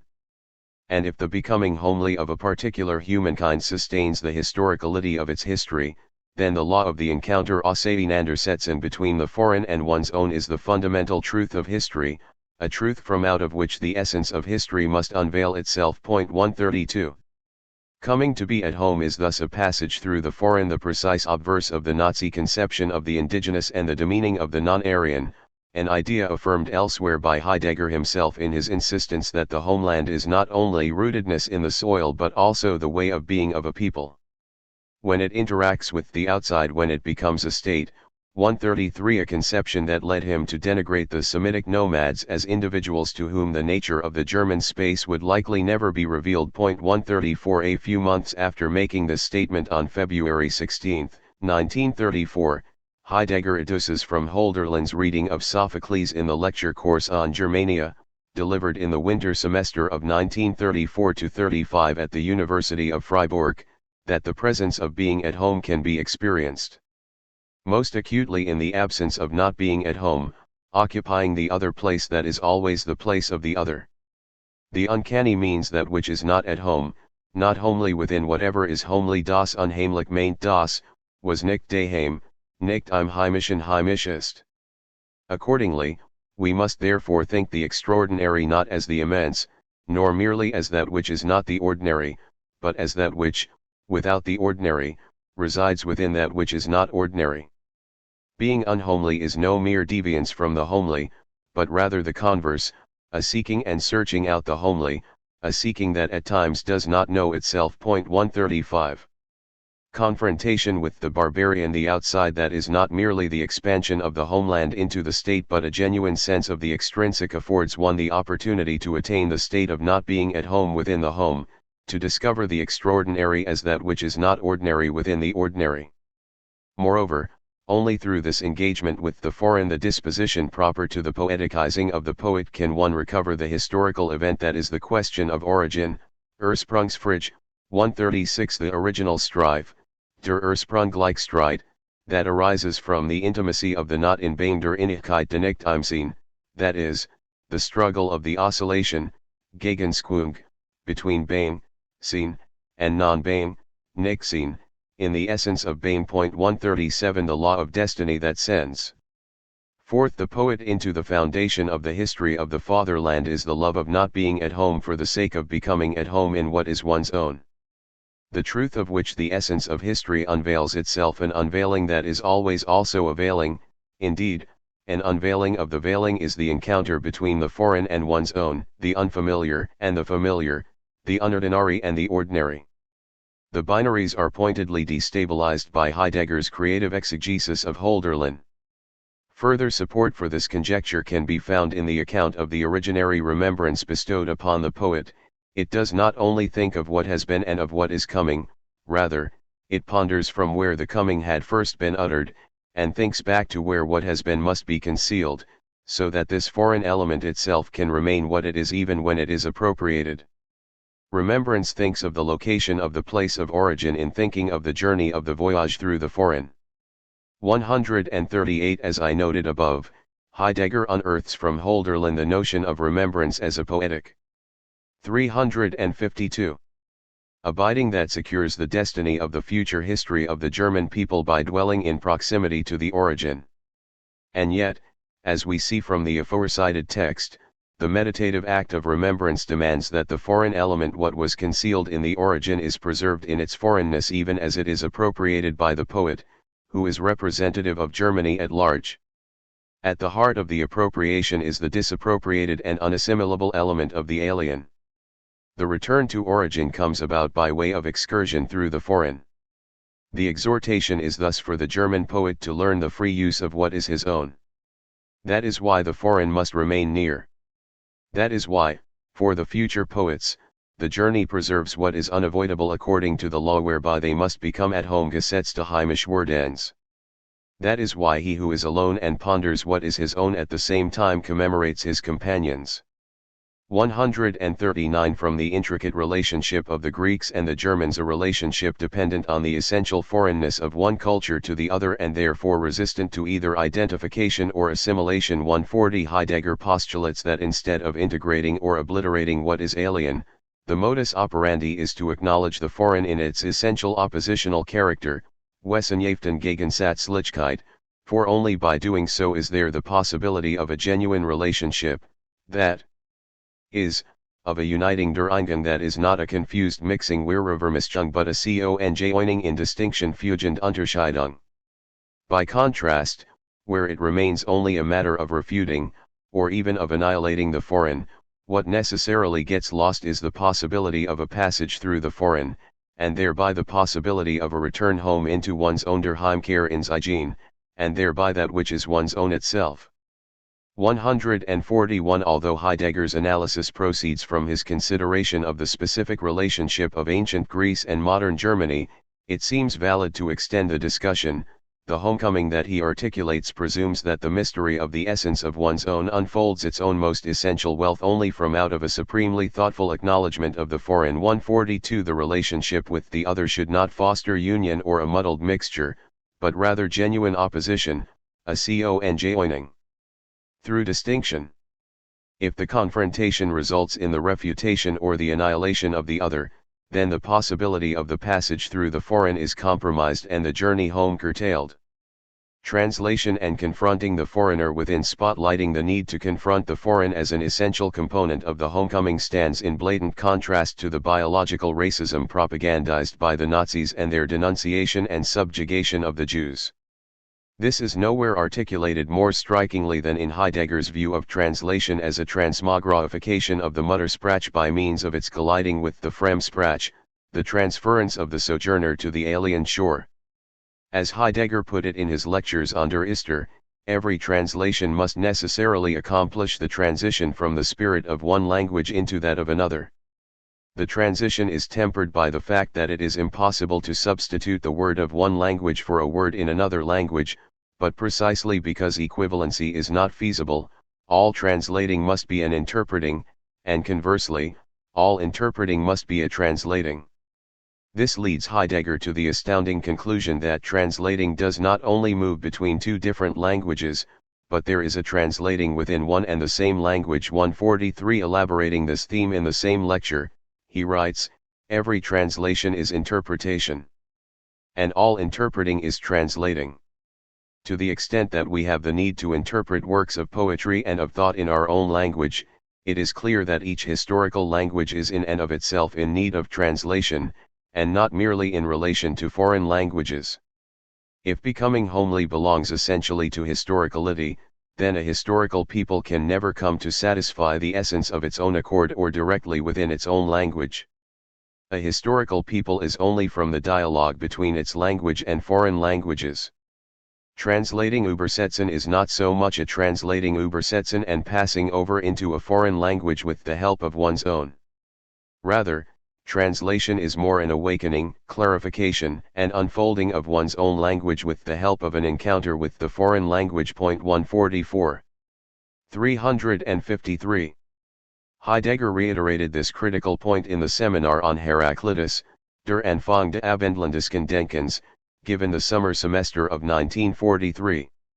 Every translation, taken just on its own without its corresponding interpretation, remains subject to all manner of misunderstandings, for every translation is in itself already an interpretation.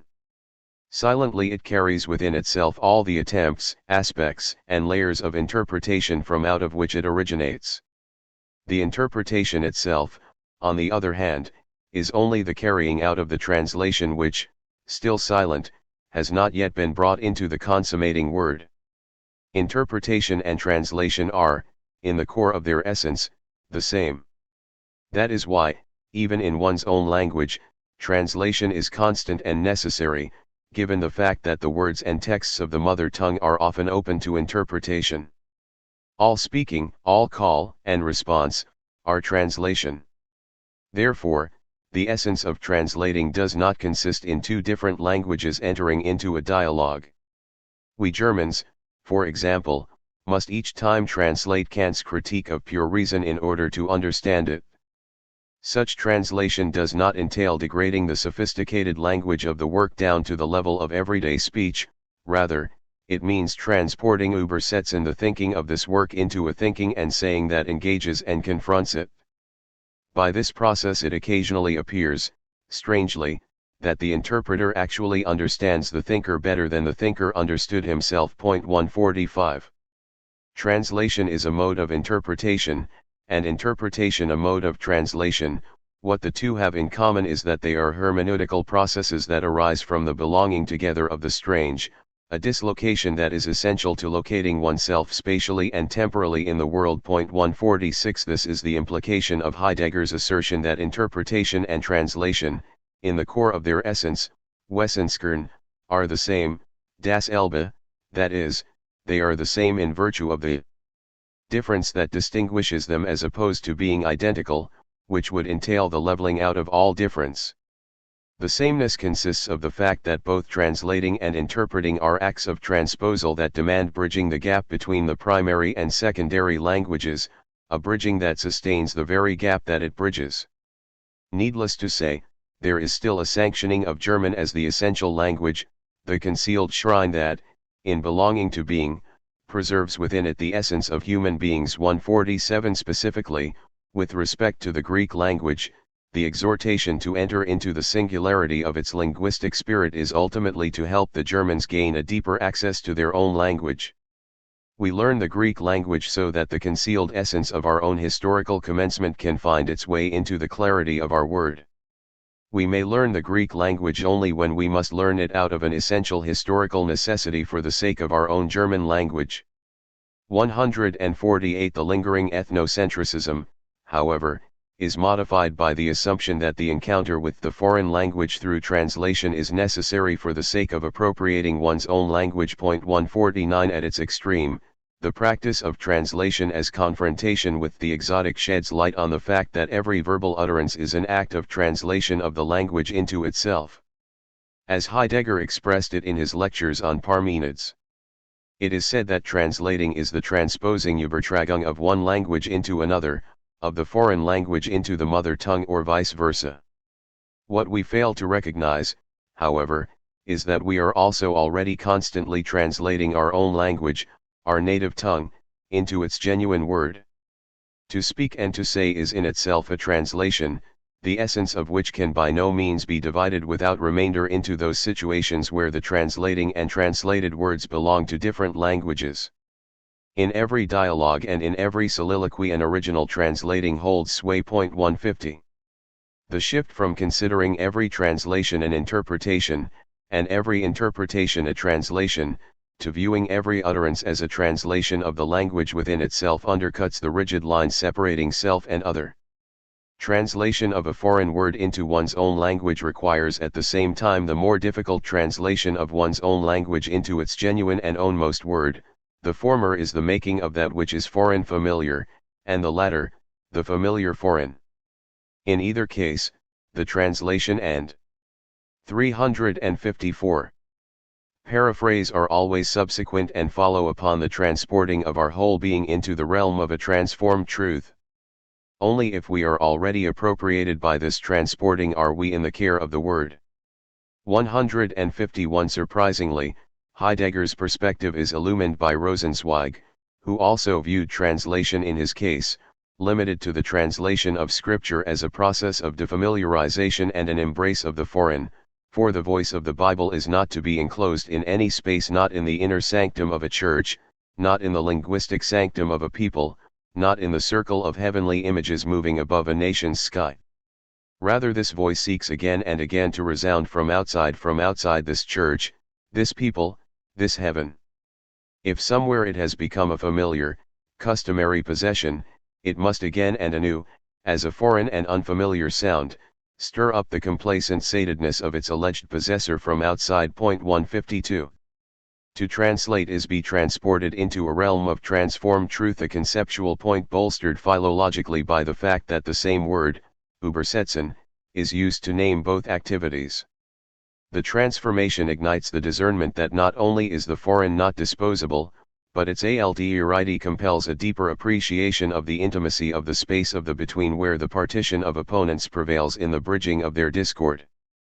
Peter Warnick well expressed the import of the notion of the uncanny in Heidegger's view on translation as the movement into what is most strange in order to encounter what is properly one's own, What is most difficult is precisely this decisive reversal in which the proper as such finds itself displaced, expropriated into itself as strange. This, however, should not be mistaken for the utter abandonment of the proper, should not be confused with the simple privileging of the strange, whereby, through mere inversion, the strange would now be given a priority over the proper. Instead, through this decisive reversal, the proper as such appears itself as the most strange, as if, therefore, it lacked propriety. 153. It is reasonable to speculate that the estranging movement, the expropriation of the Muttersprach by its appropriation of the Fremsprach, is a tacit criticism of the Nazi construal of homeliness. Be that as it may, Heidegger's stance brings to mind Benjamin's thesis in Die Aufgabe des Übersetzers, 1921, the foreword to his translation of Baudelaire's Tableaux Parisiens. As for the posited innermost kinship Verhaltnis of languages, it is marked by a peculiar convergence. This special kinship holds because languages are not strangers to one another, but are, a priori and apart from all historical relationships, interrelated in what they want to express. 154 translation can be seen, therefore, as a provisional way of coming to terms with the foreignness Fremdheit of languages. 155 But the foreignness of languages is itself a consequence of the kinship of languages.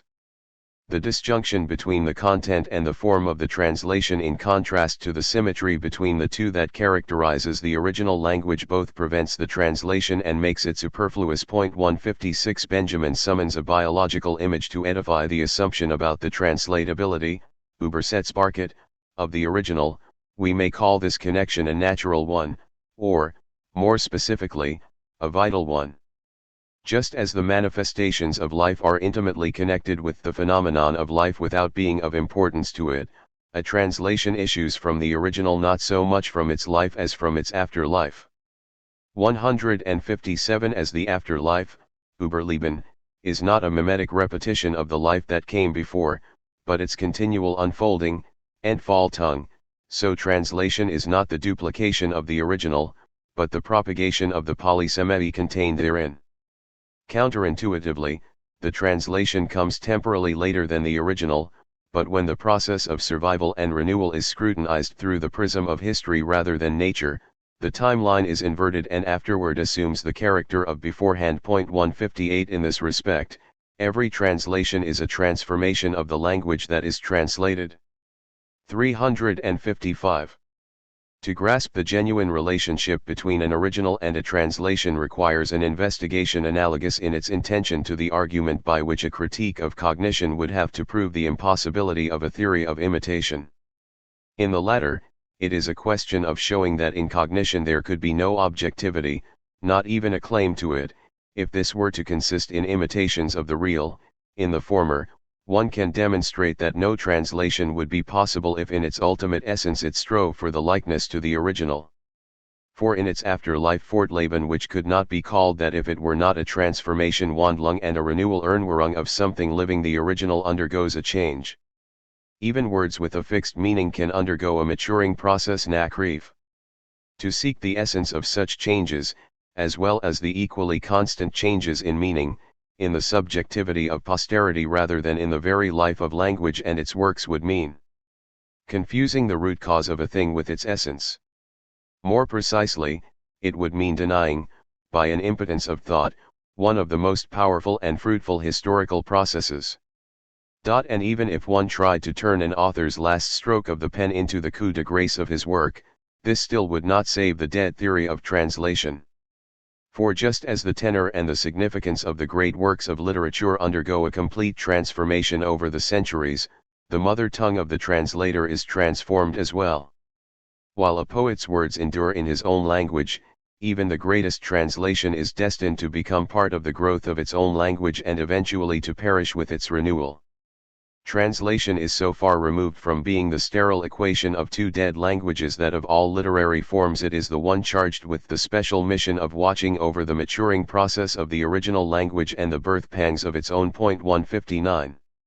Contained in this passage are the seeds for Benjamin's historical materialism, which presumes the dialectical reversal of past and present compared to the experience, Erfahrung, of awakening from a dream. 160 We awaken to the present, that is the realization of the dream in the calibration of the past as an act of futural remembering.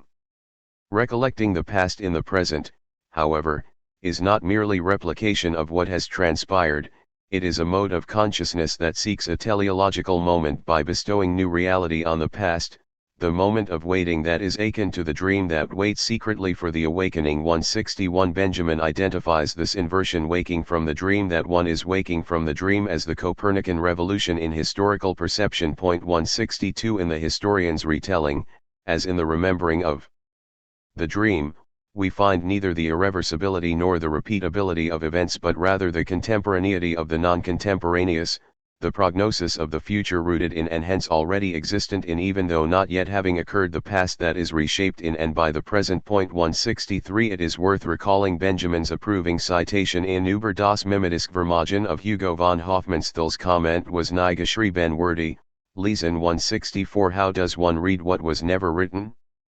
Implied in Benjamin's appropriation of this injunction, as we can retrieve from his notes and sketches for Über den Begriff der Geschichte, is the assumption that the historical method is a philological technique that requires of the historian as reader to transform mimetically the past that never was, rather than to recover factually the past that once existed. 165 Reading an unwritten text entails the sense of hermeneutic transformation.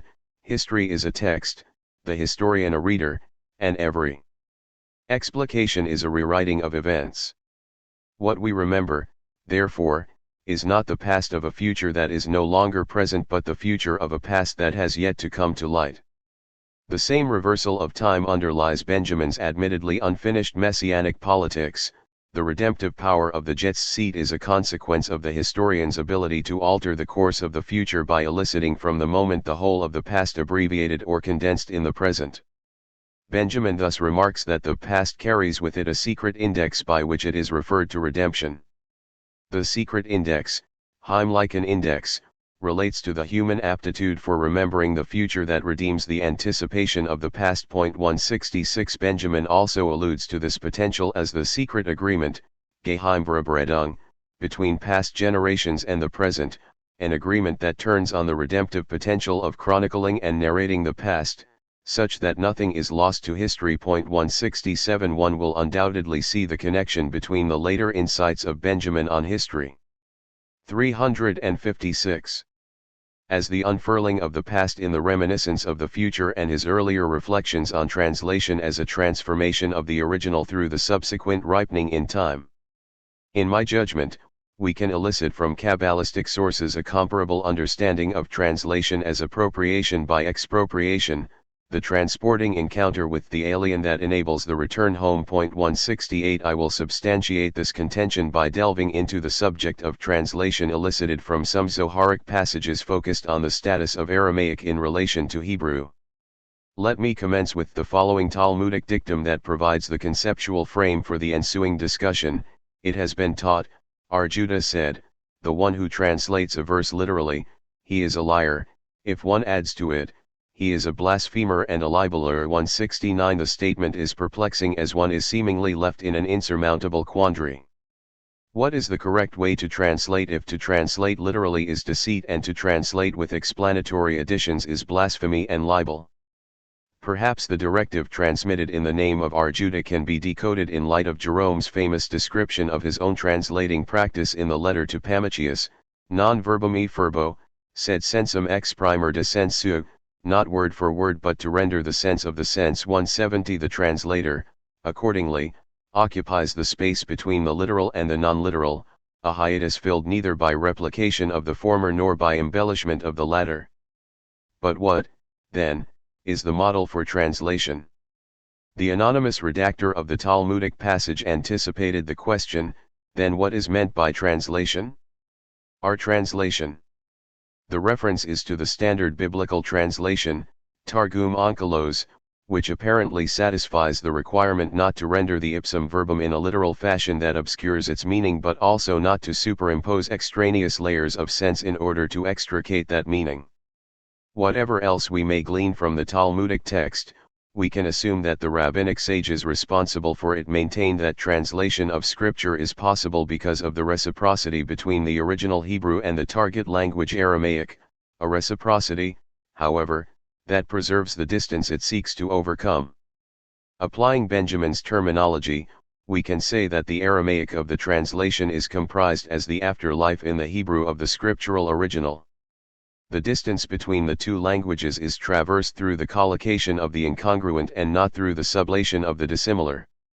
That is, in the space of translation, the space between literal and non-literal, the sameness of their difference becomes apparent, and the foreignness that keeps them apart is consequent to the affiliation that brings them together.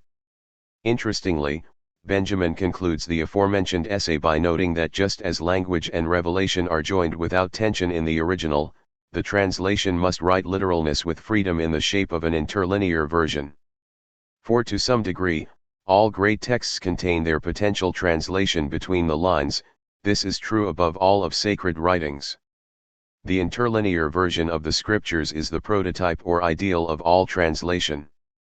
171. To suggest that the original contains the translation implies that they are expressions of an inexpressible meaning that exceeds the linguistic garb of both. In Benjamin's words, all suprahistorical kinship between languages consists in this: in every one of them as a whole, one and the same thing is meant. Yet this one thing is achievable not by any single language but only by the totality of their intentions supplementing one another, the pure language die rein sprach. 172. It goes without saying that the anonymous Kabbalists responsible for the composition and redaction of the Zoharic homilies were influenced by divergent viewpoints on the respective nature of Hebrew and Aramaic. 173. To mention two of the most salient examples, Abraham ibn Ezra famously claimed, building on older rabbinic passages, that Aramaic is the primordial language, even though he also affirmed that there is an underlying unity of Hebrew, Aramaic, and Arabic. Closer to the bone of the Kabbalah, as it were, is the view espoused by Judah Halevi. Like Ibn Ezra, Halevi noted the affinity between the three Semitic languages, but he nonetheless venerated Hebrew as the holy language, Leshon HaKodesh, compared to the profane, Hal, status of the others. 174. Following Halevi, and in consonance with the trajectory attested in Agadic, magical, and mystical sources, the Zoharic authors affirm that Hebrew alone is the 357 matrix language out of which the entities of the world are created. Yet, for Halevi, as for the Kabbalists whose opinions are preserved in the Zoharic corpus, the topic is more complex. The relationship of the profane to the holy fluctuates between the monistic and dualistic orientations, that is, Hebrew and Aramaic are either semantically transposable or irreconcilably disparate. The Zoharic authors introduce an additional element into the mix: the Hebrew language, which is the divine name and the mystical essence of the Torah, is an expression of the inexpressible. The characterization of the most elemental purpose of language as naming the nameless corresponds to what we gathered from the Heideggerian understanding of the poetic word as the highest grade of silence, which is not to remain speechless, but to let the unsaid appear in speech as unsaid. 175. It is reminiscent as well of another dimension of Benjamin's thinking, that is, the portrayal of the kinship of languages, which makes translation of the multivalency of any one language possible, as the totality of languages that collectively communicate the incommunicable. This idea was explored in more detail in the essay Über Sprachüberhaupt und über die Sprache des Menschen, written in 1916 but unpublished in the author's lifetime. Benjamin begins by arguing that the proposition that the linguistic being of all things is their language, das Sprachliche der Dinge ist ihr Sprach, is not tautological. Prima facie, this is not easy to comprehend, since the statement appears to be a textbook example of a tautology.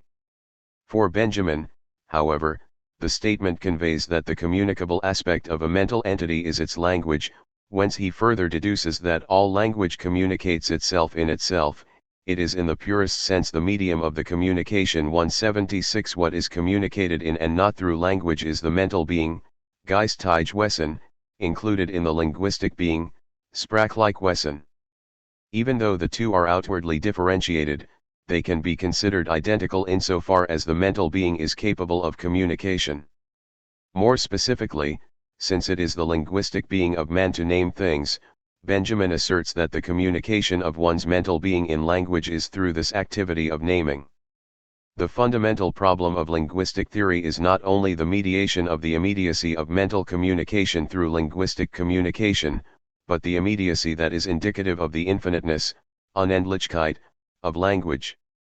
For precisely because nothing is communicated through language, what is communicated in language cannot be externally limited or measured, and therefore all language contains its own incommensurable, uniquely constituted infinity. Its linguistic being, not its verbal contents, defines its frontier. 177 The limit of speech is delimited by its potential illimitability, the interminable boundlessness determined by the linguistic being, which is differentiated from the verbal content of language. Inasmuch as the linguistic being is identical with the mental being, language can be defined as the mental being of things, which expresses itself most purely in the act of naming. So in name culminate both the intensive totality of language, as the absolutely communicable mental entity, and the extensive totality of language, as the universally communicating, naming, entity. Man alone has a language that is complete both in its universality and in its intensiveness. As the medium of communication, language communicates its mediating relationship as the medium of communication. There is no such thing as a content of language.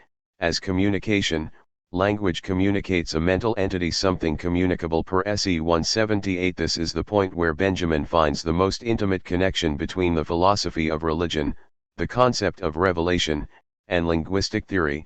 Within all linguistic formation a conflict is waged between what is expressed and expressible and what is inexpressible and unexpressed. 179 The conflict is related to the theological belief that everything was created by the Word of God, which means that all existing things have the potential to be named by human speech and thereby communicated, not that their substance is language. In the Word, creation took place, and God's linguistic being is the Word. All human language is only the reflection of the Word in name.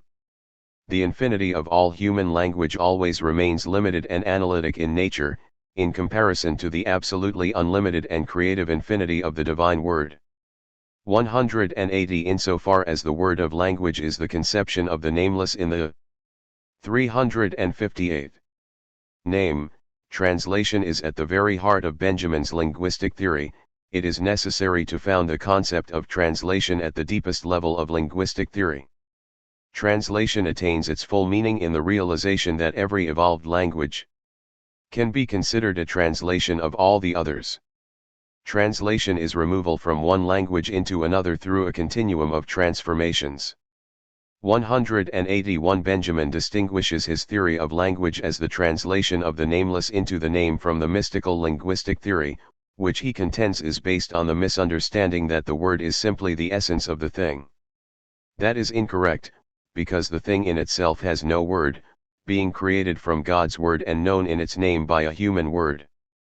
For conception and spontaneity together, which are found in this unique union only in the linguistic realm, language has its own word, and this word applies also to that conception of the nameless in the name.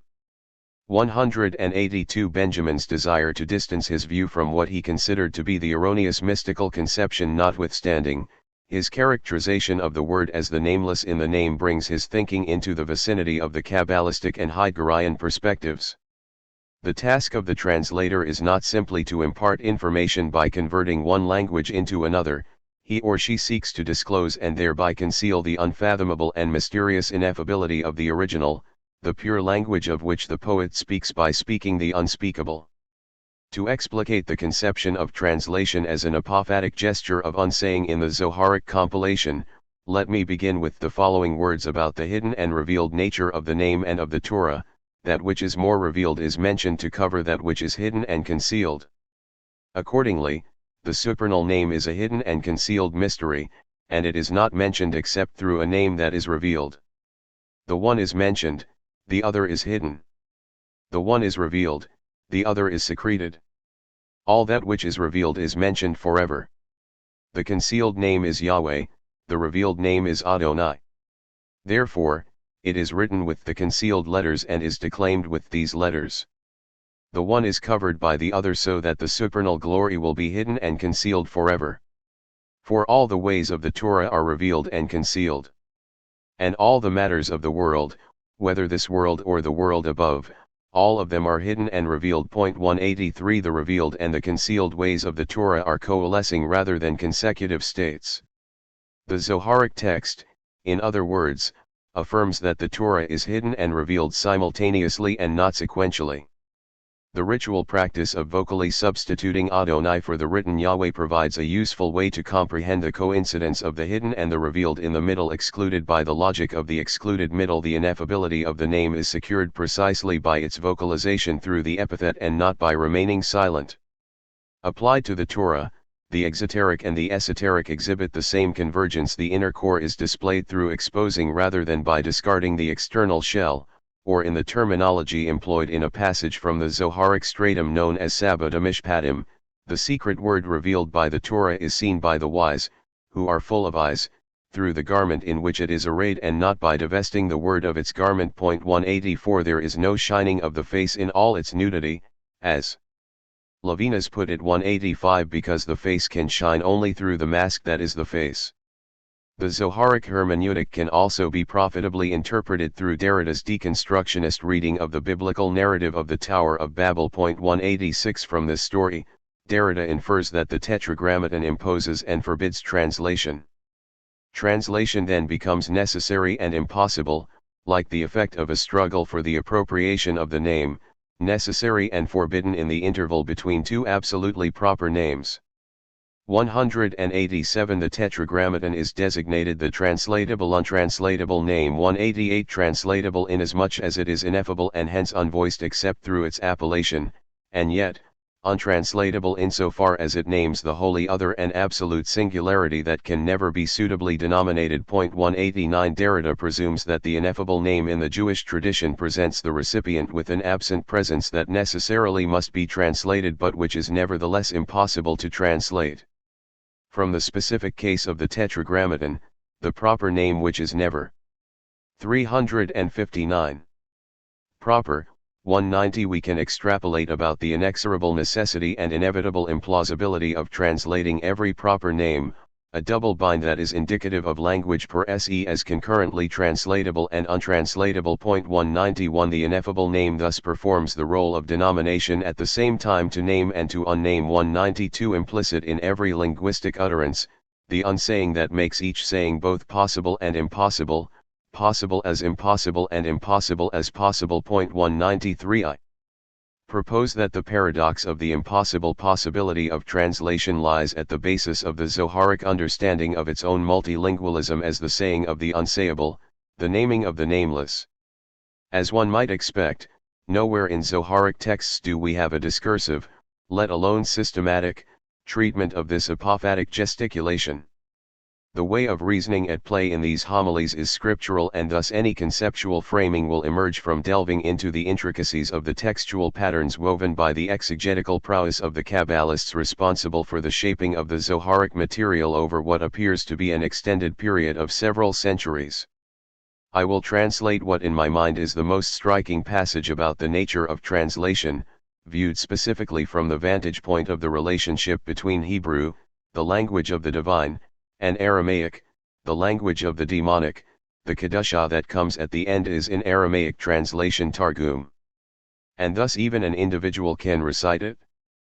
But words of the Kedusha in the holy language may be recited only by 10 because the Shekinah is joined together with the holy language, and every Kedusha accompanied by the Shekinah is only through 10, as it is written, I will be sanctified in the midst of the children of Israel, Leviticus 22:32. The children of Israel are verily the holy language and not the other nations, who possess another language. And if you inquire, why isn't the Kedusha of the Kaddish, which is in Aramaic, recited by the individual? Come and see, this Kedusha is not like other Kedushat, which are tripled, but this Kedusha ascends on all sides above and below, and in all aspects of faith, breaking locks, seals of iron, and the evil shells.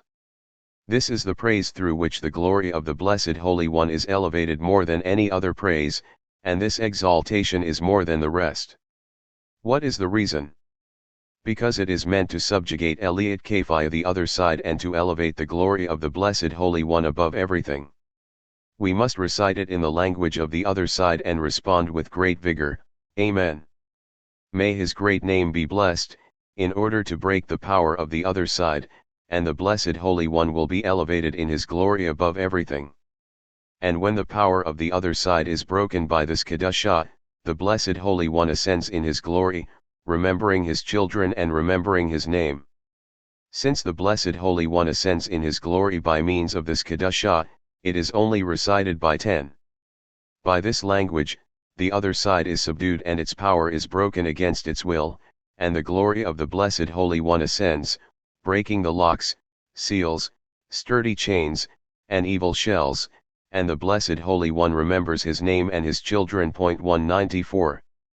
In this passage, which illustrates the complex interweaving of the halakhic ritualistic and mystical theosophical threads, the Zoharic author sets out to explain the liturgical difference between the Kedushat Sidra, based on Isaiah 6:3, Ezekiel 3:12, and Psalm 146:10, which comes at the end of the morning prayer as part of Uva Elisayan Goel, Isaiah 59:20, and Kedushata Yosur, which is recited in the blessing Yosur or before the Shema, recounting Israel's description of the angelic act of sanctification, as well as the Kedushata Amida, recited in the public repetition of the third blessing of the standing prayer, narrating Israel's sanctification of God together with the angels. The Kedushata Yosur and the Kedushata Amida are exclusively in Hebrew, whereas the Kedushata Sidra includes Hebrew and Aramaic. Moreover, the Kedushata Sidra can be said by an individual, while the Kedushata Yosur and the Kedushata Amida require a quorum of 10, since the Shekinah joins those who sanctify the name in Hebrew, and such a sanctification requires a minimum of 10 worshippers. The halakhic underpinnings of this passage demand a careful analysis, but what is noteworthy for our purpose is the identification of Aramaic as the language of the other side, an idea that builds on the contrast made by Halevi between Hebrew as holy and Aramaic as mundane. Given that the passage is written in Aramaic, it is startling that its author would assert that it is the language of the demonic, a language that belongs essentially to the other nations as opposed to Hebrew, the hallowed language. 360. Which is unique to the Jewish people. The discussion of the Kaddish states more clearly that the power of Aramaic is to break the force of the demonic, de yitbarhila de sitra ahara, and thereby exalt the divine glory over everything, particularly by the vigorous recitation of the words Amen Yeheshimi Rabbo Mevarak. Operative here is the principle of fighting fire with fire. One can eradicate the demonic only by commandeering the tactics of the demonic. Because this is the case, even though the Kaddish is in Aramaic, it is said only in a quorum of 10. The author of this Zoharic passage unqualifiedly posits an ethno-linguistic polarity. The holiness of Israel and Hebrew is pitted against the impurity of the nations and Aramaic. The oneness of God, fittingly, depends on discerning that the other side is in conflict with rather than an integral part of the divine. The ultimate task, therefore, is to subdue and to shatter the power of evil, to keep the domains distinct, prohibiting the infiltration of that which is foreign into the consecrated precinct of the holy emanations. Curiously, in a previous part of this homily, the explanation offered for the Aramaic of the Kedushata Yosur is not to combat the demonic but to be protected from the potential envy that might arise from the fact that with the utterance of this final Kedusha the Jews exceed the sanctifications recited by the angels.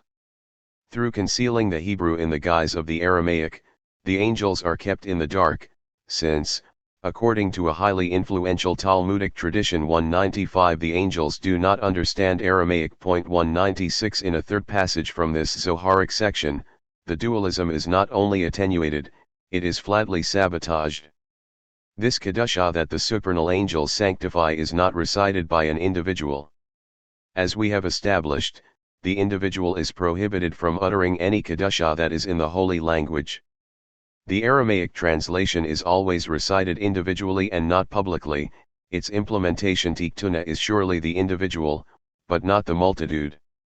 A sign for this mystery, Scripture twice and the Aramaic translation once. Shanaim Micro Wiyahad Targum. 197 Twice is an expression that implies multiplicity, for certainly the individual is forbidden to recite the Kedusha of the holy language. The Kedusha in Aramaic translation is banned from being recited in public, but always by the individual. We have learned that the Aramaic translation is recited once, not twice, and not more. The Aramaic translation necessarily comes to limit el-miyuda, the holy language necessarily comes to extend lirav wiyah, for we elevate in holiness and we do not descend ma'alan ba'akoch we lo moradin 198. But with respect to the Aramaic translation, we descend and do not elevate. We have learned once and not more, it is not augmented at all. The other Kedusha is as an additional holiness and therefore it is subsequent to the prayer, and because it is a holiness that is supplementary to the other Kedushat, it is after the prayer. Because every person must draw upon himself some of that surplus, the translated Kedusha was arranged for each individual. If you say, it includes the Kedusha in the holy language. That is so that all of the congregation will be sanctified together by that additional holiness. Since the individual does not have permission to recite it in the holy language, to sanctify himself individually, it was prepared in the language of the Aramaic translation to be recited by the individual, so that each individual could be sanctified by that surplus, to draw upon himself additional holiness. 199. Reiterating the point of the first passage that we examined, the Zoharic author emphasizes that the Kedusha that recounts the angelic liturgy, the Kedushat Yoser, is said in Hebrew and thus requires a quorum. The Kedusha that includes Aramaic, the Kedushat Sidra, can be said by the individual worshipper, even when recited publicly. It should be murmured quietly to give the impression that it is not suitable for communal recitation. The point is elucidated further by the Talmudic praxis of reading the weekly scriptural text twice and the translation once, whence it is deduced that the Aramaic is restrictive and the Hebrew expansive. This distinction is confirmed by the principle that in matters pertaining to holiness there is elevation and not devaluation, but with respect to translation the inverse is true because we diminish and do not increase, that is, it is recited individually and not jointly. Quite unexpectedly, at this juncture, the Zoharic text takes a turn and disrupts the very duality that it previously evoked to explain the use of Aramaic in the Kedushat Sidra. The latter is depicted as the additional sanctification, Tesfit Kedusha, vis-a-vis the Kedushat Yoser and the Kedushat Amida. In order for each person. 361. To draw down something of the surplus, it was established that it could be said in Aramaic even by the individual. Unlike the previous passage, here there is recognition that the Kedushat Sidra includes the holy language as well.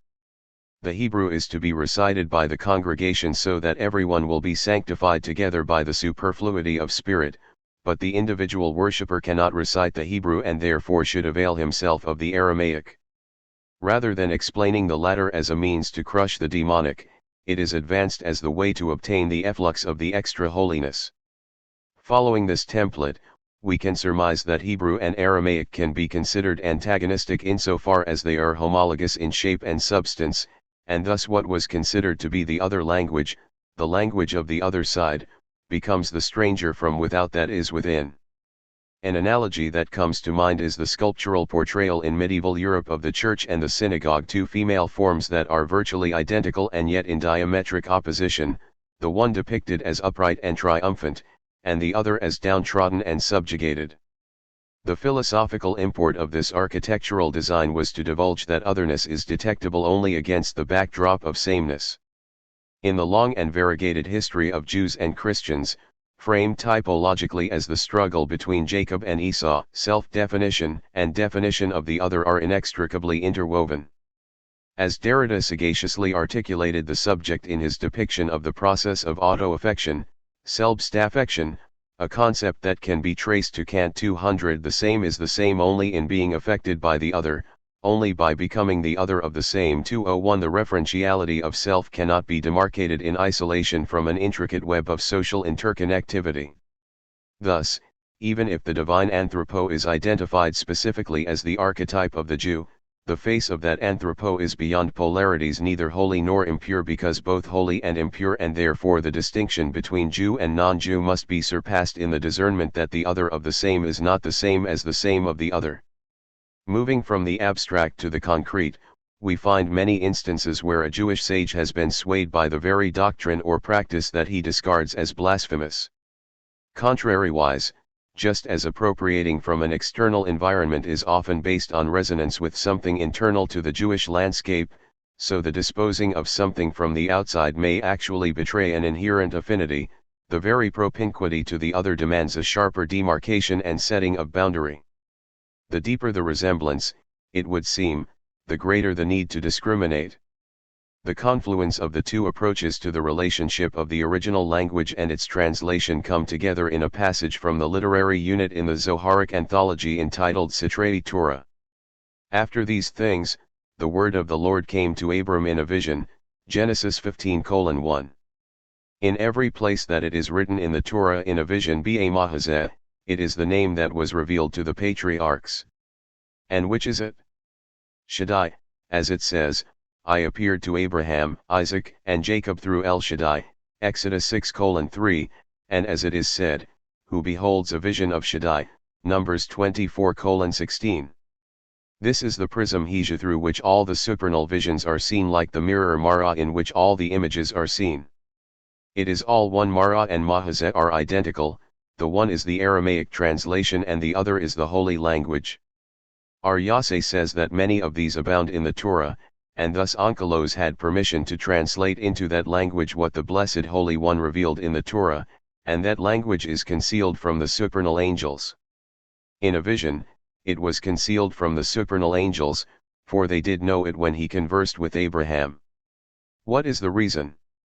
For Abraham was not circumcised, and having a foreskin, the covenant was hidden in his flesh 2:02, and therefore it was concealed from them in the language of the Aramaic translation. Similarly, it is written in the case of Balaam, who beholds a vision of Shaddai. He beholds Yehezeh, the matter was concealed from the ministering angels, so that they would not have an opening to accuse the Blessed Holy One of speaking to someone with an impure foreskin. The holy angels have no need for the Aramaic language. Thus it was revealed to Abraham in a hidden manner so that the holy angels would not pay attention to it, and they would not have an opening to allege that the Blessed Holy One revealed himself to an uncircumcised man. When was it overtly revealed to him before the supernal angels? When he was given the circumcision of the Holy Covenant Birit Ksayama Kadisha. 362. As it is written, and God spoke to him saying Wa Yedaber Ito Elohim El Emor, Genesis 17:3, Elohim, the holy name, and it is not written in a vision, the name that is disclosed. Saying El Emor, what is the meaning of saying? It was spoken and declared in every language, and it was not concealed, and not in an alien language Bilashana Ahara 203, but in the language that everyone speaks, so that they could converse one with another. 204. God appears to Abraham through the agency of the Shekinah, to which is affixed the name Shaddai. This Sephirotic potency is also called Mahazeh because it is the prism, Hiju, through which the supernal forms, Hezwan, are seen in the same manner that images, Dioknon, are made visible in a mirror, Mara. 205. In fact, Mahazeh and Mara are synonymous and they symbolically allude to the self-same phenomenon, viz., the divine presence. The only variance is that the former is derived etymologically from an Aramaic root and the latter from Hebrew. We kalahad Mara Mahazehad Hudad Targum Wita Leshhan Hakoj. The rhetoric of identity could not be clearer, the two are proclaimed to be substantially indistinguishable, the sole difference is their linguistic encasement, a bewildering claim in light of the correlation of Aramaic with the demonic and Hebrew with the divine.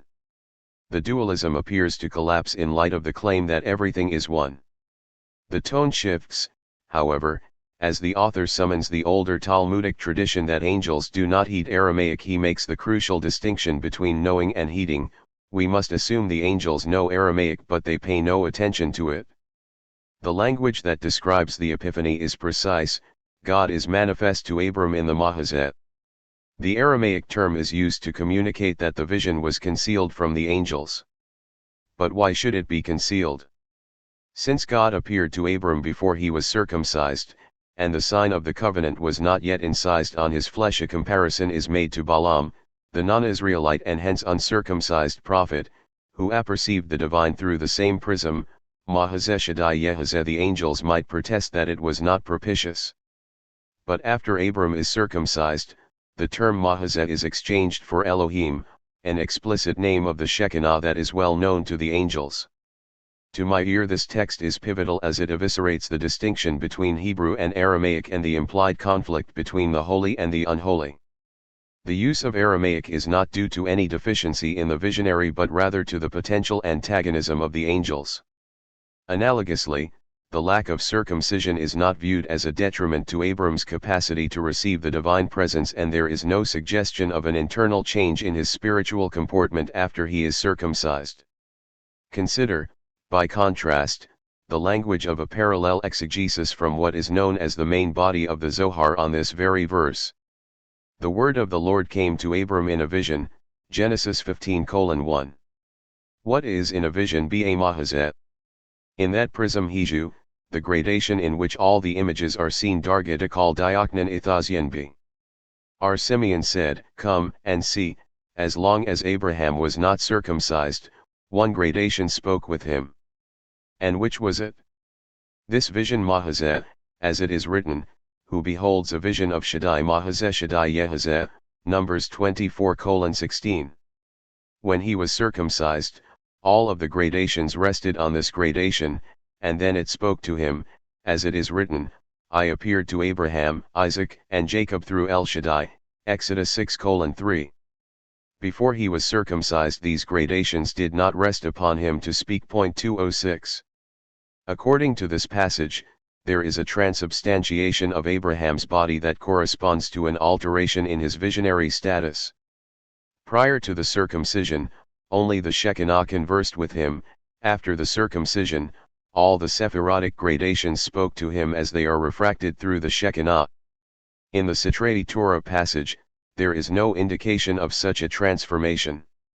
Before and after the circumcision, the locus of the prophetic vision was exclusively the Shekinah. The change from Mahazeh to Mara or to Elohim relates to the appeasement of the angels and not to a modification in Abraham's rank or being. Especially notable for the larger theme of this chapter is the fact that the author of the Sitrei Torah passage positions Abraham on the same level as Balaam. More prevalent in Zoharic texts is the reworking of the rabbinic idea of parity between Moses, the supreme prophet of Israel, and Balaam, the outsider. 363. Who attains the status of the consummate insider, and thus problematizes the rigid distinction between external and internal. 207. In various passages in Zoharic literature, the parity is concurrently upheld and toppled, that is, the equivalence between Moses and Balaam is affirmed but also neutralized by the fact that the former is linked to the holy emanations on the right and the latter to the unholy emanations on the left. Kabbalistically, Balaam is the chief magician and the protagonist of the demonic, whose activity corresponds to the theurgic efficacy exhibited by Moses. 208. In the Zoharic passage we are considering, Abraham and Balaam are treated as equal. If we further assume, and I think there is justification to do so, that Balaam is a symbolic cipher for Jesus 209, then the implications of this passage are far-reaching in narrowing the chasm separating Judaism and Christianity. The bridging of that gap can be elicited from the assumption that it is not circumcision that makes Abraham worthy of the vision of God, an older midrashic theme that is reworked in various Zoharic homilies. 210. By contrast, in the Sitrei Torah passage, the vision bestowed on Abram when he was uncircumcised is the same vision bestowed on Abraham once he was circumcised. The inequity between circumcised and uncircumcised, so central to Jewish particularism, and the rift between the two liturgical communities, is no longer vital or decisive. Even from a linguistic perspective, this text is radically subversive. Aramaic is described as being despicable to the angels but not to God. In fact, as the author rightly notes, the task of translating scripture into Aramaic is justified by the fact that Aramaic words are found in the body of scripture, and hence the disparity between the two languages cannot be assumed to be absolute. Aramaic is the language of the other side, but one of the ways the Zoharic text deciphers the meaning of otherness undermines the dyadic nature of difference. Hence, in some contexts, as the one from Sitrae Torah that I analyzed, the Altiridi of Sitra Ahara is significantly mollified as what is foreign is construed as an instantiation of the familiar.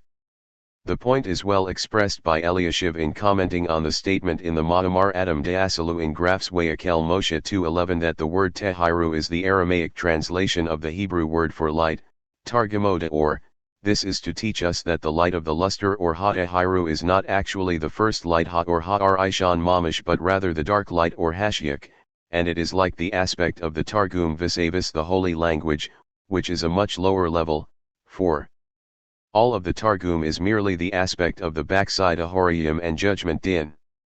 And this is what is said, when it emerged there remained the Tehiru, and it is the Aramaic translation of Or, which is the dark light.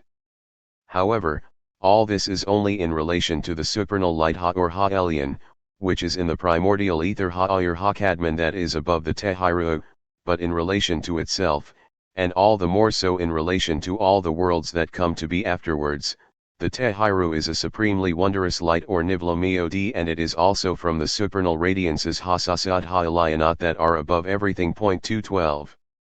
Aramaic, the language of the other side, is presented here as the backside of Hebrew, the aspect of judgment, but not as autonomous entity, an opposite of equal footing. Driving the point home, Eliashiv depicts translation by the oxymoron dark light, that is, a light that is dim but a light nonetheless. The monistic orientation is highlighted at the conclusion with the assertion that the Tehiru may be opaque in comparison to the supernal light of the primordial ether, but it is still in and of itself a supremely wondrous light that comes forth from the supernal radiances, the one source of all being. The structure of the argument is identical to what we saw in chapter 4 with respect to the fact that the vessel, which itself is composed of light, serves as the ultimate signifier of that which is separate from the light. Insofar as the root of difference is implanted in the non-differentiated, and the nonsense is embedded in the essence, we are led to conclude that heterogeneity is a manifestation of homogeneity. As we have seen at various junctures of this monograph, the infinity of the Kabbalists, much as Heidegger's Bane, is not a unity wherein the positing of opposites diagrammed by Hegel as plus A equals 0 vanishes in the dialectical identity of the pure identity of non-identity. 213 Rather, the Kabbalistic Ein Sof, as I interpret it, is more in line with the indifference of the Bohemian Schellingen und Grund, which corresponds to 364. The belonging together of the Heideggerian Abgrund. According to the schema, the holy language and the language of the demonic are the same by virtue of their difference, a sameness that can be discerned only in the face of the obdurate difference of the same. According to the semantics of the Kabbalah articulated especially in the relationship of Aramaic and Hebrew translation displays a tension between the monosemiotic and the polysemiotic calculus of signification. 214 On balance, however, knowledge of the profane is crucial to a proper understanding of the sacred. This precise dynamic is offered by Bochrach as an explanation for both the rabbinic decree to recite the Targum weekly and for the composition of the Zoharic compendium. We must give him the other side a portion of holiness from our faith, and this is the secret of the reading of Scripture twice and the translation once, and this is his portion we bestow on him to be comprised within the holiness. Thus Rashbi and our Abba, peace and blessing upon them, composed the Zohar in the language of the Targum, and not in the holy language, for the light of the radiance or Noga is constructed entirely from the light of the translation, in which the Torah is completely garbed, in order to give it an overflow so that it will be comprised in holiness. Consequently, there will be no protest regarding the disclosure of the secrets. 215 The Aramaic translation is linked here to Or Noga, which is the last of the 4 demonic shells. Their names are derived from the Zoharic exegesis of Ezekiel 1:4 that is most subtle and closest to the core of holiness. 216 Insofar as the distinction between holiness and impurity begins to be blurred in the location of this shell, which vacillates between the 2 poles, it is identified as the source of Aramaic, the language that embodies the concept of translation, which, as we saw in the Thought of Heidegger effectuates the unfolding of one's own language with the help of an encounter with what is foreign. The mystical intent of the ritual of reading the translation is to obfuscate the boundary by restoring the unholy to the holy. 217 Most remarkably, Bockrich brought to light one of the profoundest secrets of the scribal activity adopted by the anonymous Kabbalists responsible for the composition and redaction of the Zoharic corpus. The holiest work in the traditional Jewish canon is written in the language associated with the unholy. As Bockrich explained, underlying this decision is the laudable effort to reintegrate the demonic back into the divine. The deeper implication of this secret, however, is rendered better in terms of Heidegger's unconventional distinction between das Selbe and das Gleiche. Hebrew and Aramaic are the same but not identical. Indeed, they are the same on account of their non-identity, that is, their similarity is established on the basis of their dissimilarity. Perhaps we would do well to explain this approach by utilizing Derrida's appeal to the notion of identity as non-self-identity to account for the fact that his self-identity as a Jew consisted of not being identical to himself, whence he elicited the paradox of assignation: the less one is Jewish, the more one is Jewish, moins on est Juif, plus on est Juif. 218 Cast positively, the principle of exemplarity embodied in the figure of the Jew implies that the more Jewish the Jew plus le Juif est Juif, the more he would represent the universality of human responsibility for man, and the more he would have to respond to it, to answer for it. 219 The otherness of the Jew perforce must comprise its own other, the universal that transcends the particular in which it is contained. The same relationship, for Derrida, can be detected in the double postulation that is the foundation of the very law of what is called translation, or of the law itself as translation. We only ever speak one language. Yes, but, we never speak only one language, on any parle jamais chu un seul langue. We mas, on any parle jamais un seul langue. 220 From the incompossible and contradictory nature of this antinomy, it follows that one can never claim the language one is destined to speak as one's own. To quote Derrida again, yes, I only have one language, yet it is not mine. We, jenai chu un langue, or cen est pas la mienne. 221 The monolingual solitude in which one naturally dwells as a consequence of one's socio-biological circumstance is always also the monolingualism of the other, a monolingualism that is, in truth, bilingual or plurilingual. Paradoxically, the impossibility of speaking the language that is one's own necessitates the possibility of speaking a language that is not one's own. As Derrida put it elsewhere, two texts, two hands, two visions, two. 365 ways of listening. Together simultaneously and separately ensemble à la fois et séparément. 222 And with this we return to the issue of the status of Aramaic in relation to Hebrew. To translate the latter into the former is to position oneself in the place where opposites are the same in the opposition of their sameness. Attunement to the Zoharic dictum we call ahad mar amahazahad hudad targum we leshhan hakoj inculcates in the reader the truth that collapses the dichotomization of the demonic and the divine in the mirroring of the self as other and the other as self through the glass darkly. Concluding reflections, intimacy and the belonging together of the strange utilizing Skolum's interpretation of the Kabbalistic linguistic theory according to which the name of God constitutes the origin of all languages. 223 Agamben characterizes the misfortune of modernity as the withdrawal of the name from human language. In an obvious Heideggerian turn, Agamben further suggests that the response to this dilemma is to be garnered from Hölderlin.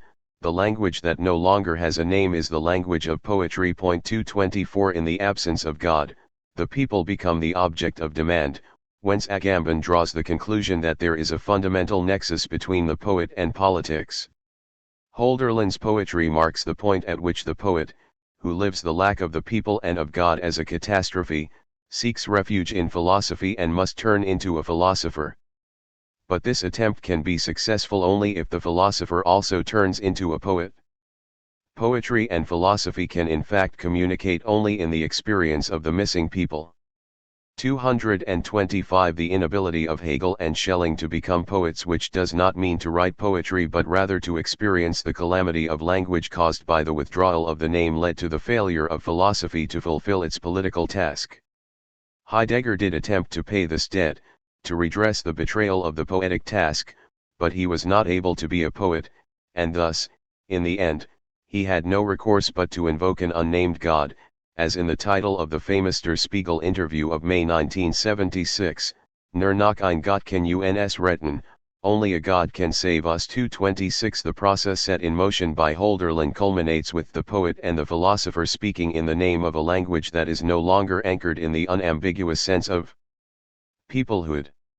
Canetti and Sellin are mentioned as individuals who wrote in German without any relation to the German nation, and thus they sought to save the language from its people. 227 Agamben proposes that this is the model for the future, dominated by a secular, anarchic, and antinomian messianism, but it is only by trying to name the desert that grows in the absence of the name that he will perhaps again find the word. If the name was the name of language, he now speaks in a language without name. Only he who has long kept silent in the name can speak in the without name, the without law, the without people. Anonymously, anarchically, aprosotically. Only he has access to the coming politics and poetry. 228. The language without name, the severing of language from the people, and by extension, from the land, is conceptually on a par with the view of Adorno mentioned above concerning the possibility of language without earth. 229 As I have already surmised, Heidegger could not envision such a possibility. The political dimension of poetry was still tied to the intricate connection between land, language, and peoplehood. The same can be said about the Kabbalah and its continual impact on conceptions of Jewish identity, especially as expressed in Zionist right-wing ideology. 230 Celebrations of the diasporic nature of Judaism epitomized in Steiner's formula that the text is the homeland 231 are commendable, but they are not sufficient to untie the knot of the ethno-linguistic geopolitics that continues to inform the beliefs and actions of segments of the Jewish world. 232 Bifurcating homelessness and homeland leaves one with a sense of displacement that remains dependent dialectically on an emplacement that is determined from the particular framework of Jewishness. The non-belonging of exile is still a manner of belonging, albeit belonging by not belonging, and therefore I take issue with Butler, as I do not think it. 366. Is philosophically or culturally tenable to ground the generalizability of the ethical principles of equality and justice, values that will remain Jewish if they are not exclusively Jewish in the historical phenomenon of dispersion. Relationality may, in fact, depose ontology, but in the history of Judaism, the relation to Altreity cannot be disentangled from nationalism and ethnicity as the defining frameworks of collective and individual identity. 233 Another path may be pursued, however, to destabilize the territorialism and exceptionalism, a poetic as opposed to a political breach that opens from the weight of the cultural prejudices themselves and seeks to affirm the homelessness of being at home in contrast to the homeliness of being banished from home. In pursuit of the dispossession of the possessed, we can unearth a genuine sense of Altreity, the affirmation of the other as the other to the same rather than as the same to the other, that would depend on the inclusion of exclusiveness in the inclusiveness of the exclusion as opposed to the exclusion of inclusiveness in the exclusiveness of the inclusion.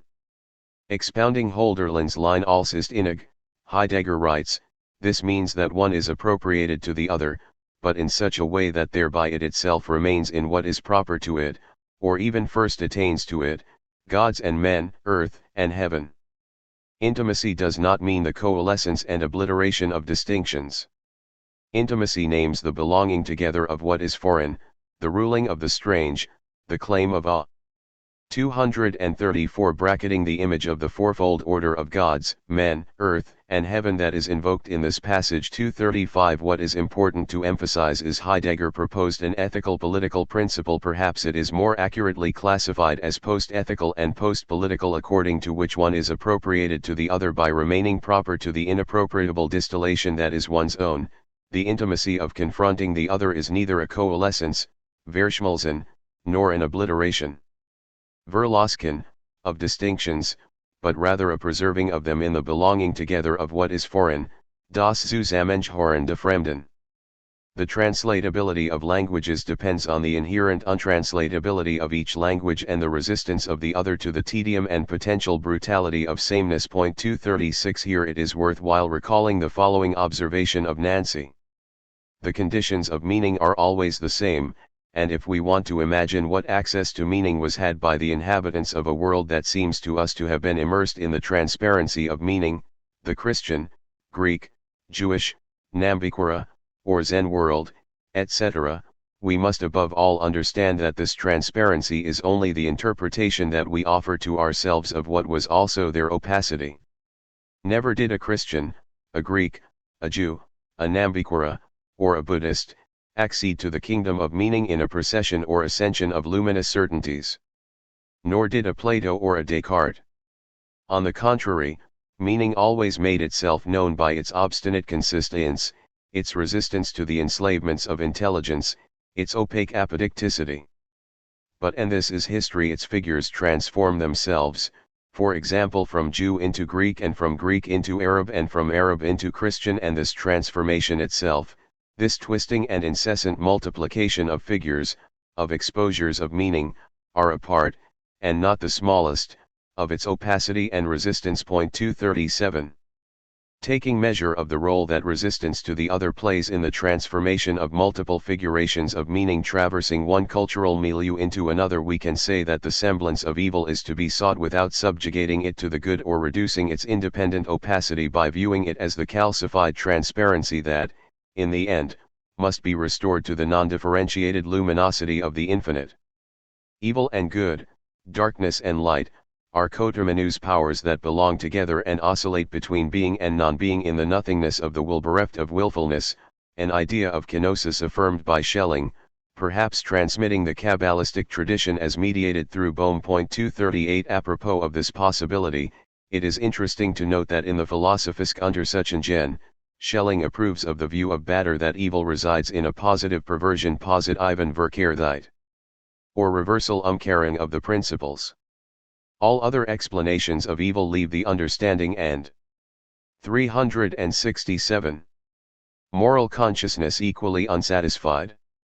They all rest fundamentally on the annihilation Vernichtung of evil as a positive opposite positiven Gegensatzes and on the reduction of evil to the so-called malum metaphysicum, or the negating concept Vernienenden Begriff of the imperfection of creatures.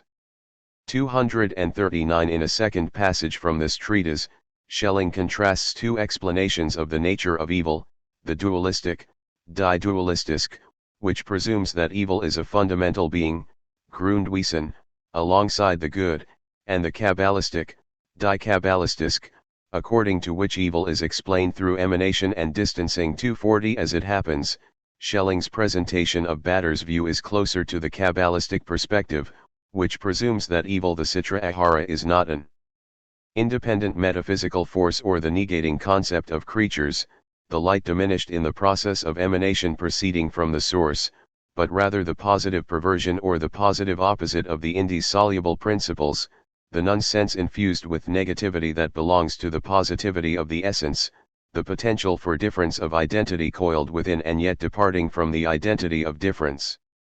My strategy in this book has been to follow this path, to link two ostensibly disparate corpora in order to illumine the convergence from within the divergence, to demonstrate that otherness of the similar is consequent to the similarity of the other.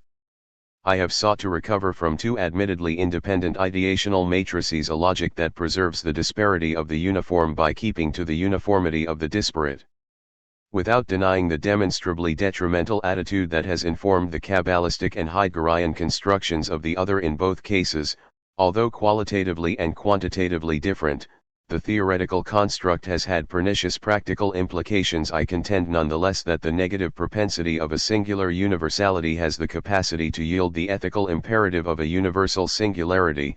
What secures our equality is our diversity. The trespassing of the boundary between self and other need not be accomplished by incorporating or demolishing the other, whether in acts of gratuitous compassion or wanton aggression. Applying the dialectic logic deployed throughout this work, We could say that the indeterminacy of the other is always in the process of being determined by the determinacy of the same and the determinacy of the same by the indeterminacy of the other. Furthermore, assuming a relational rather than a substantialist notion of self, I would argue that in the domain of intersubjectivity one is veritably the singularity of oneself to the extent that one is constantly becoming otherwise than oneself, that the exteriority of the interior is gauged by the interiority of the exterior, that individuality consists of embracing an alterity that is universalizable in such a way that the particularity is preserved. The difference between us is what invariably makes us the same and therefore categorically not subject to the categorical. The menacing solitude of our homelessness, at once overwhelmingly individualistic and compellingly collectivistic, lights the way back home, the longest of paths, not because it leads far away, but because it leads through what is most near. 241 The journey embarked upon in this book, indeed the journey I began many years ago, has been a concerted effort to unveil the truth of this veil, to find the route to the familiar by delving into and dwelling within the domain of the foreign, relentlessly. Cultivating two ways of seeing and two ways of listening, simultaneously together and separate.